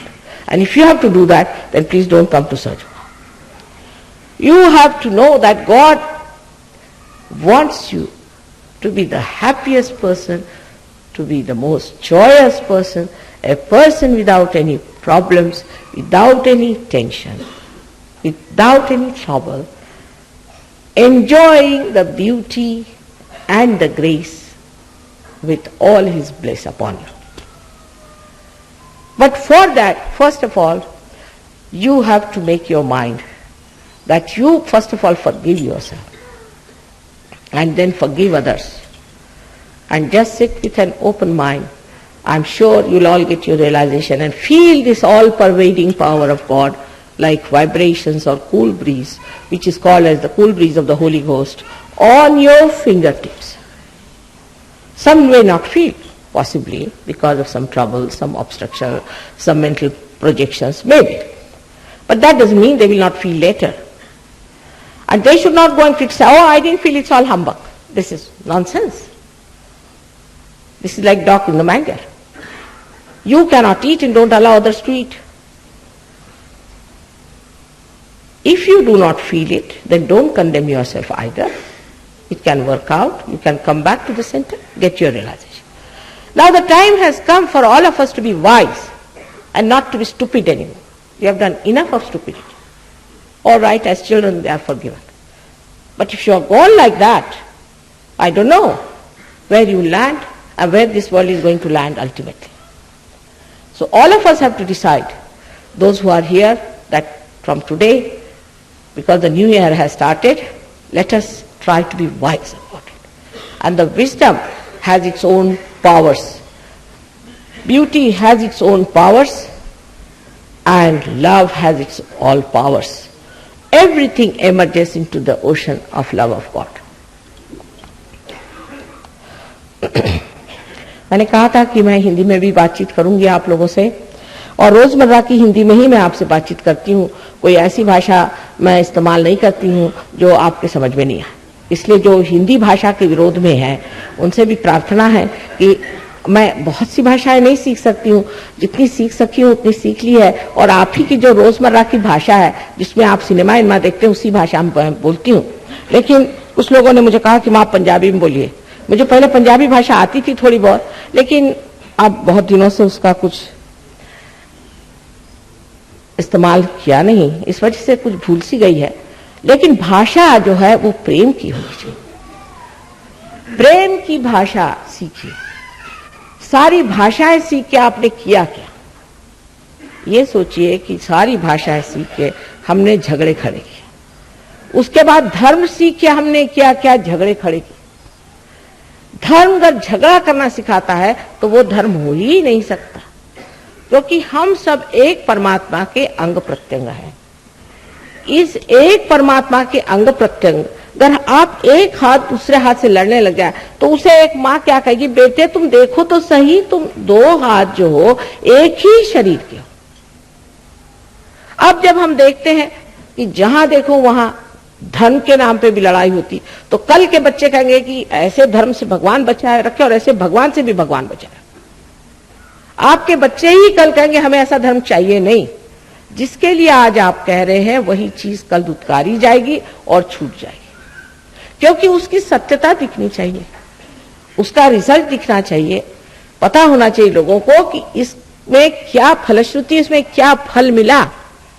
कोई घर में अगर बबूल बोए तो लोग कहेंगे भाई बबूल क्यों बो रहे हैं?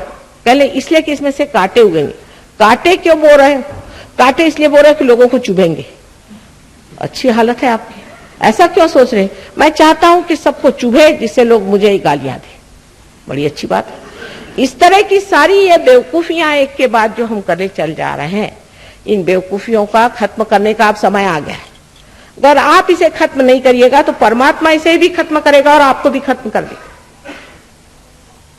गलत बातों को लेकर के आप परमात्मा को मत खराब, उनका नाम खराब रखें। गलत चीजों को ये न कहिए कि परमात्मा ने कहा है, ये भगवान ने कहा है, कभी नहीं कह सकते। इतनी गलत गलत बातें हम लोगों ने इस तरह से प्रचलित कर ली हैं और उनके बहुत से एजेंट्स बीच में बैठे हुए हैं। हर एक धर्म में, कौन से धर्म में नहीं, ईसाई धर्म में है, मुसलमानों में है, सिखों में है, हिंदुओं में कुछ कमी नहीं, हजारों। कौन से धर्म में इसके एजेंट बैठे नहीं है बताइए? सब पैसा कमा रहे हैं, पैसा बनाने के धंधे। अरे भाई, जो परमात्मा को एक पैसा नहीं समझ में आता है। आप अगर मुझे कल कहें कि माँ एक बैंक के लिए चेक लिख दो, तो मैं कहूँ भैया तू लिख, मुझे नहीं आता। वैसे दुनिया भर की अकल है, लेकिन बैंक लिखने की अकल नहीं, क्योंकि बैंक मेरे समझ में नहीं आती। जिस परमात्मा को पैसा समझ में नहीं आता है, उसके नाम पर आप लोग पैसा कमा रहे। सिर्फ पैसा कमाने का एक धंधा शुरू हुआ, अब हत्या करने का धंधा शुरू हो जाएगा। उससे आगे जाकर के सारे कुकर्म करने का भी धंधा शुरू हो जाएगा। आपने तो सुना ही होगा कि पूर्व काल में ऐसे ऐसे अपने यहाँ मंदिर भी हुए जहां दुनिया भर के कुकर्म लोग परमात्मा के नाम पे करते थे। ठगी जैसी चीज अपने यहाँ चल पड़ी थी। ये सब करने से, ये सब बुराइयां करने से परमात्मा की सिद्धता न होते हुए लोग परमात्मा को दोष देते और आपके बच्चे कल कहेंगे कि परमात्मा चीज है ही नहीं।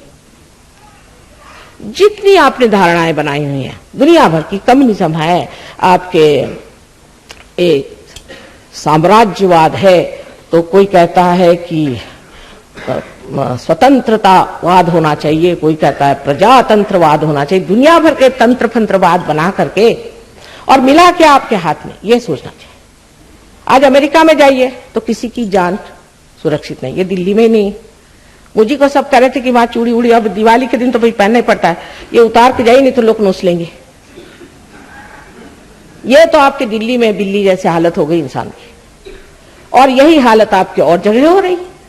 तो ये सब जो आपने बहुत कमालात करके रखे हुए हैं, जिसको देख के लोग चकाचौंध हो रहे हैं दुनिया में, जहां जाइए वहां आतंक। कोई सी भी धारणा कहीं भी फलिश्रुत नहीं है। हम रशिया भी हो आए, चाइना भी हो आए हैं और हम अमेरिका भी हो आए, और सब एक ही नमूने हैं। सब अपनी गर्दन खुद या हाथ से काट रहे, नाक भी काट रहे, और हम उनके पीछे चले जा रहे हैं अपनी अकल लगा करके। तो सबके सबको अगर नर्क में जाना तो बहुत ही आसान है, लेकिन अभी नर्क में थोड़ी जगह होने दीजिए। एकदम से सबको वहां जगह कैसे होगी? थोड़ा इंतजाम पहले हो जाए, नहीं तो वहां आप माँ को तो ये ख्याल रखना है चाहे नर्क में जाए, लेकिन इंतजाम हो जाए जहां बच्चे बैठ जाए। इस तरह की जो हम लोगों ने एक हवाई चला दी है, उससे असलियत बहुत दूर है, बिल्कुल दूसरी तरफ। ये अंधेरा है, ये कोहरा है, जिसके अंदर आप धसे चले जा रहे हैं, और परमात्मा की तरफ उठना, उनकी तरफ आंख उठाना, ये असलियत है। परमात्मा ये एजेंट लोग आपको कहां से देंगे? तो एजेंट है पैसे बनाने वाले लोग। आप ही बताइए कि इन फूलों को फल होने के लिए कितना पैसा आप देते हैं? इस पृथ्वी माता को आप कितना पैसा देते हैं, जिसने आपको सस्य श्यामला इतनी मदद की? इतना आप लोगों ने हाहाकार मचाया है।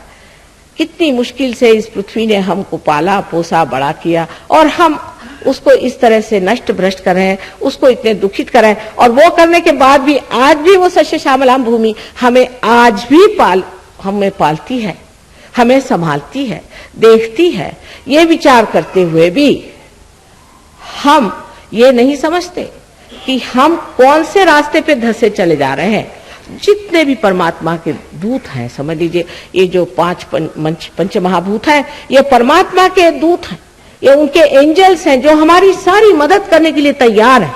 लेकिन हम ही है कि हमारी गर्दन काटने पे आमादा है, उससे तो परमात्मा क्या करे? या आपके अंदर कुंडलिनी भी है, सबके अंदर सुंदरता से बैठी हुई है आपकी माँ कुंडलिनी बैठी हुई है, 3.5 चक्र में व्यवस्थित रूप से बैठी हुई है, बेचारी इंतजार में कि बेवकूफ रास्ते पे तो आए। फिर इसके अंदर चक्र भी आपके सुंदर से बने हुए हैं, और कितनी सुंदर व्यवस्था परमात्मा ने सारी कर दी है। अभी तो ज्ञान ही नहीं हुआ बेटे, अभी आंख ही नहीं खुली तुम्हारी।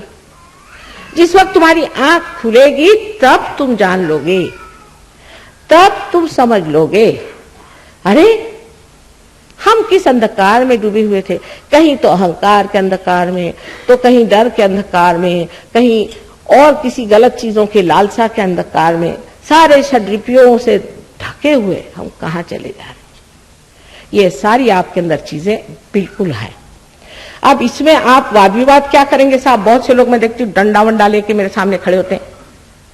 मैंने कहा क्यों? कहने लगे कि वो तो बता रहे थे कि कुंडलिनी उठाने से होता। मैंने कहा अच्छा उन्हीं के पास जाओ। तुम कोई कुछ भी बता रहा है, कोई अगर कुछ भी कह रहा है, न्यूज़पेपर में छप रहा है कुछ, तो उसमें लगता क्या है? आप एक सफेद सफा लेकर उसमें छाप दीजिए। जो कोई भी कुछ छाप देता है, क्या वो शास्त्र है? वो क्या परमात्मा की बात है? नानक साहब ने कितनी मेहनत की कि जितने रियलाइज लोग थे उन लोगों को ग्रंथ साहब में बांध दिया, ग्रंथ साहब में बांध दिया, नामदेव को बांध दिया उन्होंने। और अभी परसों मैंने सोचा कि नामदेव के मंदिर में किसी ने हत्या कर दी। हरे राम राम। वो नामदेव, उनकी क्या बात बताएं आपसे? उनको तो सिर्फ नानक साहब ही समझ सकते। नामदेव जिस वक्त में गोरा कुम्हार से मिलने गए तो उन्होंने ये शब्द कहे, देखिए कितनी सुंदर बात कही है, देखिए उनकी सुंदरता देखिए और हमारी घृष्टता देखिए और बेवकूफियां देखिए। अब गोरा कुम्हार तो कुम्हार आदमी बेचारा, जिसको कहना चाहिए शेड्यूल कास्ट है, और ये दर्जी, उसको देखते ही साथ कहते हैं निर्गुणाचा भेटी आलो सगुणाशी। निर्गुण के भेंट में मैं पहुंच गया सगुण के पास, तू सगुण में निर्गुण खड़ा हुआ। ये प्यार और ये आदर और ये सत्कार एक योगी ही कर सकता है। एक दूसरे आदमी का सत्कार करना मनुष्य के बस का नहीं है, वो नहीं कर सकता, क्योंकि आप जानते ही नहीं है कि दूसरा आदमी कितना आदरणीय है, कितना महत्वपूर्ण है, कितना प्रेममय है, कितना गौरवशाली है। आप तो बस कोई मिनिस्टर आया उसके पीछे दौड़े, वो कल चला गया उसको छोड़ दिया, दूसरे के पीछे दौड़िए। आप में कोई स्थिरता तो है नहीं कि किसके पीछे जाना, किसके पीछे दौड़ना है। आपकी अपनी कोई प्रतिष्ठा हो तो आप दूसरे प्रतिष्ठा को पहचान सकते हैं कि ये साक्षात प्रतिष्ठा हमारे सामने सगुण बन के खड़ी हुई है। लेकिन आपके पहचानने के लिए आंख है कहां? उसके लिए भी एक आंख होनी चाहिए जिसके अंदर ज्योत होनी चाहिए। हजारों लोग लिख गए, कितनों ने कह दिया, लेकिन हम आज भूले ही भटके घूम रहे हैं। और इन हिंदुओं का क्या कहना?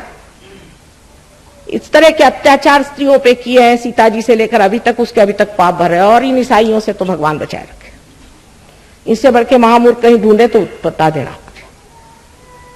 ईसा मसीह के बारे में सारी गलत सलत बातें आजकल तो ये कह रहे हैं कि ईसा मसीह एक इंसान थे। इनको किसने बताया? ये इंग्लैंड में एक साहब ने ये कहा है, बहुत बड़े आदमी है, बिशप ऑफ डरहम उनका नाम, कि ईसा मसीह एक सादे आदमी थे और उनका अपने जैसा जन्म हुआ है। ये तो उनके कुछ शिष्य थे ऐसे ही अनपढ़, उन्होंने ऐसे कह दिया। इनसे जाके पूछिए कि आपको ईसा मसीह के बारे में क्या मालूमात है? उनको जानने के लिए आपके पास दृष्टि है? आपके पास क्या वो लियाकत है जो आप ईसा मसीह को बता रहे हैं? क्योंकि आपको किसी ने इलेक्ट कर दिया, वहां से किसी ने बिशप बना दिया, वहां से किसी ने पोप बना दिया, तो हो गए बड़े आदमी। इसी प्रकार इन लोगों को सर पे रख के आप ढोल बजाते घूमिए। ये ढोल सारे नर्क के बज रहे, मैं आपसे बता रही हूँ। गलत आदमी के पीछे जाकर के अपने को और अपने बच्चों को नर्क में मत ले जाए। सारे धर्मों में यही अधर्म भरा हुआ। धर्म सिर्फ एक विश्व धर्म परमात्मा का है और वो धर्म है परमात्मा को पाना। आज तक मुझे बता दीजिए किसने ये बात नहीं कही? मैं कोई आज कह रही? क्या वो सब लोग झूठे थे जिन्होंने कहा, कहे नानक बिना आपा चीन्हे मिटे न भ्रम की काई? कितने लोगों ने आपा को चीना? कहने वालों ने कह दिया, 1000 बार कह के चले गए। उनको तो जब वो जिंदा रहे तो सता करके मार डाला और आज सबको फिर मार रहे हैं वही। मैं कहती हूँ खबरदार, सब लोगों को एक मां की तरफ से मैं आज खबरदारी देती, इससे आगे बढ़ने की जरूरत नहीं। सीधे खड़े होकर के अपना सहयोग में आप प्राप्त करिए और शान के साथ में योगी जन बनिए। इस निर्गुण को प्राप्त करिए जो चारों तरफ छाया हुआ आज हमारे सम्मान में बैठा, हमारे आदर में बैठा, उसको प्राप्त करिए। बेकार की चीजें ये उठा उठा के आप सर पे ले जाने वाले हैं क्या? जो चीज ले जाने की है वो इतनी आसानी से जब मिलती, जब ये हीरा इतना आसानी से मिलता है तो उसे क्यों न प्राप्त किया जाए भाई? मुझे तो मनुष्य की बुद्धि समझ में नहीं आती। मेरे पिता समझा समझा के हार गए, कहते तुम्हारी समझ में नहीं आएगी। वास्तव में अभी तक भी मैं सीख ही रही हूं कि मनुष्य ऐसा उल्टी खोपड़ी से कैसे, उसकी सीधी खोपड़ी क्यों नहीं है। और जब सब बता गए, खासकर अपने देश में इतने बड़े बड़े संत हो गए, अरे भाई कुछ शर्म करो। आज हमारे यहाँ कितने अनेक प्रश्न हैं, जैसे कि हमारे यहाँ कहा गया यत्र नार्या पूजन्ते तत्र रमन्ते देवता, जहाँ की स्त्री पूजनीय हो और पूजी जाए वहीं देवता का रमण होता है। यहाँ जिस तरह से औरतों को सताया जाता है, हर हिंदुस्तानी यही सोचता है कि वो मर्द हो गया तो उसको अधिकार है कि औरत का ठिकाना लगा। जिसने आपको जन्म दिया वो आपकी माँ, जो आपके साथ खड़ी वो आपकी पत्नी, जो आपकी बेटी, ये सब स्त्रियां हैं। इन स्त्रियों के साथ आप जाति करते फिर वो शेरनी बन करके और आपको ठिकाने लगा सकती हैं। लेकिन फायदा क्या है इस झगड़े से? इस झगड़े से कोई फायदा नहीं। ये झगड़ा इसलिए है क्योंकि आप जानते नहीं, आप एक ही रथ के दो चक्के हैं, एक लेफ्ट में एक राइट में है, दोनों एक ही ऊंचाई के हैं पर एक जैसे नहीं। सहयोग में पिछली मर्तबा हमारे इच्छा के अनुसार और आनंद के साथ 51 शादियां हुई और 51 शादी में एक भी शादी फेल नहीं हुई। बहुत सुंदरता से सब शादियां चल रही। ना आनंद आता है इन लोगों को देखकर।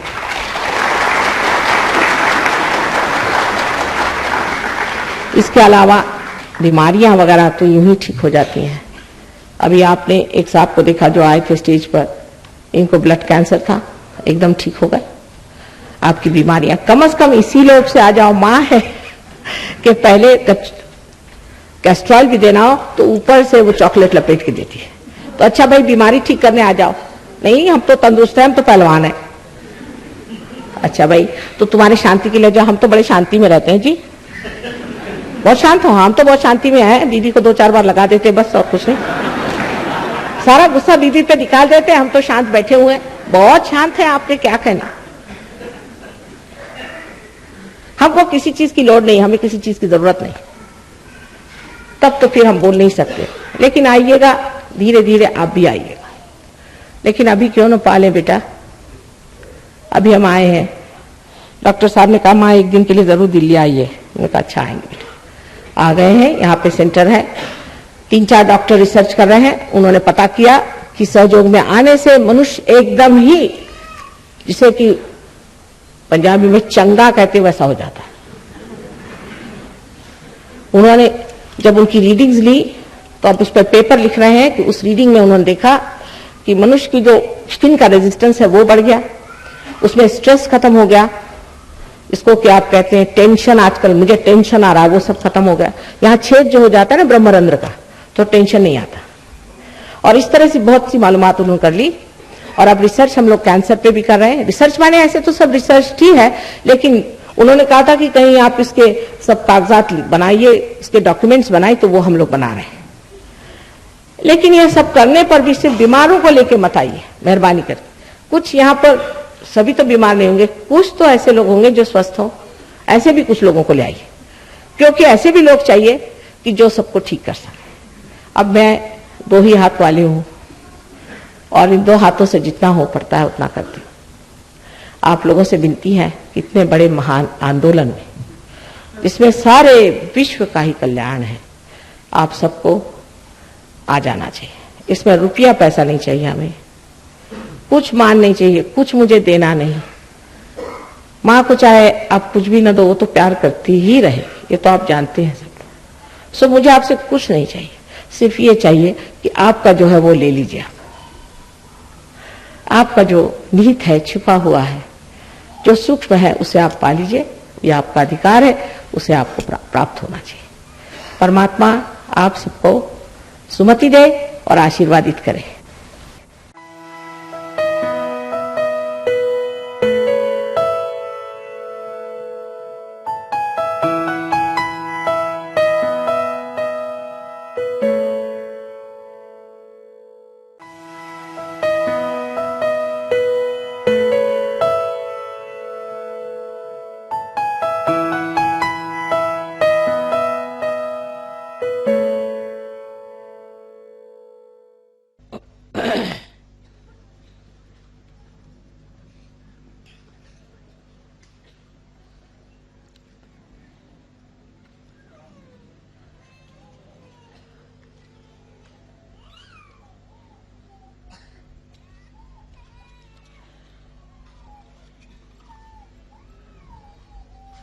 Today, you are all here to worship your Guru. It is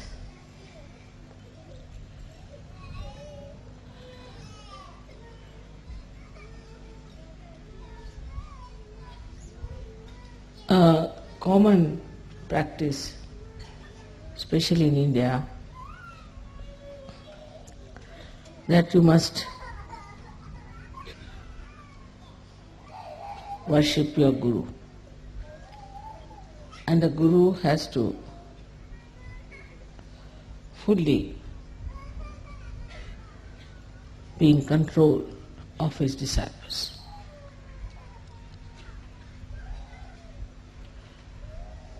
Guru principle is extremely strict,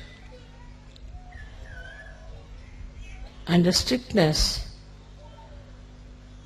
made many people could not conform to the ideals of a disciple. In those days, the Guru had to be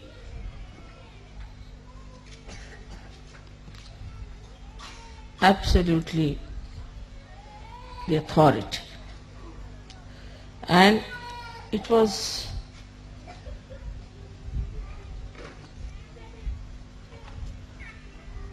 the Guru who would decide which disciples he'll have. And one had to go into great tapasya, to great penances, to even become a disciple. And this hardship was the only way the Guru used to judge. Gurus would always live in jungles, and they would select their disciples, very few, very, very few. And they had to go and beg food from the neighboring villages and cook food for their Guru with their own hands and feed the Guru.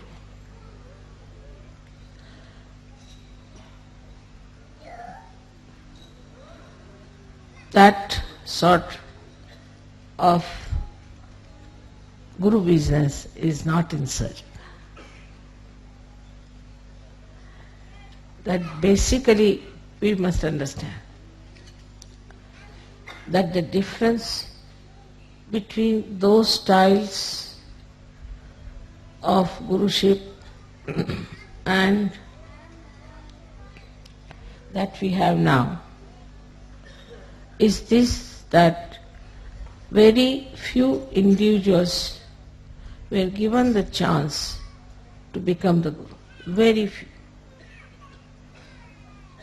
And these few also were selected out of quite a lot of people, and they felt that there was something really special, that they are being selected, chosen, and that whatever they will have to go through is all welcome. With this idea, they became the disciples. But sahajayoga is a very different thing. I would say just the opposite. First of all, your Guru is a mother, and who suffers from Sandra Karuna. At the slightest things that happen to you, my eyes get filled with tears. So, as a mother, to be a guru is a very difficult thing. But at the same time, for you to achieve heights is also difficult. Because you get lost when I love you so much, and in that love you forget sometimes that the progress in your being is very slow. It is important that in Sahaja Yoga you have to be strict with yourself. That's why I said that you have to be your own guru, which people do not understand what it means. You have to be your own guru means you have to guide yourself, you have to treat yourself as your disciple, and you have to trim yourself. If you do not understand the responsibility as Sahaja of working it out yourself, everything, you cannot move very fast, because it is a different type of relationship between the guru and the disciples. So first, I have always said you become your own guru. So you have to make a lot of introspection and fix your ideals. Before you, I am sitting. You have seen me how I am. I can eat anything. I need not eat at all for days together. I can sleep anywhere. I may not sleep at all. I travel for miles together untiringly. I have this energy because I am a guru of myself also. So the first thing is that there should be a lot of introspection. What's wrong with me, not wrong with others? What's wrong with me? Am I seeking the comfort of my body? The attention, is it on my body or on my spirit? If so, what am I doing? I think best thing is to write it down. Can I sleep on the grass? Can I sit on the stone? You have to make this body work. Can I sleep anytime I like, and can I keep awake anytime I like? I've seen people doze off. The reason is this, not that they're bad or in any way indisciplined people, but because inside they're tired.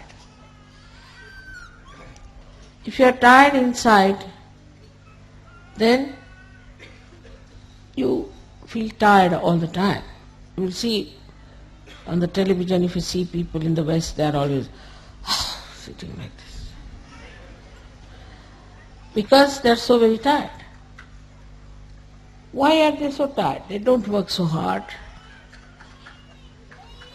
So introspect how you behave. Now when you start introspecting yourself, you'll also start introspecting your surroundings and your styles and your methods and what you are doing to yourself because of the conditionings of the outside. Now, the conditionings of the outside in the West are of a psychological nature. Indians have other conditionings which are also quite surprising, or we should say the Western people, they must wash their hand 10 times. Even if their skin comes out, they'll go on washing like mad. They must have a bathroom attached to them all the time. They must have their baths. If they don't have bath, they are not comfortable.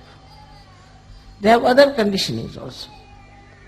All kinds of stupid conditionings they have, but the conditionings that we have in the West are more psychological, and that's why you cannot find out what's wrong with you. The physical conditionings are not so dangerous. You can get over them or you can manage. But when you have conditioning of your psychology, you cannot understand what's wrong with you. Now, if you introspect around, what you will find is a very subtle thing. Firstly, that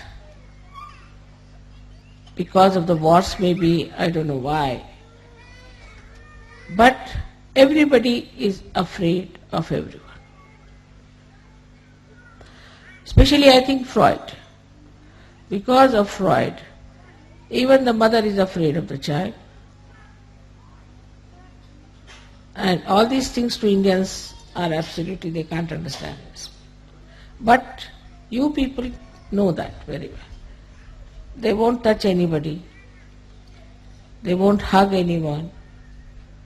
First of all, when they used to play football, they used to hug. But now I see they don't hug, they just touch hands like this. After some time, I think they may just do like that or something. So frightened that nobody, even the children I've seen, are frightened of hugging their parents. So the expression of love is not there. And when there is no expression, there is no love inside. And that's how it goes on drying up and drying up and drying up. There was a little girl in sahajayoga, and I had some present for that child. She was quite young, must have been about 10 years of age. So I gave it to one sahajayogi, Western sahajayogi, that you go and give it to her and say that I have given. No, mother, I won't give. I said, why? She'll misunderstand me. I said, what will she misunderstand? It has gone so much into the heads of people. And this has created really the psychological insecurity within you. From very childhood, this insecurity has been working. And that's why you are frightened of each other. Even of your parents, of your brothers, your sisters. Psychologically, you are suffering. And when first I came to England, they used to say it is the insecurity. I said, what insecurity? The whole world is afraid of the Western world. And what are they suffering from insecurity? They have made everybody insecure all over the world. And why? What are they insecure? They are insecure within themselves, in their own society, in their own family, in their own groups. They are so much frightened of each other. So the first thing, you should be fearless. You are a sahajayogi, you are no more immoral. Cannot be immoral. If all the time, if you start thinking that you are immoral, and if you do something it is immoral, and that you have to go and do some confession somewhere, then what is going to happen to you? What sort of a personality you will have?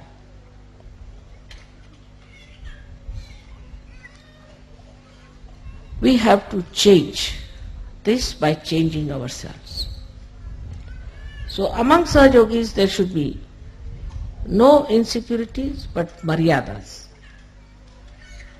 You must know how to respect each other's privacy.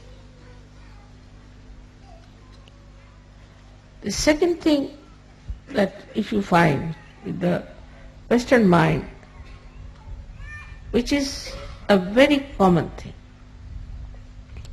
that they are bombarded by criticism. There are so many critics that now there are no more artists left. Only critics are criticizing critics. All artists are finished. They are all the time criticized. Somebody will come in. There is an education on criticism. They may not know how to play any instrument. They may not know how to sing. But they can criticize. All right. So all the time in your mind is a way that you always feel that somebody will criticize if you do this. All the time the fear is there that somebody will criticize. So, should I say or not? As Sahajogis, you shouldn't worry about these stupid people because they're blind, and if they want to criticize, you let them criticize. What does it matter? Makes no difference. But this you have to build up within yourself. Now the third is even worse, which I don't know if you have noticed or not. I don't know how it has gone into the heads of the Western minds that you must always see to the other side of the back, even if you are standing on this side, to be fair, and never to say something that you are sure of. Like you ask anyone, how are you? He'll say, always. Nobody will say, I'm perfectly all right. Nothing wrong with me. What's wrong? Perfectly all right. Thank you very much. But it is never. They are not sure of themselves all the time. It's shaky. And this shaking inside gives you a personality which can never progress. Progress comes when you put your step forward, you put your foot firmly on that point, and then put the second step forward, like as you climb on a mountain. But in the first place only, if you are still thinking that it's halfway through, then how can you go further? You'll only move on two steps, this or that or this or that. This is another very big psychological detergent, I should call it, or detrimental thing for your progress. Now the third thing you have learnt, which is also third or fourth maybe, that you must argue out yourself. Like you have a problem. You'll come and tell me, Mother, this problem I have got. This is very common with everyone. I have this problem. I'll say, all right, this is the solution. Then you will come out, no, but in this will happen. Then you tell another solution. No, Mother, this can be this way. All right, you tell third solution. No, Mother, in this can happen. Tell fourth, this can happen. You are standing against yourself all the time. Then I have to say, this is your problem, not mine. And I am giving you the solutions, and if you want to solve your problem, better take a positive attitude. The brain is this way. In our Hindi language, it's called ulti khopdi. You are all the time arguing against yourself. So how can you progress? This is another great problem of the Western mind, that it doesn't try to face any problem as your own, but go on arguing with yourself like a lawyer. See, there are two lawyers, one yourself, another lawyer, one arguing. So is a double personality in the being. It's not a single personality. As I said, it is very, very psychological that people have to take to this kind of a turn suddenly without understanding how dangerous it is.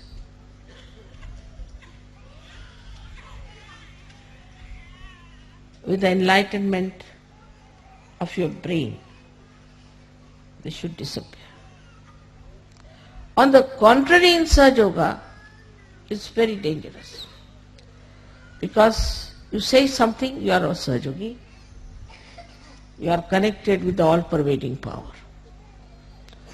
Whatever you say gets connected. And it acts. It's very dangerous for you people not to realize that you are realized souls, and not to assume your own powers. Like, see, I have to say something secretly, then I must put my hand here and then say it, because it is connected to the mains. But supposing I keep it open like this and say something, it goes to everyone. In the same way, whatever the sahajogis say or desire or want, there are just people sitting there, see here and here, you have put them there. They are listening to you all the time. They are so anxious to do your work. All right, you say so, done. So, whatever you think, or whatever you desire, or whatever you say, you have to be extremely careful.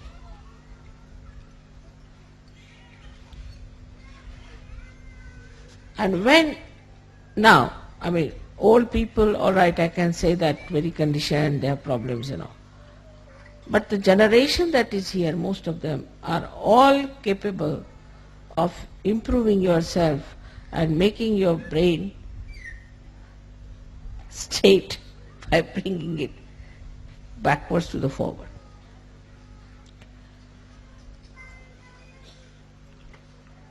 The psychological problem you do not see. The another psychological problem is, which you do not know, which is very surprising, that whatever is the entrepreneur's ideas, you must act. Because the whole fundamentals of Western life is to see and to be seen. So, oh, that's the fashion, so we should do that. This is the fashion, so we'll do that. Like the other day, about a year back, I went to England and I found all the Sahajayoginis having their hair here. I said, what's this? So I asked an Indian girl, I said, what is this supposed to be? This is a new fashion. I said, what new fashion? Called it Jiprea in Marathi, you know. We call it Jiprea fashion. Only the Marathis can. And they all had their hair here, like this, all. I said, my God, this is Agya, this they are covering, their eyes will become squinty. But the fashion, if it comes, and the whole fashion is with the hair alone. Hair, I don't know what.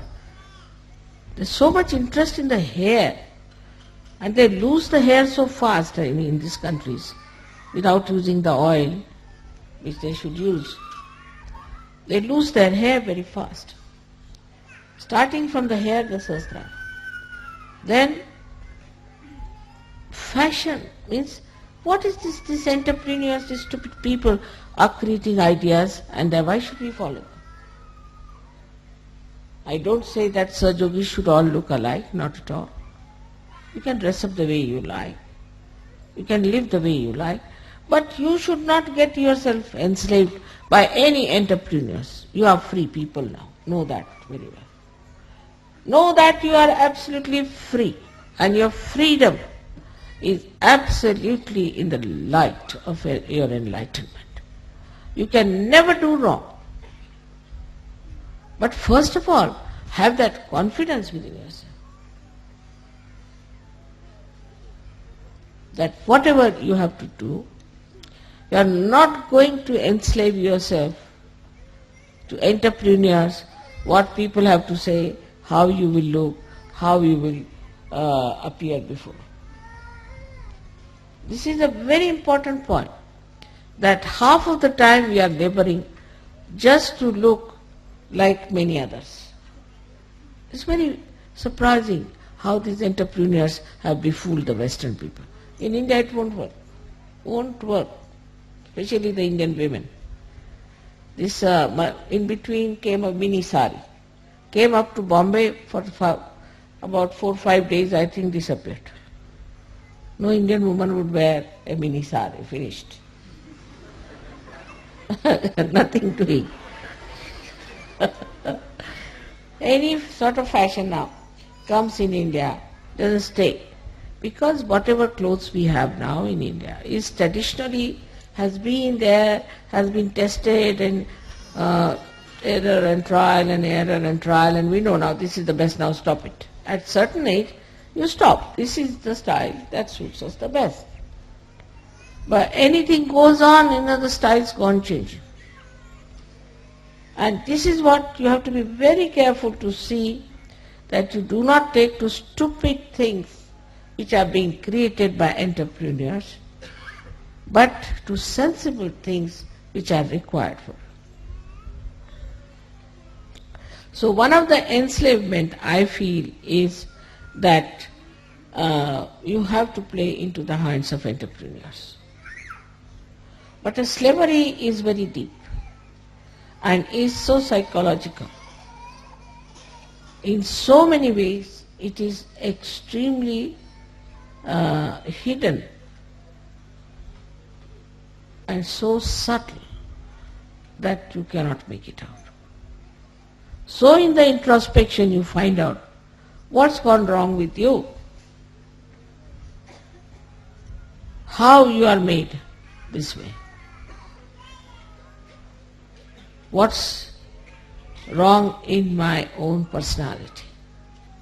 It has come from all the surroundings and the way people have been putting ideas into my head. You should have your own ideas. You shouldn't worry what Plato said and what Socrates said and what this thing said. What do you think? After all, you are enlightened people. But then there is another psychological thing which is even the worst. And that, Mother, if we are very sure, then we are putting up our ego. They are so much afraid of their ego that as if after some time they will take off. The ego will bloat so much that will take off. This is another fear people have, that if you assert, all right, this is what I want, this is the right thing to do, then I'll get off, so I don't want to say such a thing. I have an ego. So with sahajayoga also certain fears have crawled in. One of them is that, Mother, I should not have any ego.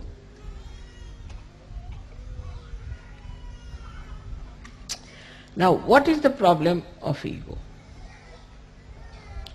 That also surprising despite all fear and everything. As a reaction to it, people have developed a kind of a protesting character.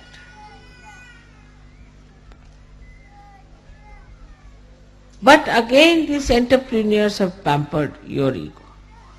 Like in the morning you ask the child, what will you have? Then child say, I'll have this. The mother has to run and get it. Or she must keep everything in the fridge. In India that's not the case. Whatever is cooked in the house you better have. If there is no salt, all right, without salt, come along. Otherwise, don't eat, doesn't matter. In any case, you will eat.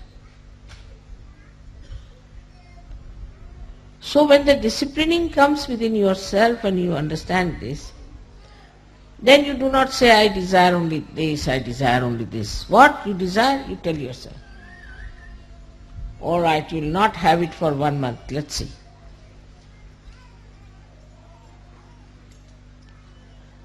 Once I must tell you about myself that little bit comfort grew upon me sometimes, I think. So we had a transfer, and my family was not with me at that time. We had only one small little bed where my husband slept, and I slept just on the bare cement in the road. And next day I started getting the pain in the body. I said, all right. I slept on the cement for 1 month. On the cement you get pain, all right, sleep now. 1 month I said, I'm going to sleep on the cement. Then cement lost its power on me. Then might be the cement might be feeling the pain. So, that's what you have to do, is to master your mind.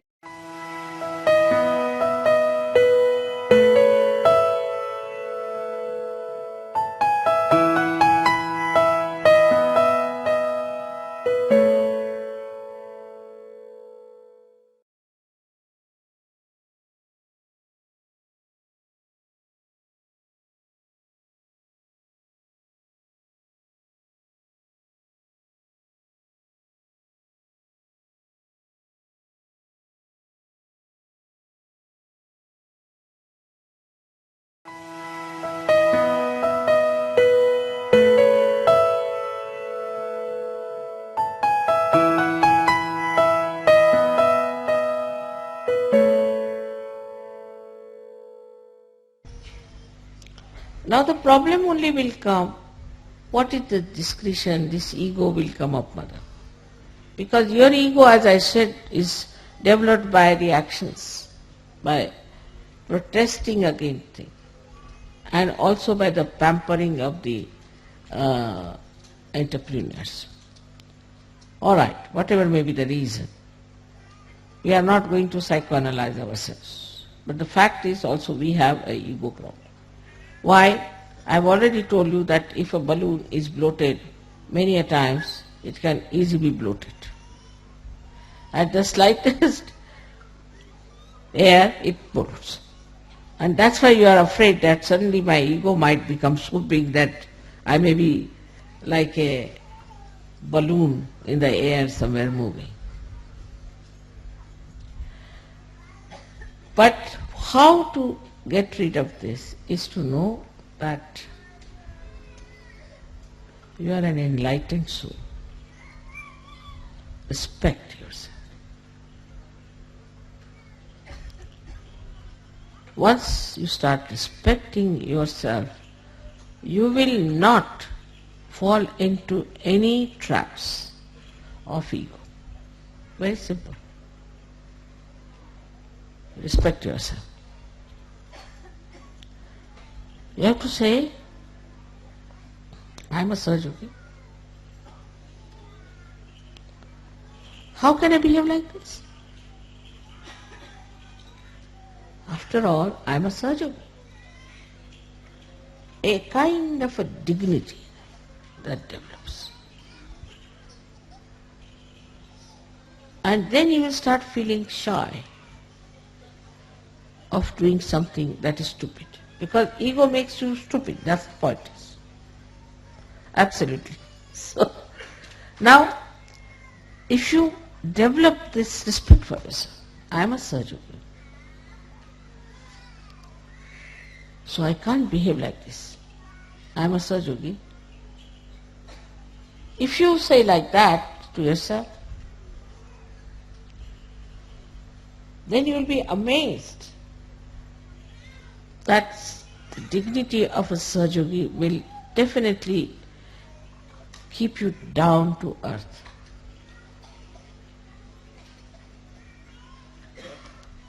You will not get into the trap of your ego. So one side is the conditioning, another side is this ego. Simple thing is ego. That dignity has to be developed.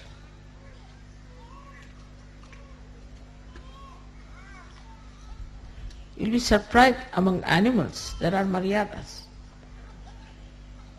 Like a tiger won't behave like a snake, and snake won't behave like a tiger.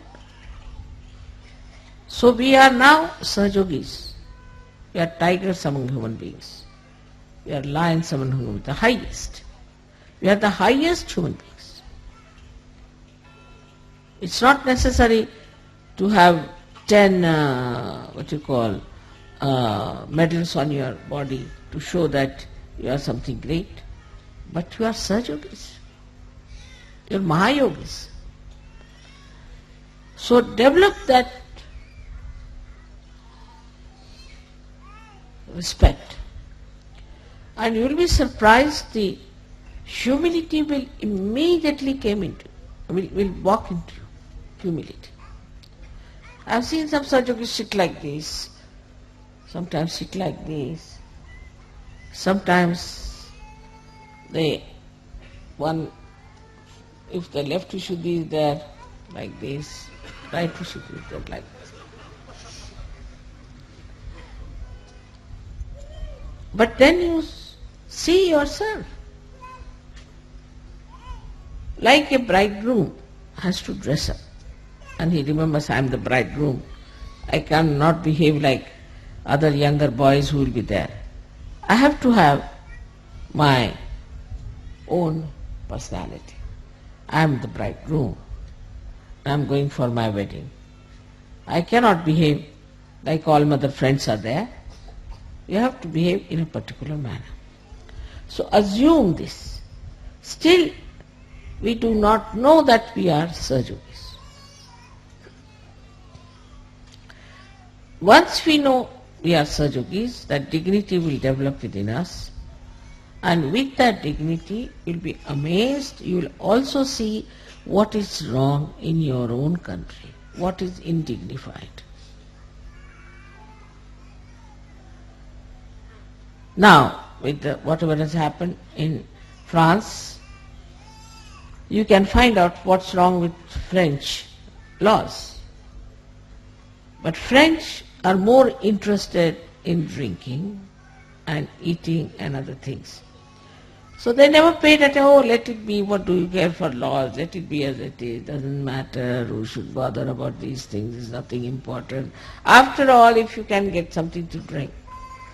You go to any French village at seven time, you cannot meet anyone, even a drunkard. They are sitting inside and drinking. I mean, that's the main religion, main pastime. Next day with the hangover they come, so they see everything the other way down. Like this fellow, these journalists who went to India, they saw an iron gate and they thought this was the iron curtain of Hitler. Everything expanded, so big, crooked, because hangover, So the whole life in the West like a hangover. Either they see things too big or too small. Don't see things as they are. Now most of these things are written, which you will read, the psychology and all those things and the books. Mostly they are drunkards. If you see their lives, they have been drunkards. So whatever they have written, why should we take them so seriously? Except for very few who were realized souls, most of them were drunkards. Like those who wrote about Greek tragedies must have been really drunkard people. They must be taking a lot of things inside and they must be writing something like that. Because most of the drunkards, when they write, they say that why should I live? I must die. And like that we too have in India many people who have written ghazals who always say that why should we live? We should die. So there's one poet who has said, now you are talking of die, why don't you die once for all? So you will realize that what you will write, what you will say, is higher than all these people. But sahajayoga has worked so smoothly in you that you do not know what you are.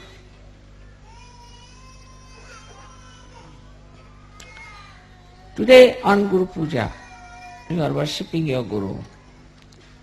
At the same time, I bow to your Guru within yourself.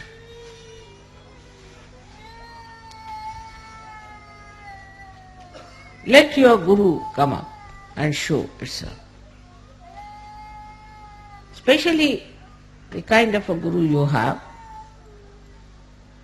I am not strict with you, I am very gentle. Because as I told you, fundamentally is a different thing, is that it is not for an individual, but it is for the collective. And if something has to spread collectively, then you have to understand that it has to be only love that is going to work. There is no other way we can spread sahajayoga, because we cannot be like Hitler, giving wrong ideas of hatred. Either it could be hatred or love. You teach people, we hate this one, fundamentalism, this, that, you will get thousands ready to fight. You can elevate their baser self and say, all right, come along, let us fight. Racialism, this, that, anything, even nationalism. All right, there are people. But when I say love is very different, try to understand, and because of our collective work, we have to know that love is a source of energy that makes things grow in a living manner. It is the energy which is a living energy. Try to understand now. This is, people don't understand. Love doesn't mean that you hug somebody or do something, but living energy that understands, that makes you grow. I hope you have seen my books and I hope you have read it. In that I have described to you very clearly what is the living energy within us that works. And anything that is working, for example, see this flower. Now, I cannot order this one to go straight. It's moving in its own way. Let it be. It looks nice because no flower should look like another flower. Living energy never creates the same thing exactly than another. Only plastics can be done. Now, when it is growing in its own way. So whatever is built in within you, which is a living energy, built in but living energy, and a living thing that works, it blossoms by itself. The water of pure love is to be given. In pure love, what you see in another person as a guru, what's the matter with myself where it is obstructing me to go further. In another person as a guru, what you see is how to handle this man with love so that he comes closer to reality. It's a very gentle process. It's a very loving process. And nothing like really enjoying your love. Just to know that I love so many people itself is so great. And you to feel that I love so many. But it should be samadrishti. Means with the same eyes you should see everyone. You see everybody with the same eyes. Isn't it? Only two eyes are there. But you see everyone with the same eyes. They are different. All right? You see them as different. But your eyes do not discriminate. Your eyes do not see somebody black, somebody white, somebody blue. They see what they are. When you start seeing with samadrishti means the same eyes, same sight, not to change your ideas. Because what happens that your own mind twists it and you start seeing somebody as different, somebody as different. Now with the eyes, I see the fact.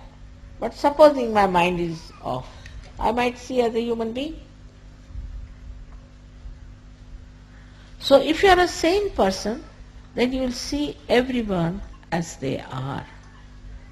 This is samadrishti, is that you have the same eyes for everyone. Do not get twisted. So that you cannot have somebody is your special friend, somebody is number 2 friend, somebody is number 10 friend, and some as your enemy. Once you start looking at things like that, everything will get into proper shapes. Otherwise one can go crazy. Also it should be samyak. Samyak means integrated. There should be an integrated knowledge, like the eyes when they see where you are sitting, where you are, where is this person, where is that person, what is the relationship. So the knowledge about others is in relationship with each other. Now supposing there is a gentleman who has a child, and there is a problem between that gentleman and the child. To approach that person, you must know that he has a child. Not to just make him separated from others, singularizing. You take somebody, say he is from England, or he is from Italy. Then try to understand him that he is from that particular background. And that background is around him. So he is like that. If you can have this kind of a full knowledge of others, there will be no problems, no quarreling, nothing. Otherwise there is a conflict all the time, and that's how one feels very tired. Eyes do not react. Eyes just see. Whatever is there, they just see. Eyes never react, but the mind reacts. And this reaction is the one which is responsible for spoiling your attitude towards people. So now, you should have a witness state. As Gyaneshwara said, Niranjana Pani. To see somebody without any reaction. Just to see.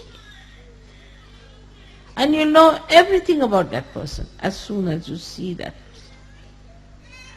person. Niranjanapani. Because as long as your brain is there, you do not see that person as he is. But as soon as you see that person, you just know what it is.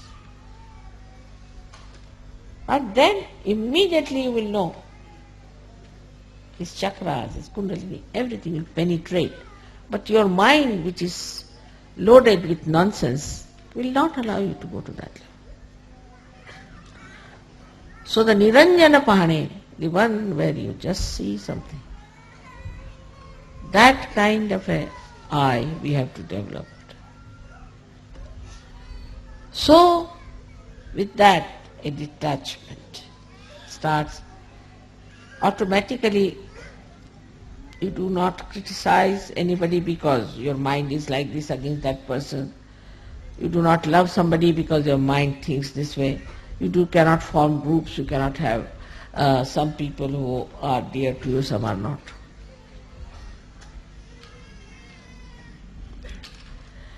Sometimes, if I do not smile at some people, then they grumble and say, this time mother didn't smile at me. I mean, I cannot keep all the time a smile, you see. You must also think of my muscles. All the time, how can I keep my smile on, you know? But there are people who feel very bad that, you see, this time mother didn't smile, so I have to go on smiling all the time at him. I try.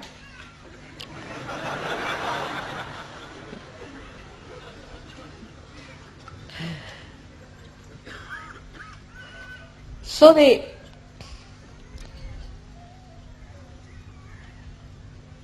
attitude towards others has to be with Niranjana attitude, because it's a collective work. It's not strict. It is not in any way clamping anything, because it's a living work. Absolutely living. We cannot. But it is definitely the work which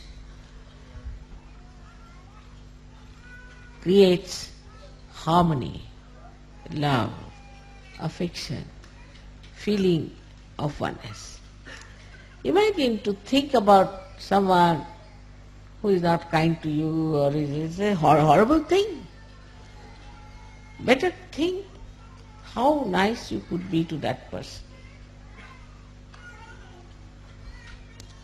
So the attitude should be that how nice I am going to be with that person, you know. See, somebody is angry with you. It's easy to fight. Come along, you are angry, I am angry. No, go and just tickle. Simple thing like that. And enjoy. Because you cannot enjoy hatred. You cannot enjoy rivalry. You cannot enjoy separatedness. Like this hand has to enjoy this hand. In the same way, you have to enjoy each other. If you cannot enjoy, then you have lost the point. Lost the point.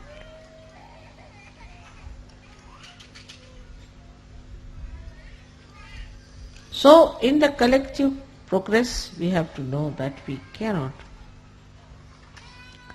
progress if we have no sense of collectivity, that we are part and parcel of one person. If I pull my one ear, it's not that my ear will come out, but it will give pain to the whole body. That's why I say pull both is better.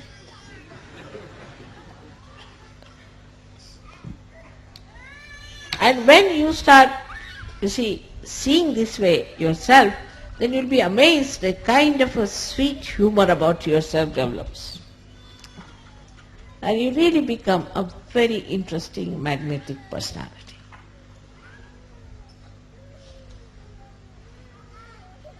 and a very enjoyable person, extremely enjoyable. Everybody will seek your company. This is what is the sign of your Guru principle being enlightened. Of course, they have said that you should get detachment, you should not have any attachment to this and that and that and that. This is all talking.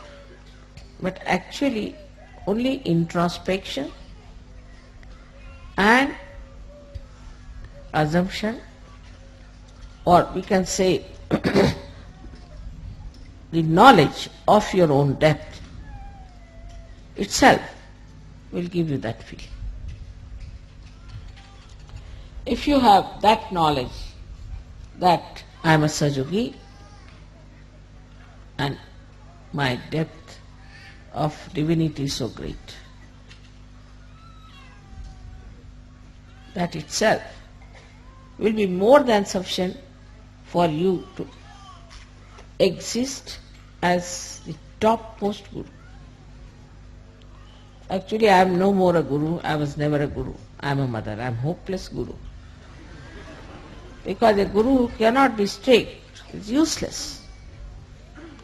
And I have to prepare myself to say things, if there's problem between two people, and then if there's some gap of time where I have to say to them, then I start how to become strict. I tell myself. Spontaneously if something comes, then I say, why are you doing like this for the most? Spontaneous. So, you have to develop this special style of guruship in yourself, which is for the collective working. Again, remember, it is for the collective working. So today, you worship your guru principle within yourself when you are worshipping. I would not say that you should try to follow me because I am hopeless in many things. Say banking I don't understand, money I don't understand. There's so many things I don't know. Really. I'm hopeless. Law I don't understand. You should not be like me, agreed. But you should be able to say, as I say, that, you see, I have these problems.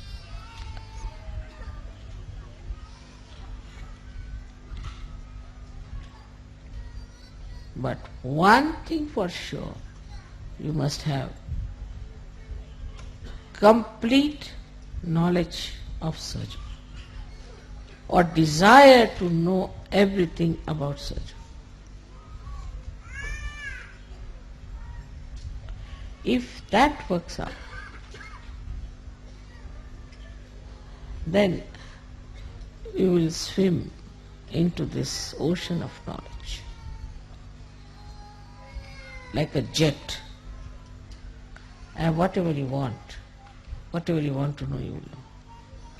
But there should be a desire to know. Never get satisfied that I know sufficiently enough about sahaja. No, never. In all other things you can be satisfied, but only on one thing, that sahaja still I have to know through my brains. And my heart should have that knowledge. It should be in my heart, not only in my brain. I should know through my brain, it should be in my heart.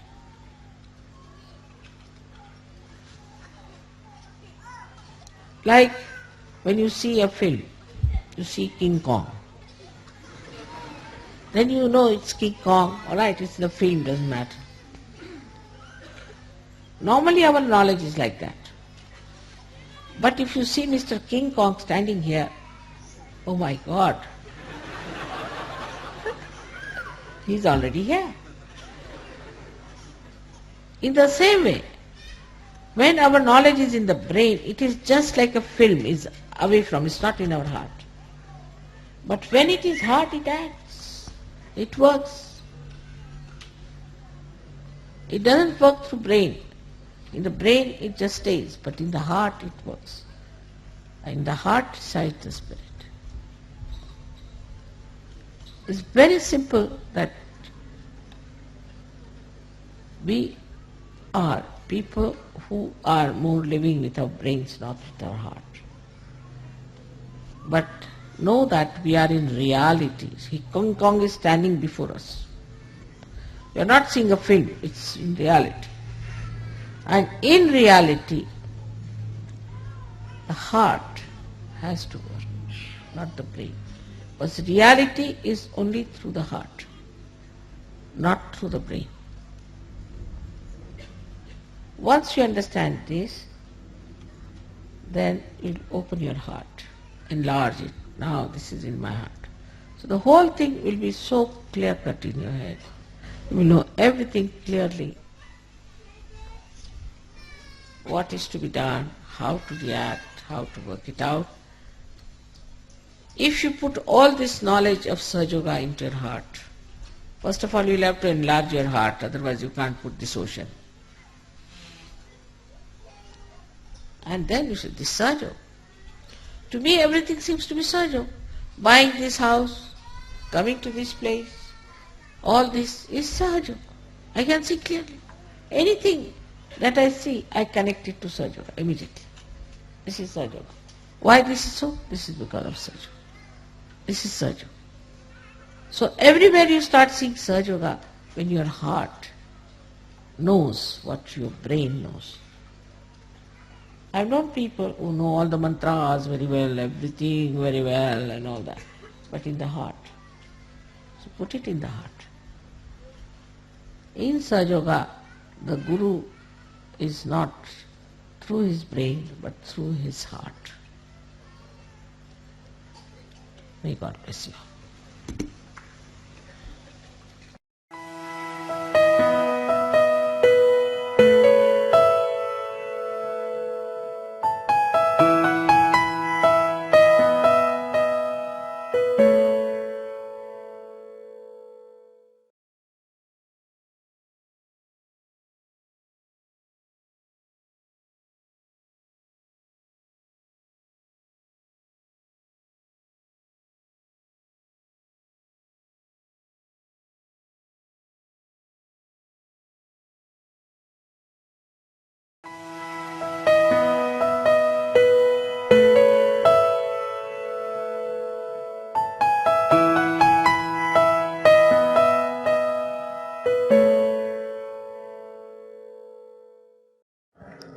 क्या बोल रहे हैं? Sensible हो तो बताना, है बेवकूफी की बातें कोई करते हैं उसमें टाइम बर्बाद करने को। हाँ, क्या कह रहे हैं? पूज्य माता जी। अरे पूज्य एक रख। हाँ पूज्य माता जी, चरण कमलों में सादर प्रणाम। मूलाधार चक्र में जो गणेश जी का ध्यान किया जाता है, वह किस प्रकार से करना चाहिए? मूलाधार में ध्यान का सीन कैसा होगा? मतलब उस स्थान पर हमारी नाड़ियाँ आदि आसपास नजर आती है या कुछ और सीन होता है? हाँ, आपने पूछा है कि गणेश जी का ध्यान कैसा करना चाहिए और वहाँ नाड़ी पर कुछ दिखता है कि नहीं। वो तो मैंने आज ही बताया कि अगर कोई चीज आपको दिखाई दे तो आपसे बाहर है। दिखना कुछ नहीं, आप कुछ भी सीन नहीं देखते, आप होते हैं। कुछ देखना ये गलत बात है। कोई अगर देखता है तो उस जगह वो नहीं, और देखना चाहिए भी नहीं, क्योंकि देखने में आप रुक जाते हैं, आपकी गति रुक जाती है। यहाँ से एयरपोर्ट जाते वक्त हजारों सीन दिखाई देते हैं, उनको अगर हम देखते बैठे तो एयरपोर्ट कौन पहुंचेगा? हमें तो एयरपोर्ट पहुंचने का। इसलिए देखना वेखना बंद करिए और पाना, यही खास चीज है, पा लेना चाहिए। तो और आपने पूछा गणेश जी का ध्यान कैसे करना चाहिए वगैरह, इसके लिए आप कृपया हमारे सेंटर पे आइए। वहाँ पे सब ध्यान विधि वगैरह आपको बताई जाएगी, उससे आप ध्यान पूर्वक सीखें और देखें क्या क्या कहते हैं। आपको शायद जरूरत भी न हो कि गणेश जी का ध्यान करें, किसी जिस चीज का भी ध्यान करना हो वो आपको बताया जाएगा। आप खुद ही जान लेंगे कि आपको किस चीज का ध्यान करना। जैसे आपकी दशा होगी, अवस्था होगी, और जो चीज की आपको जरूरत होगी वो आप खुद ही जान लीजिएगा और आप उसको पा लीजिएगा।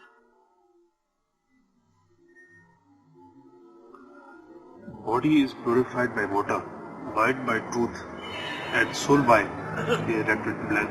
Is it austerity and reason? Austerity इन्होंने पूछा है कि बॉडी तो पानी से साफ होती है और क्या, और कैसे माइंड? Mind by truth. तो माइंड बाय ट्रूथ. और Soul is by, he left it blank. Is it by austerity and reason? उनके ख्याल से सोल जो है ऑस्टिरिटी से होता है, बिल्कुल नहीं. ये उल्टा मामला है. सहयोग में पहले ऊपर का मंजिल बनाई जाती है और फिर नीचे की. पहले आपको रियलाइजेशन दिया जाता है, उसके बाद आप उस प्रकाश में देखते हैं. आपका शरीर, उसमें आप समझते हैं कहाँ मैला है. उस प्रकाश में आप समझते हैं आपका मन कहाँ मैला है. उस प्रकाश में आप समझते हैं कि आपके सोल में क्या दोष है. पहले लाइट जला दिया जाता है. कृष्ण ने भी कहा है कि ये जो पेड़ है ये उल्टा टंगा हुआ. ये जो जीवन का पेड़ है ये उल्टा टंगा हुआ. इसकी शाखें नीचे की ओर और ऊपर में इसके रूट्स हैं. तो पहले ऊपर में ले जा करके इसके मूल में ही जागृति दी जाती है. पहले मूल को जान लीजिए, और अगर मूल ठीक हो गया तो बाह्य का जो पेड़ है वो अपने आप ठीक हो जाएगा. ये सहयोग की विशेषता है कि पहले मूल ही को जागरूक कर दिया जाए.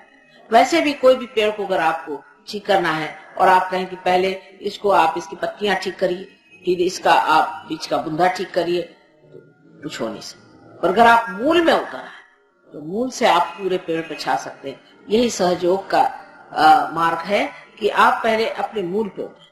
और मूल क्योंकि ऊपर में है, सहस्त्रार में है, वहां आप सिंचित होते हैं उस चैतन्य के साथ, जिससे आपका सारा ही जो कुछ भी मन, बुद्धि, अहंकार आदि शारीरिक जो भी दोष है एकदम साफ हो जाता है. What is the reason for having dreams? Whatever the reason for having dreams, whether if these can be avoided by, and how? How can these be avoided? Dreams, how the dreams, the reason for dreams is that when you are sleeping, your attention moves either to the supraconscious side or to the subconscious side. Your attention starts moving, and then you start seeing things which are connected with your subconscious or your collective subconscious and all these things.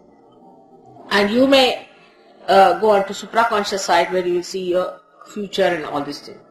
But the reason why you get dreams actually is that the unconscious, which is within you, or you can say the Kundalini or your Atma, is trying to guide you to the right path. And how does it guide you to the right path? Is through dreams. But these are misunderstood. इसको ठीक से लगाइए, ठीक से दो रखिए बस. How do you guide these dreams? Understand these dreams, because you are so confused. First you go deep into yourself and you touch the unconscious, sushupti sthiti. But from there you come out, and then when you are coming out you touch your subconscious or maybe supraconscious. So whatever anubhuti you had or whatever experience you had of the depth of the sushupti gets confused, and you don't know what you dreamt, and you don't understand, and you forget it. But those who are realized soul go to their sushupti and see exactly what they have to know. Like many people in Bombay, when I came, they didn't know I was coming, but they were at the airport because they got the dream. So at the sushupti level, at the deep level, you get the communication with God, if you know how to go in and come out fully aware. But if you get confused with supraconscious or subconscious areas, or if you start, your chitta is not so clear cut, then there can be a big confusion. How is it supraconscious is on the right and subconscious on the left? How can we compartmentalize it? What happens to a man when he is a realized soul? When a person is a realized soul. What happens? What happens when a person is a realized soul? You just want to know what is the state of a person when he is a realized soul. When he is a realized soul, what happens to a man? Yeah. See, the first thing is to say that how can we compartmentalize it, because if the ego and superego is on two sides. Actually, have you not noticed in our body everything is a compartment? You see, even a cell is a compartment. Everything has a boundary. It's not some sort of a, even the blood has to pass through the channels. It has to go through these arteries. Everything is a compartment. There's nothing like something just left there like a pulp. If it becomes the pulp, you won't exist. So everything is in compartment. Its ego and superego are like balloons, and they are two balloons which can press each other, which can flow on one side. Now see, the ego, though it is placed on the left hand side more, is placed like this on the left hand side more, and this one on the right hand side is the superego. Still the ego, when it increases inside, it starts moving on the right hand side. And the superego, when it starts moving this way. So everything is in a compartment in our body. You are sadly mistaken if you think there's anything is in a pulp. Nothing. Or something like an air flowing in. Nothing like that. Everything has a channel. Everything is in a compartment. He asked, what happens to a man if he is a realized soul? Now that is, I have been telling you what happens to a man. He is a realized soul, that his ego and superego are sucked in, and he gets a dent in the fontanelle bone area, and the kundalini shoots off, and he can feel the cool breeze coming out of his head, and he can feel it in his hand. This is only on the central nervous system this happens. But so many things happen much more. How to use this power, what it means and all that you have to learn. In spite of tremendous stress on Kundalini by your holiness, it is hard for me to reconcile myself with the fact that there is not the slightest reference of Kundalini in the two eminently authoritative guides on yoga. I mean Patanjali's Yoga Sutra or Gita. Why? Yes, it's surprising that people will say, he says that in Yoga Sutra of Patanjali, it is not written about Kundalini, and also about Gita, it's not written about Kundalini's fact. Because, you see, it was a secret science. It was kept a secret science. In my first lecture only I said, till the 6th century. In the 6th century, Adi Shankaracharya for the first time opened his mouth about it. It was a secret science with very great gurus like Janaka gave realization to Nachiketa. And in the same way, Sri Krishna did not talk about it. Because, you see, even when Markandeya talked about it, people did not know what he was talking. They never thought him to be a sensible man. Then later on, as the people became into two compartments, one on the right, one on the left side, some started worshipping God in a devotion and in a bhakti way, the another started doing yagya havanadi things.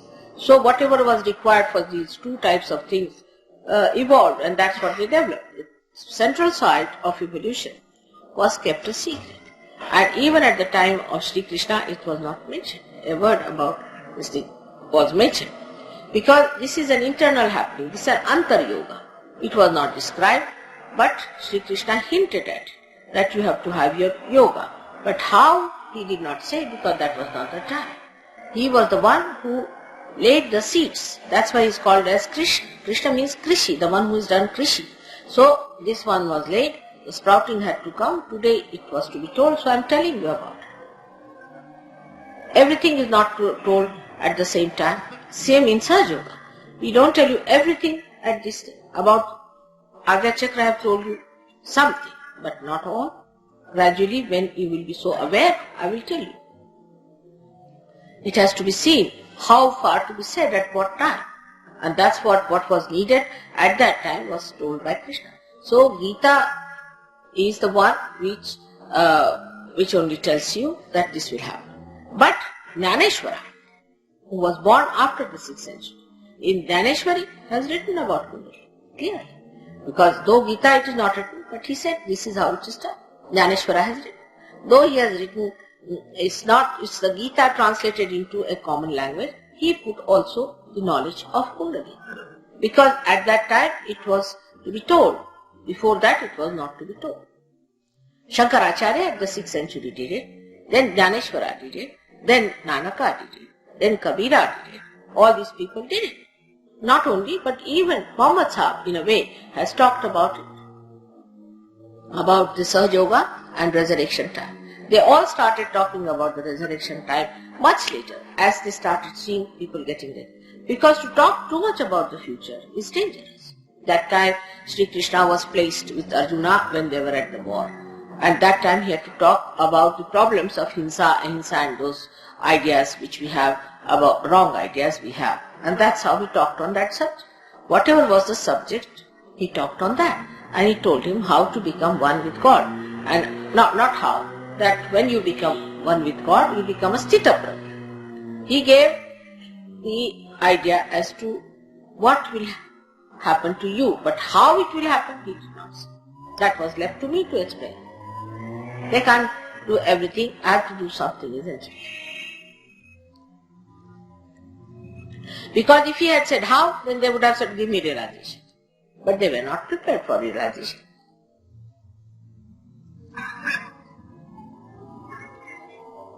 There's one gentleman who says, I'm trying to go into spiritualism in the real sense of the word, but my health is deteriorating day by day. Some gentleman has done spiritualism in the real sense of the word and his health is deteriorating. I have told you already what is the reason for that is. You take to spiritualism out of ignorance. There is no spiritualism. There is no ism with God. Spirit cannot be ismized.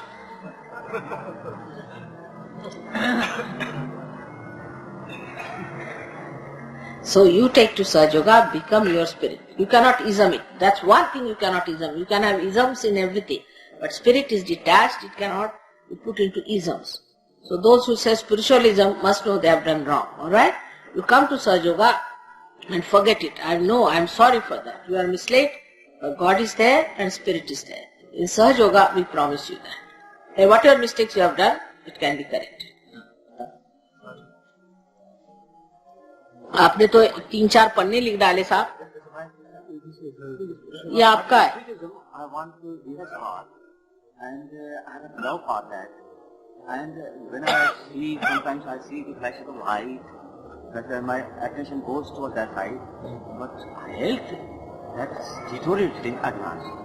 I would say that whatever I said today, you must take the tape and listen to it at home.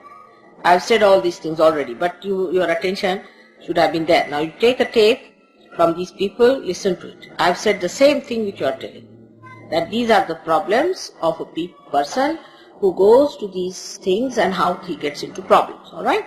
So then you come to sahajayoga. I know you are a seeker. And if you are a seeker, that will be given. That's your right to have it. May God bless you. Mother, which will be the end of all the world and of humankind? What is? Which will be the end of all the world and of humankind? Which will be the end of all the world. All the world. Which will be the end of world. Huh? Yes. End of the human mankind. Again futuristic. Very futuristic. Let's not talk about the end. Just now is the beginning. When the child is born, we just don't think about his death, do we? So better be worried about the beginning of this world, new world that we have started, and don't think of the death and all those things. Forget it for the time being. ये क्या है? ये पूरा लेख है. ये एक सहयोगी है जो कानपुर से आए हैं. One was in Kanpur now. He has written some poem about relating to Sahajayoga in Kanpur. I'll just read them out. Persons in Kanpur are interested only in the physical cure and not in the life itself. One old lady cured of hypertension but complains that after bath treatment, though she is quite cured, plus very much thankful to Mataji, but her anger has much increased, and she admits all the family members are annoyed. What to do? I have not quite given any literature except the photograph. There's a gentleman from Kanpur. He says that in Kanpur people are only interested in the physical curing. Have nothing to do with this wretched people. Just have nothing to do. If they are interested in material well-being, sahajayoga is not for such people at all. If they don't want to have God, forget them. Let Kanpur be drowned in Ganges, if they are like that. Useless people. Absolutely. Why should you worry about them if they don't want to have God? Don't waste your energy on people who just want to be cured. It's absolutely useless, such people. They are very selfish, self-centered and troublesome. They are good for nothing. If they don't want to have God, we have nothing to do with them. We have no relationship with them. They can go to the hospitals, take expensive medicines and die there. I don't like people who just come to sahajayoga for only physical fitness. This is a hospital or what? Reducing it to that level is not good. Anybody who thinks that he should help others should start helping them in Kundalini and not start curing people. Please don't do that. I have told 100 times, don't do curing. Because what will happen if you start curing, you will start thinking that I am curing and you will get into supraconscious. So better not do it. You just put yourself into state which is proper for sahajayoga. Gradually people will know you, will start coming to you. But as far as UP is concerned, God save that country, that place. I am married in that place. I know the people. Useless, absolutely good for nothing. They made Sitaji go to Banbas. Who can forgive them? All dhobis, that's all.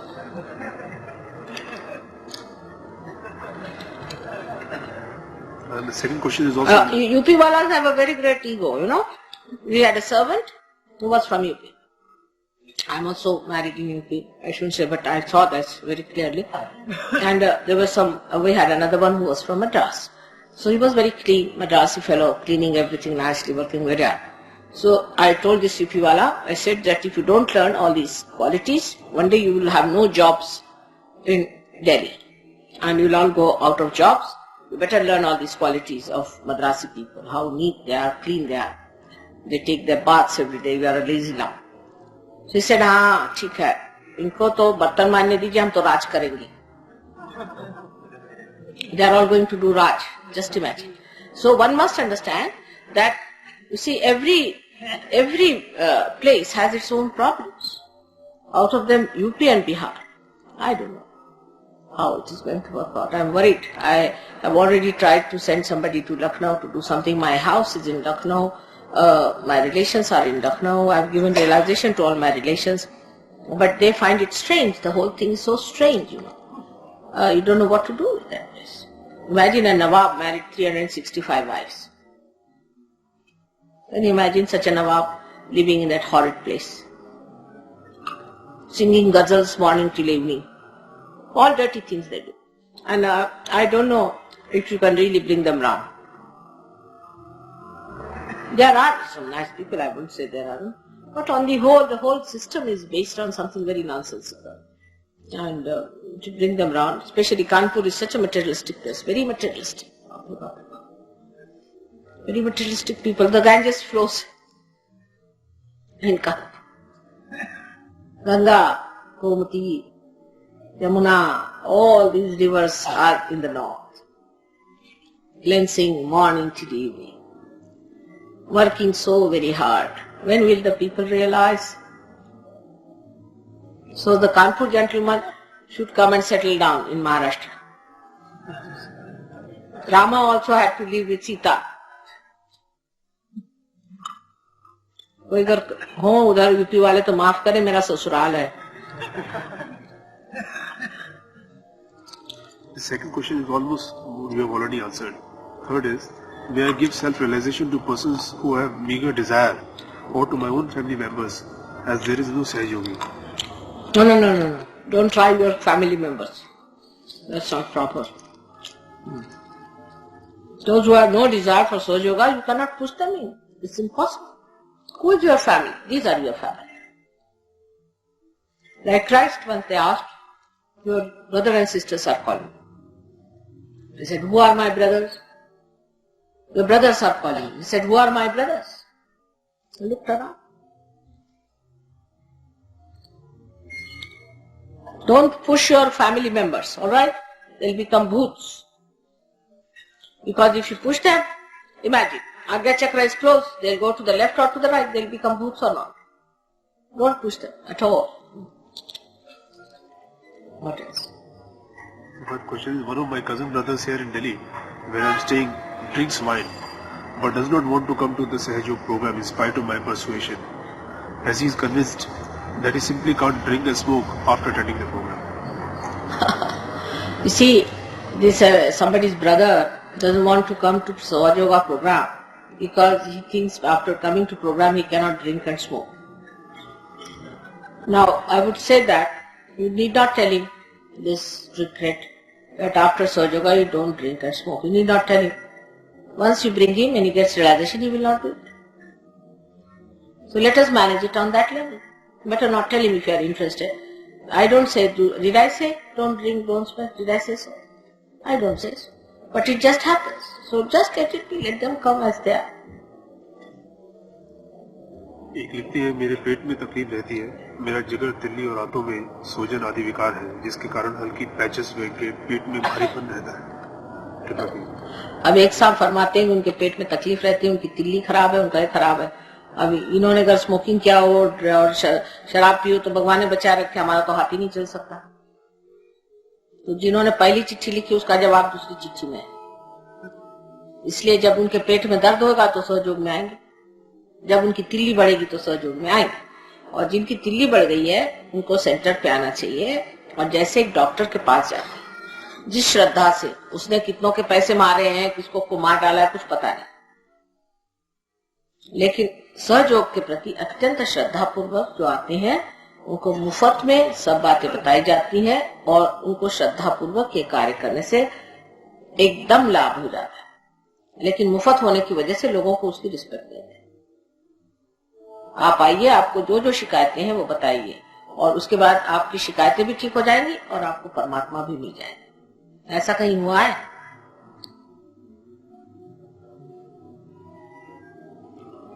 वो एक कहावत है कि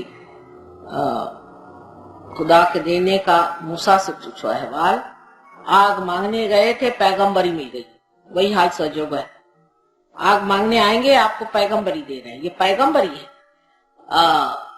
उसने कहा था William Blake ने कि the men of God will become prophets and they will have power to make other prophets. आपको पैगंबरी दे रहे हैं, दिल्ली ठीक करने आएंगे और आप पैगंबरी लेके जाएंगे। ये बात है सहयोग की, इतनी बड़ी चीज है, इसको समझने के लिए भी तबीयत चाहिए। हो गया? अब तो मुझे माफ करिए और जिसको भी पैर छूना हाथ छू ले आज, लेकिन कायदे से भागिए नहीं, मैं बैठी हूँ।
आज का दिन आपने बताया कि पेरेंट्स डे है और पेरेंट्स यहाँ आए हुए हैं बच्चों के। ये बड़ी अच्छी बात है कि बच्चों के पेरेंट्स यहाँ आए हो।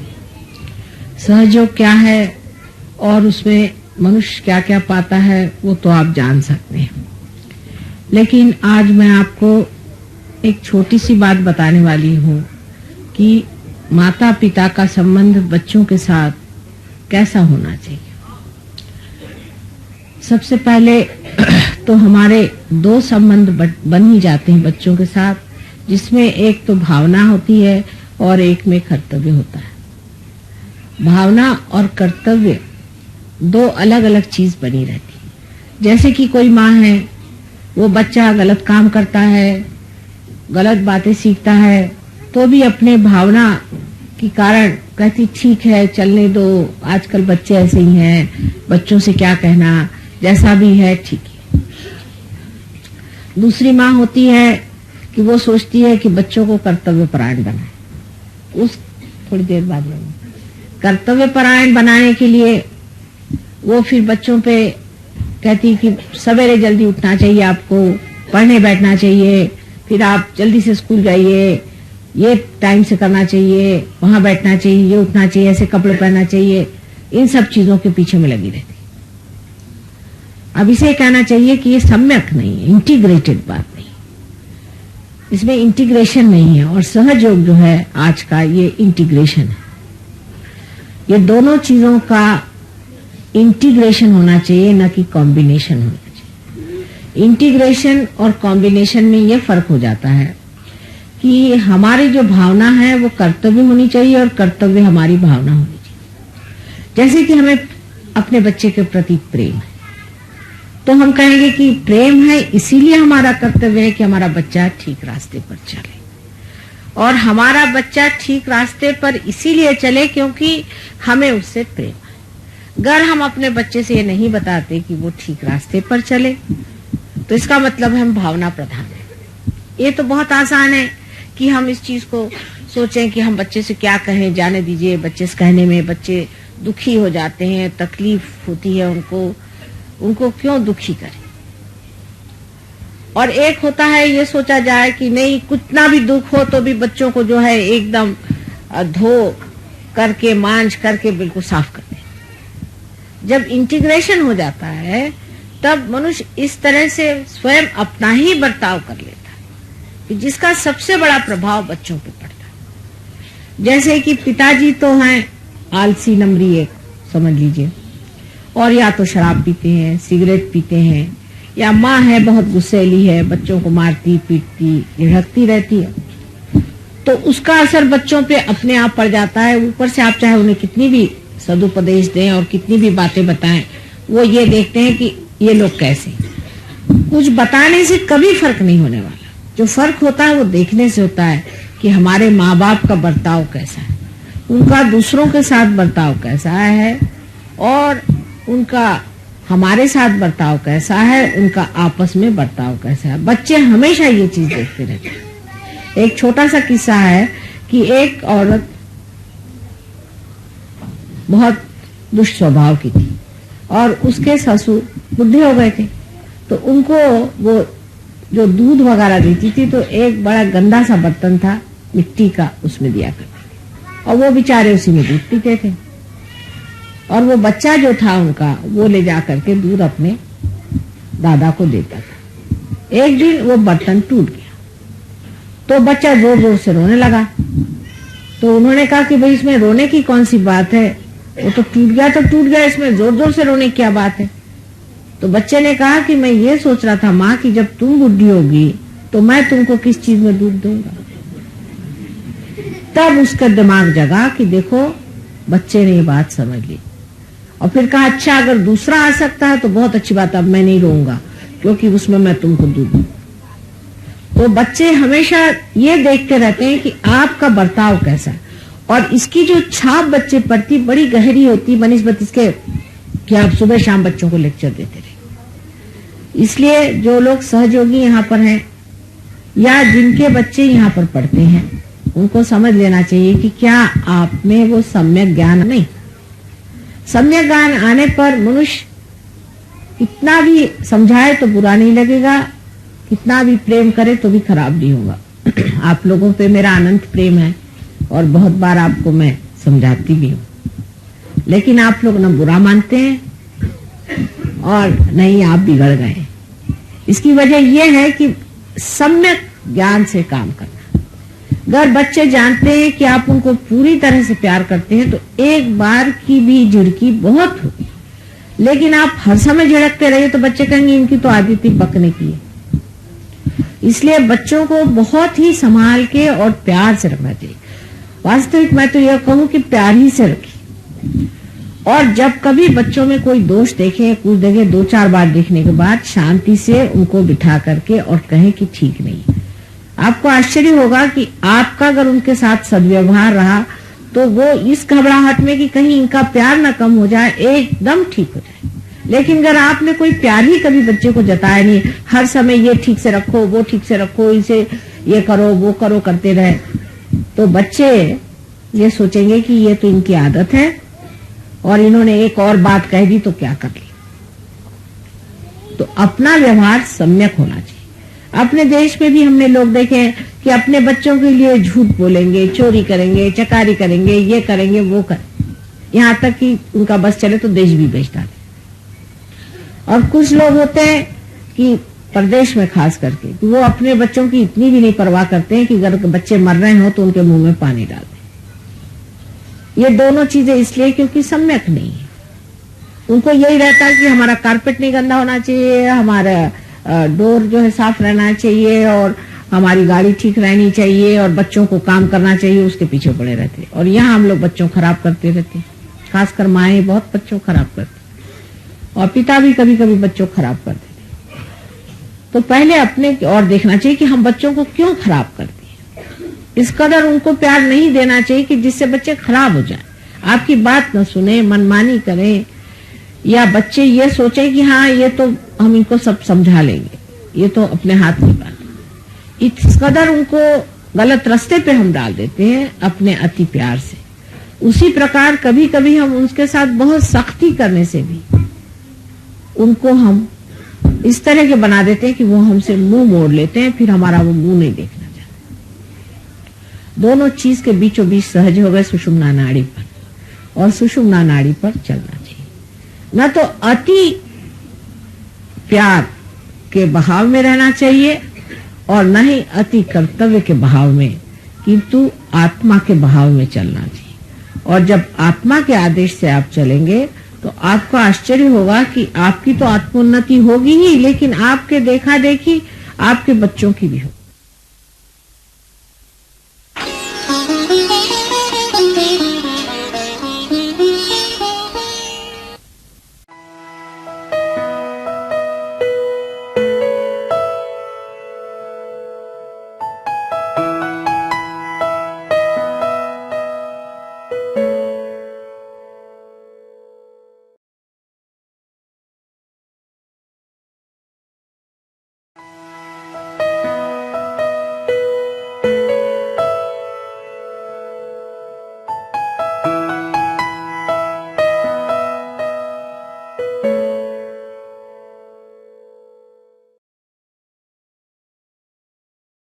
Hindi language, if there's a better word, like in Marathi with udhad.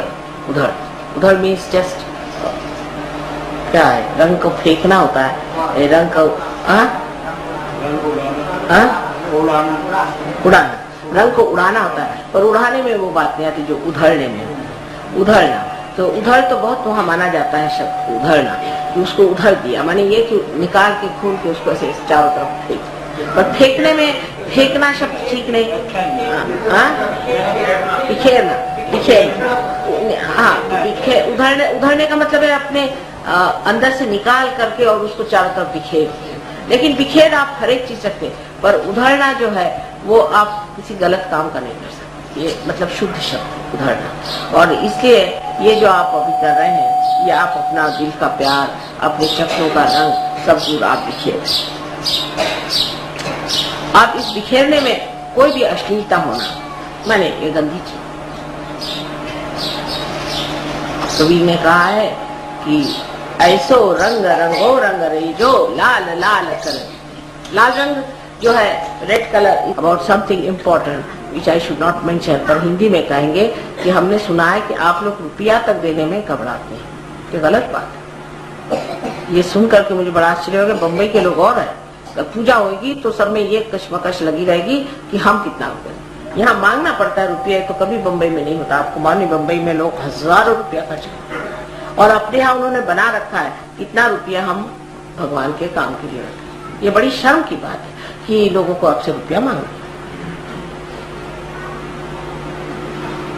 और इस तरह की चीज होनी नहीं चाहिए। और अगले वक्त मैं ये ना सुन पाऊं कि आप लोगों से रुपया मांगा जाता है। ये तो परमात्मा का काम है। आप यहाँ आकर के इतना लाभ उठाते हैं, आपकी तंदुरुस्ती हो जाती है, तबीयत ठीक हो जाती है, आप टाइम नहीं दे सकते अपने को, आप ध्यान नहीं कर सकते, और आपको दुनिया भर के काम है, लेकिन आपके पास ध्यान करने को टाइम, ध्यान करने का टाइम नहीं। मतलब यह है कि अपने लोग, मुझे बाजार जाना था, माँ मैं क्या करूं, मुझे जरूरी आज सब्जी आई थी, सुना बड़ी ताजी, तो खाने जाना, लेकिन ध्यान के लिए कोई टाइम नहीं। मुझे अपने ब्लाउज का मैचिंग कराना था, इसलिए मैं गई। आदमियों का दूसरा, आज दफ्तर में कॉन्फ्रेंस थी, मुझे जाना ही था उस कॉन्फ्रेंस में, तो मैं ध्यान नहीं कर सका। भाई सुबह 4 बजे उठोगा कॉन्फ्रेंस, जो जरूरी चीज है वो है ध्यान करना, जो बड़ा गोल है उसे देखना। दफ्तर थोड़े से आपने नहीं किया तो भी कुछ नहीं जाएगा, कुछ लोग हो। ऐसे हजारों दफ्तर वाले मैंने देख लिए कि जो फाइलों पे फाइलें लग के मर गए, उनको कोई पूछता भी नहीं कहाँ गए और कहाँ गए। हजारों मैं जानती हूँ, क्योंकि मैंने जिंदगी भर इन्हीं लोगों के साथ जिंदगी काटी। तो दफ्तर की जो महत्ता है वो सब मैं जानती हूँ। उसकी महत्ता आप उससे न बताए, क्या दफ्तर में ये था, ऐसा हुआ, दफ्तर में मैं फंस गया। दफ्तर क्या चीज, आपसे ध्यान नहीं होता। इतनी छोटी सी चीज आपसे नहीं होती, ये भी सोचना चाहिए हम माँ से हम सब ठीक करवाना चाहते हैं, हमने माँ के लिए क्या किया। सब अपने मन में सोचें कि हमने माँ के लिए किया। सबसे निम्न चीज है कि पैसा देना, इससे निम्न कुछ है नहीं। माँ कितना रुपया देती रहती है साल, हमने कितना रुपया दिया। वो श्रीवास्तव साहब तो कोई सहयोगी नहीं, लेकिन उनके एक अकल बहुत जबरदस्त है कि अगर इसमें रुपया पैसा दिया जाए तो अपना लाभ होता, और उनके हो ही रहा। उनको सारा लाभ हो रहा है रुपये पैसे का, और आप लोगों को लाभ नहीं होता। फिर कहेंगे कि हमारी नौकरी नहीं चलती, हमें घाटा आ रहा होगा ही। वो होशियार आदमी है, उनका चलो भैया ये तो पालो कम से। और आप लोग 2-2 रुपए 4-4 रुपए के लिए मिले तो आश्चर्य। मोटरों में घूमते हैं, सबके पास मोटरें हैं, पेट्रोल है, सब चीज शानबाजी बहुत है। ये जो चीज ऊपर आ गई है दिखाने की, दिखावा, ये अपने नॉर्थ इंडिया की खास चीज है। ऊपर का दिखावा होना चाहिए, कपड़े अच्छे होने चाहिए, मोटर होनी चाहिए, घर सुंदर होना चाहिए। लेकिन आपके मंदिर में कितना दीप चल रहा है, सादगी पे उतर, सादगी पे आइए, तभी अंदर के आप दीप की ओर नजर जाए। ये मैं नहीं कहती कि आप फकीर बन के घूमिए, ये बात नहीं है। मतलब ये है कि आदमी को ट्रेडिशनल होना चाहिए, ट्रेडिशनल तरीके से रहिए, लेकिन जो ग्लैमरस पना है और जो आदमियों की शान शौकी है वो जरा खत्म करें। हम लोग कोई अंग्रेज नहीं कि 3 पीस सूट पहन करके घूमे, क्या जरूरत है सूट पहने। अपना देसी कपड़ा पहनिए, देसी तरीके से रहिए, उसमें अपनी शोभा है, उसमें अपना आनंद। बेकार में अपने को शोबाजी करना और दिखाना, यहाँ इतना शो है मैं आपको बता नहीं सकती। अगर किसी घर जाइए तो मुझे तो समझ नहीं आता, एक बार हमारी चपरासी की बीवी मुझे मिलने आया, तो शनील का सूट और शनील का है, और मुझे क्या पता था चपरासी की बीवी। मैंने कहा भैया सोफा पे बैठो, वो तो मुझसे भी अच्छे कपड़े पहन के, मैंने कहा सोफे बैठिए, तो बैठे ना। मैंने हुआ कि अभी बैठते क्यों नहीं, इधर उधर देखने लगे। तो कहती है कि माँ बात ये है कि मैं चपरासी की बीवी हूँ। तो मैंने कहा अच्छा चलो बैठो, कोई जाने, तुम शनील पहन के आई तो कहाँ जमीन पे बैठो, चलो।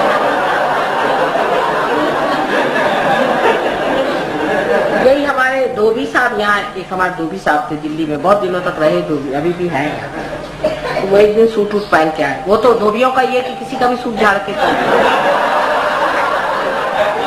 ये धोबी की जा,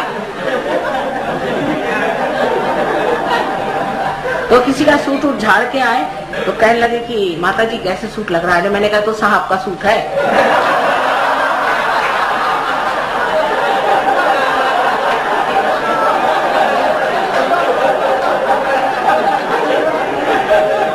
कम से कम हमारे घर तो साहब का सूट पहन के बताया।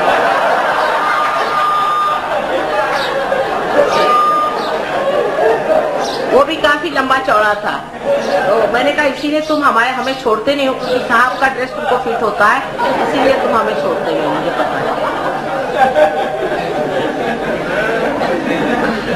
ये तो हम लोगों की दुर्दशा है। यानी ये कि सूट जरूर झाड़ेंगे, चाहे वो किसी का मारा हुआ हो, कोई नहीं। सूट झाड़ के रोब झाड़ना, कितनी देर की रोब होता है ये रोब, कितने देर का, एक क्षण भी नहीं। अंदर का रोब होना चाहिए मनुष्य में। और ट्रेडिशनल नहीं है हम लोग। औरतें फौरन स्लीवलेस पहन के घूमती हैं। मैंने देखा है औरतों को स्लीवलेस फट से पहन लेंगे। स्लीवलेस पहनना अपने आप, कोई देवी देवता कभी मैंने सुना नहीं स्लीवलेस पहनती। हमारी लड़की ने एक दिन कहा कि माँ यहाँ सब लड़कियां, जब दिल्ली आए सब लड़कियां हमारे स्कूल में स्लीवलेस पहनती हैं, हम पहने? तो हमने कहा जैसा तुम्हारा मन हो, पर तुम क्यों नहीं पहन? मैंने क्योंकि मैं तो नहीं पहन सकती, क्योंकि मैंने कभी पहना नहीं, मुझे शर्म आती है, शरीर क्यों खुला है, ये तो चीज ठीक नहीं। तो कहने जब ठीक नहीं तो आप हमसे कहती क्यों नहीं कि ठीक नहीं? मैंने कहा आपके पास अकल है, आप खुद तय करिए कि अगर हम नहीं पहनते और आपको पहना है तो हम क्यों आपको जबरदस्ती करें? कहा मैं कभी ना पहनूं, देयर इज नो क्राइटेरिया, ये कोई क्राइटेरिया नहीं कि मैंने कह दिया तो आपने हाँ कर दिया। मैंने कहा आप अपनी दिमाग लगाइए कि माँ क्यों नहीं पहने, स्लीवलेस पहनेंगी, इतना लंबा गला पहनेंगी, ये सब तरीके आप छोड़ दीजिए, सहयोगियों को शोभा नहीं। कायदे के कपड़े, जो कायदे के कपड़े अपने ट्रेडिशनल तरीके से, पाँव में ठीक से पायल होनी चाहिए, आपके पाँव में बिछिया होनी चाहिए, आपके गले में मंगलसूत्र होना चाहिए, कायदे की औरतें होना चाहिए। बाल कटा के पहनते, बाल किस लिए कटाने के, क्यों बाल कटाती हैं आपको? आपको ये अंग्रेज है जो बाल कटाते, किस लिए आपको बाल कटाने की जरूरत है? इस समझ नहीं आता।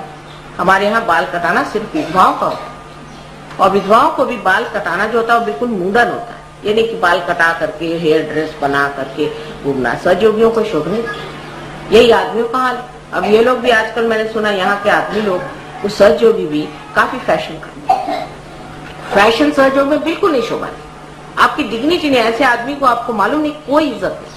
प्रदेश में मैंने देखा है, हमारे साथ एक कैबिनेट मिनिस्टर नहीं, सेक्रेटरी की बीवी थी, चीफ कैबिनेट सेक्रेटरी जो था उसकी बीवी आई एक बार, वो साउथ इंडियन थे, लेकिन वो बीवी अपने को बहुत अफलातून समझती, तो दुबली पतली थी।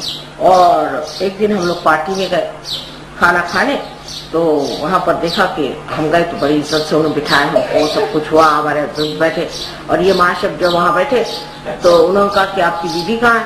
कहले आपकी तो कोई बीवी आई नहीं। कहले मेरी कोई बीवी नहीं आई, वो तो आने वाली थी, वो कहाँ चली गई?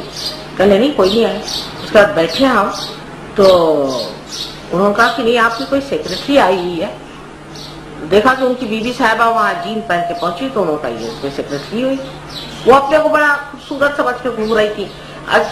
असल में औरत में डिग्निटी जब नहीं होगी तो ऐसी लगती है जैसे कि कोई क्लर्क बाबू कहीं की आई हुई है, या कोई वहां पर तो जमादारी के जैसी दिखाई देती है हिंदुस्तानी औरत, जो इस तरह के कपड़े पहन के घूमती, बिल्कुल जमादारी। और वो ऐसे जमादारी जैसे कपड़े पहन करके और घूमना कोई अच्छी बात नहीं। अपनी इज्जत अपने हाथ, अगर आप अपनी इज्जत नहीं रखेंगे तो दुनिया आपकी इज्जत नहीं रखेगी। आप लोग किस तरह से कपड़े पहनते हैं, किस तरह से चलते होते, अपने देश के गर्व से, जो अपने देश का ड्रेस है सबसे अच्छा ड्रेस है। हाँ कभी कभी पहनना पड़ता है फॉर्मल, इस पर कभी आप पहन लीजिए सूट, पर हर समय सूट पहनने की कोई जरूरत नहीं। जो यहाँ पर मैं देखती हूँ बहुत से सहयोगी लोग रोड झाड़ने को जाते हैं, और यहाँ पे जो फॉरेन के आए वो लोग मुझसे कहते हैं कि माँ हमें इसलिए नहीं अच्छा लगता कि वहाँ पर सब सूटी बूटी लोग रहते हैं, उनको अच्छा नहीं लगता, क्योंकि आप उनका अनुकरण कर रहे हैं। उनको लगता है कि ये लोग क्या अजीब से लोग हैं, इनके पास इतने अच्छे अच्छे ड्रेस हैं, उसे पहन सकते हैं, इतनी गर्मी हो रही है उस वक्त में ये लोग अपने हमारे ऊपर ये पहन करके आ रहे हैं, इनको बिल्कुल ही कोई अपना प्रतिष्ठा नहीं। जो स्वयं प्रतिष्ठित होते हैं वो इस तरह से ग्लैमर के पीछे, ग्लैमर तो वो चीज है जिसमें आदमी में एक तरह की डिफिडेंस होता है, वो ग्लैमर लगाता है कि सर पे आप डालडा का टीन रख लीजिए, उसके ऊपर में बुफॉर्म बनाइए, और फिर वो डालडा का टीन गिर, और या बालों में खूब ऐसे ऐसे सजा के बाल बनाए, क्या जरूरत है? कोई जरूरत। आप बिल्कुल सादगी से रहिए। कहीं आपने कोई देवी को देखा है कि वो इस तरह के बेकार के आडंबर करती? अगर करे, हमें एक बार हमें जबरदस्ती ठेल ठाक के लोग ले गए तो मैं तो भूत लगने लगे। मैंने कहा हे भगवान फेंको इससे, मुझे कुछ नहीं, बेकार की चीज, सर दर्द। तो कैसे लोग बर्दाश्त करते हैं, और किस लिए ये सारा बर्दाश्त? इसलिए इससे किसी को लाभ नहीं होता, कोई सुखी नहीं होता, किसी को आनंद नहीं आता, उल्टे घबराहट होने लगती। तो ये चीजों को समझना चाहिए कि श्री कृष्ण की जो लीला है, उस लीला में सौष्ठव, उसमें माधुर्य है, उसमें इस तरह की गंदगी नहीं है कि जिसको देखते साथ लगता है ये क्या चले आ रहे हैं सामने से, 4 तरह के बाल रंगा करके, ऐसा बड़ा सा चश्मा पहन करके, जैसे एक खूंखार इंसान आपके ऊपर चला। उनके अंदर सौष्ठव, उनके ड्रेस में देखिए पीतांबर पहनते थे। हमारे यहाँ कितने लोग पीतांबर पहने हैं यहाँ बताइए, जो कृष्ण पहनते? क्योंकि वो तो पीतांबर पहनने से तो कहेंगे अरे बाप रे हम तो बिल्कुल देहाती हो गए। कोई नहीं पीता मत। और वो मुकुट लगाते थे तो भी मोर मुकुट लगाते, मोर का उसको लगा लेते, क्योंकि थे तो भगवान ही, तो उनको मुकुट चढ़ाना तो मोर का लगा लेते। लेकिन अपने आप बुफा बना लेते हैं, बताइए। और आदमी लोग और क्या क्या तमाशे कर रहे हैं, इसका क्या फायदा, क्या फायदा। जो असलियत पे आदमी को रहना चाहिए। पहली चीज ये है कि अपने को ये समझ लेना चाहिए कि हमें असलियत इंसान की जो है वो बहुत रुचिकर और सुंदर होती है। और जो ऐसी फालतू चीजों के पीछे में जब आदमी जाता है तो उसका जो रूप है वो विद्रूप होता है, ऐसे एकदम विद्रूप हो जाता है। मैंने देखा बहुत बहुत बड़े बड़े आदमियों की बीवियों को और बहुत सारे आदमियों को कि एक साहब आए, बड़ा अपने को डैंडी शैंडी बना करके यहाँ पहन करके आए हमारे घर, आपसे बता रहे हैं, और वो बड़ा अपने को सोच रहे थे पता नहीं क्या बन गया। तो हमारे यहाँ कुछ अंग्रेज आए हुए थे, तो उन्होंने सोचा तो बेरर है, तो उनके हाथ में उन्होंने अपने सारे ग्लास वास पकड़े।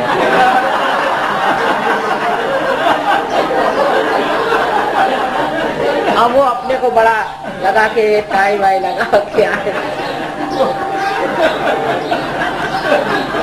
मैंने कहा लीजिए, इन राजा महाराजों का सवाल ही खराब हो गया है, बड़े बन के आए के बाद से, और इनको उन्होंने सबने वो पकड़वा दिया।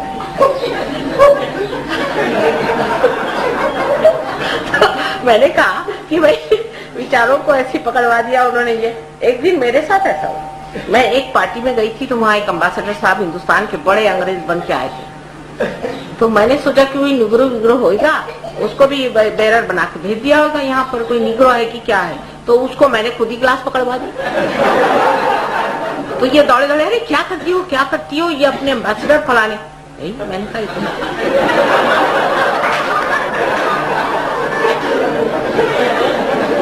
कायदे से अपना बंद कॉलर का पहन करके कायदे के आते, तो मैं कहती भी कि हिंदुस्तान के अम्बासडर आए हुए। ये इतनी वो टाई वाई लगा के आए, और वो भी खूब मोटी ऐसे ऐसी खुली हुई, बिल्कुल जैसे बेरर लोग लगा। मैंने कहा तमीज से कपड़े पहने। ऐसे इंग्लैंड में आप देखिए कि रानी का जब वो होता है पार्टी, तो वहां भी चलता है, ये सब अंग्रेजों से हमने सीखा हुआ फालतू का। तो वहां पर ये है कि टेल कोट आप पहन के आए, उसको वो क्या लाउंज शूट कहते। अब वो सबके पास तो होता नहीं, कोई रखता नहीं। तो वहाँ एक मॉस ब्रदर्स करके है, मॉस ब्रदर्स। तो मॉस ब्रदर्स जो है वो सबको देते हैं कि आप ये हायर करते हैं। अब भैया अच्छे भले लोग सीधे नहीं चलते, टेढ़े टेढ़े चलते। मैंने कहा क्या वो तो कंफर्टेबली चल रहे, उनको सब टाइट कपड़े कोई लटके हुए, किसी के यहाँ तक आ रहे, कोई ढीले डाले बिल्कुल जोकर बने हुए क्लाउन जैसे। मैंने कहा तो अच्छे भले लोग थे, कैसे लग रहे हैं। मुझे तो हंसी पे हंसी आई, पूरी समय मुझे हंसी आती है कि तुम्हें हंसी क्यों आ रही। मैंने कहा देखो क्लाउन, ये तो इतना अच्छा आदमी है, इसको क्या हो गया, क्लाउन जैसे बना चला। भगवान की कृपा से जब हम पहुंचे तब से अलाउड हो गया कि आप अपना नेशनल ड्रेस पहन जाए। तो मैंने कहा नहीं तो मैं तो आपके साथ चलती नहीं क्लाउन बन करके, मैं चलने नहीं वाली। ये भगवान की कृपा हो गई तब से ना। फिर उसमें अजीब अजीब लोग ड्रेस आते हैं, वैरायटीज आती हैं, कोई अजीब तरह का पहन के आते हैं, जिसको क्या अजीब तरह पर दिखने को तो मिलता है कि इनका नेशनल ड्रेस क्या है। वैरायटी से सौंदर्य आता है, सब अपने ट्रेडिशन की तरह से कपड़े पहनते हैं। उनके देश में जो ट्रेडिशन बनता है, अपने देश में भी जो कुछ ट्रेडिशन बने हैं वो भी इस हिसाब से ट्रेडिशन बने हैं कि जिससे हमारे देश में जो जरूरी चीज है, जिस तरह का ड्रेस पहना, वो धीरे धीरे वो ट्रेडिशन बांधते जाता है। जिस तरह का हमारे लिए शोभा देता है, उपयोगी है, उसको छोड़ के एकदम अंग्रेज जैसे कपड़े पहनने की क्या जरूरत है। और अंग्रेज जैसे पहनेंगे नहीं तो बिल्कुल जैसे वो बीच पे पहन के घूमते वैसे घूमे। दोनों चीज हमारे देश के लिए शोभा नहीं। हमारा देश का आदमी बहुत बड़ा प्रतिष्ठावान है, क्योंकि बड़े पूर्व जन्म के सुकृत से वो इस देश में पैदा हुए। इनको पूर्व जन्म का कुछ मालूम ही नहीं, फिर उसके सुकृत का कौन बात करे। तुम्हारे तो पूर्व जन्म के इतने सुकृत हुए, इस देश में आप पैदा हुए, और इस देश में पैदा होने के बाद इसकी शान से रहना चाहिए। औरतों को भी चाहिए कि इसकी शान से रहे। देखिए आप हिंदुस्तानी ढंग से कपड़ा पहना शुरू करें, आपकी इज्जत होगी, लोग आपको पसंद करेंगे, आपको मानेंगे। महाराष्ट्र में इस मामले में लोग काफी ये है, आसानी से अपना ड्रेस नहीं छूटता, आसानी से नहीं छूटता उनका। और देहातों में तो बिल्कुल ही नहीं, चाहे कुछ हो जाए देहात में बिल्कुल नहीं छूटता उनका ड्रेस। मैं ये कहती हूँ कि ट्रेडिशनल ड्रेस आप पहनिए, सब तरह के आप जेवर पहनिए, उसमें कोई हर्ज नहीं, क्योंकि अपने देश का ट्रेडिशन। और ये सारे जितने भी जेवर हैं, ये सारे एक एक चक्रों पे उसकी शोभा के लिए बनाए, वो ठीक है। लेकिन आपको कोई जरूरत नहीं कि आप अंग्रेजों जैसे फ्रॉक पहन के घूमिए या उनके जैसे कपड़े पहने। हाँ, कभी आपको फॉर्मल इसमें पहना हो पहनिए, पर अधिकतर अपने ही देश का ड्रेस सहयोगियों को पहनना चाहिए, हर एक। जिस देश में रहो, अगर इंग्लैंड में गए तो इंग्लैंड जैसा ड्रेस पहनो।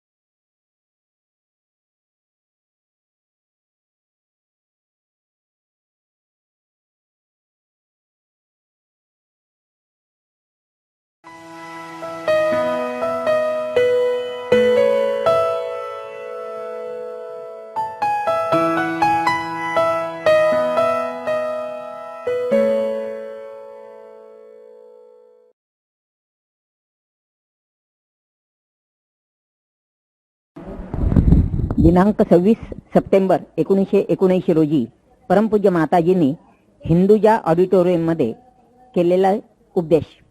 आजच्या उपदेशाचा विषय होता गुरुमहिमा आणि श्रीकृष्ण शक्ती.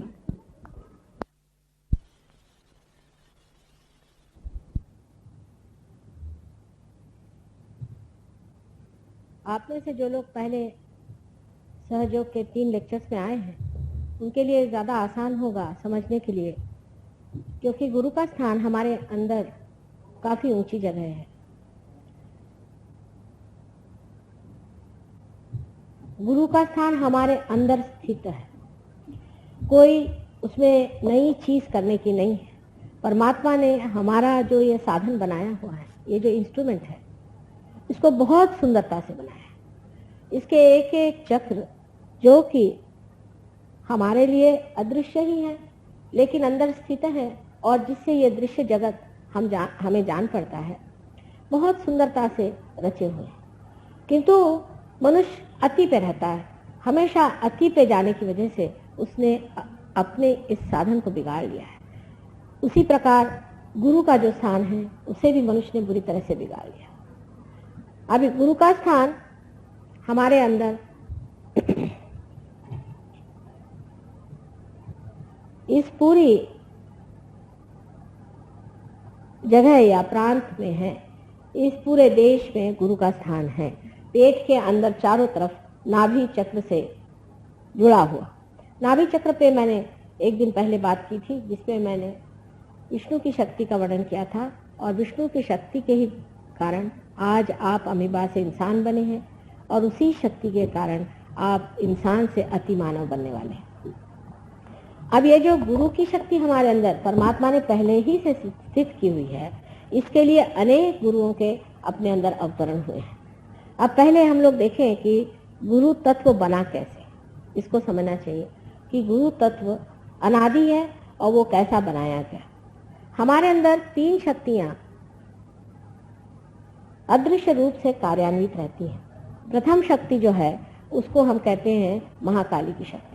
आप कहिए कि आपके अस्तित्व की शक्ति, जिससे आप में अस्तित्व है, इस सृष्टि में अस्तित्व है, इस संसार में अस्तित्व है, वो शक्ति महाकाली की है, जो हमारे अंदर ईड़ा नाड़ी से चलती रहती है. इस ईड़ा नाड़ी का स्थान हमारे बाईं ओर, जिसे कहना चाहिए कि लेफ्ट साइड में रहता है. और लेफ्ट साइड की ईड़ा नाड़ी लेफ्ट साइड की सिंपैथेटिक नर्वस सिस्टम को चालित रखती है. इसलिए लेफ्ट साइड की जो हमारी ईड़ा नाड़ी है, वो हमें इच्छा देती है. इच्छा करने से ही मनुष्य कार्यान्वित होता है, और इसलिए दूसरी जो राइट साइड की जो पिंगला नाड़ी है, वो हमें क्रिया शक्ति देती है. इसको हम महासरस्वती की शक्ति कहते हैं. तो हमारे पास एक तो महाकाली की शक्ति है, और दूसरी हमारे पास महासरस्वती की शक्ति. क्योंकि हम इनके नाम अंग्रेजी में नहीं कह सकते, इसलिए बहुत से लोग सोचते हैं ये बड़ा अनसाइंटिफिक मामला है, लेकिन इससे बड़ा साइंस और कोई नहीं हो सकता. क्योंकि जो चीज़ आपने देखी नहीं, जो आपके लिए अलग है, जो परोक्ष में है, जिसे आपने जाना नहीं, जो ऊपर में है उसे आपने देखा, लेकिन अगर पीछे की इसकी शक्ति ही को आपने नहीं जाना है, तो उसके बारे में बात करने से भी आप विश्वास नहीं कर सकते। लेकिन सहयोग में जब कुंडलिनी जागरूक हो जाती है और जब कुंडलिनी ऊपर की ओर उठने लग जाती है, तब आप देख सकते हैं कि ये दोनों नाड़ियों के असंतुलन आदि अनेक दोषों के कारण कुंडलिनी किस तरह से रुक जाती है, फिर किस तरह से उसे संतुलन देना पड़ता है। ये दोनों शक्तियां एक और तीसरी शक्तियों से लावित हैं, जो कि महत्वपूर्ण है और जो ही हमारी कमाई है। आज हमारी मानव चेतना जिस स्तर पे पहुंची है, ये हमारी तीसरी शक्ति की द्योतक है। ये महालक्ष्मी की शक्ति है। इस शक्ति से हम आज अमीबा से इंसान बने। अगर मनुष्य अमीबा रह जाता तो क्या हर्ज था?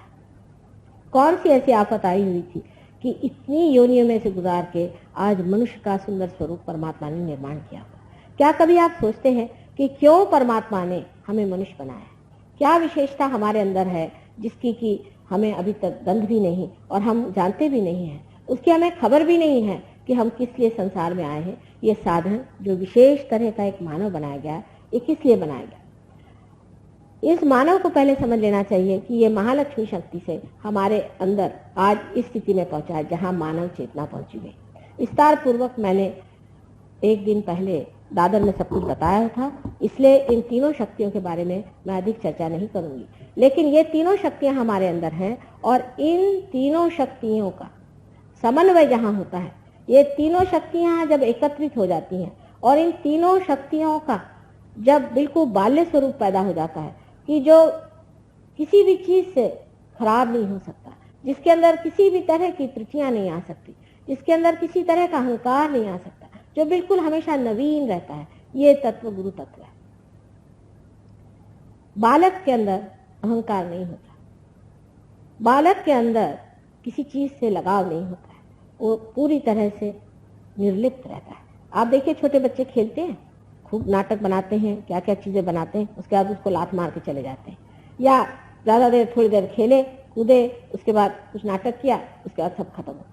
उनके लिए सभी कुछ नाटक रहता है और वो त्रस्त की जैसे बातें करते हैं। जैसे किसी छोटे बच्चे से कहो कि अच्छा बेटे अब तुम घर जाओ, तो कह रहा कि माँ देखो ये मुन्ना है ना, ये जाएगा नहीं, ये मुन्ना जाएगा नहीं, माने वो कोई और है और ये मुन्ना कोई और है, हमेशा त्रस्त जैसी बात करते हैं।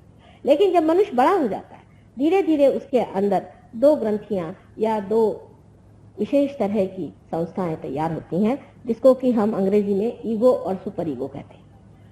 ये हमारे अंदर जो इच्छा शक्ति है और क्रिया शक्ति है, इसके उपयोग से होती है। अगर मनुष्य बहुत ज्यादा इच्छा शक्ति से भरा हुआ हो और पूरी समय इच्छाएं करता रहे, तो उसके अंदर सुपर ईगो नाम की शक्ति तैयार हो जाती है। एक कहना चाहिए एक संस्था हो जाती है, और वो संस्था हमारे सर के अंदर इधर से घूम करके इस तरफ में सब छा जाती है, जिस तरह से यहाँ दिखाया गया।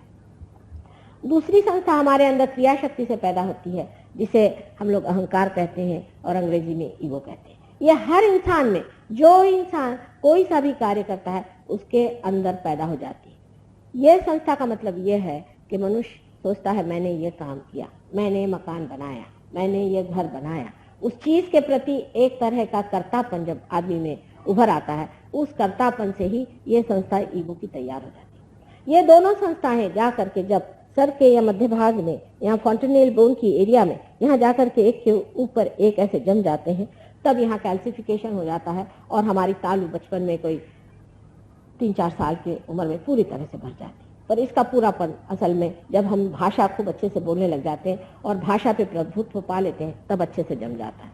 उसके भी अनेक कारण हैं, पर आज हम गुरु तत्व की बात कर रहे हैं। अब गुरु तत्व जो है, ये इन तीनों शक्तियां, महाकाली, महालक्ष्मी, महासरस्वती, इन तीनों शक्तियों का समन्वय है और ये एकदम नूतन स्वरूप हमारे अंदर परमात्मा ने समाये हुए। आप तो जानते ही हैं कि दत्तात्रेय जी का जन्म किस तरह से हुआ था, उसके बारे में फिर से मुझे बताने का नहीं, लेकिन ये बात बिल्कुल सही है कि जिस तरह से तीनों शक्तियां ब्रह्मा विष्णु महेश जब पावित्र के सामने जाके खड़ी हो गई, तो उस पावित्र ने उनको वो नूतनता, वो उनका भोलापन दे दिया। वो भोलापन से भरी हुई ये तीनों शक्तियां जो हैं, वो एक दत्तात्रेय जी के अंदर समाई हुई हैं और वो हमारे पेट में कहना चाहिए, जिसे हम भवसागर कहते हैं, उसमें समाई हुई है। विराट के अंदर जो भवसागर है, उसके अंदर ये शक्ति समाई हुई और ये अनेक बार जन्म लेती है। जैसे आदिकाल से आदिनाथ, ये भी इसी शक्ति के अवतार थे। एक ही शक्ति है, वो अनेक बार जन्म लेती है। आदिनाथ जी जो कि अभी भी जैन लोग वगैरह उसका प्रार्थना करते हैं और उनको मानते हैं, लेकिन वो जानते नहीं कि ये शक्ति का अर्थ क्या है। सबसे पहली चीज इस शक्ति में ये है कि ये शक्ति में कोई धर्मांधता नहीं। सन्यासी की कोई जात नहीं होती, कोई उसके कोई वर्ण नहीं होता है। वो सन्यासी का मतलब ऐसा है कि वो सब जाति धर्म सबको मानता है। और अगर कोई भी गुरु अपने को किसी एक विशेष धर्म का अभिनेता समझे तो समझ लेना चाहिए कि ये गुरु नहीं। गुरुत्व की पहली शक्ति यह है कि उसके अंदर सर्वधर्म का जो कुछ भी निचोड़ है, इसेंस है, उसकी जो नूतनता है, उसका जो भोलापन है, वो उसके अंदर भरा होना चाहिए। कोई भी मनुष्य अपने को किसी धर्म गुरु के नाम से सामने आता है तो समझ लेना चाहिए कि ये एक झूठा आदमी है और इसके पीछे का जो धर्म है वो भी महाझूठा है। इसका आपको उदाहरण हम बता सकते हैं सहयोग में, बहुत आसानी से आप समझ सकते हैं। एक महाशय हैं, हमसे मिलने आए थे। जब हम लंदन में थे तो कहने लगे कि माँ मेरे पेट का कैंसर है, मुझे ठीक कर दिया। वो स्वयं मुसलमान है, ईरान के रहने वाले डॉक्टर। मैंने उससे पूछा कि तुम्हारा किस पर विश्वास है? तो कहने मोहम्मद साहब पे। मैंने कहा कि क्या सिर्फ मोहम्मद साहब पे? कहने हाँ। और किसी पे नहीं? कहने किसी और पे नहीं मेरा। तो मैंने कहा मैं तुम्हारे पेट का कैंसर नहीं ठीक कर सकता, मुझे माफ कर, क्योंकि पेट का कैंसर इस तरह के धर्मांधता से होता है कि एक मोहम्मद साहब मात्र हैं। मोहम्मद साहब हैं, ये भी दत्तात्रेय के ही अवतरण है पूर्णतया, और कुछ नहीं। मतलब ये कि वो स्वयं साक्षात दत्तात्रेय, इसमें कोई शंका की बात नहीं, लेकिन वही एक अवतरण नहीं है, इसलिए मोहम्मद साहब ही उनके पेट में जाकर गुस्से हो गए। समझ लीजिए आप इस देश के प्रेसिडेंट हैं और आप अगर महाराष्ट्र में आए तो लोग आपका आदर करें क्योंकि आप प्रेसिडेंट हैं, पर अगर आप बंगाल में जाएं और आपका आदर नहीं हो तो क्या प्रेसिडेंट साहब आपसे नाराज नहीं हो जाए? उसी प्रकार ये एक ही शक्ति अनेक बार जन्म में आती है, और जब ये अनेक बार जन्म में आती है, हालांकि उसके नाम अलग होते हैं, उसकी जगह अलग होती है, जिस तरह की जरूरत होती है उसी प्रकार ये शक्ति संसार में जन्म लेती है। लेकिन इसका कभी भी अर्थ ये नहीं करना चाहिए कि वो एक शक्ति आई उसके बाद कोई शक्ति नहीं आएगी। जिस प्रकार कि हम लोग हमेशा करते रहते कि एक गुरु को मान लिया फिर और गुरु हो ही नहीं सकते। अब इन महाशय जी जिनको कि बुरी तरह से तकलीफ थी पेट की, ये 2-3 दिन बाद फिर आए, कहले माँ इसको तो ठीक करना ही होगा। मैंने कहा अगर ठीक करना है तो तुम्हें दत्तात्रेय जी को मानना पड़ेगा, नानक जी को मानना पड़ेगा। वो कहा अच्छा जो भी कहोगी वो मानूंगा। फिर मैंने उनसे कहा कि अब तुम प्रार्थना करो नानक जी से कि मुझे क्षमा करें, मोहम्मद साहब से भी प्रार्थना करो कि मुझे क्षमा करें, और उसके बाद उनका कैंसर भी ठीक हो। आपको आश्चर्य हो गया कि आजकल इतनी संस्थाएं पॉलिटिकल भी राजनैतिक आदि बन जाती हैं जिसमें लोग ये सिखाते हैं कि इनके धर्मगुरु खराब हैं, उनके धर्मगुरु खराब। वास्तविकता यह है कि इनके जितने भी फॉलोअर्स हैं और जो डिसाइपल्स हैं जो अपने एक धर्म के कहते हैं, मुसलमान उतने ही बुरे हैं जितने हिंदू, हिंदू उतने ही बुरे हैं जितने ईसाई, और ईसाई उतने ही बुरे हैं जितने और धर्म के लोग। इनके जितने भी डिसाइपल्स हैं इन्होंने अपने गुरु को पहचाना नहीं और उनके कहने के अनुसार बिल्कुल नहीं चलता। इसका एक उदाहरण मैं आपसे दे सकती हूँ कि समझ लीजिए कि ईसाई लोग, ईसा मसीह ने अगर कोई बात खास कर कही होगी तो ये कि तुम लोग किसी भी मृत चीज के पीछे में मत, और भूत पिशाच आदि चीजों के पीछे में तो बिल्कुल नहीं जाना। किसी भी तरह से आपको चाहिए कि आप भूत पिशाच आदि जो कुछ डेड है उसे दूर रहें। इतनी खोल के बात मेरे ख्याल से जितनी ईसा मसीह ने बताई है सिर्फ नानक साहब ने बताई। इतनी खोल के बात बताने पर भी आप किसी भी ईसाई धर्म को जानने वाले या धर्म को पालन करने वाले या किसी भी राष्ट्र में जाके देखें तो आपको आश्चर्य होगा। लंदन में जहां मैं रहती हूँ, हर एक चर्च के अंदर में नीचे मुर्दे गड़े पड़े, आप वहां पांव रखे तो आपके पैर चक्के खाते। हर एक चर्च के अंदर, मंदिर के अंदर उन्होंने मुर्दों गाड़ के रखे। जिस चीज को बिल्कुल मना किया गया था उसी को बराबर ये लोग करते। अब आप हिंदुओं की अकल देखिए, हिंदुओं की अकल उससे भी बढ़ के हिंदुओं के लिए बताया गया था कि सर्वधर्म एक ही है। इतना नहीं तो इतना भी बताया गया था कि तुम्हारे अंदर, सबके अंदर एक ही आत्मा का वास है, एक ही परमेश्वर का प्रतिबिंब जो आत्मा है, सबके अंदर एक आत्मा का वास है। अभी जाति पाति लेकर के झगड़ा करने वाले हिंदुओं से बढ़ के तो कोई, जब सबके ही अंदर एक ही आत्मा का वास है, और जब ये भी बताया गया कि तुम्हारा पुनर्जन्म होता है, तब आज आप हिंदू हैं तो कल मुसलमान होंगे, कल मुसलमान है तो परसों ईसाई होंगे, नहीं तो आप कल चमार भी हो सकते हैं, और नहीं तो आप और भी निम्न श्रेणी के हो सकते हैं। बड़े अपने को बड़े बड़े कहने वाले लोग, जो कि अपने को बहुत सोचते हैं कि हम बड़े भारी हिंदू हैं, उनका व्यवहार ऐसा है कि चमारों से भी बदतर, उनसे शूद्रों से भी शूद्र, अति शूद्रों जैसे वो लोग आप देखते हैं जो मंदिरों में बैठ करके वहां दक्षिणा वगैरह लेते हैं। उनके बारे में आप अगर देखें तो आपको विश्वास नहीं होगा कि इनका और परमेश्वर का कहीं संबंध भी है, कि ये परमेश्वर के दुश्मन यहां बैठे। मैं वृंदावन गई थी, वृंदावन में, और जब मैंने देखा तो मुझे बड़ा आश्चर्य हुआ कि जितने वहां पंडे बैठे हुए हैं सारे राक्षस हैं, राक्षस। और राक्षस ही नहीं है, सारे कंस के अनुचर हैं। वो कृष्ण के सामने बैठ करके कृष्ण की बदनामी कर रहे हैं। इतना नहीं, जो जितने भी आते हैं उनके अंदर भूत भर रहे हैं और सबका सर्वनाश कर रहे हैं।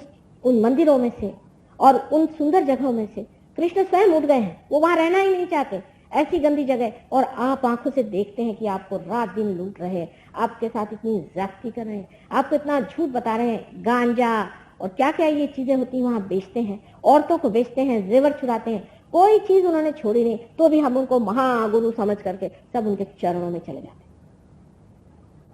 आपने ये सब काम किए, लेकिन आपके बच्चे काम नहीं करने वाले। इसका दुष्परिणाम एक ही होने वाला है। वो दुष्परिणाम ये है कि आपके बच्चे कहेंगे कि ये परमात्मा परमात्मा कोई चीज नहीं, ये सब झूठ बात है, ये एक ढकोसला है। इसका परिणाम अनेक देशों में हुआ है। जैसे हमारे एक शिष्य हैं और वो अल्जीरिया के रहने वाले मुसलमान हैं।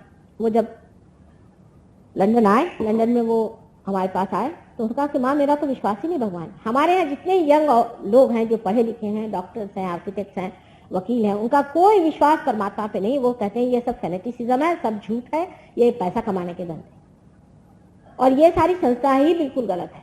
उसके बाद जैसा कि सहयोग का एक बड़ा भारी वरदान रहता है, वो एकदम से पार हो गया। पार होने के बाद वो सहयोग में जम गए। उन्होंने 500 लड़कों को पार करा और उनका परमेश्वर पे विश्वास बिल्कुल दृढ़ करा। क्योंकि जब आप एक एक्सट्रीम से, एक अति से दूसरे अति पे जाते हैं, तभी बीचों बीच ये गुरु तत्व आपको पकड़ लेता है। गुरु का मतलब वो होता है कि जो आपको घसीट ले, खींच ले, आकर्षण कर। लेकिन आजकल के गुरु जो आपको आकर्षित करते हैं वो अनेक नानाविध ऐसी ऐसी चीजों से करते हैं कि आप लोगों पे आश्चर्य होता है कि आप ऐसे गुरु लोगों को क्यों मानते। ये तो कम से कम जानना चाहिए कि गुरु के अंदर कुछ न कुछ बेसिकली, जिसे कहना चाहिए मूलतः, उसमें कोई विशेषता होनी चाहिए। गुरु का मतलब है आपसे ऊंचे उठे हुए आदमी, आपसे एक ऊंची दशा में पहुंचे हुए आदमी। आपसे जो निम्न स्तर पे है वो आपके गुरु कैसे हो सकता?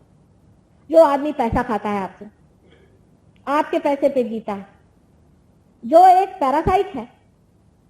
आप कभी किसी के यहाँ जा करके मुफ्त रहेंगे, मुफ्त खाना खाएंगे? जो आदमी जिंदगी भर यही करता आया, वो आदमी आपका गुरु कैसे हो सकता है? वो आपका आश्रित हो सकता है, नौकर हो सकता है, तो पैसा लेकर के उस पर जीता रहा। इस तरह के पैरासाइट आप सुबह से शाम तक पालते रहते हैं और उनके गुरु मान्यता मान करके और उनके लिए दुनिया भर की चीजें आप वहां भेजा करते हैं और उनको पूरी तरह से पूरी करते हैं। यहाँ तक इस चीज का पहुंच गया है मामला कि कुछ कुछ गुरु तो ये है कि अपने को सोने में, तो कभी हीरे में, तो कभी किसी चीज में तौल लेते और वो सारा तौल अपने पास लेकर के कहते हैं कि जो कुछ तुम मुझे दोगे वो तुमको परमात्मा के पास मिलेगा। इस तरह की झूठी बातें अपने समाज में इतनी सुशिक्षित होते हुए भी हम लोग मान लेते हैं। मुझे आश्चर्य आप पे नहीं होता, मुझे ज्यादा आश्चर्य होता है उन परदेशी लोगों पर जो कि अपने को बड़े विद्वान और बड़े डेवलप समझते हैं। इतना गधापंती करते मैंने इन्हें देखा हुआ कि मैं अगर आपको उन लोगों की बातें बताऊं तो आप आश्चर्य पड़ जाएंगे कि इतने हद तक तो आप लोग जाते ही नहीं गुरुओं के मामले में। गुरु अगर उनसे कहें तो उनकी विष्ठा भी ये खाने के लिए तैयार रहते हैं। इतनी इन लोगों पे हालत खराब है। तब विचार बनता है कि ये इतने पढ़े लिखे लोग इस तरह से क्यों करते? गुरु तत्व में क्या खराबी आ गई? किस तरह से ये इसको मान लेते हैं? और इसका सीधा सरल, बिल्कुल बहुत ही सरल उत्तर ये है कि ये लोग गुरु तो नहीं है, लेकिन ये हिप्नोटाइज करते हैं। इनमें हिप्नोसिस की पावर होती है जिससे आदमी को हिप्नोटाइज कर देते हैं। हिप्नोटाइज करने से आदमी की बुद्धि सारी नष्ट होकर के वो पूरी तरह से इसमें बहता चला जाता है। ऐसे अनेक गुरु इस कलयुग में पैदा हुए। उसमें से कुछ कुछ तो परले दर्जे के राक्षस हैं जिनको कहने एक बार देवी ने मारा हुआ फिर से वापस आ गए। और ये राक्षस लोग सारी राक्षसी वृत्तियां, सारी अनैतिकता, हर तरह की चीज आपको सिखाते हैं और आप मुंह बाहर देखते रहते कि क्या मेरे लिए प्रचंड पंडित प्रकांड बिल्कुल वेदांत सुना रहे। गुरु के जो गुण हैं उसमें से पहला गुण यह है कि वो आपके पैसे और आपके धन को ठोकरों पे रखता है। उसके आपसे कोई चीज की उसको परवाह नहीं, आप उसको बांध नहीं सकते, वो अपना लहर से चलता है। उसका मन हो तो आपसे बात करेगा, नहीं तो नहीं। आपके आगे पीछे दौड़ने वाला वो नहीं, क्योंकि मैं आपकी माँ हूं, मैं आपको समझाती हूँ और मैं आपसे समझाती हूँ कि बेटे अपने अंदर के गुरु को जानो, अपने रुख पहचानो। लेकिन जो जो मुझे मिले हैं बड़े पहुंचे, वो तो कहते हैं कि इन गधों को 50 गालियां सुनाते, माँ तुम क्यों रियलाइजेशन दे, इनको मरने दो थोड़े देर, इनको ये होने दो। उनकी तो वृत्ति ही इतनी अलग है, हाथ में वो लोग एक एक बड़ा बड़ा डंडा नहीं तो चिमटा लेके बैठते और या तो पत्थर लेके बैठते। कोई आदमी उनके पास आए तो उसको पत्थरों से मांगते हैं, भगो यहाँ से, यहाँ कुछ नहीं मिलने वाला। माँ की दृष्टि और होती है और गुरु की दृष्टि और होती है, और माँ को गुरु जब बनना पड़ता है तो बड़ी परेशानी की बात है। हृदय तो इतना भरा रहता है करुणा से और इतना साद्र हृदय रहता है, ये निर्वाज जो बिल्कुल जो प्यार बहा जा रहा है वो देने के लिए माँ इतनी तड़पती रहती है, और उधर गुरुता की वजह से आपके साथ थोड़ा सा डिसिप्लिन भी करना पड़ता है, आपको बताना भी पड़ता है कि बेटा ये गलत बात है। वो कहते भी तकलीफ होती है पर करना ही पड़ता है। ये गुरु तत्व आपके अंदर है, इसका आपने अनेक बार अपमान किया हुआ है, आपके अंदर बसा हुआ है। अब आपको आश्चर्य होगा कि साधारण मनुष्य में भी ये गुरु तत्व किस तरह से कार्यान्वित होता है। जैसे कि आप किसी के घर खाना खाने जाए, अगर आप अच्छे आदमी हैं तो, और अगर आदमी वो दुष्ट प्रकृति का हो या खराब प्रकृति का हो, आप वो खाना पचा नहीं सकते, आपके एकदम उलट जाएगा। आप घर आएंगे कहेंगे बाबा रे बाबा ऐसा पता नहीं क्या था, वहां हालत जी मचलने लग गया। कभी कभी तो ये होता है किसी आदमी को देखो और चक्कर आने लग जाता है कि पता नहीं ये आदमी है कौन। इसी प्रकार एक दिन हम कहीं खाना खाने गए थे, तो बहुत ही वो शरीफ आदमी लग रहे थे, उनकी बीवी थी, 3 बच्चे थे, बड़े शरीफ कर बन के घुमा करते थे। और जाते साहब मेरी हालत खराब हो गई, मैं साथ से कहा चलो अब घर मेरे बसता नहीं। कहा भैया ऐसा कैसे, अब तुम तो चीफ गेस्ट हो यहाँ पर। मैंने कहा चाहे जो भी हो मेरा हाल खराब हो, घर चलिए, आप मेरे बसता नहीं, यहाँ तो कुछ बड़ी आतंक की बात चल रही। जब मैं घर पे चली आई, उसके बाद 8 दिन में एक छोटी सी लड़की, हमारी लड़की साथ पढ़ती थी, वो आई। तो मैंने उनसे पूछा, उसका भी नाम वही था जो महाशय का था। तो मैंने कहा क्या तुम इन्हें जानती हो? कहले वो तो मेरे पिता है। मैंने कहा तुम्हारे पिता है तो तुम्हारी ऐसी दशा को? कहले उन्होंने मेरी माँ को छोड़ दिया, मेरी माँ की सारी प्रॉपर्टी ले ली और अब इस औरत को रखा हुआ है घर में, और ये 3 बच्चे जो हैं वो ऐसे ही उनके आए। और उसके आंख से एकदम आंसू छलछला पड़े। कहले मेरी माँ बहुत सरल स्वभाव की थी, इतनी रोई, इतना छीका, पर इन्होंने उसे छोड़ दिया और इस औरत को अपने पास रख लिया। अब देखिए कि उस घर में जो दुख था, उस घर में जो तकलीफ उस औरत की थी, उससे सारा वातावरण बिल्कुल दूषित था। और मैं वहां उनकी सारा जो आमोद प्रमोद हो रहा था उसमें बिल्कुल हिस्सा नहीं ले पा रही थी। मेरा जी खुद इतना दुखी हो रहा था और आंखों से आंसू बार बार टपक पड़ रहे थे। मेरी समझ नहीं आ रहा था कि इस वातावरण में ऐसा कौन सा दुख है, ऐसी कौन सा दुखी जीव है जो कि मेरी आत्मा को अंदर से खींच रहा है। और ये बात आप समझ लीजिए कि आपके भी गुरु तत्व में है। आप किसी के घर जाते हैं तो आप देखते हैं कि आपको उनका अन्न पसंद नहीं आता। ये सब गुरु तत्व आपके अंदर है, लेकिन आप उसे जागरूक नहीं रखते। अब गुरु तत्व को मारने के तरीके क्या है वो मैं आपसे बताऊं। मनुष्य किस तरह से अपने गुरु तत्व को मारते रहता है। किसी को बुरा नहीं लगना चाहिए, क्योंकि मैंने कहा है मैं माँ हूँ, जो सही बात है मैं आपको बताऊंगी और मुझे बतानी पड़ेगी, उसमें बुरा मानने की कोई भी बात नहीं। सब लोग समझ से इस बात को समझ लें कि हम अपने गुरु तत्व को हर समय खराब करते रहते हैं, और किस तरह से हम अपने गुरु तत्व को खराब करते हैं वो देखिए। एक तो गुरु तत्व में हमारे अंदर जो चेतना है, जिसे हम अवेयरनेस कहते हैं, इसको संभालने वाला हमारा लिवर है, इसे यकृत कहते हैं। जब तक हमारा यकृत ठीक रहेगा हमारी अवेयरनेस चेतना ठीक रहती है, और जैसे ही हमारा यकृत खराब हो जाता है हमारी चेतना मचलने लग जाती है। आपने देखा होगा जिसे पित्त होता है, उस आदमी ने देखा होगा कि जब भी पित्त वाला आदमी जरा सा कुछ तला हुई चीज खा ले उसको फिर से वॉमिटिंग शुरू हो जाता है। पेट के अंदर आपकी अवेयरनेस को पोषित करने वाला ये यकृत है, और इसलिए यकृत का ठीक रखना बहुत जरूरी है। अब यकृत क्या करता है? यकृत जो भी कुछ, ये लिवर जो है, ये जो भी कुछ हम जहर खाते हैं, जो भी हमारे अंदर गलती से चला जाता है उसको अलग कर देता है, उसको एनालाइज कर लेता है, और जो कुछ भी जहर है उसको खून के द्वारा वो खून में लौटा देता है। इसको कहना sorting out of the poisonous, वो सारा काम लिवर करते रहता है। अब इसका बिगड़ना बहुत देर से पता चलता है, धीरे धीरे ये काम होते रहता है। पर कोई ऐसी चीजें हैं जिनके कारण ये यकृत या ये जो लिवर है हमारे पेट के अंदर राइट साइड में, ये बहुत ही जल्दी खराब हो जाता है। सबसे बड़ी चीज जो यकृत के विरोध में है वो है शराब।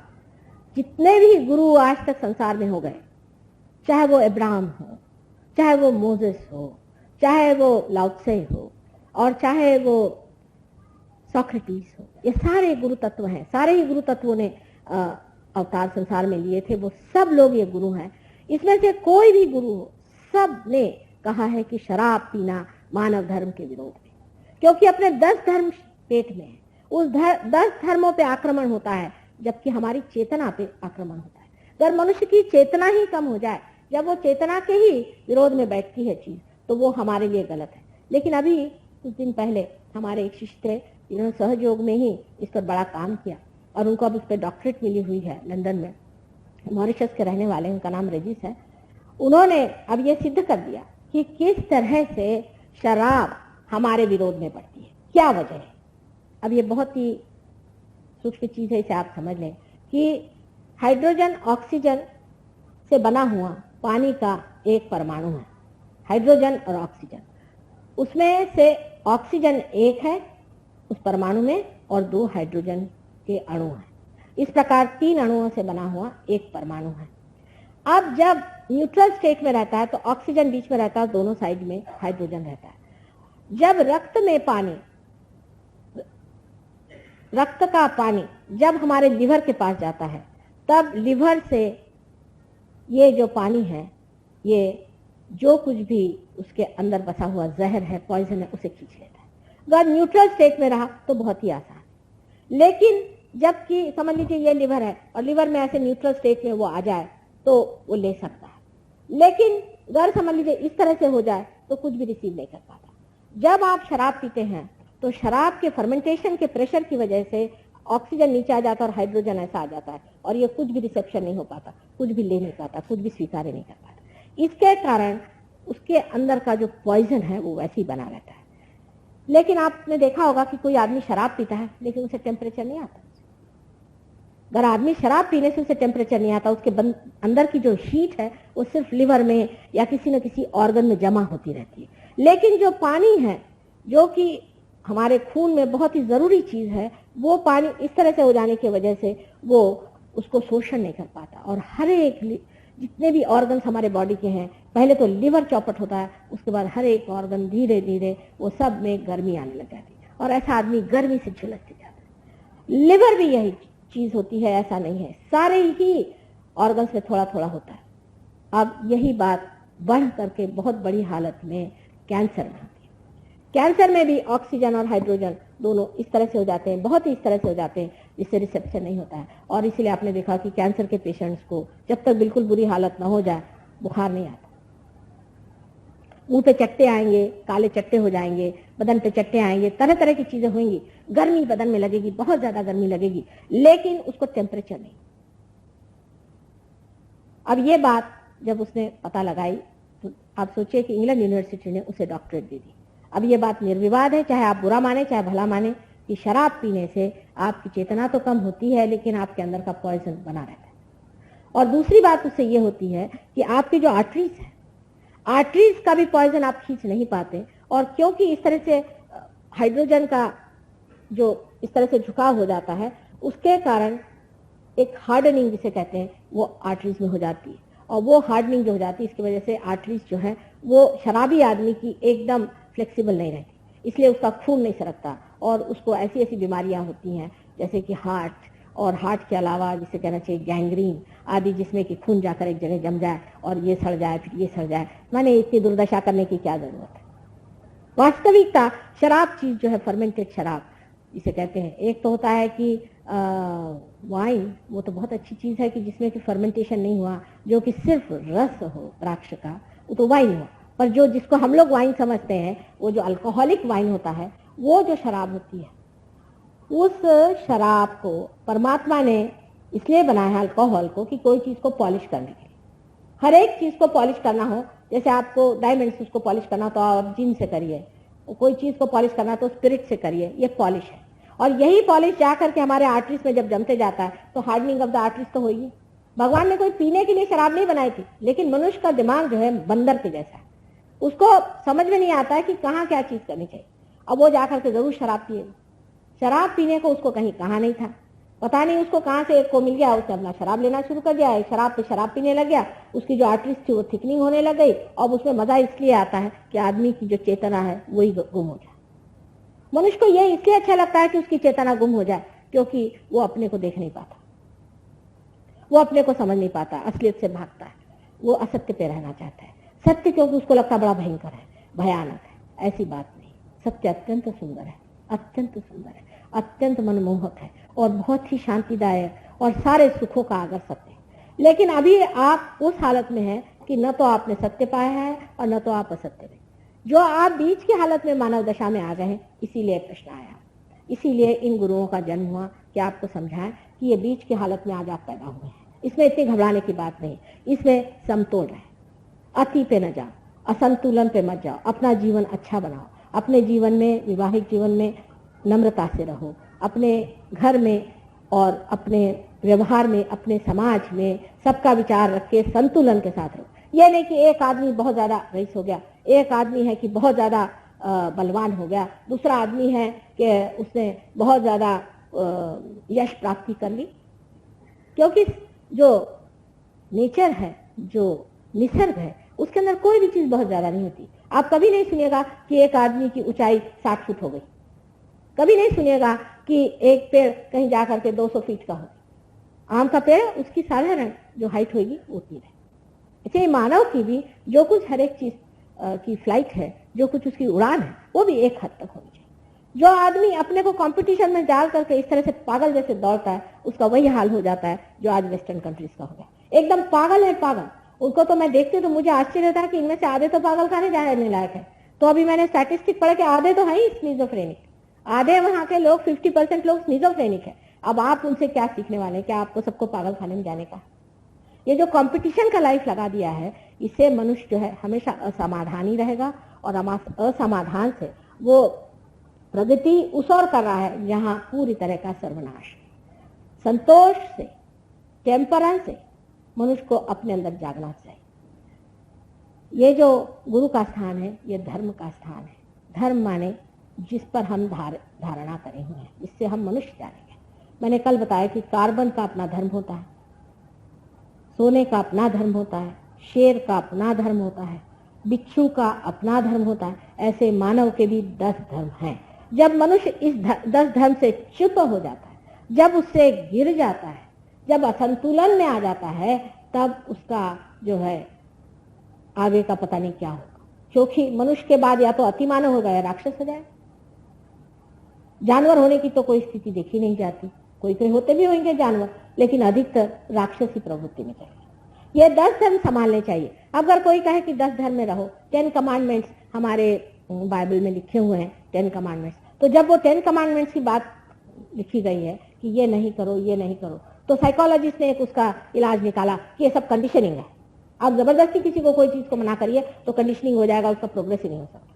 लेकिन अगर आप संस्कार, अगर सुसंस्कार लोगों पर न डालें, लोगों को सुसंस्कारित न करें, तो आपकी राइट साइड चलने लग जाएगी। लेफ्ट साइड तो आप रोक लेंगे, लेफ्ट साइड का जो जिसको कहते हैं कि सुपर ईगो, तो आप संभाल लेंगे, उनके कंडीशनिंग बना लेंगे। लेकिन राइट साइड जो कि ईगो है, आप ईगो ओरिएंटेड हो जाएंगे। आप हिटलर भी हो जाएंगे तो भी आपको पता नहीं होगा कि आप हिटलर होंगे। आप समझिए वाह वाह वाह वाह, मैं क्या कार्य कर रहा हूँ, सारे लोग मुझे हार पहना रहे, मेरी आरती कर रहे हैं, वाह वाह वाह, मैं कितना बड़ा आदमी हो गया। और होंगे आप पक्के गधे, गधे भी नहीं, महाराक्षस होंगे। लेकिन आप अपने लिए यही कल्पना कर लेंगे कि वाह वाह वाह वाह, सब दूर जाइए तो मेरी वाह वाह हो रही, लोग मुझे क्या समझ रहे हैं। क्योंकि जो ईगो ओरिएंटेड आदमी होता है वो वास्तव में महागधा होता है। उसका वर्णन आपने वाल्मीकि, अगर आप रामायण पढ़ें, या हमारे तुलसीदास जी ने भी बहुत सुंदर किया हुआ कि नारद मुनि को एक बार अहंकार हो गया तो वो किस तरह से गधे हो गए थे। लेकिन आज ईगो ओरिएंटेड आदमी इस कदर वल्गना करता है, इतनी बड़ी बड़ी बातें करता है, और लोग उसको इस तरह से सुनते अभिभूत होके वाह वाह वाह, ही सोच सच सक्सेसफुल मैन। और आप अगर देखें उस आदमी का जरा सा ये निकाल के, तो इतना बेवकूफ और इस कदर छिछलापन उसके अंदर होता है, इस कदर उसकी सतह इतनी ऊपरी होती है कि आश्चर्य लगता है। और यही बात है कि ईगो ओरिएंटेड आदमी आप लोगों को ज्यादा इंप्रेस करता है, आप पे बहुत असर डालता है। अगर कोई आदमी खड़े होकर के तानाशाही करे और कहे कि मैं फलाना ठिकाना, तो सब लोग कहते वाह वाह वाह वाह, क्या अच्छा आदमी मिला। अगर आप कंडीशनिंग को हटा देते हैं तो आदमी बेशर्म हो जाता है। बेशर्म ही नहीं होता है, वो बिल्कुल बेछूट हो जाता है, जिसको अबेंडेंट है। धर्म बीचों बीच, ना तो बेछूटता ठीक है, नहीं धर्मांधता ठीक है, नहीं कि बहुत ज्यादा अंधेपन की बात है, नहीं कहीं कि हम सब कुछ है उस अंधेपन में दौड़ने की बात है। बीचों बीच परमात्मा का स्थान है, बराबर बीचों बीच धर्म स्थापना होती है, और इस धर्म को संभालना ही अपने गुरु तत्व की रक्षा करना। इस गुरु तत्व की रक्षा करने के लिए हमें क्या करना चाहिए? बहुत से लोग कहते हैं कि माँ हम अपने गुरु तत्व की रक्षा कैसे करें? पहली बात है कि अपने गुरु कौन है इसे समझ लेना चाहिए। अब एक महाशय है, वो हमारे गुरु हैं, भाई क्या करते हैं? नहीं ऐसे कुछ नहीं, बस उन्होंने हमको एक नाम दे दिया, नाम दे दिया, बस हो गया। अरे भाई नाम देने के लिए गुरु का तो चाहिए, कोई गधा भी दे सकता है। उन्होंने आपने नाम क्यों दिया? कोई आपका वो चक्र खराब है क्या, आपका कोई प्रदेश खराब है कि वहां के राज्य का नाम आपको दे दिया? नहीं, उन्होंने राम का नाम दे दिया, हम राम का नाम जप रहे। राम कोई आपके नौकर है क्या आप उठे सुठे राम का नाम लीजिए? आपके गुरु अगर अधिकारी हो तो कभी भी आपको इस तरह से कोई नाम नहीं दे। पहली चीज, कोई गुरु अगर आपको नाम दे तो आप समझ लीजिए कि सबसे गलत बात है। अब इसका मैं उदाहरण आपको बताऊं। अगर समझ लीजिए आपको बीमारी है कोई भी, तो हम आपसे कहेंगे कि अच्छा भाई ठीक है आपको ये बीमारी है, आप जाकर के ये दवा, इस दवा को ले लो। समझ लीजिए आपको पेट की बीमारी, हम कहेंगे अच्छा आप जाके इंटरवायोफॉर्म खा लो, समझ गए। लेकिन हम जिसको देखो उसको इंटरवायोफॉर्म खा लो ऐसा कहें तो आप क्या कहिएगा? जब आप डॉक्टर ही नहीं है, जब आपको निदान ही नहीं मालूम, जब आपको तकलीफ नहीं मालूम, आप कौन सी दवा दे रहे? और क्या आप हमेशा के लिए वही दवा खाते रहो कहिएगा? तकलीफ कहाँ है? कौन सी तकलीफ है? और फिर जब आप डॉक्टर नहीं है तो आप प्रिस्क्रिप्शन कैसे दे रहे? जो आदमी आत्म साक्षात्कारी नहीं है वो तो पहले गुरु नहीं होता।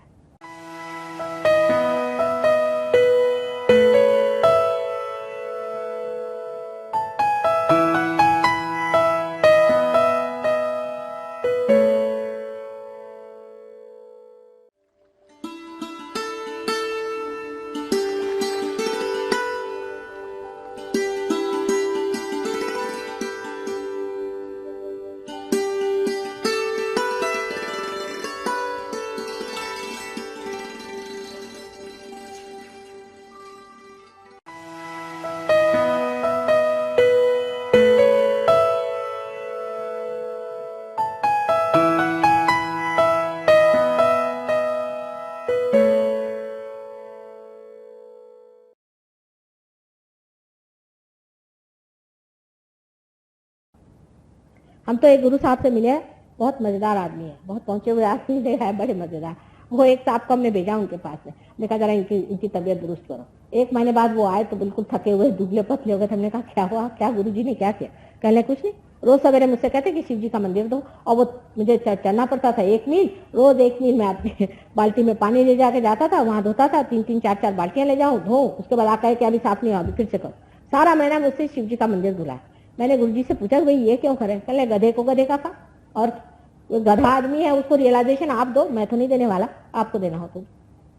इन गुरुओं का स्वभाव इसलिए इतना कड़क हो जाता है कि उनको मनुष्य की प्रचीति हो गई। वो जानते हैं कि साधारण मनुष्य जो है वो बिल्कुल भी बहुत ही उथला है, और वो करुणा नहीं जो माँ की होती है, उन्होंने खुद मेहनत से सब कमाया हुआ है, तो वो वही चाहते हैं कि ये भी सब मेहनत करें, इनको भी ठीक करना चाहिए, खूब धो पीट करके, जैसे धोबी नहीं मार मार के ठीक करते हैं, ऐसे वो ठीक करना चाहते हैं। माँ की बात और है, माँ कहती चलो भाई जैसा भी है, बच्चे ही हैं, इनको दे ही। ये एक बड़ा भारी अंतर पड़ता है। लेकिन इनमें से एक गुरु महाराज की बात आपसे बताएं कि एक गुरु जी मुंबई के पास एक जगह हमारी शिष्या रहती थी, वहां पर आए, उनसे कहने लगे कि आपके माता जी कब आने वाले हैं? मैं उनके लिए यहाँ 12 साल से बैठा हूँ। तो उन्होंने कहा क्या है 12 साल से आप उनके लिए क्यों बैठे? कहले मेरे गुरुजी ने कहा कि वो आएंगी और वही तुम्हारा आज्ञा चक्र ठीक करेंगे। तो उसको कुछ समझ नहीं आया। उससे कभी आज्ञा चक्र तो 1 मिनट में माता जी ठीक करते, तो 1 मिनट में, तुम्हें 12 साल यहाँ मरने के लिए क्यों भेजा? कहले क्या बताऊँ, सर दर्द से पड़ा हुआ, अब जब माता जी आएंगे तभी होगा। जब मैं आई तो वो ले गए अपने वहाँ कुटी में जहाँ रहते थे, वो बड़ा उन्होंने बिठाया। कहले मेरे गुरुजी भी आपसे मिलने आए हैं अमरनाथ से। मैंने कहा अच्छा। वो गुरुजी साहब एक तरफ मुंह करके बैठे थे, मैं गई तो पैर छुए बेचारे अपने, फिर से बैठ गए। तो मैंने कहा कि आपने इनका आज्ञा चक्र क्यों नहीं ठीक किया? 1 मिनट का काम, आप तो इतने पहुंचे हुए आदमी। कहले मरने दो इसको। 50 उन्होंने गालियां दी और मेरे सामने 2 झापड़ मारी। मैंने कहा बाबा ये क्या कर रहे हैं, इतने जोर से इसको मारा क्यों? तो उन्होंने कहा कि ये आपके आने से पहले सिगरेट पी रहा था। मैंने कहा अच्छा आपने कैसे कहा? कहले मैंने देखा इससे मुंह से धुआं निकल रहा था, इतना ये दुष्ट आदमी, इसका आज्ञा चक्र आप ही ठीक कर सकते हैं। मैंने कहा भाई देखो चाहे जो भी हो, सिगरेट छोड़ देगा, तुम इसका आज्ञा चक्र तो ठीक करो, मैं नहीं ठीक करने वाला। उसके बाद मैंने उसका आज्ञा चक्र ठीक किया। उसके बाद वो मुझसे कान में कहने लगा कि माँ इनके सामने कुछ मत कहो। 3 दिन से मुझे इन्होंने कुएं पे बांध के रखा और 3 दिन मुझे कुएं से नीचे डुबोते थे, ऊपर करते थे और कहते थे तुम्हारा आज्ञा चक्र ठीक हुआ कि नहीं हुआ। तो मैंने कहा भाई तुम इसको क्यों टिके हुए हो इस आदमी के साथ में, ऐसा गुरु तुम्हारा दुष्ट है। पहले माँ क्या करूं, अब तो आदत हो गई दुष्टता की, कोई प्यार से मुझे सिखाएगा तो मेरे बस का नहीं रहेगा। इतना इन्होंने मुझे मार पीट करके ठीक किया। ये दृष्टि बहुत से गुरुओं की हो जाती। उसकी वजह ये कि जब तक आदमी कठोरता से पेश ना आए वो सोचते हैं कि मनुष्य ठीक से नहीं चल। लेकिन मेरा विश्वास बहुत ज्यादा है, मेरी आशाएं बहुत ज्यादा है। मैं तो सोचती हूँ कि मनुष्य पहले ही से बहुत ज्यादा संतप्त स्थिति में, और जब तक उसे देखा ही नहीं, वो अलग परोक्ष है, उसको जब तक देखा नहीं तब उनके साथ सद्व्यवहार ही करना चाहिए और उनको बताना चाहिए और उनको उस रास्ते पे ले जाना चाहिए। अनेक गुरु जो संसार में आए जिन्होंने हमारा मार्ग अपनाया, जैसा मेरा मार्ग है, ज्ञानेश्वर जी थे, या हमारे यहाँ तुकाराम जी हो गए, हमारे यहाँ नामदेव हो गए, वैसे ही नानक जी हो गए, कबीरदास जी हो गए। इन लोगों ने संसार में रह करके लोगों की सेवा की और उनको धर्म सिखाया। उन सब के साथ बहुत जाती, सबको इस तरह से सताया गया, मारा गया, पीटा गया, उनको खाने को नहीं, उनको भूखो रखा। ज्ञानेश्वर जी की तो बात सुनती हूँ तो मुझे लगता है कि कैसे लोग इसको कर पाए, इतनी ज्यादती उनके साथ लोगों ने कैसी की, इतनी क्रूरता उनके साथ करी है, और आज उनकी पालकी लेकर के घूम रहे। अब ज्ञानेश्वर जी की पालकी चली जा रही।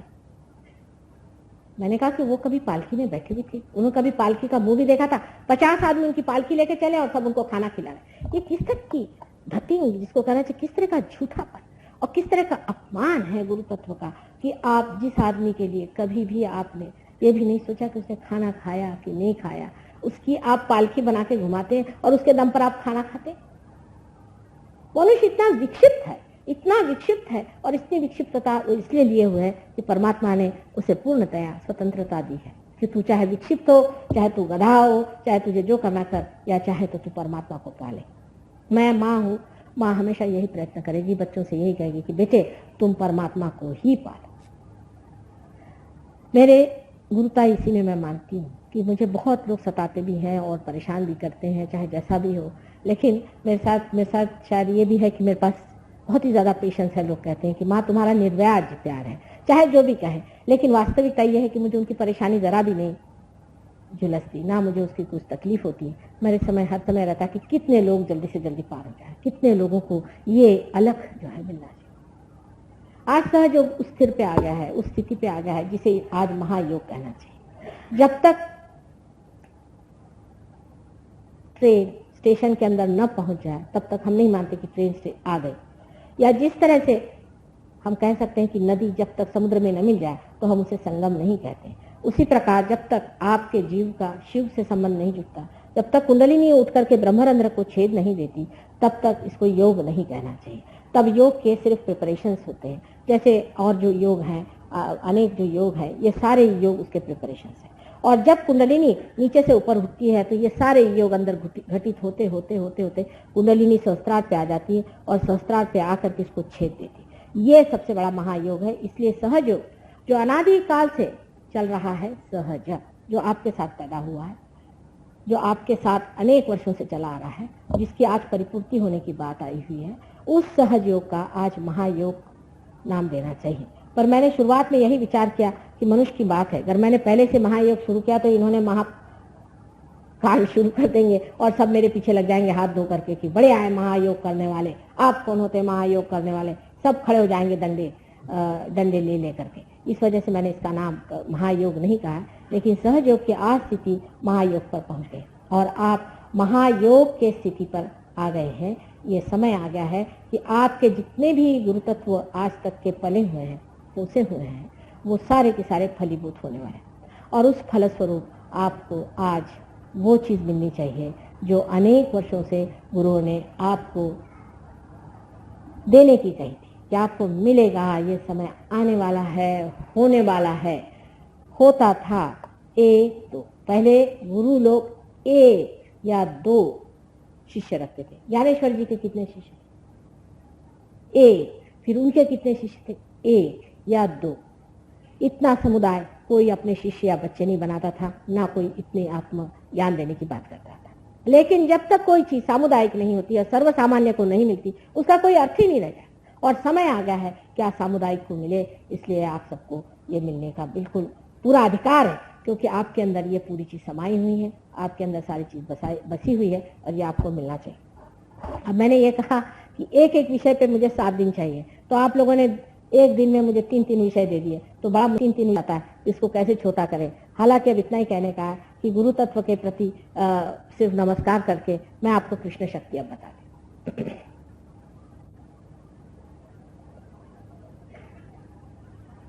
कृष्ण शक्ति जो हमारे अंदर है, ये मनुष्य की शुरुआत है। मनुष्य ने जब अपनी गर्दन ऊपर की तब उसके अंदर इस चक्र की स्थिति बनी है, जिसको कि हम विशुद्धि चक्र कहते हैं, जिसके अंदर 16 पंखुड़ियां हैं, जो कि हमारे पीछे के हिस्से में, यहाँ पर अगर आप गर्दन के पीछे के हिस्से में देखें तो इस जगह पे वो है। जहाँ मनुष्य ने अपनी गर्दन उठा ली और सर सीधी गर्दन कर ली, वहां पर कृष्ण शक्ति जागृत हो गई। अब कृष्ण की शक्ति जो है, ये समझना चाहिए कि इवोल्यूशन की परिपूर्णता है। पहले तो हम अमीबा थे, वहां से मछली, कछुआ वगैरह होते हुए हम राम, और राम से आगे कृष्ण तक पहुंच गए। कृष्ण ये संपूर्ण शक्ति है, विराट। जब आपकी कृष्ण शक्ति जागृत हो जाती है तब आपका संबंध विराट से होता है। माने जिसको कि अंग्रेजी में मैक्रोकोज्म और माइक्रोकोज्म कहते हैं, जिसे समष्टि और व्यक्ति इस तरह से कहा जाता है। उस समष्टि में आप समा जाते हैं, आपकी व्यक्ति उससे कनेक्टेड हो जाती है, ये कृष्ण शक्ति से होती है। इसीलिए मेरा प्रोग्राम चलते वक्त मैं आपसे कहती हूँ, इस तरह से आप मेरे और हाथ करें। इस तरह से हाथ करके अगर आप लोग बैठे रहें तो ये कृष्ण शक्ति आपके अंदर यहाँ पर जागृत हो जाएगी और आपका संबंध जो है वो विराट से हो जाएगा। विराट की शक्ति जो है, उसका नाम विराट आंगना है। वो शक्ति सब दूर हमारे अंदर समाई हुई है। और जिस वक्त आपको ये शक्ति मिल जाती है, जब आप कृष्ण की शक्ति को पा लेते हैं, तब आपके अंदर में साक्षित्व आ जाता है। माने ये कि आप किसी भी चीज को एक नाटक की तरह देखते हैं। वास्तविक है भी एक नाटक, एक लीला है। कृष्ण ने ही इसको लीला माना।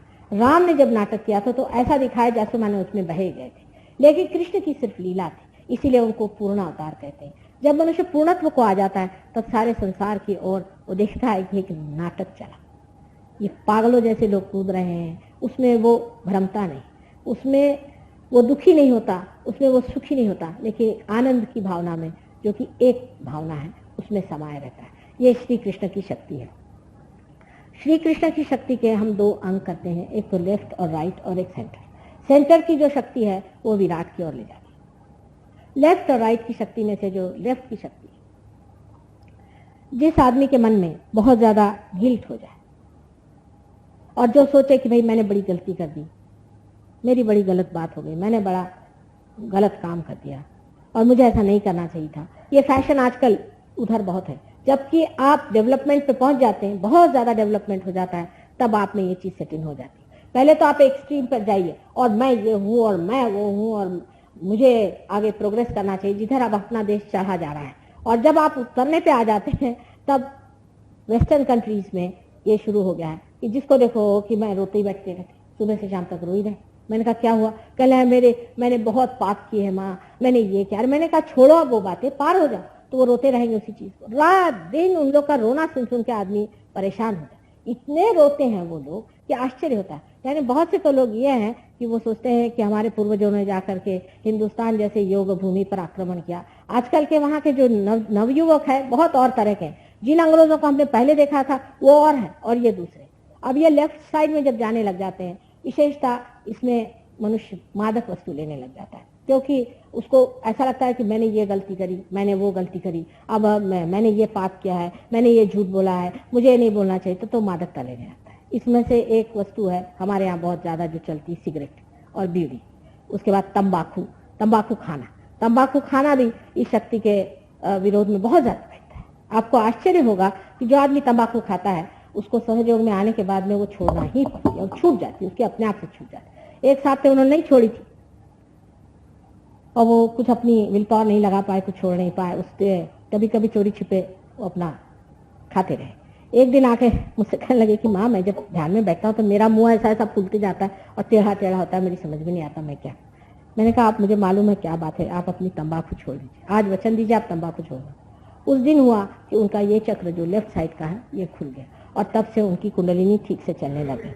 अब इसी प्रकार आपने देखा है कि वेस्टर्न कंट्रीज में लोग क्योंकि ईगो ओरिएंटेड बहुत थे, पहले बहुत ईगोइस्टिकल बातें करी, वॉर किया, दुनिया भर के लोगों को मारा और अपना साम्राज्य फैलाया, सब किया। अब जो एक हद को पहुंच गए तो वहां से जो पेंडुलम चला तो दूसरे हद को चले गए। अब वहां जाकर के कहते रे बाप रे हम क्या कर चुके। तो अब कैसे करें, हम इतने खराब, हम इतने बुरे, ये जब दिखाई दिया तो चलो शराब पियो, शराब नहीं तो ये तंबाकू खाओ, नहीं तो किसी तरह से वहां से भागना शुरू कर। अब तंबाकू चीज जो है वो कोई पीने पाने के लिए भगवान ने नहीं बनाई है। आदमी की अकल इतनी, क्या बताऊं मैं आपसे, ये पीने पाने के लिए बनाई नहीं है। भगवान ने तंबाकू जो चीज बनाई हुई है ये तो इंसेक्टिसाइड है, इंसेक्ट को मारने के लिए बनाई। आप लोगों ने उसको पता नहीं कहां से जला लिया और शुरू कर दिया कि तंबाकू करें, लेकिन तंबाकू बड़ी हानिकारक चीज है। और तंबाकू से जो है और हमारा गुरुतत्व भी खराब हो जाता है, क्योंकि पेट में जाती है, हमारे लिवर वगैरह सबको खराब कर देती है। और वो गुरुतत्व जो है वो हमारे सागर में भरा हुआ है, जो सागर है वो हमारा गुरु है। जब कभी भी हम गुरु तत्व के खिलाफ चलते हैं तो सागर एकदम बिगड़ जाता है और बिगड़ करके तहस नहस करना शुरू कर देता है। जब मैं एक बार वहां गई थी गुंटूर में, आंध्र के लोग थे, मैंने उनसे कहा कि आप यहाँ पर मेहरबानी से ये जो तंबाकू लगा रहे हो ये मत लगा। कहने लगे कि हम अपने देश वालों को नहीं देते, हम तो सारे बाहर भेजते हैं। मैंने कहा तुम्हारे देश वाले, यहाँ आंध्र के लोग भी, जो गरीब लोग यहाँ आंध्र के लोग, इसी लोगों को खूब खाते हैं और काली विद्या करते हैं, और तुम लोग इसको एक्सपोर्ट करके और सोचते बड़ा धर्मकारी कर रहे हैं। तो कहने लगे कि नहीं माँ, इसके बगैर तो हम लोग मर जाएंगे। मैंने कहा कोई नहीं मरने वाले, आप यहाँ कपास लगाइए और कपास से ठीक हो जाएगा। कुछ उनमें से वाकई में सूदने लोग थे, उन्होंने कहा अच्छा माँ कपास लगाएं, हम कपास की शुरुआत करेंगे और वो काफी बिजनेस उनका होगा। लेकिन मैंने जब 2-3 बार कहा, टेप पर भी मेरा है, तो फिर एक दिन जब वो बहुत मुझसे डिस्कस करने लगे, मैंने कहा खबरदार अब ज्यादा मत डिस्कस करो, अगर तुमने ऐसा किया तो ये समुद्र जो है ये तुम पे बिगड़ेगा। आपको मालूम है उसी के बाद आंध्र में कितनी जोर की तूफान आए थे और कितने ही लोग तहस नहस हो गए और उनको पता नहीं चला कि वो कहाँ रहे। हमेशा उस साइड में हमेशा आपने देखा कि समुद्र के बड़े बड़े तूफान आते हैं और लोग उसमें सत्यानाश हो जाते हैं। पर किसी से कहो कि तुम तंबाकू लगाना बंद करो, यह अशुभ चीज है, तो कोई सुनने को तैयार। अब वो वहां पर सब खाली जमीन हो गई है, वहां तंबाकू लगा नहीं सकते, किसी तरह से तंबाकू बढ़ नहीं सकती, तो अब वो अपने नसीब को रो रहा है। सारा वो जो एरिया है वहां तंबाकू लगता है और वहां हमेशा बड़े बड़े, आप जानते हैं, साइक्लोन्स आते हैं और वहां मारते।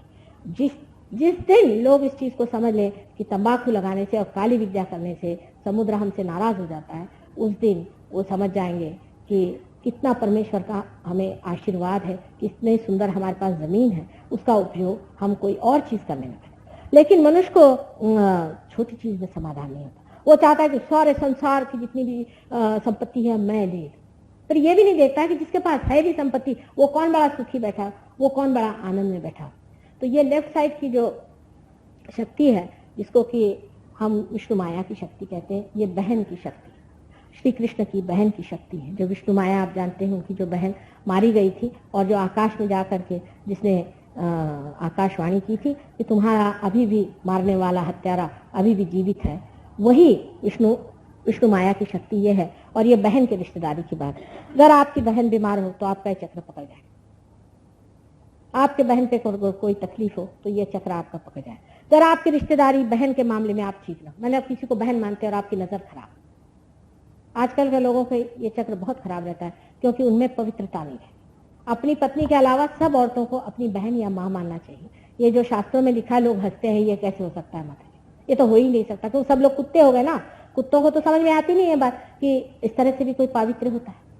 आप करके देखिए कि सिर्फ आप अपनी पत्नी छोड़ करके किसी भी बहन औरत अपनी बहन और माँ माने, देखिए कितना संतोष आपके अंदर आएगा, कितनी आपके प्रॉब्लम सॉल्व हो जाएंगे, कितना समाज सुगठित हो जाएगा। अभी देखिए पहले के समाज में कितने ही लोग घर में आते थे, रहते थे, कोई प्रॉब्लम खड़ा नहीं होता था। विशेषतः विलायत में देखिए, विलायत में यह हालत हो गई है कि हमारे एक शिष्य थे, उनकी उम्र सिर्फ 26 साल की थी, उनकी माँ की उम्र थी कोई समझ लीजिए 42 या 43 की रही होगी।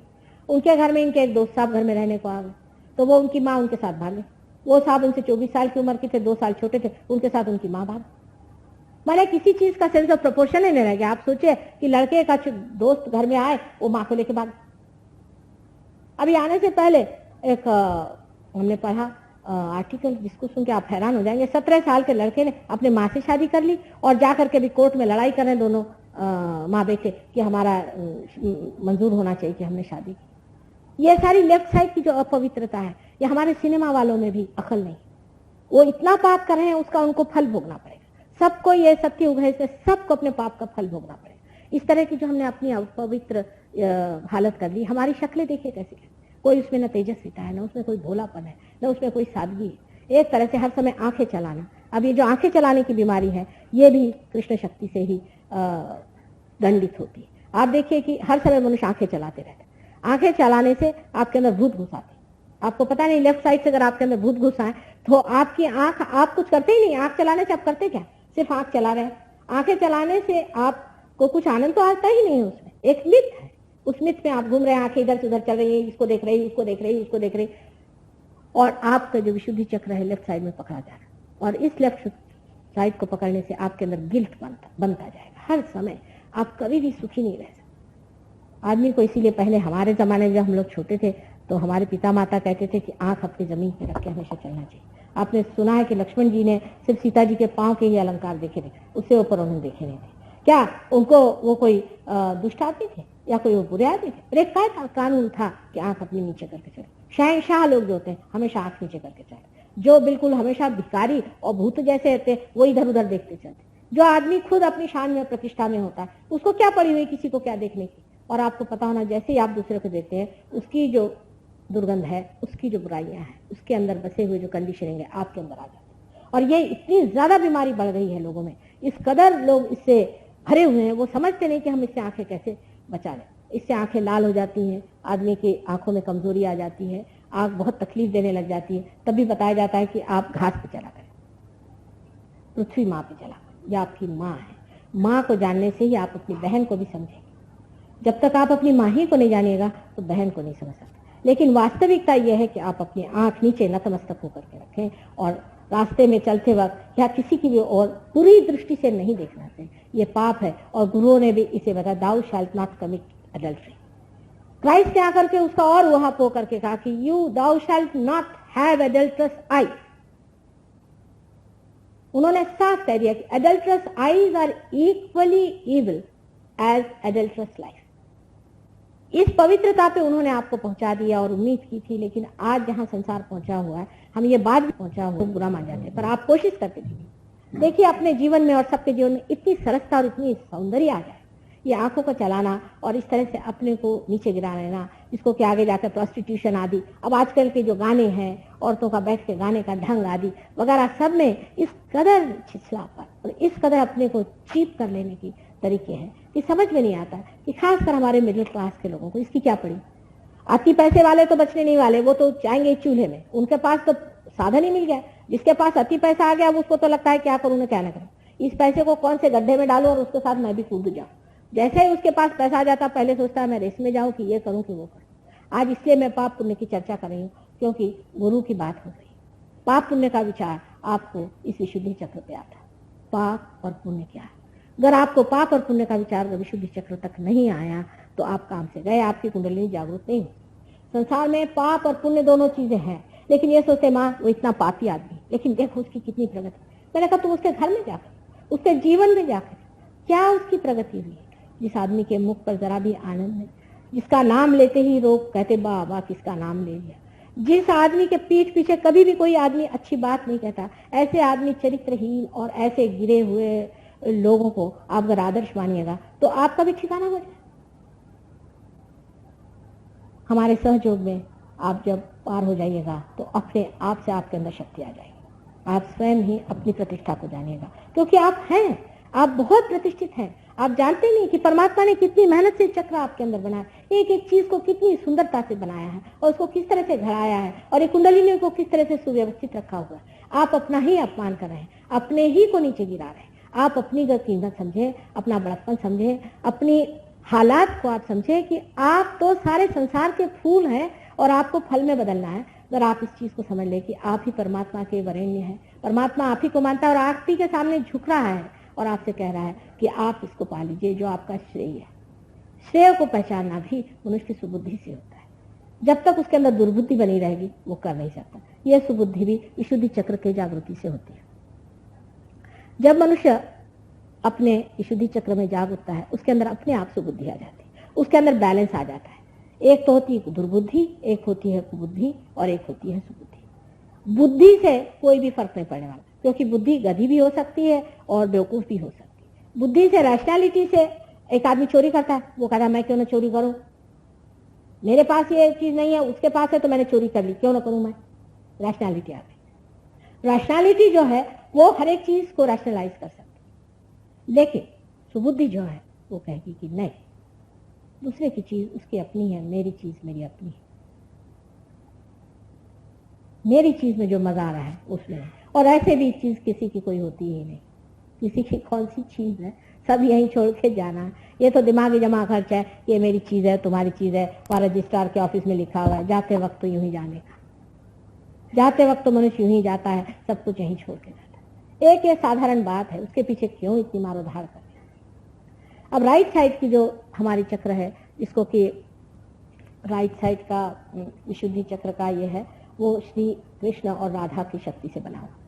श्री कृष्ण और राधा की जो शक्ति है, उससे जब मनुष्य उसके विरोध में खड़ा होता है, जब वो श्री कृष्ण के विरोध में खड़ा होता है, तो वो कंस जैसे हो जाता है कि मैं ही बड़ा राजा हूं और मैं ही बड़ा भारी लीडर हूं और मैं ही सब कुछ।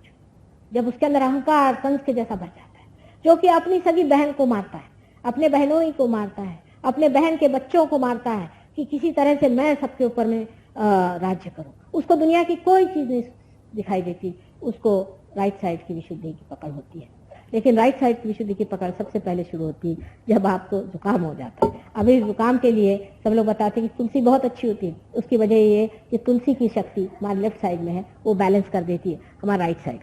अर्थात जुकाम वगैरह होना ये तो कोई ऐसी सीरियस बात नहीं है, पर हमारे सहयोग में जुकाम की भी व्यवस्था बहुत अच्छी है, और उसके लिए भी आप अगर जान लें तो लोग बता देंगे किस तरह से आपका सर्वसाधारण जो जुकाम है, साइनस वगैरह के ट्रबल्स हैं, ये सब ठीक हो सकते हैं और इसको आदमी ठीक कर सकता है। लेकिन जो बीच में शक्ति, जिसे विराट की शक्ति कहते हैं, ये सबसे महत्वपूर्ण है। आज संसार में जहां भी लोग कुछ खोज रहे हैं, जहां पर कि मनुष्य परमात्मा की खोज में लगा है और सत्य की खोज में लगा है, वो अपने होलसमनेस को, अपने विराट को खोज रहा है। वो ये खोज रहा है कि मैं उसका अगर एक हिस्सा हूं तो मैं उसको खोजूं जिसका मैं हिस्सा हूं।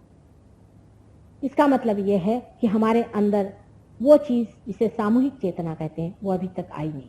हम कहते हैं आप भाई हैं, आप बहनें हैं, बड़े बड़े लेक्चर देंगे, यूएन स्थापित हुआ है इसी बेसिस पे। माने इंसान का ऐसा है कि जो आगे होने वाला उसका नाटक पहले कर लेते हैं, जैसे रिहर्सल ना हो। यूएन मुझे उसी तरह का एक रिहर्सल लगता है कि आप भी भाई हैं, आप बहन हैं, आप सब लोग भाई बहन हैं, सब लोग सामूहिक एक है। वास्तविक अभी तक ये सिर्फ झूठ बात है आपके लिए, हमारे लिए नहीं। जब आप सहयोग में आ जाते हैं तो आपकी सामूहिक चेतना जागृत हो जाती है। सामूहिक चेतना जागृत होते ही आप महसूस करने लगते हैं कि दूसरा जो है वो मेरे अंदर है और मैं उसके अंदर। आप खुद अपने को देखने लगते हैं, क्योंकि जब एब्सोल्यूट पॉइंट आपको मिल जाता है तो आप रिलेटिव देखने लग जाते हैं कि आप कहाँ हैं उस एब्सोल्यूट पॉइंट के इसमें और वो कहाँ है। अब सादे शब्दों में बताना ये है कि ये जो आपकी उंगलियों के ये चक्र हैं, ये सब जागृत हो जाते हैं। 1 2 3 4 5 6 और 7, ये सातों चक्र लेफ्ट सिंपैथेटिक पर और सातों चक्र राइट सिंपैथेटिक पे जागृत हो जाते हैं। जब जागृत हो जाते हैं तो उसमें क्या महसूस होने लग जाता है? उसमें ऐसा महसूस होता है कि समझ लीजिए एक आप कोई खड़े हैं, उनके सामने ऐसे मैं हाथ को खड़े हैं, उनके सामने रहूंगी कि इनको क्या बीमारी। वो कैसे समझ लेती हूँ कि समझ लीजिए मेरे अगर राइट हैंड साइड की इस उंगली में चमक आई या कुछ गर्मी सी लग रही, तो मैं जान जाऊंगी इनका लिवर खराब, क्योंकि ये जो है ये नाभि चक्र है राइट हैंड साइड का, और नाभि चक्र राइट हैंड साइड पे लिवर का स्थान है। और फिर बाद में तो उसकी छोटी छोटी फ्रीक्वेंसी भी आदमी पकड़ लेता है, यहाँ तक कि जब आदमी आगे बढ़ता है सहयोग में तो उसके अंदर वैसी ही भावना आने लग जाती है जैसे दूसरे में। मैंने थोड़ा सा लगता है लिवर में हेवीनेस है, तो आप पूछते हैं कि आपके लिवर है? कहना हाँ। आप अपने ऐसे ऐसे रगड़िए, उसका लिवर भी ठीक होगा आपका। किसी आदमी का सर दर्द हो रहा है, आप उसके पास गए, आपके भी सर में थोड़ा सा भारीपन, कहना आपकी क्या सर दर्द हो रहा है? कहना हाँ। अच्छा, उन्होंने अपना सर ऐसे जरा सा ठीक कर लिया और उसके बाद में आप देखिएगा उनका सर दर्द ठीक हो जाएगा। माने कलेक्टिव कॉन्शियसनेस जो आपके अंदर आती है, ये सामूहिक चेतना आती है, ये सब्जेक्टिवली आती है, यानी ये असल में आती है, एक्चुअलाइजेशन होता है इसका। ये सिर्फ बातचीत नहीं होती, हो ही जाता है। आपका जो चेतना का स्तर है वो इस स्तर पे आ जाता है, एक नया आयाम उसके अंदर खुल जाता है, जिसके अंदर आप सामूहिक चेतित हो जाते हैं। वो कहना नहीं पड़ता। एक छोटा सा बच्चा भी रियलाइजफुल होगा, वो भी बताएगा कि नानी इनको देखिए, इनके हार्ट में पकड़ा रहे, अगर ये उंगली पर पकड़े तो हार्ट आपका पकड़ रहा है, हार्ट पे प्रेशर है। ये तो फिजिकल हो गया, इमोशनल भी आप बता सकते हैं। कोई आदमी अगर बहुत से लोग ऐसे होते हैं कि ऊपर से तो बड़े सियाने लगते हैं, अंदर से एकदम पागल होते हैं, उनके पास जाए तो 2 झापड़ मारते हैं आपको, लेकिन अगर आप रियलाइज हो रहे तो आप फौरन जानिएगा ये पागल है, ये आप समझ जाइएगा। वो भी आज्ञा चक्र कहाँ है, यानी लेफ्ट साइड के जितने भी चक्र जब पकड़ते हैं तो उस पर कोई ना कोई मानसिक विकृति आ गई, कोई ना कोई इमोशनल डिस्टर्बेंस होती है जिससे लेफ्ट साइड के आते हैं। राइट साइड के जब आते हैं तो फिजिकल और इमोशनल होते हैं। ये अपने विशुद्धि चक्र से कनेक्टेड है। अब बहुत से लोग पार हो जाते हैं पर उनकी अंदर वाइब्रेशंस वो फील नहीं कर पाते। इसका कारण है विशुद्धि चक्र की खराबी होना, क्योंकि विशुद्धि चक्र मैंने बताया आपसे सिगरेट से बहुत खराब होता है। शहर के वातावरण में आप सिगरेट नहीं भी पीते हैं तो भी एक आपके समझ लीजिए पिताजी सिगरेट पीने वाले हुए कुछ हुआ तो यहाँ पर जा करके ये जो विशुद्धि चक्र है यहाँ खराब हो जाता है। जब विशुद्धि चक्र खराब हो जाता है तो उसमें निकलने वाली जो 2 नसें हैं जिससे कि हमारे अंदर हमारे सेंट्रल नर्वस सिस्टम में ये जब चेतना आती है, जब हम चेतित भी होते हैं तो भी हम उसको महसूस नहीं कर पाते क्योंकि हमारी संवेदना कम हो जाती है। हमारी संवेदना इस चक्र से बढ़ सकती है अगर ये चक्र पूरी तरह से जागरूक हो। इस चक्र के भी मंत्र हैं, वो समझ लेना चाहिए। उस चक्र की जागृति करने के लिए जो मंत्र कहे गए हैं, बतलाए गए हैं, वो कहने से ये चक्र जागरूक होता है। पर सबसे कमाल का मंत्र जो विशुद्धि चक्र का है वो ये उंगलियां दोनों विशुद्धि चक्र की हैं, इसको कान में डाल करके अगर आप सर पीछे करें और अल्लाह अकबर 3 बार कहें तो आपका चक्र साफ हो जाता है। क्योंकि अकबर जो है वो विराट है। मोहम्मद साहब ने विराट की बात करी थी, कृष्ण की बात करी थी, लेकिन कौन सुनता है? उन्होंने जो भी कुछ आपको बताया कि इस तरह से हाथ करिए और फिर नमाज पढ़िए, सारा कुंडलिनी जागरण है। लेकिन इन मुसलमानों को जाके कोई बताए तो मुझे मारने को दौड़ेंगे। मोहम्मद साहब भी दत्तात्रेय, साक्षात दत्तात्रेय के अवतरण थे। और मैं कहती कि कुंडलिनी जागृति में जितना उन्होंने गहरा काम किया किसी ने, शैतान को कैसे निकालना चाहिए उन्होंने जो जो तरीके बताए, एक से एक अभिनव है। और अधिकतर सहयोग में हम इस्तेमाल उन्हें भी करते हैं, अधिकतर। हालांकि हमारे पास में आदि शंकराचार्य जैसे लोग हैं जिन्होंने की बड़ी कमाल की चीजें लिख दी हैं और जिसकी उनकी जो बारीकियां हैं उन सब बारीकियों को अगर आप फॉलो करें तो सहयोग में आप पूरी तरह से बिल्कुल स्थित हो जाते हैं। हमारे ऊपर अनेक उपकार इस देश पर इन संत साधुओं के और इन बड़े बड़े अवतारों के, ऐसे ऐसे महान अवतार जिस योग भूमि में हुए हैं, विशेषकर इस पुण्य भूमि में जिसे कि हम महाराष्ट्र कहते हैं। अनेक संत साधुओं ने अपना रक्त सिंचन किया, इतनी मेहनत आप लोगों पे की है कि जरा से इशारे पर आप लोग पार होते हैं। खासकर जब मैं गांव में जाती हूँ तो देखती हूँ कि हजारों के हजार तादाद में चल जाते हैं। अब देखिए, आप ही देख सकते हैं कि हमारे लेक्चर ही में कितने लोग हैं। यहाँ से शुरुआत है। लोगों को सत्य की पहचान नहीं, सत्य के और खिंचाव नहीं है उधर जाने को नहीं। अभी कोई आदमी कहे कि आपको मैं कपड़े उतार के नंगा नचाऊंगा, आप सब वहां चले जाए, पैसा दे के आप नाच के वहां से आएंगे और बड़े खुश होंगे, वाह क्या मजा है। ऐसे बेवकूफ लोगों के लिए सहयोग नहीं। जो लोग गंभीर हैं, जो जिनका कैलिबर है, मराठी में जैसा कहते हैं कि येऱ्या गबाड्याचे काम नोहे, कोई आपके अंदर वो जब तक उसकी पूरी तरह की श्रद्धा, उसके अंदर प्रतिष्ठा अपने प्रति न हो तब तक ये काम नहीं होना। जो मनुष्य स्वयं ही अपने प्रति अश्रद्धा रखता है और अपने तरफ हीनत रखता है, जो छोटी छोटी चीज पे बिक जाता है, जिसके लिए कॉम्प्रोमाइज करना असत्य से बहुत ही आसान चीज है, उसके ऊपर सहयोग नहीं चलता है। सहयोग एक साधारण मनुष्य हो, बहुत ज्यादा विद्वान वगैरह होने की कोई जरूरत नहीं, बिल्कुल पढ़ा लिखा नहीं हो तो भी चल जाएगा, लेकिन दिल का पक्का होना चाहिए, शहंशाह आदमी होना चाहिए। ऐसे आदमी पे सहयोग यूं काम कर जाता है। अब आपको कृष्ण शक्ति पर मैंने कहा कि बताने को रहूं तो अभी साथ में चाहिए पूरी तरह से उसके सारे 16 पर्दे खोलने के लिए और बताने के लिए काफी चीज चाहिए। कुंडलिनी क्या चीज है आज तक आपको पता नहीं, आपने देखा नहीं, जाना नहीं। वो आप अपने आंख से देख सकते हैं, उसका स्पंदन आप देख सकते हैं, उसका चढ़ना आप देख सकते हैं, ब्रह्मरंध्र का टूटना आप देख सकते हैं। अब ये चीज अलग की है जो आपने जानी नहीं, पराई चीजें हैं, अभी आपने जाना नहीं, लेकिन है। जैसे कि यहाँ पर अनेक चित्र हैं, इस वक्त आप नहीं देख पाते, आप टेलीविजन लगाइए आप देख सकते हैं। अनेक यहाँ संगीत हो रहा है आप देख नहीं सकते, आप रेडियो लगाइए आप सुन सकते हैं। उसी प्रकार यह अलग ये शक्ति परमात्मा की सब दूर विराजमान है, अणु रेणु हर चीज में परमात्मा की शक्ति भरी हुई। मनुष्य उसको नहीं जान पाया। अब उसकी कुंडलिनी अगर जागृत हो जाए, उसका अगर कॉर्ड मेन से लग जाए तो फिर उसका परमात्मा से संवाद शुरू हो जाता है। फिर इन्हीं हाथों पर, जिनको कि आप सोचते हैं कोई विशेष चीज नहीं, इन्हीं हाथों पर आप जान सकते हैं। आप सब हाथ इस तरह से करके पूछे क्या संसार में परमात्मा है, आप देखेंगे आपके अंदर ठंडी ठंडी लहरें चलने पड़ेंगी। इस मामले में मैं कहूँ कि बाइबल में जॉन्स रेवलेशन पे बहुत कुछ लिखा गया है कि जो आदि शक्ति है उसकी पहचान क्या है, क्योंकि क्राइस्ट के बाद ही ये कार्य, क्राइस्ट के बाद उन्होंने काफी लिखा हुआ है कि किस तरह से ठंडी ठंडी लहर, कूल ब्रीज उनसे आनी चाहिए, ये उसकी पहचान है। और आप लोग भी इसको धीरे धीरे जाने। इस पर दूसरा काम जो किया हुआ है क्राइस्ट के बाद, वो शंकराचार्य का है। शंकराचार्य ने भी, आदि शंकराचार्य कह रही हैं, उन्होंने भी सौंदर्य लहरी नाम से इसको वर्णित किया हुआ है। आप इसे भी देखें और समझ लें कि चीज़ क्या। अपने प्रति एक तरह से प्रेम भाव होना चाहिए, आदर होना चाहिए, अत्यंत प्रेम होना चाहिए, क्योंकि परमात्मा ने आपको इसलिए नहीं बनाया कि आपका जीवन व्यर्थ हो जाए, किसी भी तरह से नहीं बनाया। अगर आपका जीवन व्यर्थ हो गया तो परमेश्वर का भी कोई अर्थ नहीं लगने वाला, ना ही इस सृष्टि का कोई अर्थ लगने वाला। इसलिए अपने प्रति आदर भाव रखते हुए, अपने प्रति प्रेम भाव रखते हुए और पूर्ण आशा से ही आप इस कार्य में संलग्न हो, और ज़रूर अवश्य आप सबको ही ये मिल जाएगा। कल और एक लेक्चर यहाँ पे रखा है हिंदुजा कॉलेज में, जान करके मैंने रखा था क्योंकि इस एरिया में अभी लेक्चर हो नहीं पाया था, और आशा है आप लोगों को समझ में आया होगा। लेकिन अगर कोई प्रश्न हो तो मुझे पूछिए, लेकिन अच्छे प्रश्न पूछिए। बेवकूफ़ी के प्रश्न नहीं कि फलाने ढोंगानंद जी ने ये कहा और भोंगानंद जी ने कहा, इसने जो कहा होगा, उससे कोई फायदा तो किसी का हुआ नहीं आज तक, ना किसी की कुंडलिनी जागृत हुई है, ना ही किसी को लाभ हुआ। इसलिए इसने ये कहा, उसने वो कहा, मुझे ना बताइए। आप अभी अगर आपको कोई प्रश्न हो कायदे का तो आप कृपया पूछिए, लेकिन बेकार के प्रश्न पूछने से बेकार का समय बर्बाद हो जाएगा। थोड़ा पानी।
आज हिंदी में मैं भाषण दूंगी।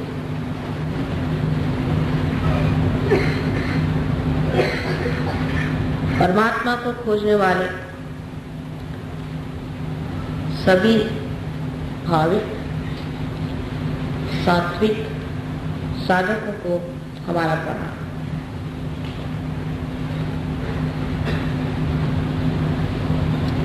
आज दो तरह के गाने आपने सुने हैं। पहले गाने में एक भक्त विरह में परमात्मा को बुलाता है, इसे अपरा भक्ति कहते हैं। और जब परमात्मा को पा लेता है, जैसे कबीर ने पाया था, तो उसे पराभक्ति कहते हैं। दोनों में ही भक्ति है, जिसे कृष्ण ने अनन्य भक्ति कही हुई है, जहाँ दूसरा कोई नहीं होता, जहाँ साक्षात परमेश्वर अपने सामने होते हैं।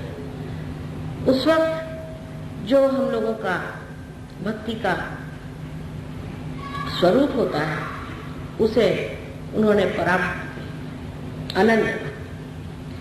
किंतु जब हम परमात्मा को याद करते हैं, उनको स्मरण करते हैं, तब उसकी आदत सी हो जाती है। जब इंसान को इस चीज की आदत सी हो जाती है, तो उस आदत से छूटने में उसे बड़ा समय लगता है। वो ये मानने को तैयार ही नहीं होता कि उसकी ये जो साधना है, ये खत्म होने की बेला है। और इसी वजह से भक्तों ने भी दृष्टों को, संतों को, मुनियों को पहचाना है। आप जानते हैं, इतिहास में हमेशा संतों को इतनी परेशानियां उठानी पड़ी। ये नहीं कि सबने उनको सताया, लेकिन जिन्होंने सताया उनको किसी ने रोका नहीं और उनको समझाया नहीं कि ये संत, ये साधु।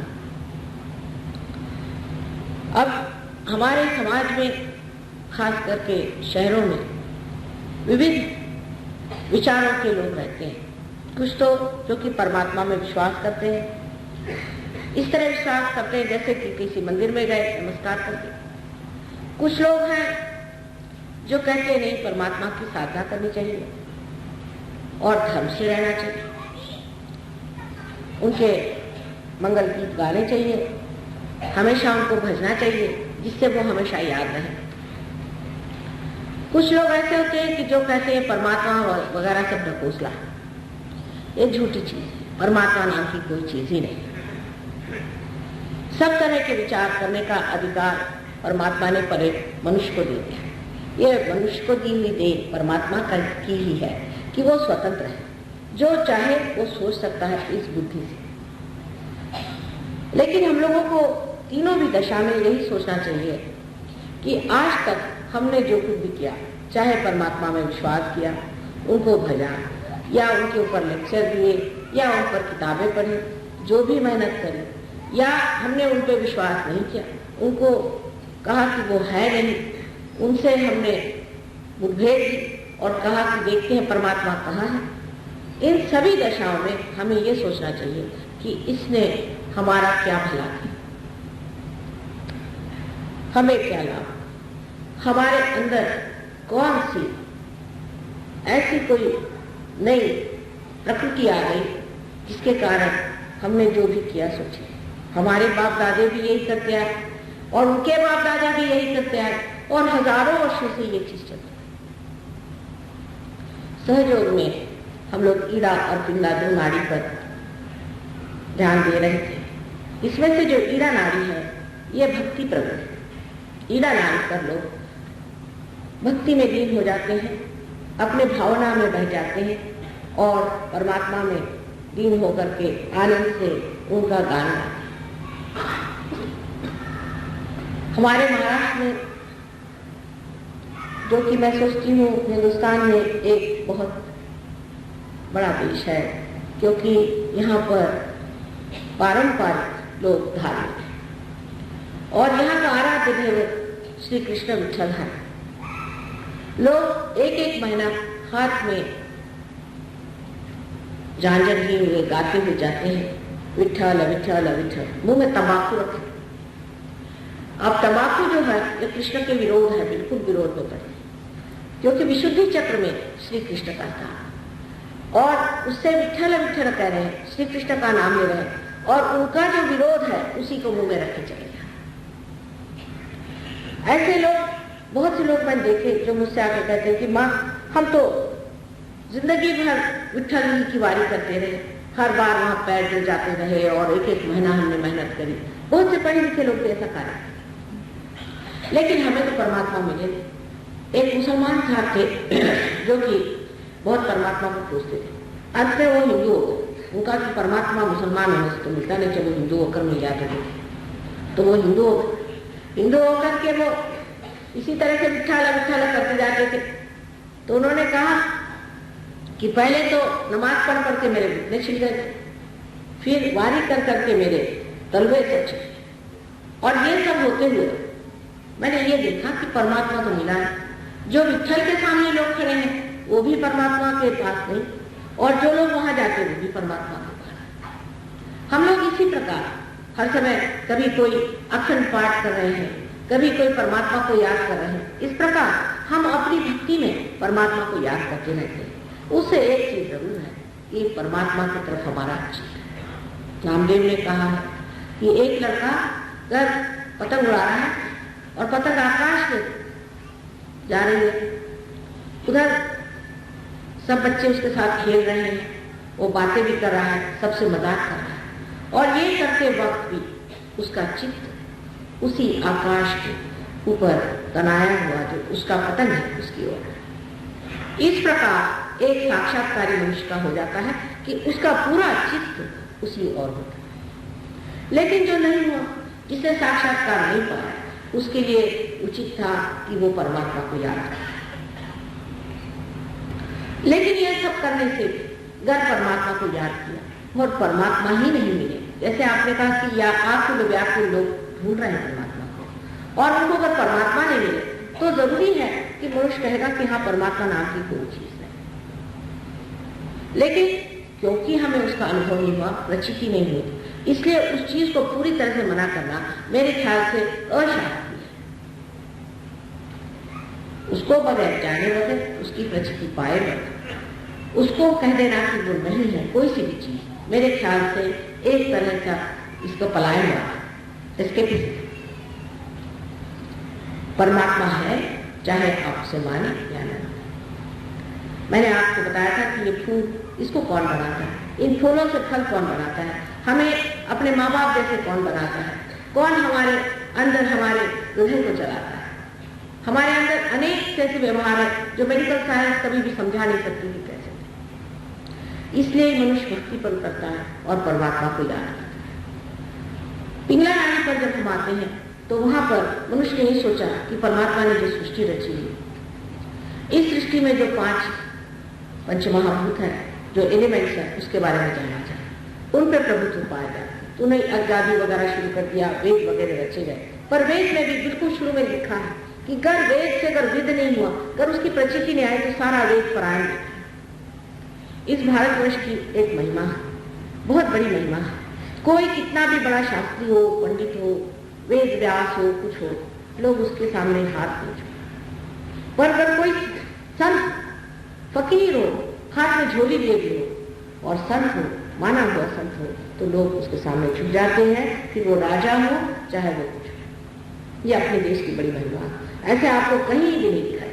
ये इसी देश में होता है क्योंकि इस देश की अपनी एक बड़ी विशेष पुण्य है। यहाँ बड़े बड़े पुण्यात्मा, धर्मात्मा, संत साधु।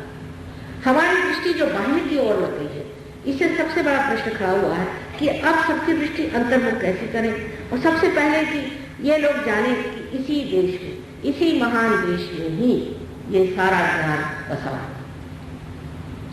अब जो भी मैं आपसे बता रही हूँ बातें, इसको आप इस तरह से देखें जैसे एक साइंटिस्ट के सामने कोई हाइपोथेसिस रखा है।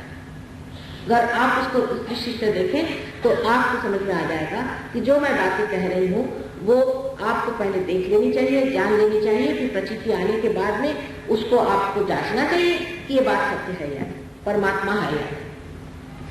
लेकिन पहले धारणा तो करनी पड़ती है, कि धारणा तो करनी पड़ती है कि ऐसी ऐसी बातें हैं, इसे सुनना चाहिए। उसी बात पर अगर आप उतरे हुए हैं तो फिर आगे बढ़ ही नहीं सकते।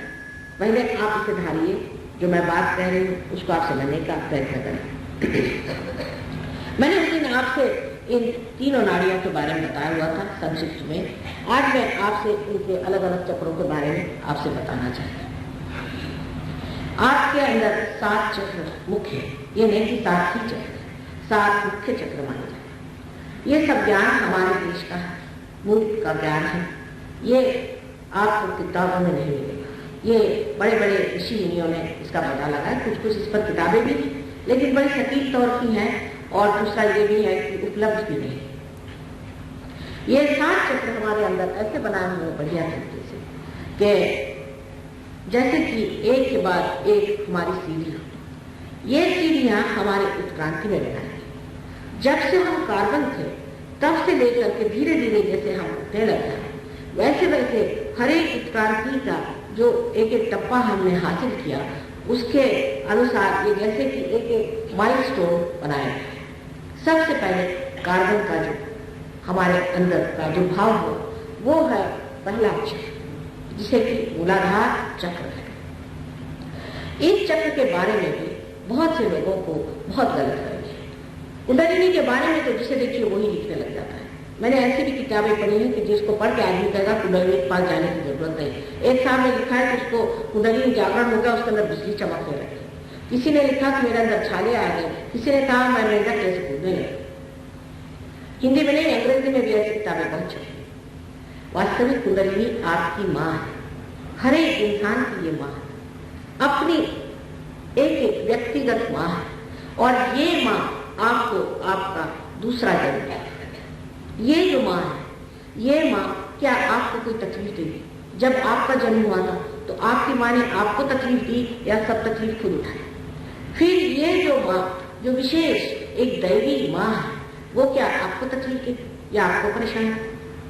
बुद्धि से भी काम लेना चाहिए। जो लोग इस तरह की बातें करते हैं या तो वो इस काबिल नहीं है कि कुंडलिनी पर कोई भी हाथ चलाए। हो सकता है वो धर्मपरायण हो, अधर्मी हो, उनके चरित्र अच्छे न हो, वो रुपया पैसा बनाते हो, लोगों को ठगते हो, हर तरह की उनकी गड़बड़ियां हो सकता है कि उनको इसके बारे में कुछ भी जानकारी नहीं, हो सकता है कि उन पर किसी ने कुछ भूत प्रेत विद्या करके उनको भस्मीसात कर दिया, कुछ भी हो सकता है। लेकिन कुंडलिनी जागरण से आज तक हजारों लोगों का कुंडली जागरण हो गया है सहयोग से, लेकिन हमने कहीं नहीं देखा कि लोगों में ये परेशानी या तकलीफ होती। कुंडलिनी खुद सूझबूझ रखती है, पूरी तरह की सूझबूझ कुंडलिनी के अंदर है, और जैसे कोई एक टेप रिकॉर्ड नहीं होता, उसी प्रकार इस 3.5 वलय में इसने आपका पूरा इतिहास देखा। जब से आप कार्बन थे तब से आज तक का पूरा इतिहास ये जानती है कि आपने क्या क्या गलतियां की, आप कौन से गलत रास्ते पर गए, आपने क्या क्या अपने साथ दुर्व्यवहार किया है, दूसरों के साथ दुर्व्यवहार किया है, क्या क्या आपने ऐसे काम किए हैं जो परमेश्वर के मार्ग में एक तरह से रुकावटें हो सके, बाधक हो सके, वो सब कुछ हो जाता है। उसके पास इसका हिसाब किताब पूरा है, लेकिन वो आपकी माँ है। माँ ये नहीं सोचती कि मेरा बेटा कितना दोष है, वो ये सोचती कि किस तरह से इस बेटे को मैं जो है तो उसका जो धन है उसे दे, किस तरह से तुम्हें बचाना। माँ का ये नहीं विचार आता, समझ लीजिए किसी का बच्चा डूब रहा हो तो माँ ये नहीं सोचती कि इसने मेरे साथ क्या क्या दुष्टता की, कितना सता, वो सोचती जो भी हो सब माँ इसका स्वखत बच्चा है। इसी प्रकार ये माँ आपकी यही सोचती है कि आपको किसी तरह से बचाना, लेकिन इस माँ के लिए आपका जो बाल्यावस्था में पाया गया हुआ अबोधिता का धर्म है, जिसे हम लोग इनसेंस कहते हैं, वो वहां पर नीचे स्थित है, जहाँ पर कि इसे मूलाधार चक्र कहते हैं। ये जो कुंडलिनी ऊपर है और मूलाधार चक्र नीचे में है, कुंडलिनी स्वयं मूलाधार है। मूलाधार जो है वो है कि जिसे कहते हैं कि मूल का आधार, अगर मूल कुंडलिनी है तो उसका आधार माने उसका गृह, उसका घर जो है वो आपकी ये त्रिकोणाकार अस्थि है, और उसके नीचे गणेश तत्व जो बसा हुआ है वो आपके अंदर बसी हुई अबोधिता। आजकल तो चालाकी करना, होशियारी दिखाना, बदतमीजी करना, या ऐसा कहें कि अपने चरित्र के साथ हर समय विडंबना, ये एक तरह का लोगों का बड़ा शौक है। लोग सोचते हैं कि इसमें उन्होंने बहुत कुछ कमाया। अपनी पवित्रता के साथ छलना करना, अपने साथी के साथ हमेशा कोई न कोई उपाधि लगा देना, इस पर हमारा बड़ा विचार चलता है कि किस तरह से कैसे क्या करें। ये चक्र जो है हमारे अंदर बहुत महत्वपूर्ण है। हालांकि इस देश में ये चक्र बहुत बलवान है, क्योंकि कुछ भी हो इस देश में पवित्रता का अर्थ लोगों को मालूम। लोग गलत काम करते हैं लेकिन वो जानते हैं कि ये गलत है, लेकिन परदेश में मैंने देखा कि वो गलत काम करते हैं, इस तरह से विचित्र बातें करते हैं कि समझ भी नहीं आता कि ये इंसान है या जानवर है, और वो ये सोचते हैं कि उन्होंने बड़ी कमाई कर ली, वो तो एकदम फ्रीडम पे आ गए, उन्होंने बहुत कुछ पा लिया, कि इस तरह के गंदे काम हो गए। श्री गणेश विशेष करके जो बनाए गए हैं उनका रूप ऐसा है कि उनके सर पे हाथी का सर है।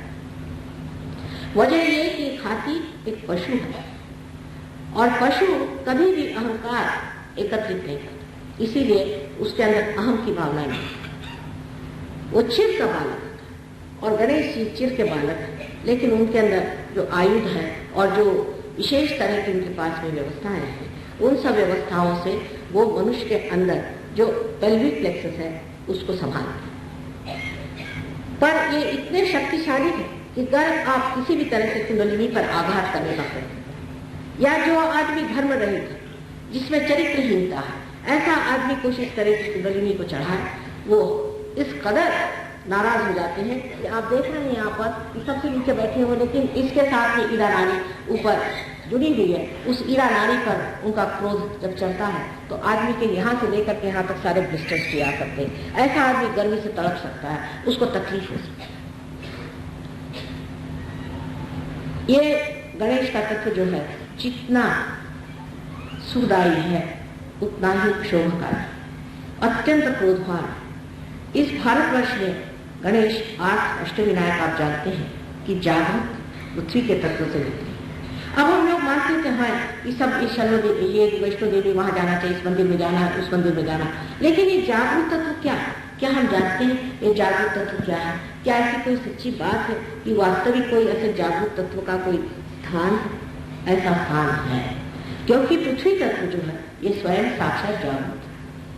आपको आश्चर्य होगा, मैं एक छोटी सी जगह मुसलवाड़ी में गई थी, वहां पर लोगों ने मुझे बताया कि ये जागरूक स्थान है और वहां पर कोई भी दीवार नहीं बना सकते। एक अंग्रेज वहां लिख गए कि अजीब सी जगह है, यहाँ पर कोई आप दीवार नहीं बना सकते, कोई बंद नहीं बना सकते, तो बंद को ऐसे सीधे लेने की जगह से गोल घुमा दिए और फिर इस तरह से।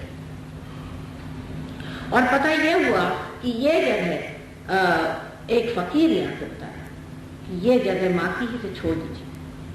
जब हम जाके हम लोगों ने देखा तो उसके अंदर से चैतन्य की लहरियां ठंडी ठंडी लहर साक्षात सारा संस्थान। लेकिन ये सिर्फ एक फकीर या कोई संत या साधु या सहयोगी बता सकता है। जिसको इसकी अनुभूति नहीं है वो नहीं बता सकता कि ये चीज जागरूक है या ये झूठ है या ये सच है या झूठ। इसके लिए आपको वो ऊंची संवेदना जिसे कि हम लोग सामूहिक संवेदना कहते हैं, उसमें जागरूक होना पड़ता है। फिर मैं कहूंगी कि आपको जागरूक होना पड़ता है, सिर्फ लेक्चर बाजी से नहीं होगा। आपको होना, जब तक आप इसमें प्राप्त न होंगे, जब आपके अंदर इसकी प्रचिति नहीं आएगी, जब तक यह आपको विद नहीं होगा, तब तक आप में और उन साक्षात्कारियों में हमेशा अंतर है। इस चक्र के विशेषता ये है कि जब कुंडलिनी का जागरण होता है, जैसे आप मेरे और ऐसे हाथ करके इस वक्त बैठे तो अच्छा रहेगा, भाषण करते ही काम हो सकता है। और पैर से जूते उतार दीजिए। आप जिस वक्त मेरी और इस तरह से हाथ करके बैठे हुए हैं, तब आपके ये जो 5 यहाँ पर उंगलियों में ये सिंपैथेटिक नर्वस सिस्टम के एंड्स हैं, ये 6 और ये 7, इस प्रकार 7 चक्र लेफ्ट साइड में और 7 चक्र राइट साइड में। अब ये जो 7 चक्र हमारे लेफ्ट और राइट में है, जैसे मैंने बताया था, इस तरह से मिल जाते हैं और सुषुम्ना नाड़ी ऐसे बीच में तैयार हो जाती है। मैंने आपसे पिछले लेक्चर में बताया था। अब जब आप मेरी और हाथ करके बैठे हैं तो धीरे धीरे धीरे धीरे इसमें से चैतन्य बहना शुरू। जब चैतन्य बहना शुरू हो गया तो वो जा करके वहां पर श्री गणेश को खबर देता है कि अब कोई अधिकारी सामने खड़ा है। ये अधिकार आपको स्कूलों में, कॉलेजेस में या किसी थियोसॉफिकल सोसाइटी में या थियोलॉजी में या पठनादि से किसी से भी नहीं मिलता। ये अधिकार जो है ये साक्षात्कारी मनुष्य को ही अधिकार है। जब ऐसा व्यक्ति जो जानकार है उसके सामने आप इस प्रकार हाथ फैलाते हैं तो गणेश जी को पहले इसका न्योता मिलता है कि आपको गणेश से अब कहें कि आपको निमंत्रण है और आप चाहें। गणेश जी के बगैर ये काम नहीं है। अब अगर किसी डॉक्टर से कहा जाए कि गणेश जी जो है ये आपको प्रोस्टेट ग्लैंड को देखते हैं या संवारते हैं तो कहेंगे क्या बात करें माता जी, गणेश जी का और मेडिकल का क्या है।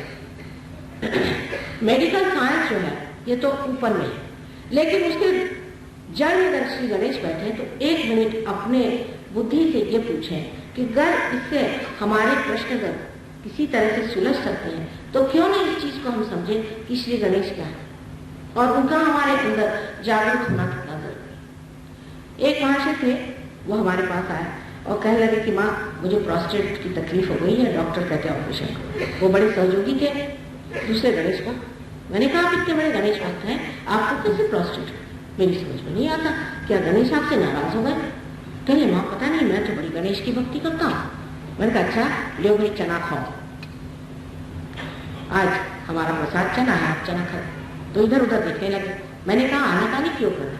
कहने आज संकष्टी है और संकष्टी में उपवास करता हूँ। मैंने कहा यही तो वजह है, जिस दिन गणेश जी का जन्म हुआ उस दिन आप सुतक रख रहे। ये किसने आपसे बताया कि जिस दिन जन्म हो उस दिन आप उपवास करें? अब धर्म में कितने दोष है देख लीजिए। बहुत से लोग कहते हैं कि धर्म हम इतना करते हैं, हम इतने धार्मिक है माँ, तो भी हमें माने। अब देखिए छोटा सा दोष देखिए कि जब राम का जन्म होता है तब उपवास करें, कृष्ण का जन्म होगा तब उपवास करेंगे, और नरक चतुर्दशी जिस दिन नरक का द्वार खुलता है उस दिन बैठकर सवेरे खाना खाएं। सब उल्टी बात, बिल्कुल उल्टी बात है। ये पता नहीं किसने सिखाया। जिस दिन आपके घर में बेटा पैदा होगा उस दिन आप क्या उपास करें?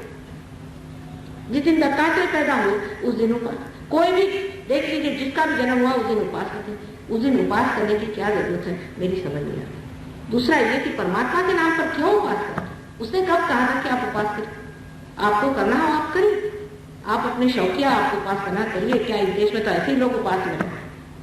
लेकिन धर्म में हम इतनी गलतियां करते हैं और बिल्कुल ना समझे से जिसने जैसा करके स्त्री आचार और ब्राह्मणाचार की वजह से हमारे धर्म में भी इतने दोष हैं।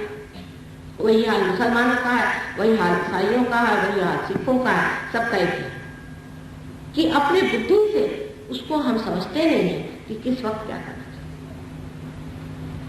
अब इनसे मैंने कहा कि आप खाइए, आपको विश्वास नहीं होगा, उन्होंने वो खाया। मैंने कहा छोड़ो, आज से आप ये प्रॉमिस करिए कि संगष्टी के दिन आप मोदक बनाकर खाएं, क्योंकि उनको मोदक प्रिय है, इसलिए आप मोदक बनाकर। तो कहा अच्छा माँ, मैं आपको पूरा प्रॉमिस देता हूँ कि मैं मोदक खाऊँ। आप तो आश्चर्य करेंगे कि उनका प्रोस्टेट पूना वो पहुंचे और वो चिट्ठी भेजी कि माँ मेरा प्रोस्टेट गया, उसकी तकलीफ ही गया। इसी प्रकार धर्म में हम अनेक अनेक अनेक गलतियां करते हैं और इसीलिए जब हम कहते हैं कि हमने धर्म धारण किया, हम ये करते हैं वो करते हैं, फिर माँ हमें क्यों नहीं इसका परमात्मा पे कोई दोष मत दीजिए। दोष है जिसने आपको समझाया और बताया। जैसे कि लोग बताते हैं कि जब कुंडलिनी जागरण होता है तो बड़ी गर्मी होती है और ऐसा होता है वैसा है, सब झूठ है, एकदम झूठ है, ऐसा कुछ भी नहीं। इस बात पे आप बिल्कुल मत विश्वास करें।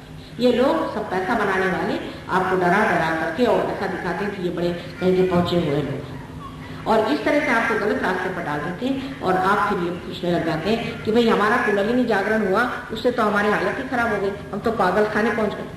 होना ही नहीं, क्योंकि वो कुंडलिनी का जागरण नहीं, वो आपके सिंपैथेटिक नर्वस सिस्टम की ओवर एक्टिविटी हो जाती है जिससे आप पागल हो सकते हैं। आज श्री गणेश के बाद मैंने आपसे बताया था कि ये जो चक्र है जिसे कि हम स्वादिष्ठान चक्र कहते हैं, इसके बारे में आपसे मैंने पहले बताया हुआ। उससे ऊपर में जो चक्र है, वास्तविक ये चक्र है, यही दूसरा चक्र है जिसे नाभि चक्र, क्योंकि इसी चक्र से स्वादिष्ठान चक्र बाहर निकल करके कमल जैसा निकलता है और चारों तरफ घूम घूम करके, और ये जो बीच में जो जगह बनी हुई है जिसे कि भवसागर कहते हैं, अपने पेट की जो जगह है जिसे विश्रास कहते हैं, इसके पूरी इसको वो जितने भी उसमें इंद्रिय है, जितने भी उसमें ऑर्गन्स हैं, सबको वो शक्ति देते हैं। उसके बारे में आपसे मैंने पहले बताया था कि डायबिटीज आदि बीमारियां कैसी होती। लेकिन आज मैं उससे जो उसके जड़ में जो चक्र है जिसे कि नाभि चक्र कहते हैं उसके बारे में बताऊँ। नाभि चक्र जो है ये विष्णु का चक्र है, नारायण का चक्र। अब कोई कहेगा कि माँ तो सब हिंदू धर्म में क्या, लेकिन और भी लोग बहुत सारे सब इसी से निगरित हैं। ईसा मसीह ने भी कहा है कि those who are not against me are with me। पर ईसाई लोग ये जाके पता नहीं लगाए कि और वो कौन है। उन्होंने तो बना लिया कि ईसा के सिवा और कोई नहीं, इस्लाम ने बना लिया कि मोहम्मद के सिवा और कोई नहीं। इस तरह से उन्होंने सबको एक एक छांट छांट के अलग कर दिया, जिससे जैसे कि एक आदमी लटका हुआ कहाँ पड़ा हुआ था, सबकी रिश्तेदारी आपस में, सिर्फ हम ही लोग उनके नाम ले लेकर के झगड़ा। अब इस चक्र के आसपास आप देखिए कि जो ये पेट का हिस्सा है इसमें 10 गुरु के तत्व हैं। इसमें से आप सोच सकते हैं कि शुरू से आदिनाथ से लेकर के अनेक गुरु है, जैसे सोक्रेटिस है, लॉर्ड से, ये सब इसमें आते हैं, मोसेस है, अब्राहम, और अपने देश में राजा जनक, नानक, मोहम्मद साहब और जोरास्टर, और अभी आखिरी वक्त जो हुए हैं वो है श्री साईनाथ शिरडी जी।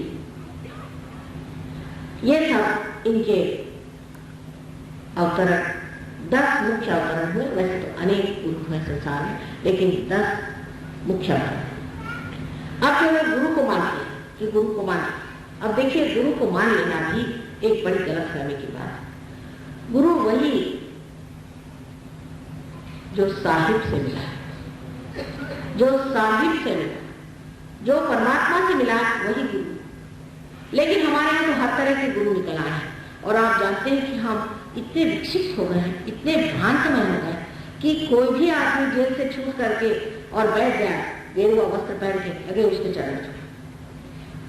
पहली तो बात यह है कि गेरुआ वस्त्र से हमारा क्या संबंध, हम तो गृहस्थ के लोग, गृहस्थियों का गेरुआ वस्त्र से कोई भी संबंध नहीं होना चाहिए। आप जानते हैं, अगर आपने पढ़ा हो कि वाल्मीकि के रामायण में सीता जी ने पूरा चैप्टर इन सन्यासियों के बारे में कहा है कि जो सन्यासी है उनको शहर में तो आना ही नहीं चाहिए, किसी गांव में नहीं आना चाहिए। उसकी बहुत सारी मर्यादाएं बताएं, उसमें से ये कहा कि गांव के बाहर कहीं झोपड़ी में रहना चाहिए और किसी भी गृहस्थ की देवड़ी लाना ही नहीं चाहिए। हाँ, जो गृहस्थ है गृहस्थ, लेकिन जिसने संन्यास ले लिया उसको ये सब करने का मना है। लेकिन हमारे यहाँ तो देखिए कि हम लोग गृहस्थी के लोग यज्ञ करने लगे हुए, अपने बाल बच्चों को संभालते, कायदे से रहते, और इन लोगों का पालन पोषण हमारे खोपड़े। एक तो हमारे बाल बच्चे ही पलते नहीं, ऊपर से इन काशाय वस्त्र वालों को संभालते बैठे नहीं सुबह से शाम। एक सीधी बात यह है कि कोई भी संन्यास लेने से परमात्मा के पास नहीं जाता। ये तो ऊपरी चीज, संन्यास अंदर का भाव होता है, बाहर का नहीं होता। आप जानते हैं कि राजा जनक को विदेही कहा करते थे और उनकी लड़की को वैदेही, क्योंकि विदेही से पैदा। वो स्वयं राजा थे, राजा जैसे रहते थे, राजा जैसे आभूषण करते थे और उनको लोग बड़े बड़े साधु संत दृष्टा उनके सामने नतमस्तक रहते, क्योंकि उनकी दशा ये थी, क्योंकि वो स्वयं साक्षात दत्तात्रेय के अवतरण, गुरु के अवतरण, आदि गुरु के अवतरण थे।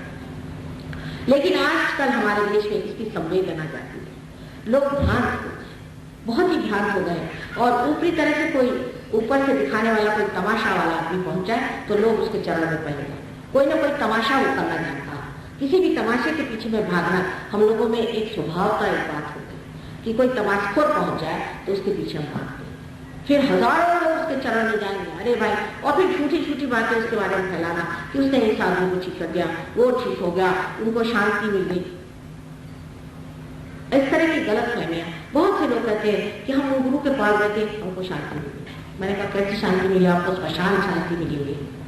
आप हिल ही नहीं सकते, आपको अशांति तो है ही, लेकिन वो अशांति जो है एकदम जम के पत्थर हो गई, अब आप हिल नहीं सकते। ऐसी ही व्यवस्था होती, क्योंकि ये लोग जो धंधे करते हैं, जिस तरह से ये काम करते हैं, ये आप जानते हैं। हम तो काफी उम्र वाले हैं और हम सब जानते थे इसके बारे में। अब तो आप लोग सब यंगर जनरेशन के लोग हैं, शायद आपने जाना ही नहीं होगा कि भानामती और श्मशान विद्या, प्रेत विद्या, तांत्रिक विद्या अपने देश में बहुत है। इस समय कुछ मुझे लगता है कि दिल्ली के लोगों का मन तांत्रिकों से कुछ हटा हुआ, नहीं तो जहां जिस गली में जाइए वहां एक तांत्रिक बैठा हुआ था आपके राजधानी। इस तांत्रिकों का शौक आपको भ्रांत हो गया और इसमें आप फंस गए। ऐसी छोटी छोटी चीजों के पीछे में भागने वाले लोग परमात्मा को कैसे पाएंगे? अगर मानना है तो कोई परम चीज मानना चाहिए, और परम में ही सब कुछ मिल जाता है। क्योंकि श्री कृष्ण ने कहा है कि योगक्षेम वहां में, पहले जब योग होगा तो तुम्हारा पूरी तरह से क्षेम।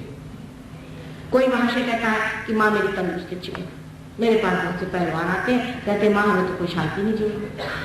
कोई आदमी कहता है माँ मेरे पास पैसा नहीं, दूसरा दिन आदमी आता है गाँव में, इससे तो दुखी कोई दुनिया में नहीं। इसका मतलब ये है कि सब संसार दुखी, और इस दुखी संसार में आप अगर किसी को ये सोचें कि दूसरे के पास कोई चीज है तो उससे वो सुखी है, या आपको गलत है। आप इस पर विश्वास करें कि जिस मनुष्य को आप सुखी समझते हो वहां दुखी हो सकता है, लेकिन आपको पता है।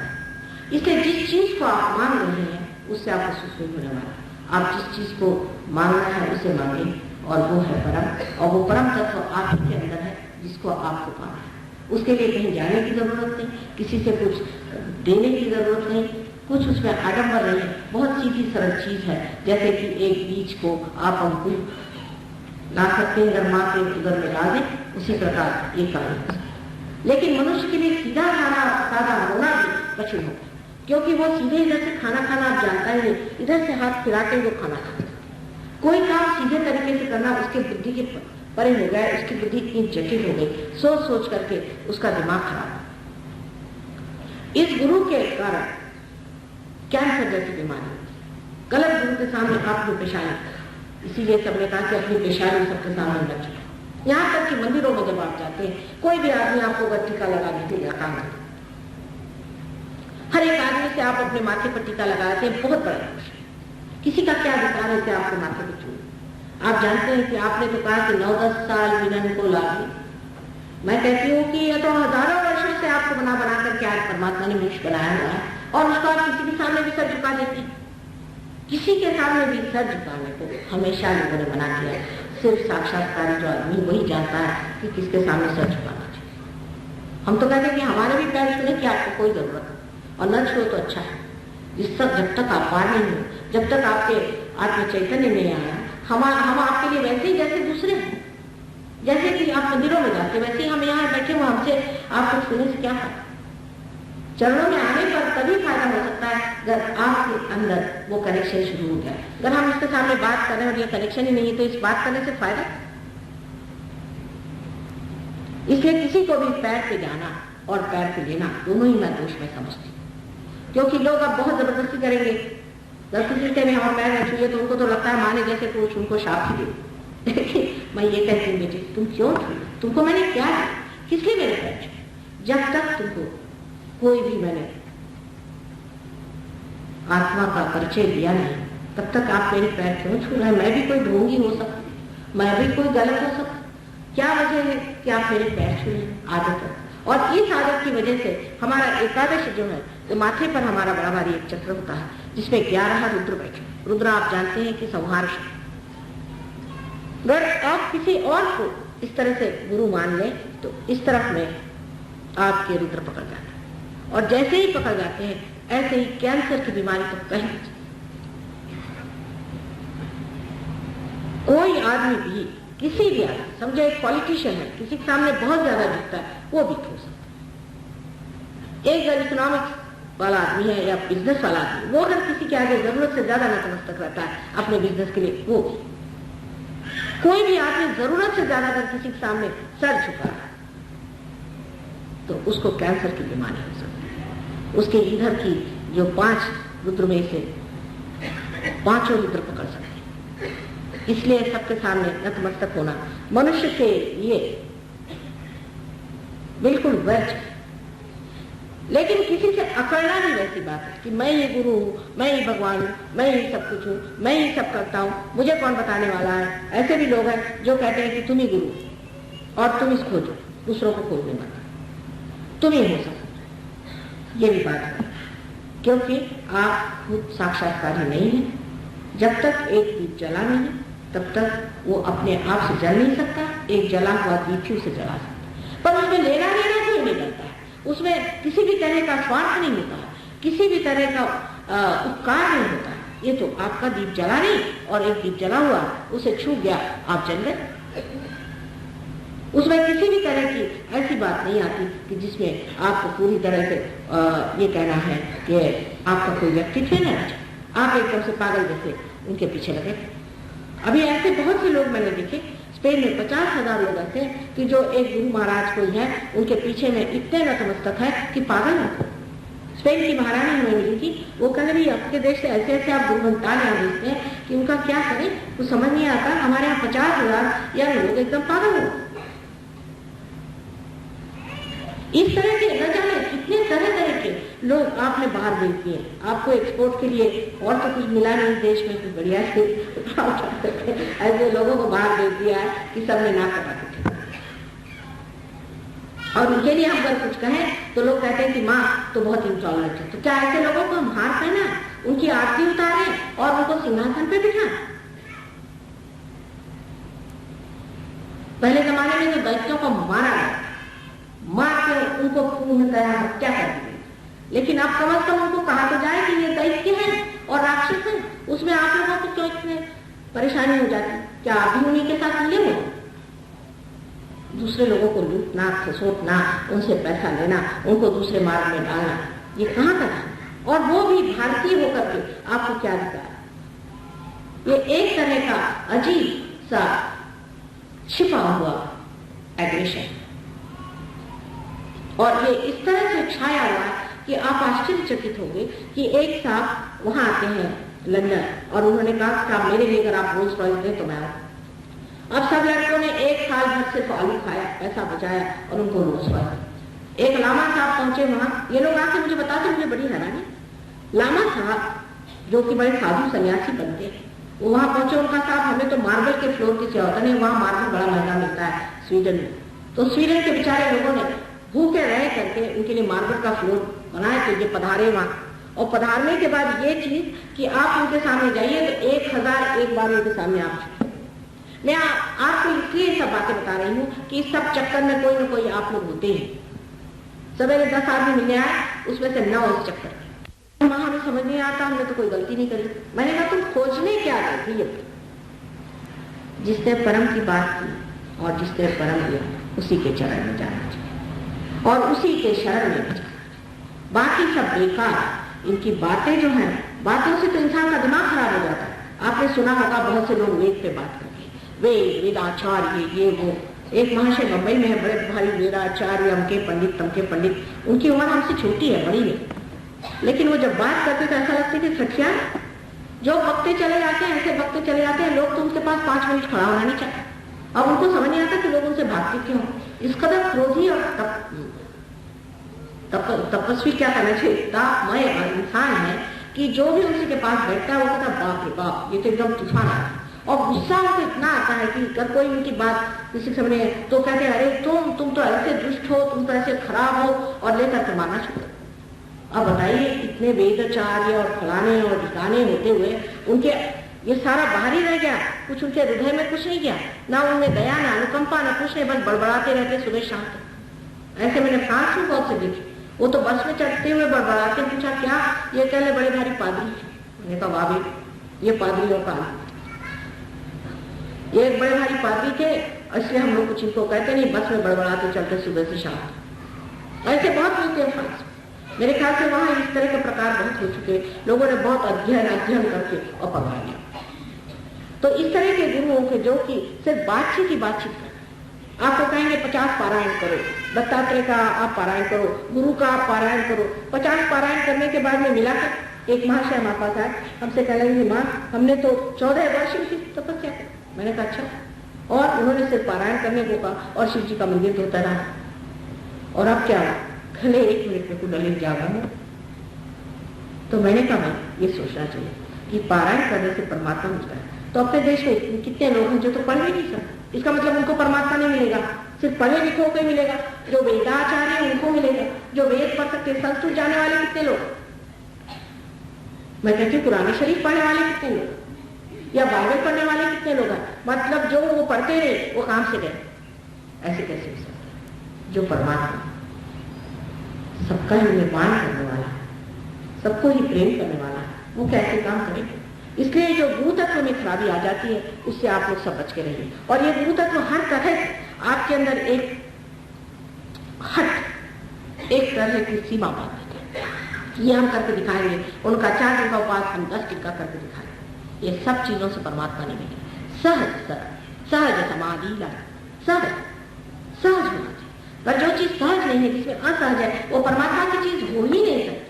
एक सीधी बात आप सोचिए कि आप इंसान बने, आपने कौन सी मेहनत करी, आप क्या सर से बल खड़े हुए कि आपने अपनी दुनिया काटी थी, किस तरह से आप बन गए। आप इंसान अपने आप सहज सरल बन। इसी प्रकार उचित स्थिति में जाने के लिए भी सहज ही भाव होना चाहिए।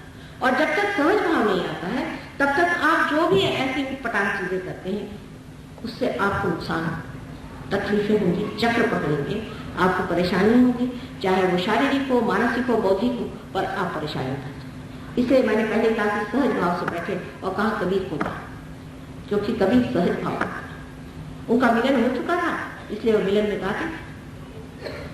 अब ये जो आपका जो चक्र है, इसमें एक तरफा तो ये हुआ कि जहां आप किसी को भी गुरु मान ऐरा गहरा लट्ठू खरा जैसे कहते हैं, किसी को भी गुरु मान लिया, गलत आदमी को गुरु मान लिया, गलत चीजों में सर चुका। दूसरे ऐसे होते हैं कि जो किसी को मानते हैं, भगवान को भी नहीं मानते, मैं इन सबका गुरु हूं, उनसे इधर के जो 5 चित्र है वो पकड़ जाते। इस प्रकार के 2 प्रकृति के आदमी होती है। अब जो किसी को नहीं मानते, जो बड़े भारी वेदाभ्यास करने वाले हैं, इनके बारे में अभी मैंने आपको वर्णन करी है कि किस तरह की होती है, और उनकी जो प्रवृत्ति होती है इस कदर घनीभूत तरीके से क्रोधी होती है कि इस आदमी के पास भगवान हो ही सकता है, ऐसा कोई भी नहीं विश्वास करता। भगवान इनके पास से गुजर सकते हैं, ऐसा भी कोई नहीं विश्वास करता।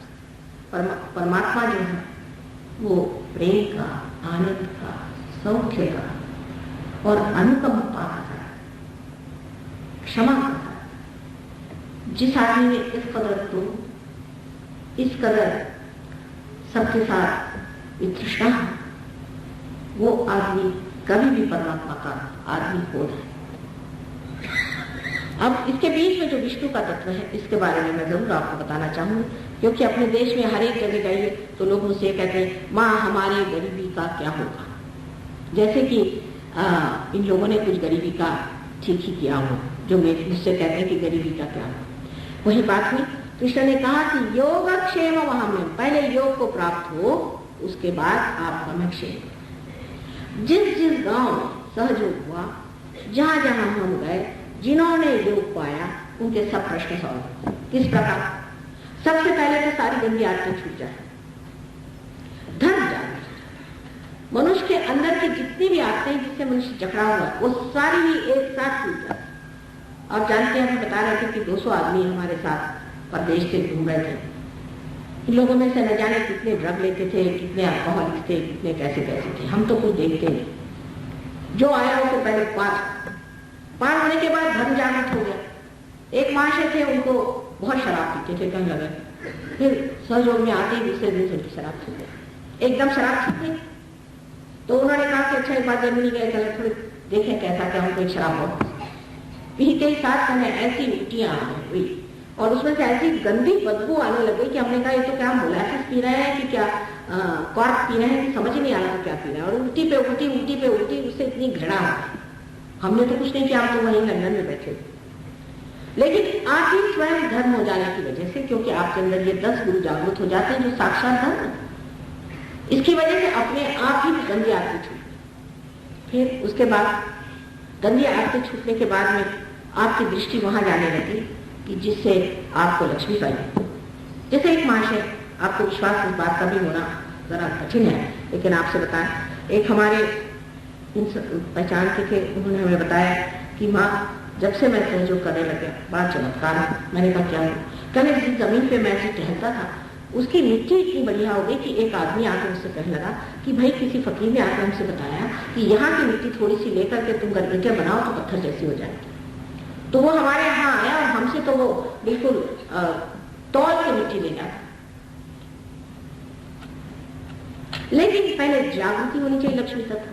लक्ष्मी तत्व की जागृति न किए बगैर अगर आप चाहे आपके अंदर लक्ष्मी आएगी तो नहीं, पैसा आ जाएगा, पैसा आ जाएगा।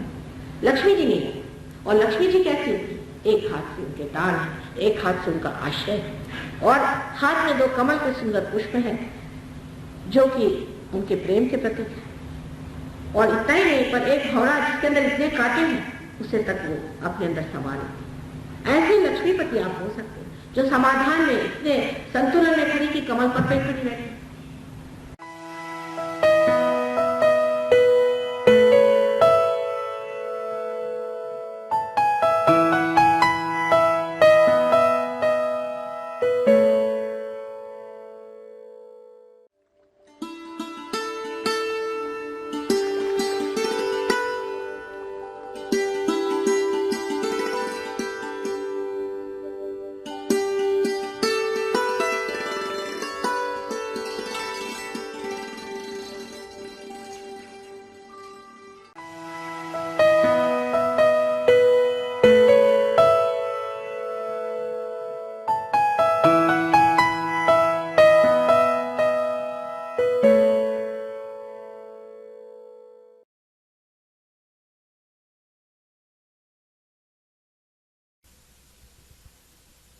सादगी से इतनी डिग्निटी से वो रहते हैं। मैं तो बहुत आजकल देखती हूँ कि जो पैसे वाले हैं उनके अंदर कोई डिग्निटी, उनके अंदर दिखाई नहीं देता है कि उनके अंदर कोई प्रतिष्ठा हो।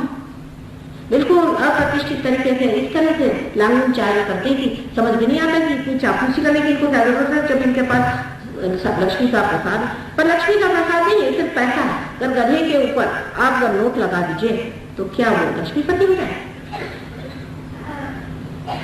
तो ऐसे पैसे वाले से वो लक्ष्मीपति जो कि अपने शान में, अपने गौरव में खड़े, जो किसी के सामने हाथ नहीं फैलाते, जब है तब बांटते ही रहते। ऐसे हमने अपने आंखों से लोग देखे हुए हैं, ऐसे हमने जाने हैं जो होते। हमारे स्वयं पिता इस तरह उनकी इतनी दानी प्रवृत्ति थी, वो सवेरे हर इतवार को चीजें बांटा करते, किसी दिन कंबल बांट दिया, किसी दिन कुछ, और उनकी आंख हमेशा नीचे रहती और देते रहते थे। लोग 2-2 ले जाए, कोई 3-3 ले जाए, तो हाँ कोई कहे उनसे क्या कर रहे हैं आप, 2-2 3-3 कंबल एक आदमी दे रहे हैं, आंख तो नीचे की। कल भाई मैं दे नहीं रहा हूँ, दे कोई और रहा, मैं जिससे मेरी शर्म लगती, सब लोग कहते हैं आप दे रहे हैं, इसी बात। ऐसे तो बड़े स्वातंत्र वीर थे, लेकिन इस मामले में शर्म लगती कि लोग मुझसे कह रहे हैं, मुझे बड़ी लज्जा आती, लोग मुझे कह रहे हैं तुम दे रहे। और देते वक्त में कहीं आप देने वाला दूर वो जाने, मुझे मतलब ले 2 4, मुझसे क्या मतलब, जिस दे रहा है वो जाने, मुझे क्या करने का, मैं तो बीच में खड़ा हूँ। ऐसे लोग थे पहले इस भारत में। अब तो पता नहीं है, कुछ वो दिखाई नहीं दे रहा इस तरह का तरीका। पैसे वाले का मतलब तो यही हो गया कि बहुत घमंडी, बहुत क्रूर, और किसी का परवाह नहीं, अपने माँ बाप की परवाह नहीं, अपने भाई बहनों की परवाह नहीं, अपने को बहुत सब कुछ समझना, ये पैसे वाले की लक्षण है। दुनिया में किसी की भी परवाह नहीं करना। ये जो हमारे यहाँ अब नया तरीके का पैसे का भूत सवार हो गया है, इस भूत से हमारी समाज व्यवस्था पूरी तरह से टूट गई। औरतों के लिए भी अब ये हो गया है कि पति से बढ़ के पैसा हो, बच्चों से बढ़ के पैसा हो, हर चीज में पैसा है। जहाँ पैसा मुख्य हो जाता है और प्रेम नगण्य हो जाता है, वहां लक्ष्मी का स्वरूप खत्म, वहां सब लक्ष्मी का स्वरूप खत्म हो जाता है। और उस जगह सिर्फ पैसे का एकदम रूखा जीवन आ जाता है, जो आज आपको परदेश में दिखाया है।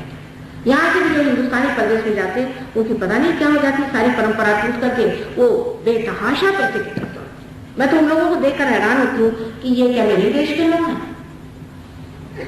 इस तरह से जब हम अपने को गलत रास्ते पर डाल देते हैं, तब उस पर बहुत जोर का मारा। ऐसे पैसे वालों को बहुत बुरे दिन देखने पड़ते हैं, उनके बच्चे जो वाहियात कर जाते हैं, इधर उधर दौड़ जाते हैं और गलत काम। ऐसे पैसे वालों के लिए कोई भी आशीर्वाद नहीं। आप जाकर देखिए, रात रात भर सोते नहीं, उनको परेशानी है। तो जो पैसा लक्ष्मी स्वरूप है, उस पैसे को आप प्राप्त करते हैं, उस संपत्ति को, उस धन को आप प्राप्त करते हैं जो लक्ष्मी की देन है, जब आप जन्म को नहीं जाते। और इसलिए इस देश का जो दारिद्र्य है उसी दिन दूर होगा जब यहाँ पर लोग योग को प्राप्त। उससे पहले कभी नहीं हो सकता। आप कोशिश कर लीजिए। मैं गई थी वहां पर राहुरी में, मैंने देखा खूब झोपड़ियां बनी हुई। कल अभी ये झोपड़ियां बनाई, मैंने कहा अच्छा कि कोई नगर बनाया है। मैंने कहा नगर कैसा है पता नहीं। वहां से जा रहे थे तो सामने रास्ते पर, इस रास्ते से जा रहे थे, सामने इस तरह से रास्ता था, उसमें से लोग खूब शराब पी कर आके और उससे धड़ाधड़ गिर गए। एक तो हमारे मोटर के सामने गिर गया, और एक नहीं, 2 नहीं, काफी सारे लोग वहां से निकले जा रहे। मैं कहा भाई ये कौन सा नगर बनाया? ये झोपड़ियों का नगर बनाया, इसमें सब शराब चलती। कल हाँ, ये तो ऐसे नगर बना। इनको झोपड़ी दी तो उसमें शराब शुरू कर दी, 100 रुपया दे दिया तो उसमें शराब शुरू कर दी। ये कोई गरीबी हटाने का लक्ष्य है? इस तरह से गरीबी नहीं हटेगी। ये तो शराब ऐसे पीछे पड़ गई कि आप इसमें से 50% गरीब मर ही जाएंगे तो गरीबी हट जाएगी। इलाज तो ऐसा ही हो रहा है कि लोग जीने ही नहीं मर। रास्ते पर घर घर गिर रहे थे, उनमें कोई ताकत नहीं थी, क्षीण हीन ऐसे बने हुए लोग। इनकी गरीबी आप क्या हटा सकते? इनको तो पैसा मुफ्त देने से इन्होंने शराब पी करके और धंधे कर करके और अपना सर्व सत्यानाश कर लिया। अब गरीबी हटाने पर एक और प्रश्न है कि जब हम इस तरह की तांत्रिक विद्या और ऐसी मैली विद्याएं करते हैं तो लक्ष्मी जी दूसरे पैर से चली जाएगी। जिस घर में तांत्रिक विद्या शुरू हो जाएगी, लक्ष्मी जी दूसरे पैर से चली जाएगी। आज मैं विशेषकर धर्म पे बात कर रही हूँ, क्योंकि ये बहुत जानना जरूरी कि हम धर्म में कितनी गलतियां करते हैं। जो लोग अपने घर में दिवाली मनाते हैं, हर जगह दीप जलाते हैं रात, क्योंकि महारात्रि थी, उस वक्त ये न हो कि लक्ष्मी कहीं लौट के चली जाए। उनको अंधेरा पसंद नहीं। और जितनी मैली विद्या है, जितनी भूत विद्या, प्रेत विद्या, श्मशान विद्या और ये दुष्ट गुरुओं का जो चक्कर चला, दो अगुरु लोग जो है, इन्होंने जो चक्कर चलाया है, इन सब चक्करों की वजह से अपने देश में बिल्कुल काली, एकदम काला अंधकार, और वो काला अंधकार होने की वजह से अपना देश उठेगा। जब तक इन लोगों को आप समुद्र में नहीं डाल दीजिएगा, जब तक इनको आप अपने हृदय से निकाल नहीं दीजिएगा, और इस तरह की चीजें जब तक आपके समाज से जाएंगी नहीं, आपके समाज की गरीबी कभी हट नहीं सकती, क्योंकि लक्ष्मी जी ऐसे स्थान में बैठती है। तीसरी चीज इसलिए लक्ष्मी जी हमारे देश में नहीं है, उसका मुख्य कारण यह है कि यत्र नार्या पूज्यन्ते तत्र रमन्ते देवता। माने ये कि जो इंसान स्त्री की पूजा करता है, स्त्री को मानता है, उसकी इज्जत करता है, वहां देवता का आगमन होता है। लेकिन स्त्री भी पूजनीय होनी चाहिए, स्त्री भी ऐसी हो कि जिसकी पूजा न की जाए, तो ऐसे स्त्री सफाया। तो स्त्री ऐसी होनी चाहिए जो पूजी जाए, जो पूजनीय हो, जो पवित्र हो, जो उच्च विचार लेकर के संसार में रहे, प्रेम से अपने घर और रिश्तेदार और सबको संभाल सके। ऐसी जो स्त्री हो जो पूजी जाए, ऐसी स्त्री के पति जो हो उनकी इज्जत करें, घर वाले उनकी इज्जत करें, स्त्री की, बच्चों की, लड़कियों की, माँ की जहाँ इज्जत होती है वहां देवता नमन करते हैं, नहीं तो भूतों का नाच शुरू हो जाता है। अब आप सुन रहे हैं कि अपने देश में स्त्री की क्या है। मैं तो तब भी कहूंगी कि हिंदुस्तान की नारी एक विशेष स्वरूप की औरत है, जिसने बहुत कुछ सहन किया। पुरुषों की ज्यादती जितनी हिंदुस्तानी नारी सहन करती है वो कोई नहीं सहन करती। और अपना समाज ही पूरा ऐसा बन गया है आज कि बिल्कुल हम लोग इस मामले में निर्लज्जता से बात करते हैं। कोई कहता है कि साहब इतने लाखों रुपया की दावरी दीजिए और नहीं तो आप हमारे दरवाजे नहीं। बिल्कुल उनको इस मामले में शर्म भी नहीं आती इस तरह की बात करने की। और इस तरह की चीजें इतनी अपने समाज में आज प्रचलित हो रही है, जितनी जितनी बढ़ती जाएंगी उतने उतने आपके देश में बन गया। इसी लड़के को बेच करके और लड़की के नाम पर अगर आपने रुपये इकट्ठा किया, आप देख लीजिए उसमें कभी भी आपको यश नहीं आएगा। आप करते कोई आदमी लाखों रुपया इस तरह से ले ले, उसको कोई ना कोई घाटा आएगा, कोई ना कोई बड़ी बर्बादी होगी और जा करके वो बिल्कुल ऐसी दशा में पहुंच जाएगा जहां से निकलने का। या तो कोई ऐसे बीमारी में फंस जाएगा या ऐसे कोई बेकारी में फंस जाएगा, कोई ना कोई ऐसी चीजों से हो जाएगी तो जिससे वो पछता रहे। क्योंकि किसी भी सती किसी भी स्त्री जाति का अपमान करना शक्ति का अपमान है। अगर वो स्त्री हाँ इस तरह की है जो बेकार है और जो पूजनीय नहीं है उसके बारे में नहीं है। पर अपने भारतवर्ष में आज मैं जरूर कहूँ कि यहाँ की स्त्री बहुत पूजनीय है। अब भी औरतें हमारे यहाँ ग्लैमर वगैरह में विश्वास नहीं करती। अब है कुछ पागल, उनको छोड़िए, लेकिन अधिकतर औरतें सादगी से अपने चरित्र को संभालती हुई है। जिस देश में पद्मिनी जैसे लोगों ने जौहर की, कोई विश्वास नहीं करता। अगर प्रदेश में जाकर मैं कहूँ कि हमारे देश में तो चैरिटी के पीछे में औरतों ने जौहर कर दिए, तुम बात क्या करते, वो कल हो ही नहीं सकते। तो मैंने कहा तुम क्या समझोगे, तुम उस ऊंची चीज को तुम्हें जाना है, उन आदर्शों को तुम्हें जाना है। आज इस आदर्शों को सबको मटिया मेट करके और हम इन पागलों के पीछे मतलब भागना शुरू कर दें तो मैं आपसे बता रही हूँ गरीबी जो नहीं आने की वो आ जाएगी। और इन लोगों में क्या कम गरीबी, आप इनको समझते हैं। मैं तो सोचती हूँ गरीब इनके अगर घर जाइए, अगर एक कप उन्हें चाय दिया तो इनका दिल जो है बैठ जाता है। एक कप चाय अगर इनके घर से खर्च होगा इनका दिल बैठ जाता है। और हम लोग दिलदार गरीब भी है तो भी हमारे घर में कोई आता है उसको चाय पानी कुछ नहीं है तो गुड़ ही खाने को ले लेंगे भैया, जो भी घर में जो खुद भी रह सकता है। हमारे साथ जो लोग सफर कर रहे थे देहातों में हैरान कि लोग झोपड़ियों में रहते हैं और उनका दिल है कि राजा है, और ये लोग महलों में रहते हैं और ये है बिल्कुल भिखारी। मैं तो रोज के अनुभव लंदन में देखती हूँ कि जितने भी विदेशी लोग हैं बड़े बड़ी पोजीशन में है, बड़ी बड़ी इसमें है, आप उनको कितने भी प्रेजेंट दे दीजिए, कुछ भी कर दीजिए, उनसे एक पैसा नहीं। हमारे साथ की सेक्रेटरी है, वो साथ से कहती है कि भाई आपके बच्चे आ रहे हैं ग्रैंड चिल्ड्रन, तो आप परेशान हैं? उनका क्यों भाई? मुझसे कहती आप परेशान हैं? मैं कहती हूँ कल आपका सारा घर बंदा हो जाएगा। ये घर किसके लिए है? ये क्या मेरे लिए घर है? ये तो उन्हीं के लिए घर है जो मेरे बच्चे हैं। उनका ये था, कहती है कि हमारी जो ग्रैंड मदर थी जब तक 2 पी हमसे नहीं लेती थी हमको टेलीफोन नहीं करना। और उसी लंदन शहर में आप आश्चर्य करेंगे कि 2 बच्चे हर हफ्ते में मारे जाते हैं। तो ऐसे देश के अफियत से भगवान बचाए रखे, आप लोग उस और जाने की कोशिश न करें। जो कुछ है उसमें समाधान से परमात्मा की दृष्टि देकर के अपने लक्ष्मी तत्व को आप जाओ। इस देश का लक्ष्मी तत्व बिल्कुल जागृत हो सकता है, पर उसका सौष्ठव और उसका गौरव समझते हैं। अगर हम उसको न समझें और व्यर्थ की चेष्टाओं से और हम चाहें कि लक्ष्मी इकट्ठा करें तो कभी भी हमारे अंदर लक्ष्मी तत्व जागृत नहीं हो सकता। यही अपने देश का तरुण उपाय है कि अपने धर्म में जागो। ये हमारे देश के लिए एक ही तरीका है, इतना ही नहीं, लेकिन जब ऐसा होगा और होगा ही क्यों न होगा, उस वक्त सारी दुनिया के देश आपके चरणों में और जानेंगे कि असली श्रीमंती जो है, असली रियासत जो है वो इस देश में। अभी लोग देखते हैं तो आंखें खुल जाती, कहते इतने गरीब लोग साफ लोटा मांझ करके उसमें दूध लेकर के आ गए हमें देने के लिए। ये लोग विश्वास नहीं कर सकते कि इतने बड़े हृदय के लोग इनके देहातों में कर सकते। तो उस चीज को खोना नहीं है। और ये समय ऐसा आ रहा है कि हम खो रहे हैं, हमारे बच्चे बिगड़ रहे हैं और इस ओर हम जा रहे हैं। इस वक्त बहुत जरूरी है इस सहयोग की स्थापना करके और अपने बच्चों को रोक दीजिए, उनके अंदर लक्ष्मी तत्व जागृत करके उनके अंदर ये गौरव भर दीजिए। आज मैंने आपसे विशेष करके लक्ष्मी तत्व पे बात की है क्योंकि बहुत जरूरी चीज है। आप लोग जाने कि हमारा देश गरीब है और इसकी गरीबी आप गरीबों को रुपया नहीं देंगे।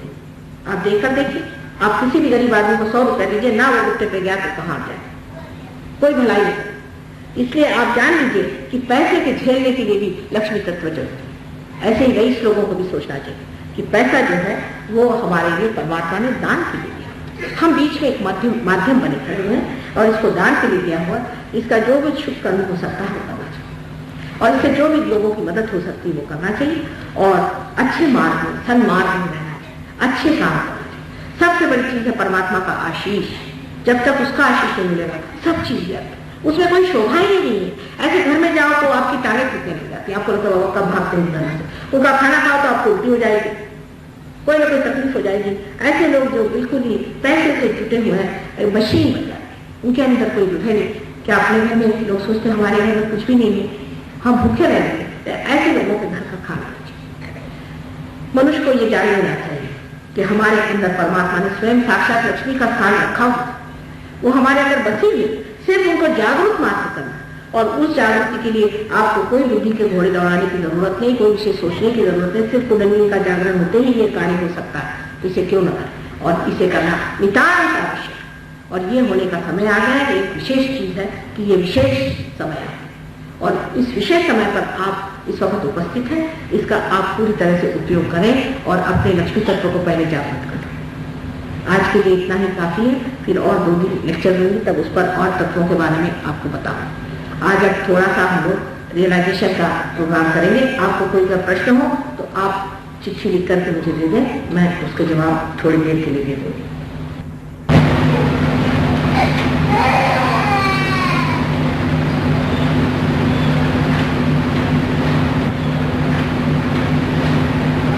अब सबसे पहले हमें इस अपने मातृभूमि को वंदना करनी चाहिए जिन्होंने हमें जन्म दिया। और ये विशेष योग भूमि है जिस योग भूमि में जन्म पाने से ही हम अधिकारी हो जाते हैं इस योग को प्राप्त करें। इसलिए उनसे हमें क्षमा मांगनी चाहिए कि उनके विरोध में हमने जो भी कार्य किया हो, और उनसे प्रार्थना करनी चाहिए कि इस वक्त इस मोक्ष के क्षण में हे माँ तुम हमारी मदद करो। हाथ जोड़ के और आंख बंद करके पूर्ण हृदय से उनकी प्रार्थना करें कि हे माँ इस वक्त आप हमारी मदद करें। Please pray to this motherland who is a yoga bhumi of the highest order, that oh mother, please help me at this time of my salvation.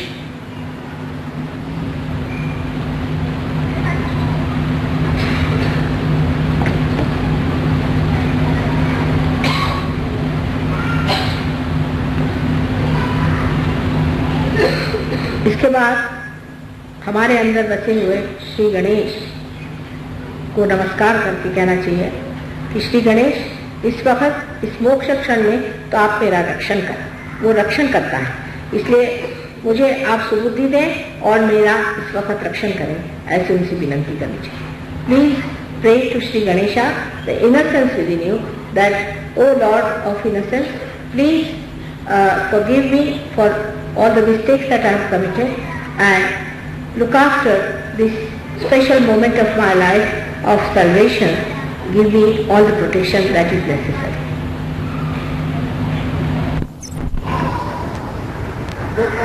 Is anything wrong there? अब आपसे 1-2 चीजों के लिए कहना है कि कृपया अपने जूते आप उतार लें, चप्पल उतार लें, जो भी है पैर में, क्योंकि ये पृथ्वी माँ का बड़ा हमें आधार है, इसका आधार लेना। और नम्रतापूर्वक बैठे कि अभी तक हमने पाया नहीं और माँ कहती है कि हमारे अंदर है और हम पा सकते हैं, तो नम्रतापूर्वक हम इसे पाएं। अपने जो धारणाएं, विचार, कंडीशनिंग जो भी है और उसे आप इस वक्त अलग हटा दीजिए। इस वक्त बिल्कुल स्वच्छ होकर के बैठे, क्योंकि यही असल चीज है। सारे धर्म का सार है अपने को पाना, और उसे पाना चाहिए जो उसका तत्व है। अब दूसरी बात है कि अगर चश्मे वगैरह हो उन्हें उतार लीजिए, क्योंकि इसका असर आंखों पे भी बड़ा अच्छा होता है। दोनों पैर जमीन पर अलग अलग रखिएगा, क्योंकि दोनों नाड़ियां अलग अलग चलती हैं।